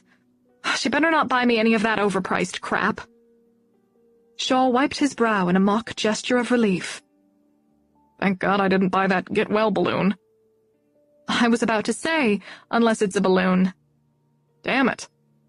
He leaned down and hugged her lightly. I'd better go. I want to get over to Kinney's and make sure your data are safe. I put her nest logs in the desk's file drawer to make them less obvious, Gabe said. And the police let me lock her laptop and binoculars in the lower drawer that has a key lock. I hid the key inside a paperclip box in the top drawer. I like this guy, Shaw said to Joe. He thinks data safety like a scientist. Rubbed off, I guess, Joe said, smiling at Gabe. I hope to see you again, Shaw said, clasping Gabe's hand once more. Let's have a beer sometime and I'm buying. Sounds great, Gabe said. He was more relaxed with a stranger than Joe had ever seen him. Spending time with Tabby had that effect on people. He seems like a great guy, Gabe said after Shaw left. He is. That's why I stayed at U of I rather than apply for another PhD program. I only wanted to work with him. She reached her arms up toward him. Get down here and give me a kiss. You're only saying that because I'm clean-shaven and irresistible again. You know it. They kissed over her propped-up leg. I'm glad to see you're out of bed. So am I. What's going on with Tabby? Why did you look nervous when you said she's in the gift shop? You don't miss anything, do you? Just like Ursa, I never could make a move around you two. What move are you going to make? I don't know, because I never tried. He sat in the chair. So, about Tabby. Uh-oh. Yeah. Oh, God, what is she up to now? I had a feeling she does things like this often. What is she doing? She stole a maid's shirt from a staff room at our hotel. What? She wanted it to look official. She wanted what to look official? She's buying a gift for Ursa in the shop, and she's gonna pretend she's a delivery person from a florist shop. She's gonna try to see Ursa. Ursa is in the ICU. The door will be locked. I tried to stop her, he said. There's no stopping Tabby when she gets one of her ideas. Did she tell you she once snuck a lamb into the hospital? Wait, did you just say a lamb? Yup. Her vet's specialty is large animals. One of the lambs from the research herd lost its mother, and she was helping bottle feed it. She knows I love the baby farm animals she works with, so she packs the lamb in her car with its milk, drives up to Chicago, and sneaks it into my room 2 days after my breasts were removed. She takes this tiny lamb out of a shoulder bag, lays it on my bed, and hands me the bottle. There, she says. Who needs tits anyway? There are other ways to give milk. Gabe looked away and blinked. I know, I cried like a baby. At first, I thought it was because I was upset. But I loved it. It was one of the best crazy things she's ever done. She made me go out with her when we left the hospital last night, he said. She wanted to explore, and we ended up... in some weird place? Yes. Let me guess. A hippie massage parlor, a Japanese karaoke bar. She's taken you to those places? In Chicago. She made me do lots of weird things when my mother was dying. She said I had to remember there was a big, amazing world beyond the borders of my sad little country. She used those exact words. I've always thought Tabby should be a novelist. I know. Veterinarian doesn't seem right for her. It makes more sense if you knew she grew up in a city apartment. She's hardly touched her foot to a blade of grass, and she's going to work with cows, horses, and sheep. Her dad owns an automotive shop, and he thinks it's the funniest thing. He's angry about it? No, I meant funny. He's a great guy, quirky, like she is. He raised Tabby and her sister alone when their mother split. Tabby is the kind of character Arthur would like. Tell me where she took you last night. First, we went to a Welsh restaurant called a public house, where we ate and drank at a communal table. Wow, how'd that go for you? It was fun, believe it or not. We met 2 really nice guys. And that was how we ended up at the gay bar. That is so Tabby. What is so Tabby? Tabby said, sticking her head in the door. She came in, still wearing the blue maid's shirt. Did you see Ursa? Gabe asked. She sat on the bed. I almost did. You got past the ICU doors? Joe asked. She nodded. I bought a balloon and stuffed animal and wrote a note that said, Ursa, we love you, get better fast. I signed it Hugs and Kisses, Joe, Gabe, and Tabby. The stuffed animal was a tabby cat, by the way. Isn't that awesome? Tell the story, Joe said. I went to the hospital directory lady, but she didn't have Ursa listed. She looked at my toy and asked if the patient was a child.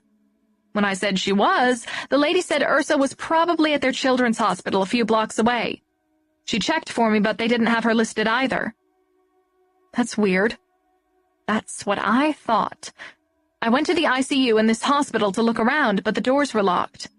I waited until a nurse came out with a guy in a wheelchair. You didn't. I did. I ran in. Before anyone realized I wasn't supposed to be in there, I went looking for Ursa. That was when I saw her room. How do you know? Gabe said. There was a cop guarding her door. A cop, Joe said. Are you sure it was her room? Gabe said. Before I got to the door, a nurse stopped me and asked who I was. I said I had a gift for Ursa Dupree. I told her I was supposed to deliver the toy and balloon and sing her a song. I assumed the cop was guarding Ursa, so I started walking fast toward him. The nurse yelled, "Stop her," and guess what happened? Oh my God, Joe said. Yeah, the cop drew his gun on me. I got hauled to some security office, and they asked me a bunch of questions about how I knew what room to go to, which means that really is Ursa's room. She's probably not in the children's hospital because the police know that's too obvious. How did you lie your way out of security? Joe asked. I didn't. Lying was too dangerous. I told them I knew Ursa through you, and I was upset because the hospital wouldn't let me see her.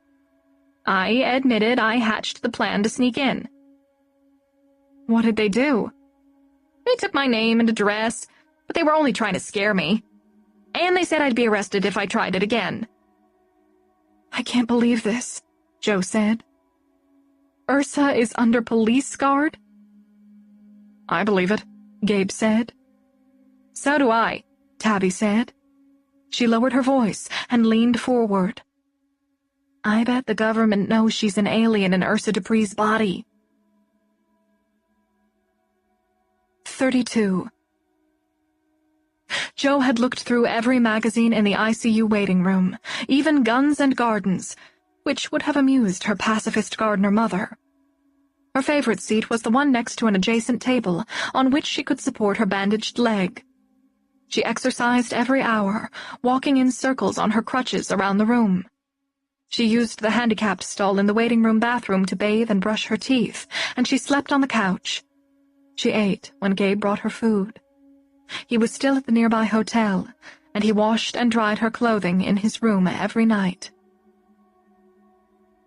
Tabby had wanted to join Joe in her sit-in, but she couldn't be away from her job any longer. Gabe wanted Joe to leave. He said the police would never let her see Ursa, but Joe couldn't accept that. She needed to see Ursa again. She knew without the slightest doubt that Ursa wanted to see her, too. Word of her sit-in had spread through the hospital. Joe's surgeon came to talk to her on the third day. He said she was risking infection from stress and maybe a blood clot from sitting too much. Hospital security also came the third day. They told her to leave, but Joe said she wouldn't until she saw Ursa. They said they'd have the police physically remove her, but that hadn't happened yet. Joe watched everyone who went down Ursa's ICU corridor.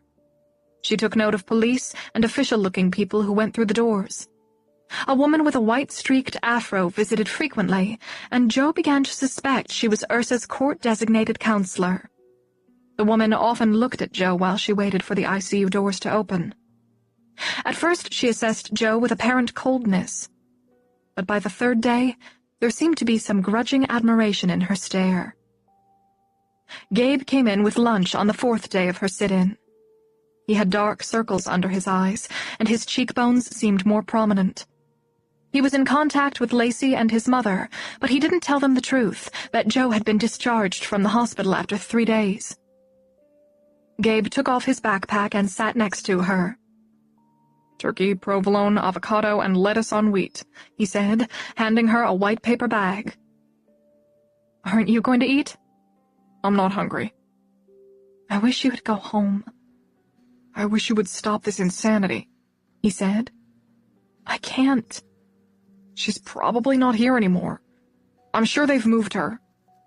She must still be in there. That woman with the afro went in about an hour ago. You don't even know if that woman is connected to Ursa. I think she is. She always stares at me. Everyone does, because what you're doing is crazy. You need to get out of here and find a lawyer. I don't need a lawyer. Rather than argue about that again, he shook his head and looked away. Did you bring me clean clothes? Yes, but they're still damp.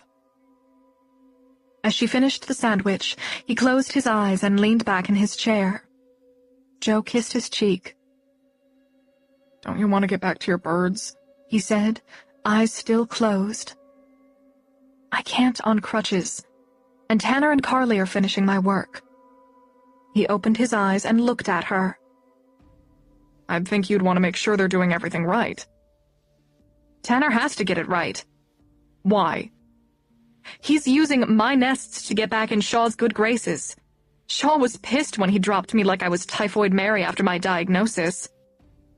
I still can't believe he did that. I can. Tanner is... The ICU doors opened. Joe looked into the sharp eyes of the woman with the afro. She was wearing a light gray skirt with a peach shirt that nicely complemented her brown skin.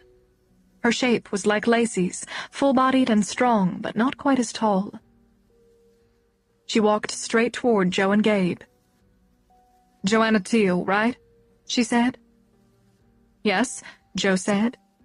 And you must be Gabriel Nash, the woman said, stopping in front of them. Yes, he said with tense vocal cords. She crossed her arms and looked down at Joe. So, how long have you been out here? This is the 4th day, Joe said. After surgery, no less. You're as stubborn as her. Ursa? Joe said. Who else? I never met a more stubborn child in all my days. I know how you feel, Joe said. She mule-kicked me for a long time before I decided to back off. You know, when I first heard this story, I couldn't imagine why you did what you did. How could you not bring her to the police for a whole month? How could you not know that was wrong? I knew it was wrong. But the alien got in your head with her powers, right? She still says she's an alien? Oh yeah, I know all about her planet. Hitreia is its name, and her people's skin looks like starlight. Did she tell you about the 5 miracles? She sure did. You know why she didn't go back to her planet after the 5th miracle?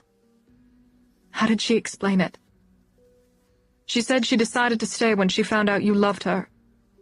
The 5th miracle made her stay instead of go. Joe had to look away. The woman waited for her to recover. Want to know a little secret? Say Hitreia backwards. Joe and Gabe looked at each other, trying to work it out. It's not easy, right? The woman said. People with regular brains do it slow. Yarte? Gabe said. A TH sound can't be reversed unless you put a vowel in.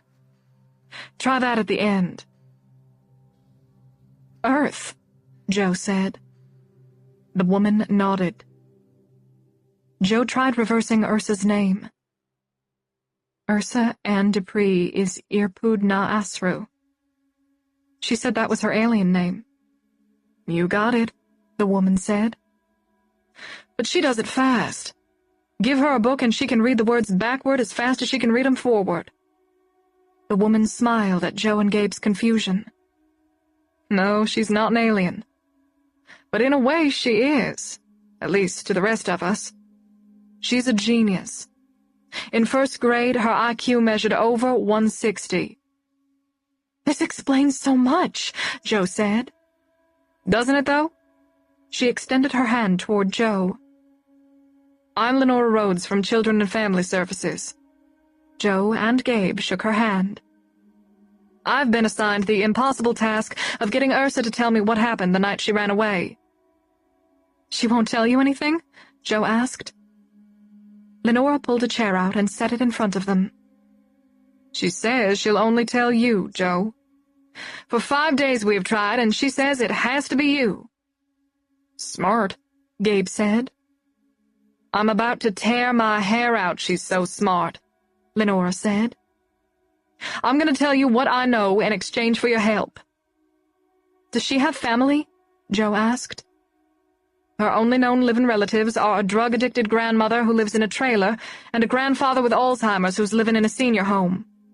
She also has an uncle whose whereabouts are unknown because he's wanted by the police. If she has nowhere to go, I'd like to apply to be her foster parent. Slow down. Let's take it a step at a time. Will you agree to talk to her? Of course. Do you know what happened to her parents? Lenora looked around to make sure no one was listening. She leaned forward in her chair. We know all about her parents. They both grew up in Paducah, Kentucky. Ursa probably got her smarts from her father, Dylan Dupree.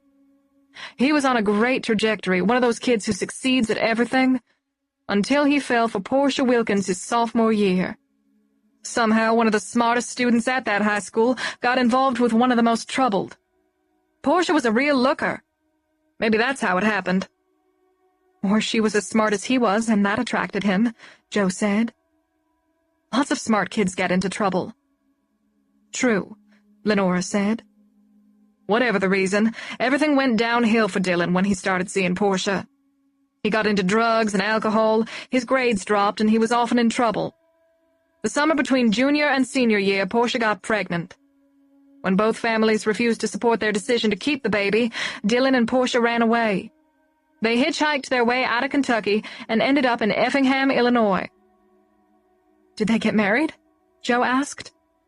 They did, but not until after Ursa was born. Portia was waitressing and Dylan worked with a contractor. By the time Ursa was 2, their combined income was high enough to move into a decent apartment. There are no arrest records during that time, but we believe Dylan and Portia were using drugs and alcohol regularly. Why do you think that? Joe asked. Because Dylan drowned, and they found heavy drugs in his system. That was when Ursa was 5.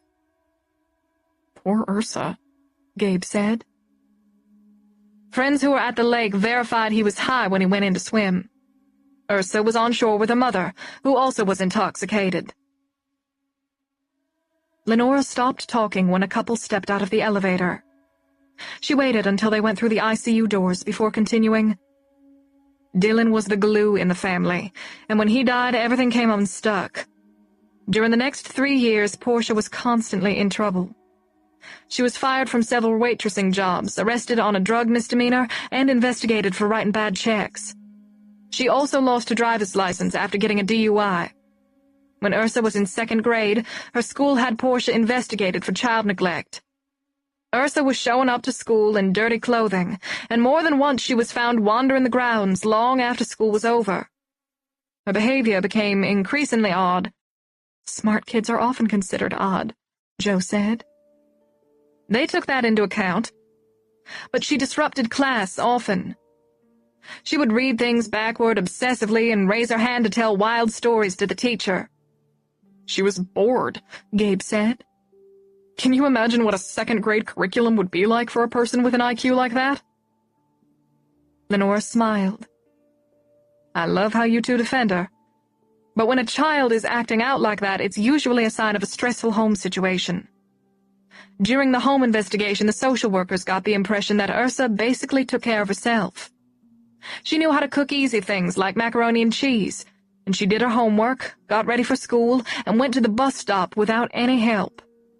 Her clothes were dirty because she couldn't get to the laundromat by herself. After Dylan died, Portia had to move to a dirt-cheap apartment that had no washer or dryer. Did the social workers consider taking her away from her mother? Joe asked. It has to be really bad for that to happen.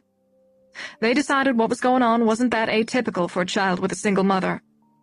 What they didn't know was that Ursa lied when they asked if her mother used drugs and alcohol. Portia's drug habit had gotten so bad that she was prostituting herself to get money to pay for it. She was a waitress at a bar-restaurant. What was it called, the restaurant? Joe asked.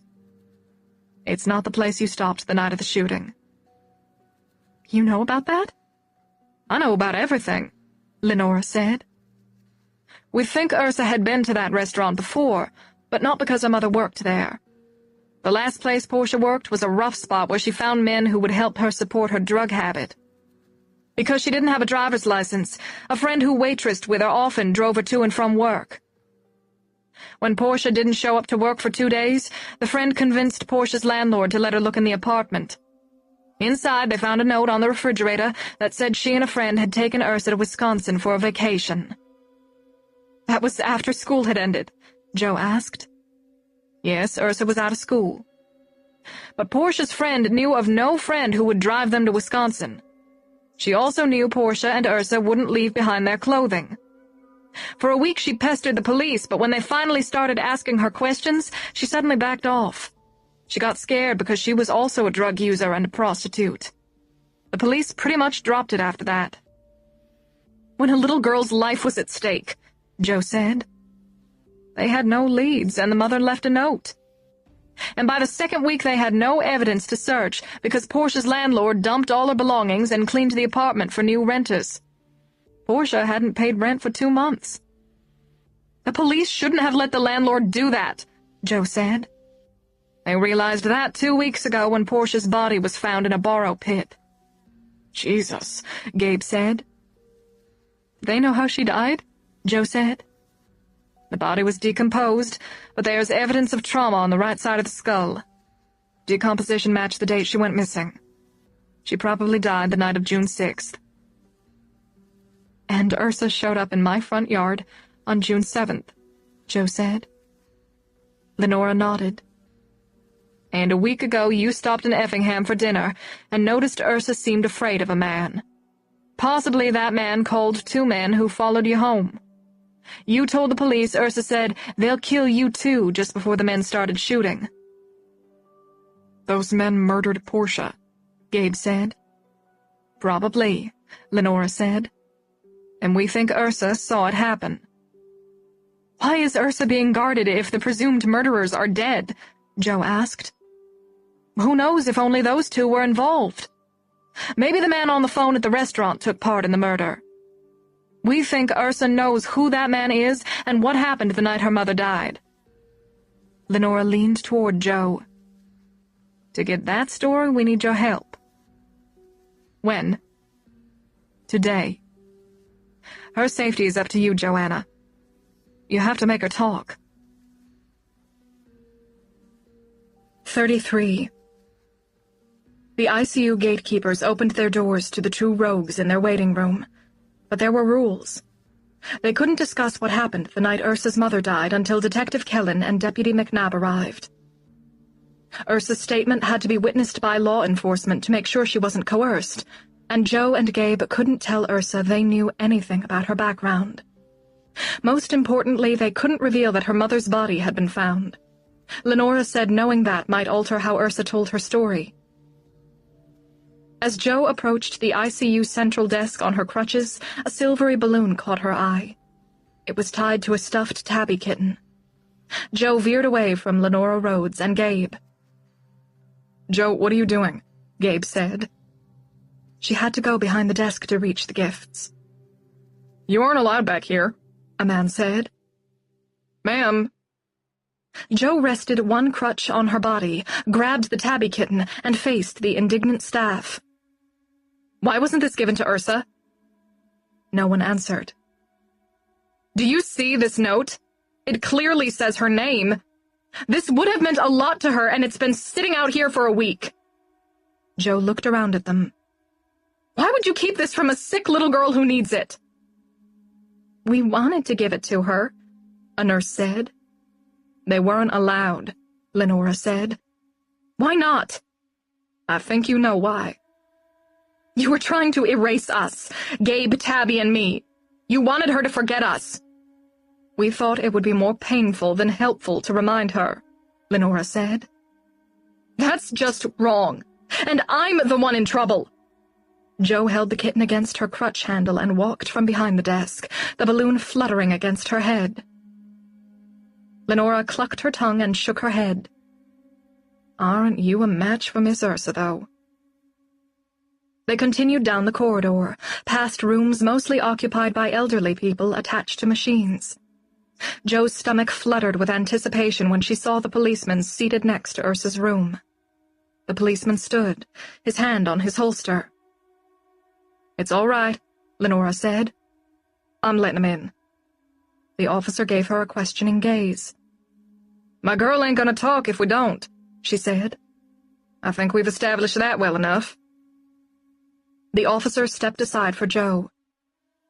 Ursa was seated in her hospital bed, remnants of her lunch spread on a rolling table in front of her. She was intently studying the IV in her arm. "Oh, no, you don't, young lady," Lenora said. "Don't even think about pulling that out again." Ursa looked up guiltily. But when she saw Joe and Gabe, her expression turned to pure joy. "Joe! Gabe!" she said. Joe moved toward her as fast as the crutches would allow. She put the kitten on the bed and leaned into Ursa's outstretched arms. They cried and held each other for a few minutes. Then Gabe did the same as Lenora and a nurse watched from the doorway. When Gabe let Ursa go, Joe showed her the kitten and balloon. "This is from Tabby." Ursa pressed the kitten to her cheek. "I love him. He's like Caesar. Is Tabby here?" "She was here for a long time, but she had to go back to work," Joe said. "You and Gabe were here too?" "Ever since what happened," Joe said. Ursa glowered at Lenora. "I knew it. I knew they were here." "You got me cold, little lady," Lenora said. "But I only ever wanted you to get better." "Are you going to let me live with Joe and Tabby?" "Let's just enjoy the moment," Lenora said. She sat in a chair in the corner. "Are you going to finish your lunch?" the nurse asked Ursa. "I don't like it." "You asked for macaroni and cheese." "You have to make it from the blue box," Ursa said. "And the shapes make it taste better." "Try Star Wars shapes next time," Joe told the nurse. "Don't think our kitchen has that," the nurse said, picking up the tray. "Now that Joe is here, she can bring some," Ursa said. Joe rolled the table away and sat on the edge of the bed. Gabe pulled over a chair. Joe held Ursa's hand. "Do you feel okay?" Her brown eyes melted into gloom. "Is Little Bear dead?" Joe took Ursa's hand in both of hers and held tight. "He is. I'm very sorry." A sob burst from her chest, and tears dripped down her cheeks. "I'm so proud of him," Joe said. "He saved both of us. You know that, right?" Ursa nodded, crying. "When you get better, we'll have a nice funeral for him." "With a cross?" "I can make one," Gabe said. "Where is he?" she asked Gabe. "He's buried in the woods near the Kinney house," he said. Ursa cried harder, and Joe held her again. "What's wrong with your leg?" Ursa asked when her tears subsided. "One of the men shot the back of my thigh." More tears. "I'm sorry, Joe. It's my fault. It's my fault you got hurt and Little Bear is dead." "No, it isn't. None of what happened was your fault. Don't ever think that." "I should have told you. I was pretty sure they were following us." "You were scared. It's okay." Ursa looked at Gabe. "The police said you killed them." "Yes," he said. "Are you in trouble?" "No." Joe drew tissues from the box on the table and wiped Ursa's runny nose. She used another to dab her tears. "I love you, Joe," Ursa said. "I love you too, Lovebug." She smiled. "You called me that the night I got shot. That was when I figured out that you loved me." My mom used to call me Lovebug, even when I grew up. "I wish I had my pencils. I just got an idea for something to draw." "What?" "A love bug. It will be pink with purple spots. Its eyes will be big and it will have long antennas." "It sounds cute." "I'll draw pink and red hearts all around it." "There's an office store near my hotel," Gabe said. "How about I get you colored pencils and paper?" "Not now, you have to stay." She turned to Joe. I forgot to tell you why I stayed after the 5th miracle." "Why did you?" "Because I decided to stay with you. When you said you loved me and maybe would adopt me, I wanted that more than anything. Even more than my own planet." I was in the stars when I decided to come back. Were you? Yes, it was all glittery and black and really pretty. But I only wanted you, and I tried hard to get back to you. Jo kissed her cheek. I'm glad you came back. Ursa glanced at Lenora. I'm not staying if they don't let me be with you. Let's not worry about that yet, okay? Jo said. I do worry about it, all the time. When they lied and said you weren't here, I tried to run away and find you. Twice, as a matter of fact, Lenora said. That reminds me, Gabe said.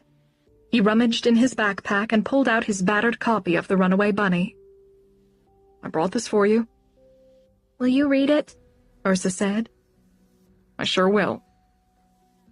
Jo changed places with him so he could show her the pictures as he read. Read it again, please, Ursa pleaded when he finished. He started over. The story had the same lulling effect it had when he'd read it to her at Kinney Cottage. She was nearly asleep when he finished. He and Jo gently stroked her arm until she fell into a deep sleep. Lenora walked to the bed. Her pain medication has been reduced, but it still makes her sleepy. Her emotions tend to wear her out, too. She looked at the door. Well, I need to eat some lunch before the others get here, and I'm sorry to say you have to go back to the waiting room. She's not allowed unattended visitors. That went well, Lenora said on their walk back through the ICU. She's very comfortable with you two. I think you'll get her to say what Josh Kellen needs to know. A nurse opened the outer doors for them. There's nothing Kellen hates more than kid killers, Lenora said. He has to settle this. She directed her hand at Jo's usual chair in the waiting room. Have a seat, and please don't go anywhere. As soon as everyone gets here, we'll all go in and talk to Ursa. Good thing she'll be well rested. Jo and Gabe sat side by side in the waiting room. Why do I feel like I'm about to do something shitty? Jo said. Because it will be shitty, he said. We're gonna make her talk about her mother's murder. That's not what I meant. I feel like we're being forced to trick her. She's terrified she'll be separated from us, and they're going to use that to their advantage. They're trying to solve a murder, Jo. I know, but that's a little girl in there. She's not just a tool to unlock their case. 34. 2 hours later, Lenora Rhodes nearly ran from the elevator to the ICU doors. What's going on? Jo said. She woke up and saw you weren't there. She's making a fuss again. I can help, Jo said. No, it's better if she learns her tantrums don't work. She hurried through the doors. What the hell? Jo said. Yeah, Gabe said. Why not give a sick kid what makes her feel better? Especially before she's got to talk about her dead mother. Because they have their heads up their asses. They sat and waited again. A half-hour later, Detective Kellen, Deputy McNabb, and a woman with shoulder-length bleached hair stepped out of the elevator. Jo and Gabe stood. This is Dr. Shaley, Kellen said, gesturing toward the blonde woman. She's Ursa's state-appointed psychologist. Jo and Gabe shook the woman's hand. I heard about your vigil, Shaley told Jo. I'm impressed by your dedication. 4 days in a hospital waiting room. I hear you bathe in the bathroom. People who have no voice need others to speak for them, Jo said. Ursa, you mean? Yes, Ursa. Why do you assume she has no voice? Because she's been asking for me for a week and she wasn't allowed to see me. We're trying to do what's best for her, not just for now, but in the future.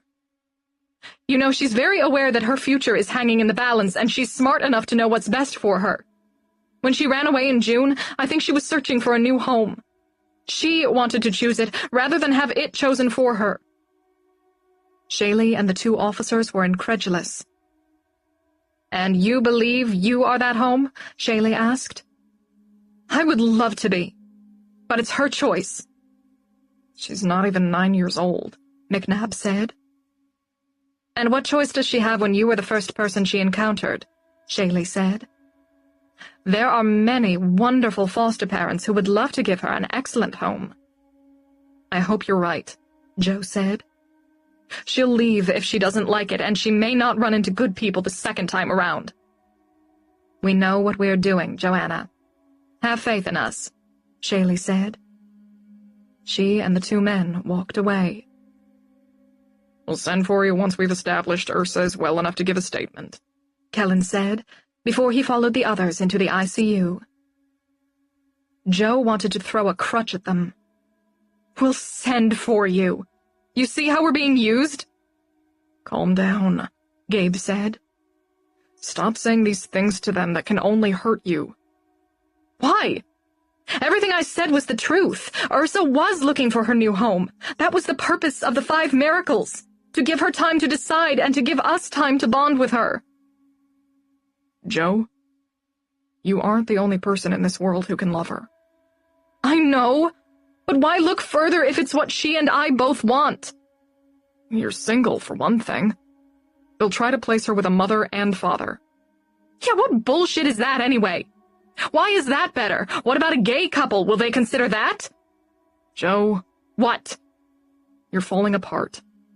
You've been in this room too long. You need to get out of here and get some rest. Not until we make her talk. Will they let us see her after they solve their murder? Maybe they're tricking us too. I never said we could see her after. I know. She fell back in a chair. God damn it! Gabe sat next to her and held her hand.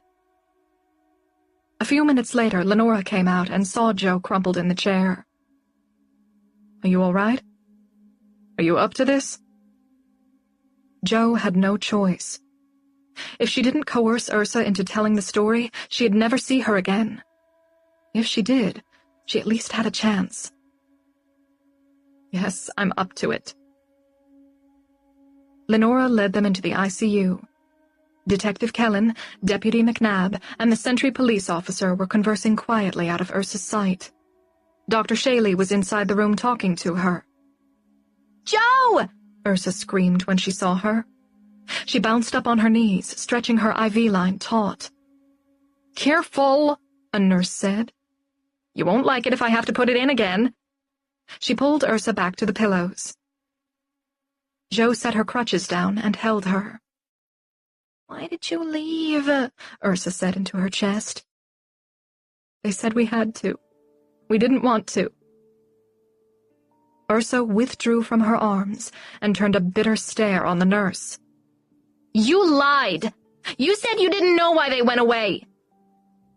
The nurse left the room, muttering, This girl is going to be the death of me.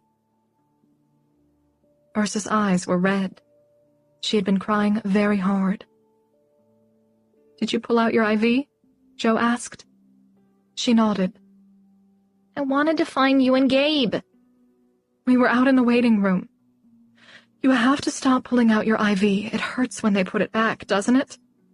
Yes, they're mean here. They held me down. They had to because we couldn't sedate her, Lenora explained. Because they had to keep her awake for their statement. I want to leave, Ursa said. I hate it here. I want to go with you and Gabe. You aren't well enough yet, Joe said. Can I go with you when I am, please? Joe wouldn't lie. I wish you could, but it's not up to me. Dr. Shaylee pressed her red lips tight, clearly unhappy with Joe's answer. Who is it up to? Ursa asked. You have visitors, Ursa, Lenora said to distract her. Do you mind if they come in? Ursa turned a suspicious stare at the door. Who? Do you remember Josh Kellen? The man with the gun? He wears it because he's a police officer, Dr. Shaylee said. He's one of the good guys. She'd said it in a voice one used to speak to a toddler, and Ursa was smarter than all of them. Lenora stepped outside and told Kellen and McNabb to come in.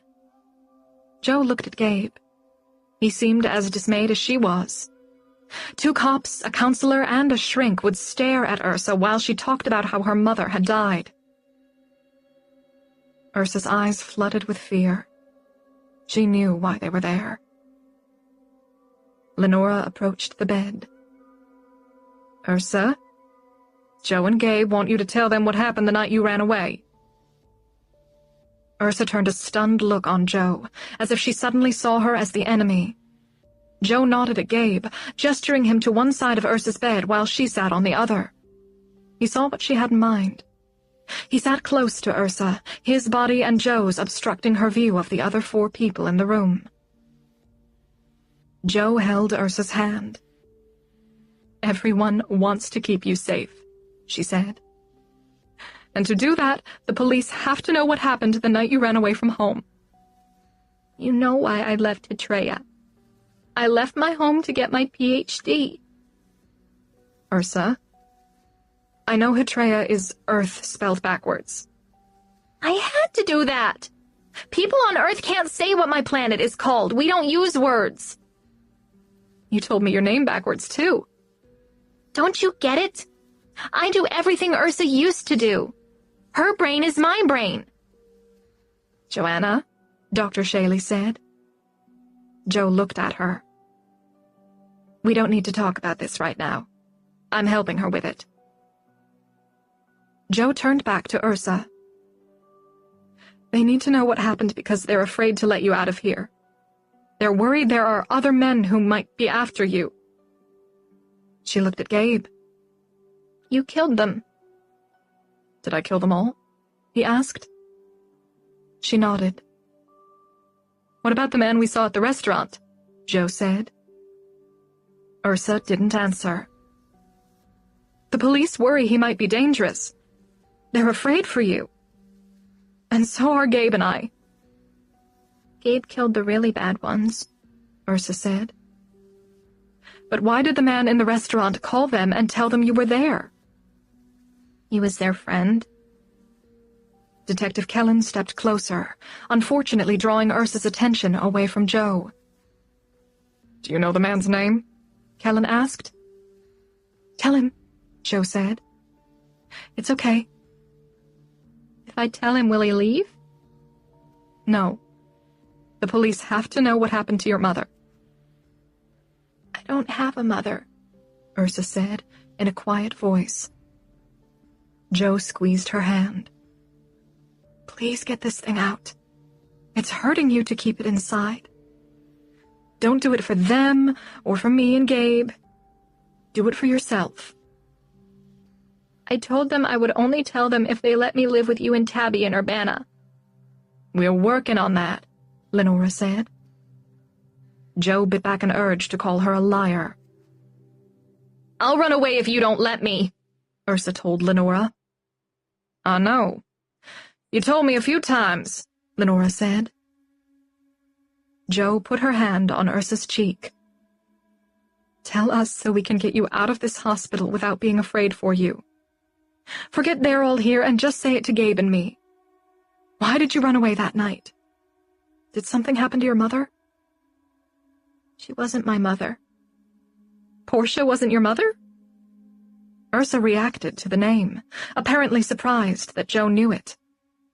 But Joe couldn't worry about breaking one of their rules. She had to follow her instincts.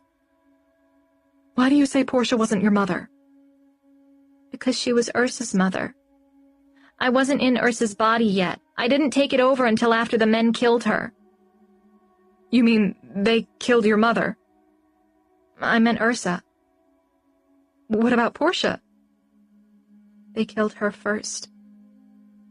Did you see that happen? Ursa saw it happen. And then I went in her body. I saw it because it was still in her brain. Joe somehow kept going without crying. Tell me what you saw in her brain. Tell me everything that happened that night. Ursa looked away from Joe. She grabbed the stuffed cat Tabby had given her, the only distraction at hand, and she tilted her head backward as she spread the plush animal's body over her face. Ursa, Joe said. Ursa pressed the kitten to her face with both hands and closed her eyes. I'm going to call him Caesar, she said. I like the way he smells, like Tabby's perfume. Joe gently took the toy off her face and laid it on the bed covers. Ursa, you can do this. Tell Gabe and me what happened that night. She kept staring at the kitten. How about you pretend you're writing a play? Gabe said. Ursa looked up at him with bright eyes, apparently intrigued by his suggestion. What is the first thing that happens? He asked. It's at night, and I come down from the stars, she said. I'm looking for a body to use. Then what? He asked. I see a little girl jump out of the window of a building. She saw Joe's shock. It wasn't that high, she explained. She turned back to Gabe. The girl falls in bushes. That's how she gets some of the bruises.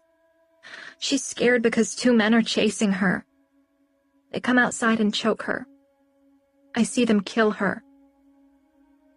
Looking at Joe, she abruptly switched from the play to reality, to the fantasy that had become her reality. That was when I went in Ursa's body, because I hated that she had to die. I wanted her body to be alive, even if she wasn't. What happened after you went in her body? Joe asked. First, I had to make her breathe again, with my powers. I made her better, and I got up. I knew the men would think I was Ursa, so I ran. I got ahead of them because they were kind of scared that Ursa was still alive. There was a gas station by Ursa's house, and I ran there. I saw a truck, like the kind Gabe has, but bigger. An open-bed pickup truck? Gabe said. She nodded. It was parked by the side of the store in the gas station, and I climbed into the back of it. There was stuff in there I could hide under. I was afraid to move, and all of a sudden the guy who owned the truck got in and started driving. I guess he went onto that road you take to Champaign-Urbana, the one called 57. I was really scared because the truck was going so fast, and I was in a new body and everything. Joe and Gabe looked at each other. That was how I found you, Ursa said. My quark things did it for sure. They make good things like that happen. How exactly did you find me? Joe asked. The truck drove for a really long time. Before it stopped, it went down a bumpy road. Later I found out that was Turkey Creek Road. What color was the truck? Gabe asked. It was red. Was it beat up, kind of like my truck? She nodded. That's probably Dave Hildebrandt's truck. His property is across the road from mine. Detective Kellen had a notebook in his hand. Dave Hildebrandt? He said as he wrote. Yes, Gabe said. He travels around looking for auto parts. He rebuilds cars. Did Dave see you? Gabe asked Ursa. She shook her head. He scared me. When he got home, right away he started yelling at someone. They had a big fight. That would be Teresa, his wife, Gabe said. Kellen scribbled in his notebook again. When did you get out of the truck? Joe asked. I waited until he stopped yelling. But when I climbed out, a big dog was barking at me. I ran because I was afraid it would bite me. I kept falling down because it was dark and I was in a forest. I stopped when I came to water. Turkey Creek? Gabe asked. Yes, but I didn't know its name yet. I followed it and came out at that place where the road ends at the hill, right next to Joe's house. I mean, Kinney's. I was too afraid to go by the house, so I went in the shed. There was a bed in there, just the mattress part, and I laid down on it. I fell asleep and didn't wake up for a long time. When I did, it was daytime and I saw a puppy. That was Little Bear. Her eyes filled with tears. He was my first friend. Little Bear was my first friend after I came down from the stars. And now he's dead. 35. Now they knew how Ursa had traveled from Effingham to Joe's rental house. But there was still a big hole in her story. The worst part. Why had she jumped out the window of her apartment? Joe hated to put her through more, but the police would never leave her alone until they stamped closed on the Portia Dupree murder case. Gabe dabbed Ursa's teary face with the edge of the bedsheet, and Joe held her hand. Let's get this over with. Tell Gabe and me why you had to jump out the window. Ursa did that. She was still in her body when that happened. Okay, tell me why Ursa had to do something so dangerous. I told you those 2 men were going to kill her. Which 2? The ones Gabe killed. Tell me their names. Ursa turned to Kellen, aware that the names mostly mattered to him. The kind of little one was Jimmy Acer. People called him Ace. The more strong one was called Corey. Ursa didn't know his last name because she never saw him before. She never saw him before that night? Joe said. No. Why were Jimmy Acer and Corey at Ursa's apartment? Because... She looked away from Joe, her fingers twisting the corner of the sheet. Were they doing things Ursa's mother told her not to talk about? Ursa nodded, her head down. You're not Ursa, so you can tell us. She looked up. I guess you're right. What was going on with Ace and Corey? Ace was there because he was always there. And he... you know... What? He went in Ursa's mother's room with her. Her mother said they were partying when they did that. The glint of shame in her eyes revealed that she knew very well what they were doing in the bedroom. Why was Corey there? Ursa looked down again. He came with Ace to party. Was he using drugs? He acted like that, and he was drinking beer. He was waiting. She leaned over and again picked up the stuffed tabby kitten to give her fingers something to fiddle with. Was Corey waiting to go in the bedroom with Ursa's mother? Yes, Ursa said. What was Ursa doing? She was watching TV in the living room. There was a movie on. That one where the twins meet at camp. Parent Trap. Ursa liked that movie. Was Corey in the same room with Ursa? Yes, Ursa said, looking down at the tabby kitten. Tell me what Corey was doing, Joe said. He kept laughing at the movie and saying how stupid it was. It made Ursa mad. Then what? Ursa finally looked at Joe, begging with her eyes not to say more. Please tell me it will be okay. Tears dripped from her eyes. He put his hand on Ursa where he wasn't supposed to. She told him to stop it and pushed him away. He said he would give her $5 if she let him do it. He said she was going to be like her mother anyway, and if she was going to be a whore, she should start when she was little. Because girls were prettier when they were little. Gabe pressed his hand to his mouth. What did Ursa do? Joe said. She said her mother wasn't a whore, but Corey laughed. Ursa got mad and turned off the TV. She tried to go in her room, but Corey grabbed her arm. He pushed her onto the couch and Her tears became sobs. He tried to take off her pajamas. She was screaming and hitting him. Joe was too choked up to ask, but Kellen did. What happened? Tell us. Ursa's mother ran out of the bedroom, she cried.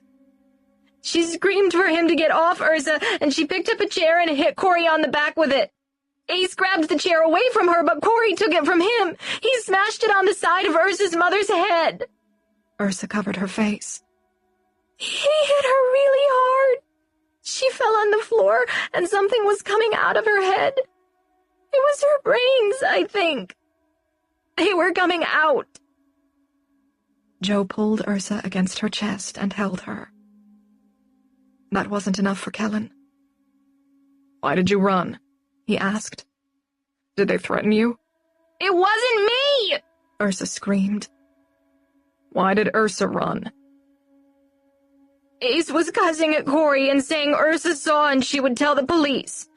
Corey said she wouldn't tell and he grabbed Ursa. He put his hand on her neck and pressed hard. Ursa knew he was going to kill her. She kicked him and bit him and got away. She ran in her room and jumped out the open window. Wasn't there a screen? Kellen said. Ursa shook her head, wiping her palms down her cheeks. The landlord wouldn't put screens in even though Ursa's mother wanted them. They used to get in fights about it. What was the name of the man in the restaurant? Kellen asked. You said he was Ace and Corey's friend? I don't know if he was Corey's. He was Ace's friend. He used to party with Ace and Ursa's mother. What's his name? I'm not sure. Sometimes they called him Nate, and sometimes they called him Todd. Nathan Todd! The detective slapped the back of his hand against the notebook. Now I've got him. Do you know him? Gabe said. Oh, yeah, I know him.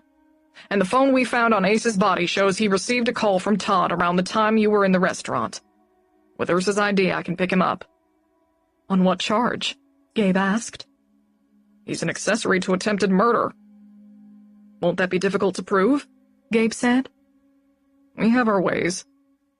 He put the notebook in his pants pocket and walked over to Gabe. I have to thank you, Mr. Nash, he said, shaking his hand. We're rid of 2 major scumbags. You've made my job a lot easier. Joe found it unsettling that he was congratulating him for killing 2 human beings. But she saw the world differently than most, having been raised by pacifist parents. Joe had absorbed many of her parents' philosophies, and one of them was the belief that children deserved to be told the truth as much as possible. She often pondered how Gabe's life might have been different if he had been raised with the truth, knowing he had 2 fathers who cherished him. Joe climbed off the bed. Before you all leave, I'd like to say something. Everyone in the room, detective, deputy, psychologist, and social worker, faced her. Gabe looked nervous, maybe for good reason. Joe was too exhausted to know if what she was about to do was best for Ursa. I have a feeling this will be the only time I have so many people who are deciding Ursa's future in one room. Facing the 2 law officers, she said, I know you won't decide where Ursa goes, but whether or not I'm charged with a felony will affect her future. Let's have this conversation in the waiting room, Lenora said. Why? Ursa wants to know what's going on, and you know she can handle it. Joe turned back to the policeman. If I'm charged, I may be expelled from the university and graduate school. Are you sure? Gabe said. My advisor confirmed it. Before you decide my fate, she said, turning to the men, I want you to know what could happen if you charge me. I admit I made bad decisions with Ursa, but everything I did came from a place of compassion. Please make sure the punishment fits the crime before you completely wreck my life, and Ursa's, because I'll have no hope of becoming her foster parent if I'm charged. I want you to be my foster parent, Ursa said. I know, love bug. Let me finish, okay? She faced Lenora and Dr. Shaley. I have a lot more to say to you two. I have to be certain Ursa won't be haunted with doubts about me if someone lies to her in the future. Joe stepped back so Ursa could clearly see her face. Right here, in front of Ursa, I'm asking you to please let me be Ursa's foster parent. I would also like to apply for adoption rights. Let me tell you my qualifications. Joanna, Lenora said. This isn't the time or... Please hear me out. My number 1 qualification is that I love her, and I know no other applicant can say that. Number 2, she and I are bonded by this tragedy. My understanding of what she's been through will be healing for her. Number 3, my parents left me significant inheritances when they passed away, so I have the financial resources to raise a child as a single parent. Number 4, I don't drink or use drugs, and I've never been in trouble with the law, not even for a traffic ticket. Number 5, I think we've heard enough, Dr. Shaley said. This one is important, Joe said. Number 5, my parents were scientists who taught me to value nature and be curious about the world. Ursa thrives in natural and scientific realms because they satisfy her need for intellectual stimulation. My goal is to be a professor at a top university, and I can't imagine a better environment than academia for a child with Ursa's abilities. Are we done? Dr. Shaley asked. Not yet. I'd like to talk about something you may see as a problem. I'm a cancer survivor, but my cancer was caught at an early stage, and my prognosis is good. Joe looked at Ursa. Do you understand everything I said? No matter what happens, never doubt that I love you and I tried to keep us together. Beyond this, I have no control over what happens. Joe sat on the bed next to her. Seems our fates are as topsy-turvy as the characters in Shakespeare's plays. But this will end like Twelfth Night, Ursa said. Everyone will be happy. Good Lord, she knows Shakespeare? Lenora said. Detective Kellen grinned. Our wills and fates do so contrary run, he said. Hamlet, great line, Gabe said. My favorite since high school, Kellen said. A nurse entered with liquid medication in a cup for Ursa. Looks like Ursa is fated to get some rest, Lenora said. Let's take this conversation to the waiting room. I don't want to rest, Ursa said. Joe and Gabe have to stay. Joe and Gabe kissed her goodbye and let the nurse handle the imminent clash of will and fate. 36. Gabe's hotel room was unaccustomed luxury and privacy after Joe's sit-in at the ICU. The warm shower felt especially extravagant. Sorry about this, Joe told Gabe. But I didn't bring clothes in the bathroom. She couldn't hold the towel around herself while using crutches. Gabe looked up from his phone and appraised her naked body. You're apologizing? Will you help me rebandage my leg? Sure, I'm up for playing doctor. She put the bag of medical supplies on the bed and lay on her stomach. Especially when I get to look at your ass while doing it, he said. Does it look okay? He stroked her cheeks. It looks great. What about the wound, Mr. Bottom? How does it look? It looks like someone put a bullet in you. Not infected? Nope, it's good. First, put on the antibiotic ointment, then a gauze pad before you wrap it. He touched her gently as he worked. He wrapped her leg, his fingers brushing her inner thighs. I was badly distracted, but I think that will hold, he said, taping down the edge of the bandage. She rolled over. Take off your clothes. He stood over her, staring into her eyes as he pulled off his clothing. He stretched his warm body over hers. Am I too heavy on your leg? I don't want to hurt you. I'm not exactly feeling my leg at the moment. Afterward, they held each other in a private little galaxy created by blackout curtains and the air conditioner set on high. Only the loudest sounds of the city reached them. Tomorrow I have to go home and take over my mother's care, he said. I was texting with Lacey when you came out. She has to come back to St. Louis because her sons will be home the day after tomorrow. She wants to spend time with them before they go back to college. That's nice they'll all be together. Want to come home with me? Just to pick up your car? I can rent a car when I leave. I have to be here for Ursa. You do? He cuddled her closer. It was good that you spoke your mind today. At first, I wasn't sure, but I think what you said is part of the reason they'll let you keep visiting. Or they're using me to keep her under control. Maybe a little of both. I got the idea to speak out from your mother. Really? I knew what I wanted to say while they were all there, but I almost lost my nerve. Then I thought of Catherine having the guts to bring Arthur and George together. You two are badass ladies. He was drifting into sleep. Gabe? What? Does it worry you that Ursa refers to herself in third person? It does. But I guess it's how she's handling it. I'm afraid making her talk before she was ready split her in two. That's what the psychologist is for. I don't like that woman. I think it's mutual. Go to sleep. Jo's first rest in a regular bed since Kinney Cottage was more like a coma. The soap-scented steam of Gabe's shower woke her. You were exhausted, he said. I was. I like this room. I'm going to keep it.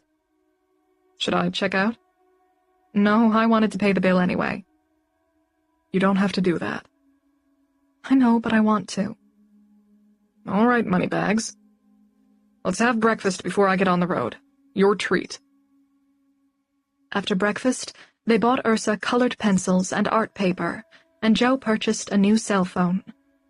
Jo walked Gabe to the parking garage. He gave Jo his 2-room keys, and for the first time since they'd been together, they exchanged phone numbers. I guess we're a normal couple now, Jo said. I wouldn't go that far, he said. Can I go so far as to say, I love you? I know it's not the most romantic place to say it the first time, in front of a parking garage and all. I love you too, Jo. They pressed their bodies together, Jo's crutches clattering to the ground. People stared as they walked by. Jo acutely felt his absence as she walked to the hospital. Ursa missed him too. The sentry policeman was gone. Later that day, Jo heard Nathan Todd had been arrested. Ursa was moved to a regular room in the children's hospital the next day. Jo was allowed to visit as much as she wanted, except during her counseling sessions. Those hours gave Jo time out to have a meal, or to buy something for Ursa to keep her mind occupied. Keeping Ursa engaged wasn't easy. After several days, she was bored with books, drawing, and TV. Jo bought her an adult puzzle, a picture of a doe and fawn standing in a wooded scene that looked like Ursa's beloved magic forest. They were working on putting the outer edge together when someone knocked on the half-open door. Lacey entered, 2 stuffed kittens in her hands. Am I intruding? She asked. Not at all, Jo said. Lacey held up the beanbag kittens, one white and one gray. I know they aren't as good as the real thing, but these are supposed to be Juliet and Hamlet. Gabe told you their names? Ursa said. He told me all their names, Lacey said. You did a great job naming them. When she held out the kittens, Ursa looked at Jo, apparently suspicious of Lacey's intentions. Go on, and you know what to say, Jo said. Ursa took the kittens. Thank you, she said. She lifted the tabby cat, Caesar, off her pillow and laid the 3 kittens together. I only need Olivia, Macbeth, and Othello now. You look like you're feeling well, Lacey said. I am, Ursa said. Tomorrow or the next day, they'll let me go to Urbana with Jo. I'm going to live with her and Tabby. That sounds nice, Lacey said. But that's more wishful thinking than reality, Jo said. It's not, Ursa said. If it's not, no one told me, Lovebug. Maybe they didn't tell you yet, but I know it's going to happen. Jo got off the bed. Have a seat, she told Lacey, pulling out a chair. I can't stay, Lacey said. I wanted to see how Ursa is doing and talk with you for a few minutes. Would you mind a quick chat out in the waiting room? Of course not, she told Ursa. Find more edge pieces while I'm gone. Will you come back and help? She asked. I will, but I have to leave soon. Dr. Shaley will be here in 30 minutes. I don't want to talk to her. Can we please not have this discussion every time? Jo said. She talks about stupid things. She's trying to help you. I'll be back in a few minutes. Jo was curious about what had caused Lacey's transformation. Even her face looked different, calm and radiant, and her torn jeans and bright peasant blouse matched her mysteriously relaxed mood. They sat in a colorful room decorated to cheer sick children. "How are things going?" Lacey asked. "Depends on which things you mean. I hope you won't be angry, but Gabe told me you might be charged with a child endangerment felony. He said the police told you not to travel outside of Illinois when you returned home." Joe was peeved, and a little surprised he would talk about her situation with his sister. "He also said you're unlucky to become Ursa's foster parent, even though you're obviously the one who should get her." Maybe Lacey had an identical twin sister Gabe didn't know about. Another family secret. "The social workers haven't said anything to you?" Lacey asked. They haven't, and I take that to be a bad sign. But you saw how Ursa is counting on it. She looked out the window at slices of blue sky and closed-in buildings. Sometimes I think I'm doing the wrong thing sticking around here. Maybe I'm making everything worse for her. "Then why do you?" "Because I care about what happens to her. I think I have a stabilizing effect on her, and she's been to hell and back." "I guess you two have that in common." Joe wasn't sure if she meant the cancer and her mother dying, the shooting, or both. If she meant the cancer, she had to have found out from Gabe. "So the reason I am here. Gabe doesn't know, by the way." "What doesn't he know?" "That I'm here. He also doesn't know I talked to my husband about your situation. Troy is a family law attorney. He mostly handles divorces, but he occasionally does child custody and adoption cases. If you'll let him, he wants to help you, and he'll do it free of cost." "I have money." He wouldn't feel right about taking money from Gabe's girlfriend. "I'm his girlfriend now," Joe said. Lacey knew the comment was sarcasm, but she smiled. "Didn't you know?" "I guess I didn't get the Nash family memo." "Well, the rest of us have." An apology. Subtle, but Joe still welcomed it. "I appreciate the thumbs up." "It was Gabe," she said. "What was?" "Before I left for St. Louis, he called a family meeting. When the time came, George Kinney knocked on the door. He'd been over at his property fixing the broken doors. He was as clueless as me about what was going on. Gabe just told him to be there." Joe smiled. Wonder of wonders, Gabe had pulled a Catherine. Lacey studied her face. "You knew what he was going to do?" "I didn't, but I can guess what he did when he got you together." "He told us the whole thing. About how George and my mom's affair began, and how they and my father had agreed that Gabe should never know he was George's son. Obviously, my mom and George knew all that. But they were shocked when he'd told them he'd seen them make love in the forest and found out he wasn't Arthur's son. He said that was why he'd started hating them. And then he said the most amazing thing." "What?" "He told them he forgave them. He said now that he was in love with you, he understood everything they'd done. He said he would rather have died the night the guy pointed the gun at you than watch you die. He said love like that can't be stopped by anything, and he was happy he was born of that kind of passion." Joe didn't care if Lacey saw her cry. "I know. All four of us were bawling our eyes out. It was the best fucking thing that ever happened in my family." She opened her shoulder bag and took out 2 tissues, handing one to Joe.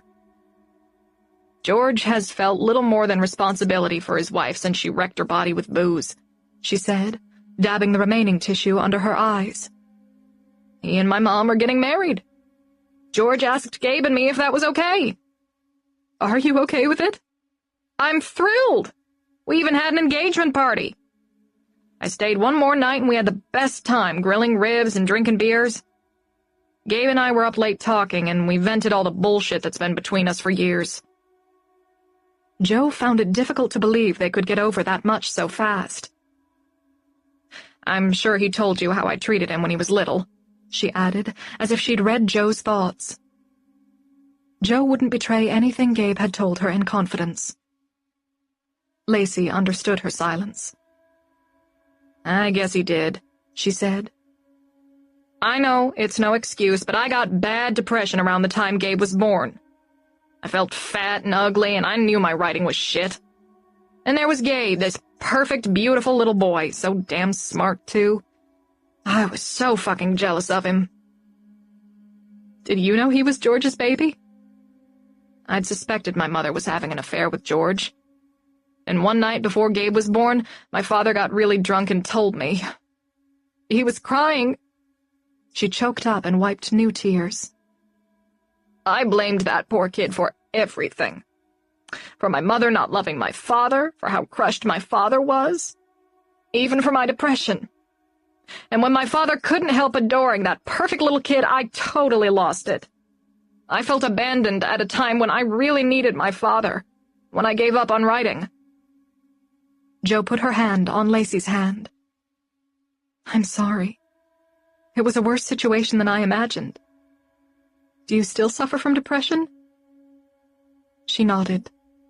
But thank God for my husband. He's always been there for me, even when he should have dumped me. Fresh tears arose.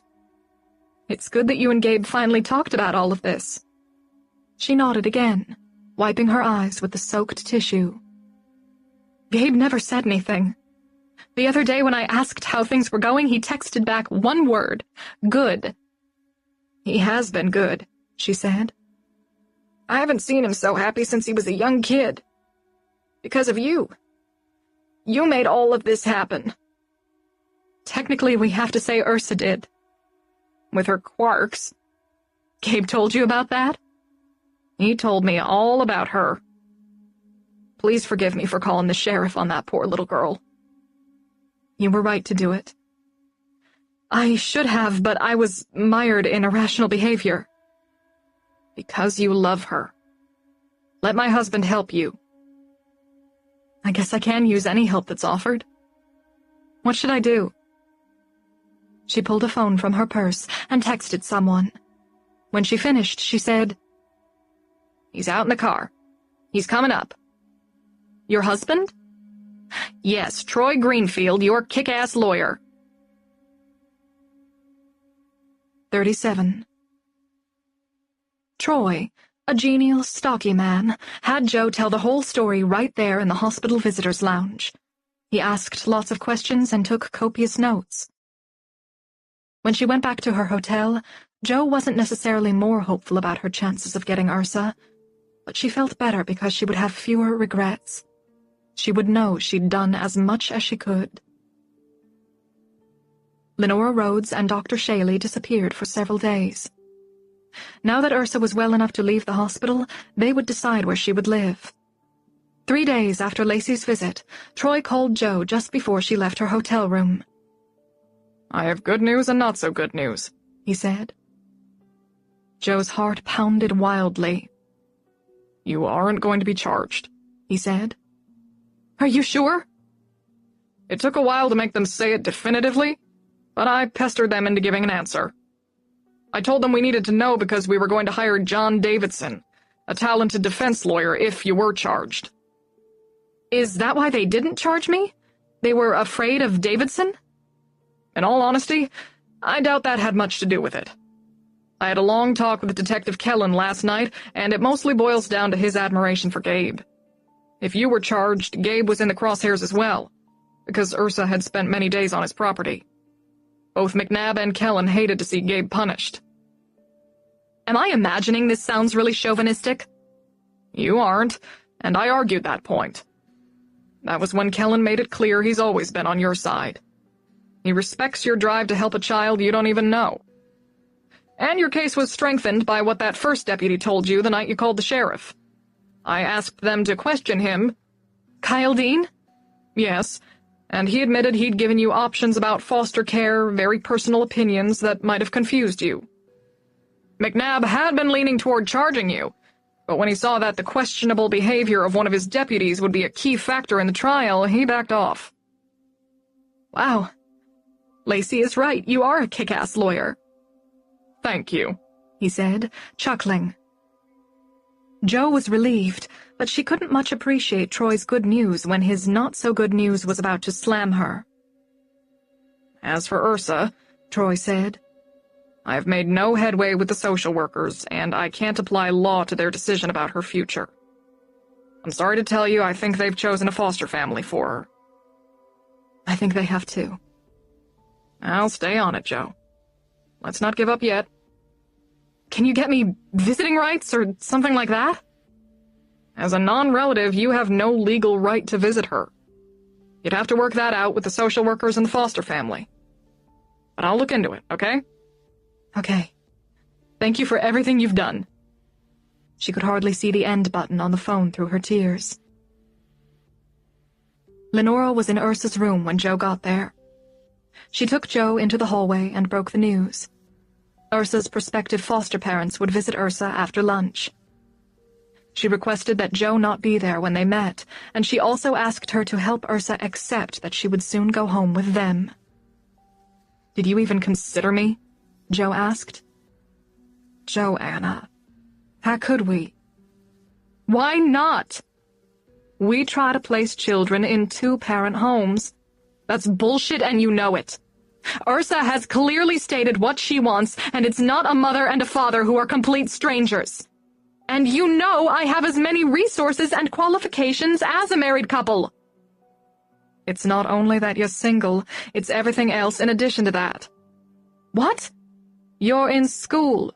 Your health status is uncertain, and we can't ignore the child endangerment situation. They aren't charging me. Charged or not, you displayed poor judgment. Now that you know what Ursa is like, do you think I could have done better? She was going to run if I got the police involved, and I knew she was safer with me than on the run. You know there was more to what you did than that.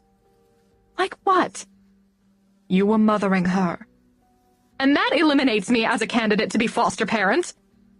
It's why you did that worries us. You just lost your mother and had your reproductive organs removed. How did you know that? Ursa told us. You pumped a little kid for information about me? Did you ever think to ask me? We didn't pump her. She told Dr. Shaley during their sessions. That's worse. She used psychotherapy to obtain information that would eliminate me. Please help Ursa accept this. It's the best way to love her. I disagree, but I'll try to convince her. I'm afraid she's going to run and something awful will happen to her. Don't worry. These kids settle down. These kids? Joe didn't trust her temper enough to stay in Lenora's presence a second longer.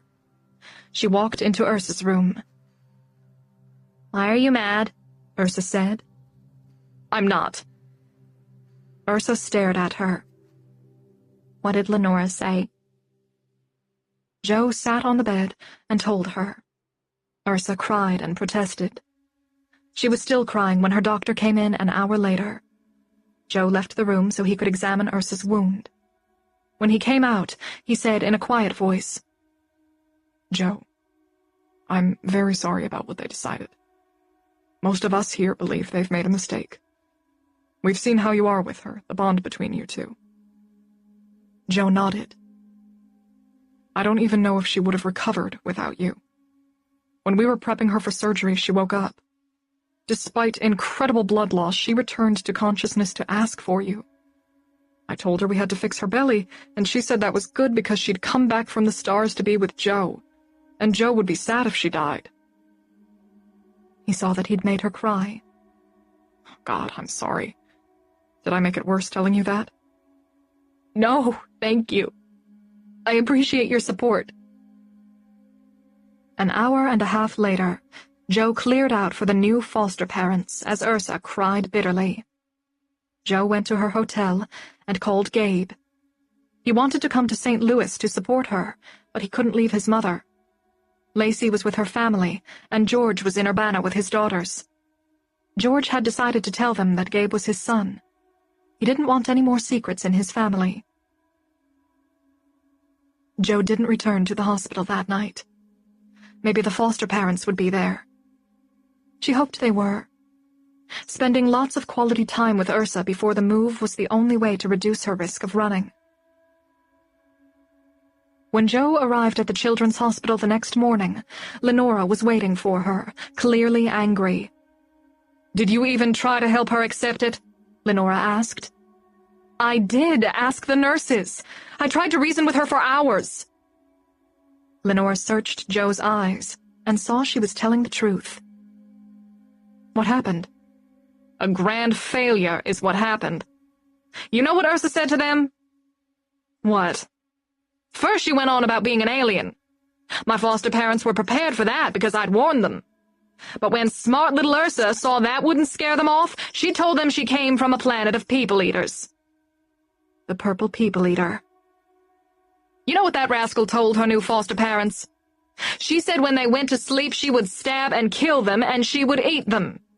They have another foster child who's only 1, and Ursa said she would be the most delicious and she would kill her first. Obviously, she was saying the most extreme thing she could think of to scare them off. Ursa doesn't have a violent bone in her body. How could those people know that and take the risk, especially when they have a baby in their house? Do you want me to talk to them? They're done. They left in a hot hurry and they want nothing to do with her. Now what? Door number 2. The couple we'd chosen is second best. You'd better warn them. I'll talk to them if you want. Lenora rubbed her hand up and down the back of her short hair. Maybe you'd better. The next day, Joe gave the runner-up couple a crash course on Ursa Alien Dupree. They were nice people. The husband ran an engineering consulting firm, and his wife was a former gym teacher who now stayed home with their 6-year-old son. They weren't able to have any more biological children. Joe talked to Ursa before the couple came in, begging her to cooperate. Ursa refused, insisting that she only wanted to live with Joe. Once again, Joe left the hospital with Ursa's plaintive sobs haunting her. When Joe returned to the hospital the next day, the foster couple was in Ursa's room for their second visit. Joe was going to leave, but they asked her to stay. "Let's talk," the wife said. "I want us all to be friends." Joe tried to get Ursa to open up, but she was sullen and only answered direct questions with curt replies. When Joe tried to show the foster parents Ursa's drawings, she said, "I don't want them to see those, they're private." When Joe told Ursa it would be nice to have a little brother, she said, "I don't want any stupid little brother." "You'll have a swimming pool, Ursa," Joe said. "Won't that be fun?" "It won't be," Ursa said. "I only want to swim with you and Gabe in Summers Creek." "Please try to be the nice girl I know you are," Joe said. "I won't be nice to them," Ursa said. "I only want to live with you. You said you wanted that too. Why are you trying to make me like them?" "I'd better go," Joe said. "Yes," Lenora said. "Thanks for trying." Joe hugged Ursa, but Ursa wouldn't let her go. "Don't leave," she wept. "I'll be nice. Don't go." 2 nurses and Lenora had to pry her arms away. Ursa screamed. "Take me with you! I love you, Joe! I only want to be with you!" Joe hurried down the corridor, avoiding the somber gazes of the doctors and nurses. At 7 that night, Joe ate a cup of yogurt and a few grapes in her hotel room. She had to force herself to eat even that. She had been nauseated and listless since her tearful phone call with Gabe that afternoon. In the morning, she would say goodbye to Ursa for the last time. Staying was hurting her too much. At 8, the first in a series of thunderstorms hit St. Louis. The city would be under a tornado watch most of the night. Joe went to bed, blackout curtains drawn, and air conditioning turned high. She hardly heard the pounding of thunder and rain on her windows. She closed her eyes and went fetal beneath the covers, arms folded against her bony chest. At 9:52, she was awakened by an unexpected call. "Lenora?" Joe answered. "She's gone," Lenora said. Joe threw her legs over the side of the bed. "What do you mean, she went home with them?" "She ran. We can't find her." "How could she possibly get out of a hospital as secure as that?" "You know how, she's damn smart." They think she's still hiding somewhere in the hospital, but they haven't found her. How long has she been missing? It's been about an hour since a nurse reported her missing. Did the cameras catch anything? They're checking now. At first they thought finding her would be easy. They don't know Ursa. But you do. You warned us. What if she got out? What if she's in the city? Ursa could have pulled that off, and getting out of the hospital would be her aim. But Joe didn't say that out loud. She's probably hiding in a patient room or something like that. I'm sure they'll find her. Will you come? I thought maybe if you called for her. If she heard your voice? Of course, I'm on my way. Meet me at the main door and I'll get you in. They have everything locked down. A half-hour later, Joe had been searching hospital rooms with Lenora for only 10 minutes when a security guard stopped them. She's not in the hospital, he said. Are you sure? Lenora said. We were looking for a little girl in a hospital gown, but she's wearing regular clothes. This is from a surveillance camera. He held up a picture of Ursa walking down a hospital corridor. Joe took the photo.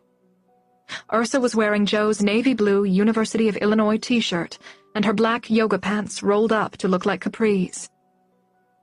Those are my clothes, Joe said. They're the spare set I kept in my backpack in case I had to spend the night with Ursa. I noticed them missing a few days ago and thought they had fallen out. She scrutinized the photo more closely. Ursa had on her purple gym shoes. Joe had last seen them on Ursa the night of the shooting. How did she get her shoes? Those were all that could be salvaged of her bloody clothing the night she came in, Lenora said. Usually personal belongings are put in a bag and stored in the patient's closet. Does the video show how she got out of the hospital? Joe asked. The security guard nodded, his expression bleak. She walked out the main lobby doors holding the man's hand.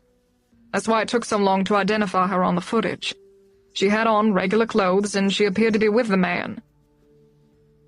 Joe had to hold on to the wall to stop from swaying. Do you think the man abducted her? Lenora said. Considering the girl's history, we're afraid that's a possibility, the guard said. Have the police been notified? Lenora asked. Every city cop is on it. They've put out an Amber Alert, too. Joe had a flash of insight. She wasn't abducted. She held the man's hand to look like she was with him. You don't know that, Lenora said. I don't, Joe said. But Ursa knew she couldn't walk out those doors alone. How would she get a complete stranger to hold her hand? Believe me, Ursa has her ways. Again, Joe studied the photograph. One of her hands was clenched tight around something. Maybe she had taken more than clothing from Joe's bag. Joe unzipped the front pocket of her backpack and found her hotel card key. She dug around for Gabe's key, the spare she kept in the paper envelope. It was empty. I may know where she's going, Joe said. Where? Lenora said. Come with me, Joe said, shrugging on her backpack. We have to tell the police, Lenora said. The police can't be involved until we find her. If she sees them, she'll run. Good point. Lenora grabbed her raincoat on their way out into another downpour. Joe still had on the oversized sweatshirt Gabe had left behind, now soaked through to her shirt from her walk to the hospital. Out in the city, police officers were everywhere, their squad car lights mirrored in pools of rain at all intersections. Poor girl, Lenora said. She must be terrified in this storm. I doubt it, Joe said. Ursa loves thunderstorms. Lenora saw where they were headed. Did she know the name of your hotel? Last week she asked me a lot of questions about where I was staying. I just thought she was bored. She even asked if I used a metal key to get in my room, and I told her about the card keys. That means she's been plotting this for a while. She was waiting to see how things turned out. She ran today because she's desperate. She knows no one will help her, not even me. Then maybe she won't go to your room. I know, that's what worries me. What if she decided to trust that man like she trusted you? Lenora said. If he hasn't brought it to the police yet, he must have bad intentions. I didn't bring her to the police, and I didn't have bad intentions. But how long until that luck runs out? I've been trying to tell you that. They entered the hotel and rushed to the elevator, Jo limping on her sore leg. The elevator stopped on several floors before they finally arrived on the 6th floor. At room 612, Jo put her key in the slot and pushed the door open. Ursa wasn't there. Lenora watched her check under the rumpled comforter and beneath the bed. She looked in the closet. There was only one place left to look. She flicked on the bathroom light and opened the shower curtain. Ursa was curled in a ball in the tub, her clothing and hair soaked with rain. She looked up at Jo with mournful brown eyes. Jo, I ran away, she said. I see that. Jo lifted her out of the tub and held her. Ursa clung to her, crying. Don't you love me anymore? Why do you want me to go live with those people? I don't. But there's nothing else I can do. Ursa wept miserably as Jo carried her to the bed. She was wet to the skin and shaking with chills. We need to get these clothes off, love bug. Jo sat her on the bed. Why is she here? Ursa said when she saw Lenora. I was afraid for you, Lenora said. No matter where you make me go, I'll find Jo, Ursa said, new tears falling. Jo and I know how to be happy without you. Jo took off her shoes and stripped away her wet pants and t-shirt. She pulled a clean shirt over Ursa's quaking body and lifted her into the bed, tucking the blanket and comforter around her. After she turned off the air conditioner, she went into the bathroom to change out of her wet clothes. When she came out, Lenora was pushing numbers on her phone. Please don't have police come here right now, Jo said. I have to tell them to stop looking, Lenora said. I know, but can we just have a moment? Lenora nodded. When she connected with hospital security, she said she had found Ursa and asked them to tell all law agencies that she was safe. She took off her raincoat and slumped in a chair with a weary exhalation. Jo crawled into bed with Ursa. The rule about separate beds didn't matter anymore. She would give Ursa what she needed. She spooned the small girl against her body and kissed her cheek. Warm enough? She asked. I want to stay here forever, Ursa said. Me too, Jo said. Please never doubt that I love you. No one can take that away from us. Thunder growled. Rain clawed at the window. Jo held Ursa in her safe nest, and all the while Fate sat watching. 38. A month later, on a rare, cool day in late August, Ursa stood between Gabe and Jo, her hands clasped in theirs. Beyond the white marble cross, the minister turned his car onto the cemetery path and drove away. Lenora Rhodes started her car and followed behind him. No one else had come to watch Portia Wilkins Dupree laid to rest, not even her mother. Portia was 26 when she died trying to protect her daughter, the same age as Jo. Ursa let go of Jo and Gabe's hands and spent a minute rearranging the flowers into a new constellation around the grave. Bye, Mama. I love you, she said when she finished. She took hold of their hands again. I want to see Daddy now. They walked to the grave of Dylan Joseph Dupree. He was buried next to his mother, and the empty plot next to her was for her husband. Dylan's father lived in a nearby nursing home, his mind too impaired by Alzheimer's disease to understand who his granddaughter was. Because there hadn't been room to bury Portia next to Dylan and his parents, Jo had purchased a plot as close to Dylan's as possible. According to Ursa's wishes, Portia's cross was the same as the one over Dylan's grave. Ursa let go of Jo's and Gabe's hands as they arrived at Dylan's grave. She took a folded picture from her pocket and laid it against the bottom of the cross. It was an image of the Pinwheel Galaxy, located in Ursa Major. Dylan had loved anything to do with stars. Before his life fell apart, he'd wanted to be an astrophysicist. He'd named his daughter Ursa for the big bear in the sky, and he'd taught her the names of stars and constellations. When Ursa was afraid of the dark, he would open her window a crack and tell her good magic that fell out of the stars was coming in her window. He said the magic would always keep her safe. After he died, Ursa opened her window wide every night, trying to let in lots of good magic. That was how she escaped the grasp of the men who nearly killed her. Ursa walked to the cross and kissed the top of it. "I love you, Daddy." She pointed behind her. "This is Joe and Gabe. You would like them. Gabe likes stars like you do." She straightened the picture of the galaxy and turned around. "Ready to go?" Joe said. "Ready," she said. They had one more grave to visit. They got in Joe's car and drove from Paducah, Kentucky, to Vienna, Illinois. As they approached Turkey Creek Road, Ursa leaned between the seats as far as her seatbelt allowed.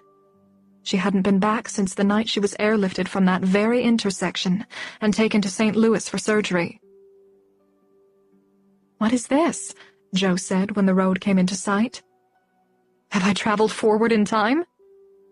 "I thought you said we didn't look that much alike," Gabe said. "Only because of the age difference." The older version of Gabe smiled and waved from his chair under the blue canopy and fresh eggs sign. "You didn't tell me he's the new Eggman." "I didn't know," Gabe said. "He never did this before?" "I'm as surprised as you are." Joe parked her Honda next to Gabe's white pickup. "He even uses your truck." "I told him to use it for farm stuff," Gabe said. "His car is nice and gets beat up by the gravel." "Tell me about it." Ursa shot out the back door and ran to the egg stand. George Kinney stood and shook her hand. "You must be Ursa." "I am," Ursa said. "I'm George, and very happy to meet you." "Why do you look like Gabe?" Ursa asked. "Because Gabe had two dads, and I'm one of them," he said. Gabe embraced him. "How'd it go?" George said. "No hitches," Gabe said. "Kat and I worried they'd changed their minds." "Is that why you're out here, to watch for us?" "I'm out here because the damn eggs are piling up to the roof." He opened his arms to Joe. "Get over here, Wonder Woman." "I have significantly less in the chest than her," Joe said. "The better to hug you," George said, squeezing her in his arms. "We're having a funeral for Little Bear," Ursa said. "Well, that's really nice," George said. "I hear he was a good dog." "He was the best dog," Ursa said. "We'd better go," Gabe said. "Joe has to get on the road right after lunch." "I'll pack up and see you at the house," George said. "Need help?" Joe asked. "Come on, I'm not that old." Joe, Gabe, and Ursa drove the familiar rough wind of Turkey Creek Road. Ursa stretched high in her seat to see out the window. "It looks different," she said. "The plants grew, and the colors are beginning to change," Joe said. "Where are the nest flags?" "I took them down when my study ended. The indigo buntings are getting ready to migrate." "They're leaving?" "They'll go in a few weeks, but just for the winter. They'll be back in the spring." They drove onto the Kinney property, steering for the inviting yellow cottage on the hill. Before Joe turned off the motor, she looked at the hickory tree. Ursa sprang from the back seat and ran toward the prairie behind the house. "Ursa, it's this way!" Gabe called after her. "I'm getting flowers for him," she said. Joe watched her vanish into the tall grass. Gabe took her hands and pulled her close to his body. "Do you still sell eggs?" she asked. "I haven't since the shooting." "Will you again?" "I don't know." He stared in the direction of the road, but his eyes were distant. "The egg stand was a thread that kept me connected to the outer world. You have something more substantial connecting you now.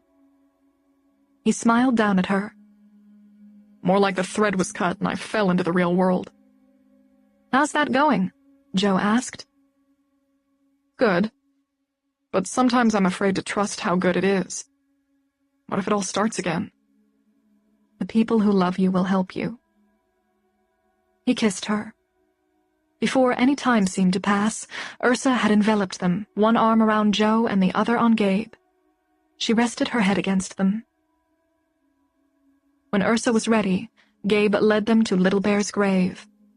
On a cross made of burnished cedar wood, he had etched Little Bear, and below the name, he gave his life for the people he loved. Ursa sniffled and wiped her cheeks. Do you like the cross? Gabe asked. It's exactly perfect, she said. She laid her bouquet of goldenrod, ironweed, and asters on the mound of dirt that was already giving life to new flora. Would you like someone to say something? Joe asked. I want to sing him my favorite song. Ursa's dad, my dad used to sing it when I went to sleep. Looking at the soil that blanketed her dog, Ursa sang, Twinkle, twinkle, little star, how I wonder what you are. Up above the world so high, like a diamond in the sky. Twinkle, twinkle, little star, how I wonder what you are. Gabe squeezed Joe's hand. When she finished singing, Ursa crouched down and patted the dirt. I love you, Little Bear. They returned to the car and drove to the Nash family homestead. Whose cars are those? Ursa asked when they pulled up. Who's here, Gabe? Maybe you should go inside and see, he said. Ursa jumped out of the car and ran up the porch steps. Joe and Gabe followed close behind. They wanted to see her reaction. Can I go in? Ursa asked. Since when do you ask? Lacey said from behind the screen door. Ursa grinned. Do you remember that, Gabe? Remember when we rescued you? I remember it very well, he said. Come in, Lacey said, pushing back the screen door. Ursa stepped inside, her expression transforming from shock to joy as a chorus of voices sang Happy Birthday. Dark purple and pale lavender balloons floated all over the living room, and the log walls and ceiling were festooned with cray ribbons in the same colors. Signs that read, Welcome back, Ursa, and Happy 9th Birthday hovered over a table laden with lunch food and a cake sprinkled with silver stars. Adding yet more liveliness to the festive room, kittens sporting colorful bows were underfoot everywhere. I didn't know it was my birthday, Ursa said. Joe hadn't wanted her mother's burial to fall on her birthday, but it was the only day she and Lenora could travel to Paducah. Joe and Gabe had planned the party to brighten the day. Gabe introduced Ursa to George's younger daughter, her husband, and their high school-age son. Gabe and George's daughter were already good friends, but George's other daughter hadn't yet come around to the idea that she had a love-child brother. Lacey's husband introduced himself to Ursa. When Troy shook her hand, a necklace with a crystal star pendant appeared in her palm. Where did that come from? He said. I don't know, Ursa said. Do you like it? Yes. Then I guess it's yours. That was how Joe found out Troy Greenfield Esquire was an amateur magician. Joe took Ursa aside to break the news that Tabby had really wanted to be at the party, but couldn't because her sister was visiting from California. Tabby had to drive her to the airport at the exact time of the party. That's okay, Ursa said. Joe handed her a large box wrapped in cat print paper. This is from her. Can I open it? You sure can, Joe said. Ursa sat on the floor, ripped away the paper, and lifted the top of the box. Beaming, she withdrew a big, soft purple creature with a wide, toothy grin and dangly arms and legs. Like the alien in the song, it had one central eye, a long horn, and 2 wings. She squashed the weird thing in her arms. A purple people eater! He's soft like a pillow! She opened her other presents. Small binoculars and a bird field guide from Joe, a middle-grade book about stream life from George, a watercolor set from Lacey, a lavender sweater with a white kitten face from George's daughter, and a hardbound copy of A Midsummer Night's Dream with gorgeous colored illustrations from Catherine. Shoot. I forgot to get you a gift, Gabe said. Ursa smiled, aware that he was joking. Well, I guess I'll have to give you something. He looked around, rubbing his chin. He walked across the room and scooped Juliet and Hamlet into his hands. How about these guys? I hear your new foster parents will let you have cats. Ursa looked up at Joe. Really? Can I? I guess those foster parents aren't so bad after all, Joe said. Ursa took the kittens and buried her face in their fur. Seems you've positively influenced Juliet's and Hamlet's fates, Gabe said. It was my quark things, Ursa said. Wait, he said. I thought we were done with quark things. How can we be? I'm still making good things happen. You are? Joe said I shouldn't talk about Ursa like I'm not her, but just because I pretend I'm Ursa doesn't mean I'm not an alien. Joe and Gabe exchanged a glance, and Ursa, as usual, perceived their unease. It's okay, she told Joe. I'm still doing what you said. What did Joe say? Gabe asked.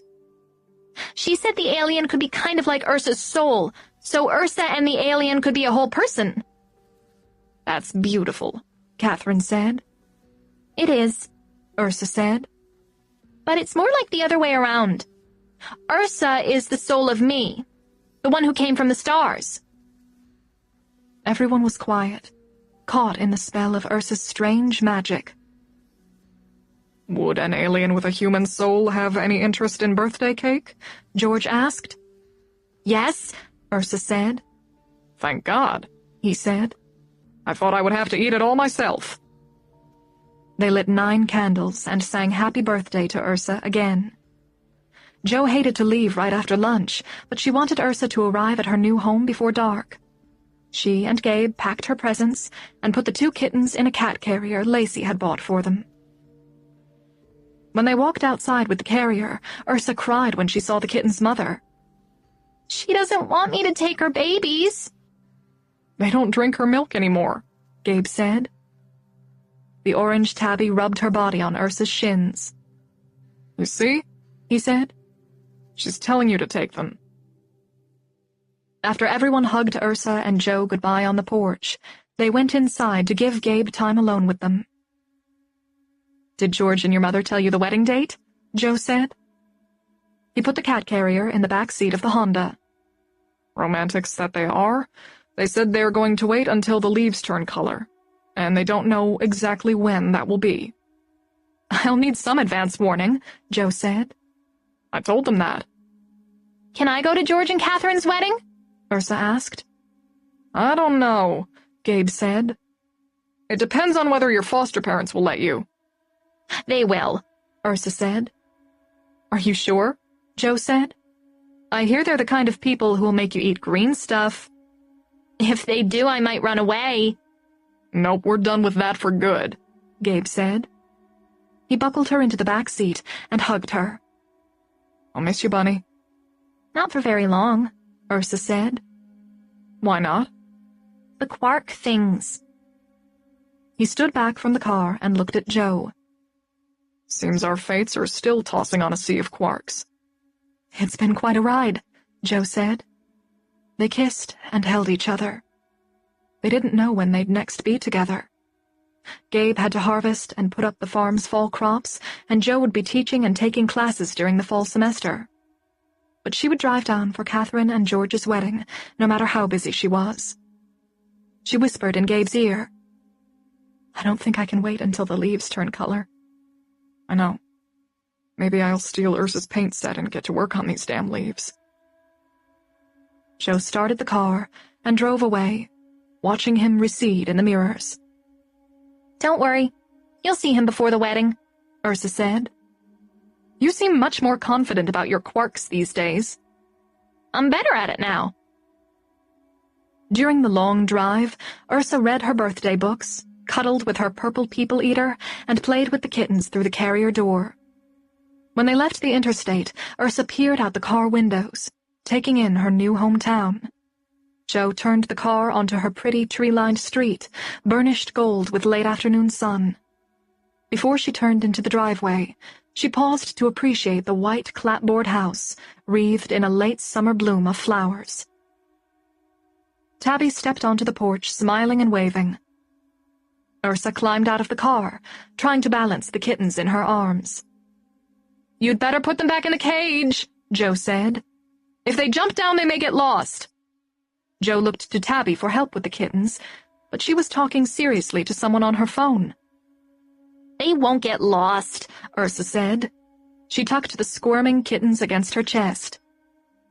"I wish Frances Ivy's cats were here. They could be Juliet and Hamlet's foster moms."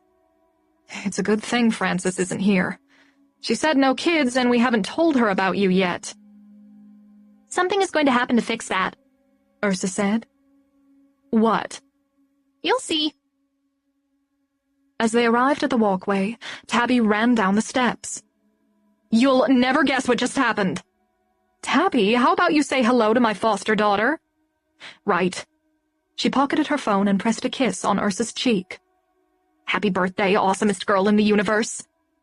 "I like the purple people eater you gave me," Ursa said. "He's from Purpletonia, a faraway planet," Tabby said. "Wow, how cute are those kittens?" "Gabe gave them to me." "So, what happened?" Joe said. "Frances Ivy called. I just hung up with her. You won't believe it. She's gonna marry Nancy and stay in Maine. She wants to know if we're interested in buying the house." Joe looked at Ursa. "Okay, this is too weird." "What is?" Tabby said. "Ursa just said something would happen to change the no-kids rule." Tabby grinned. "Did you do this, little alien?" Ursa squealed. The kittens were clambering up her hair to escape her arms. They jumped to the ground and ran straight up the porch steps, as if following an invisible trail of quarks. Juliet sprawled on the welcome rug, and Hamlet flopped onto his back beside her, one paw softly batting her chin. Ursa clasped Joe's hand in her left hand, and Tabby's in her right. She pulled them in tight against her body, like a little bird snuggling into its nest. She smiled at the kittens playing on the porch of her new home. "I did make this happen." She turned her face upward. "Didn't I, Joe?" "You sure did, love bug."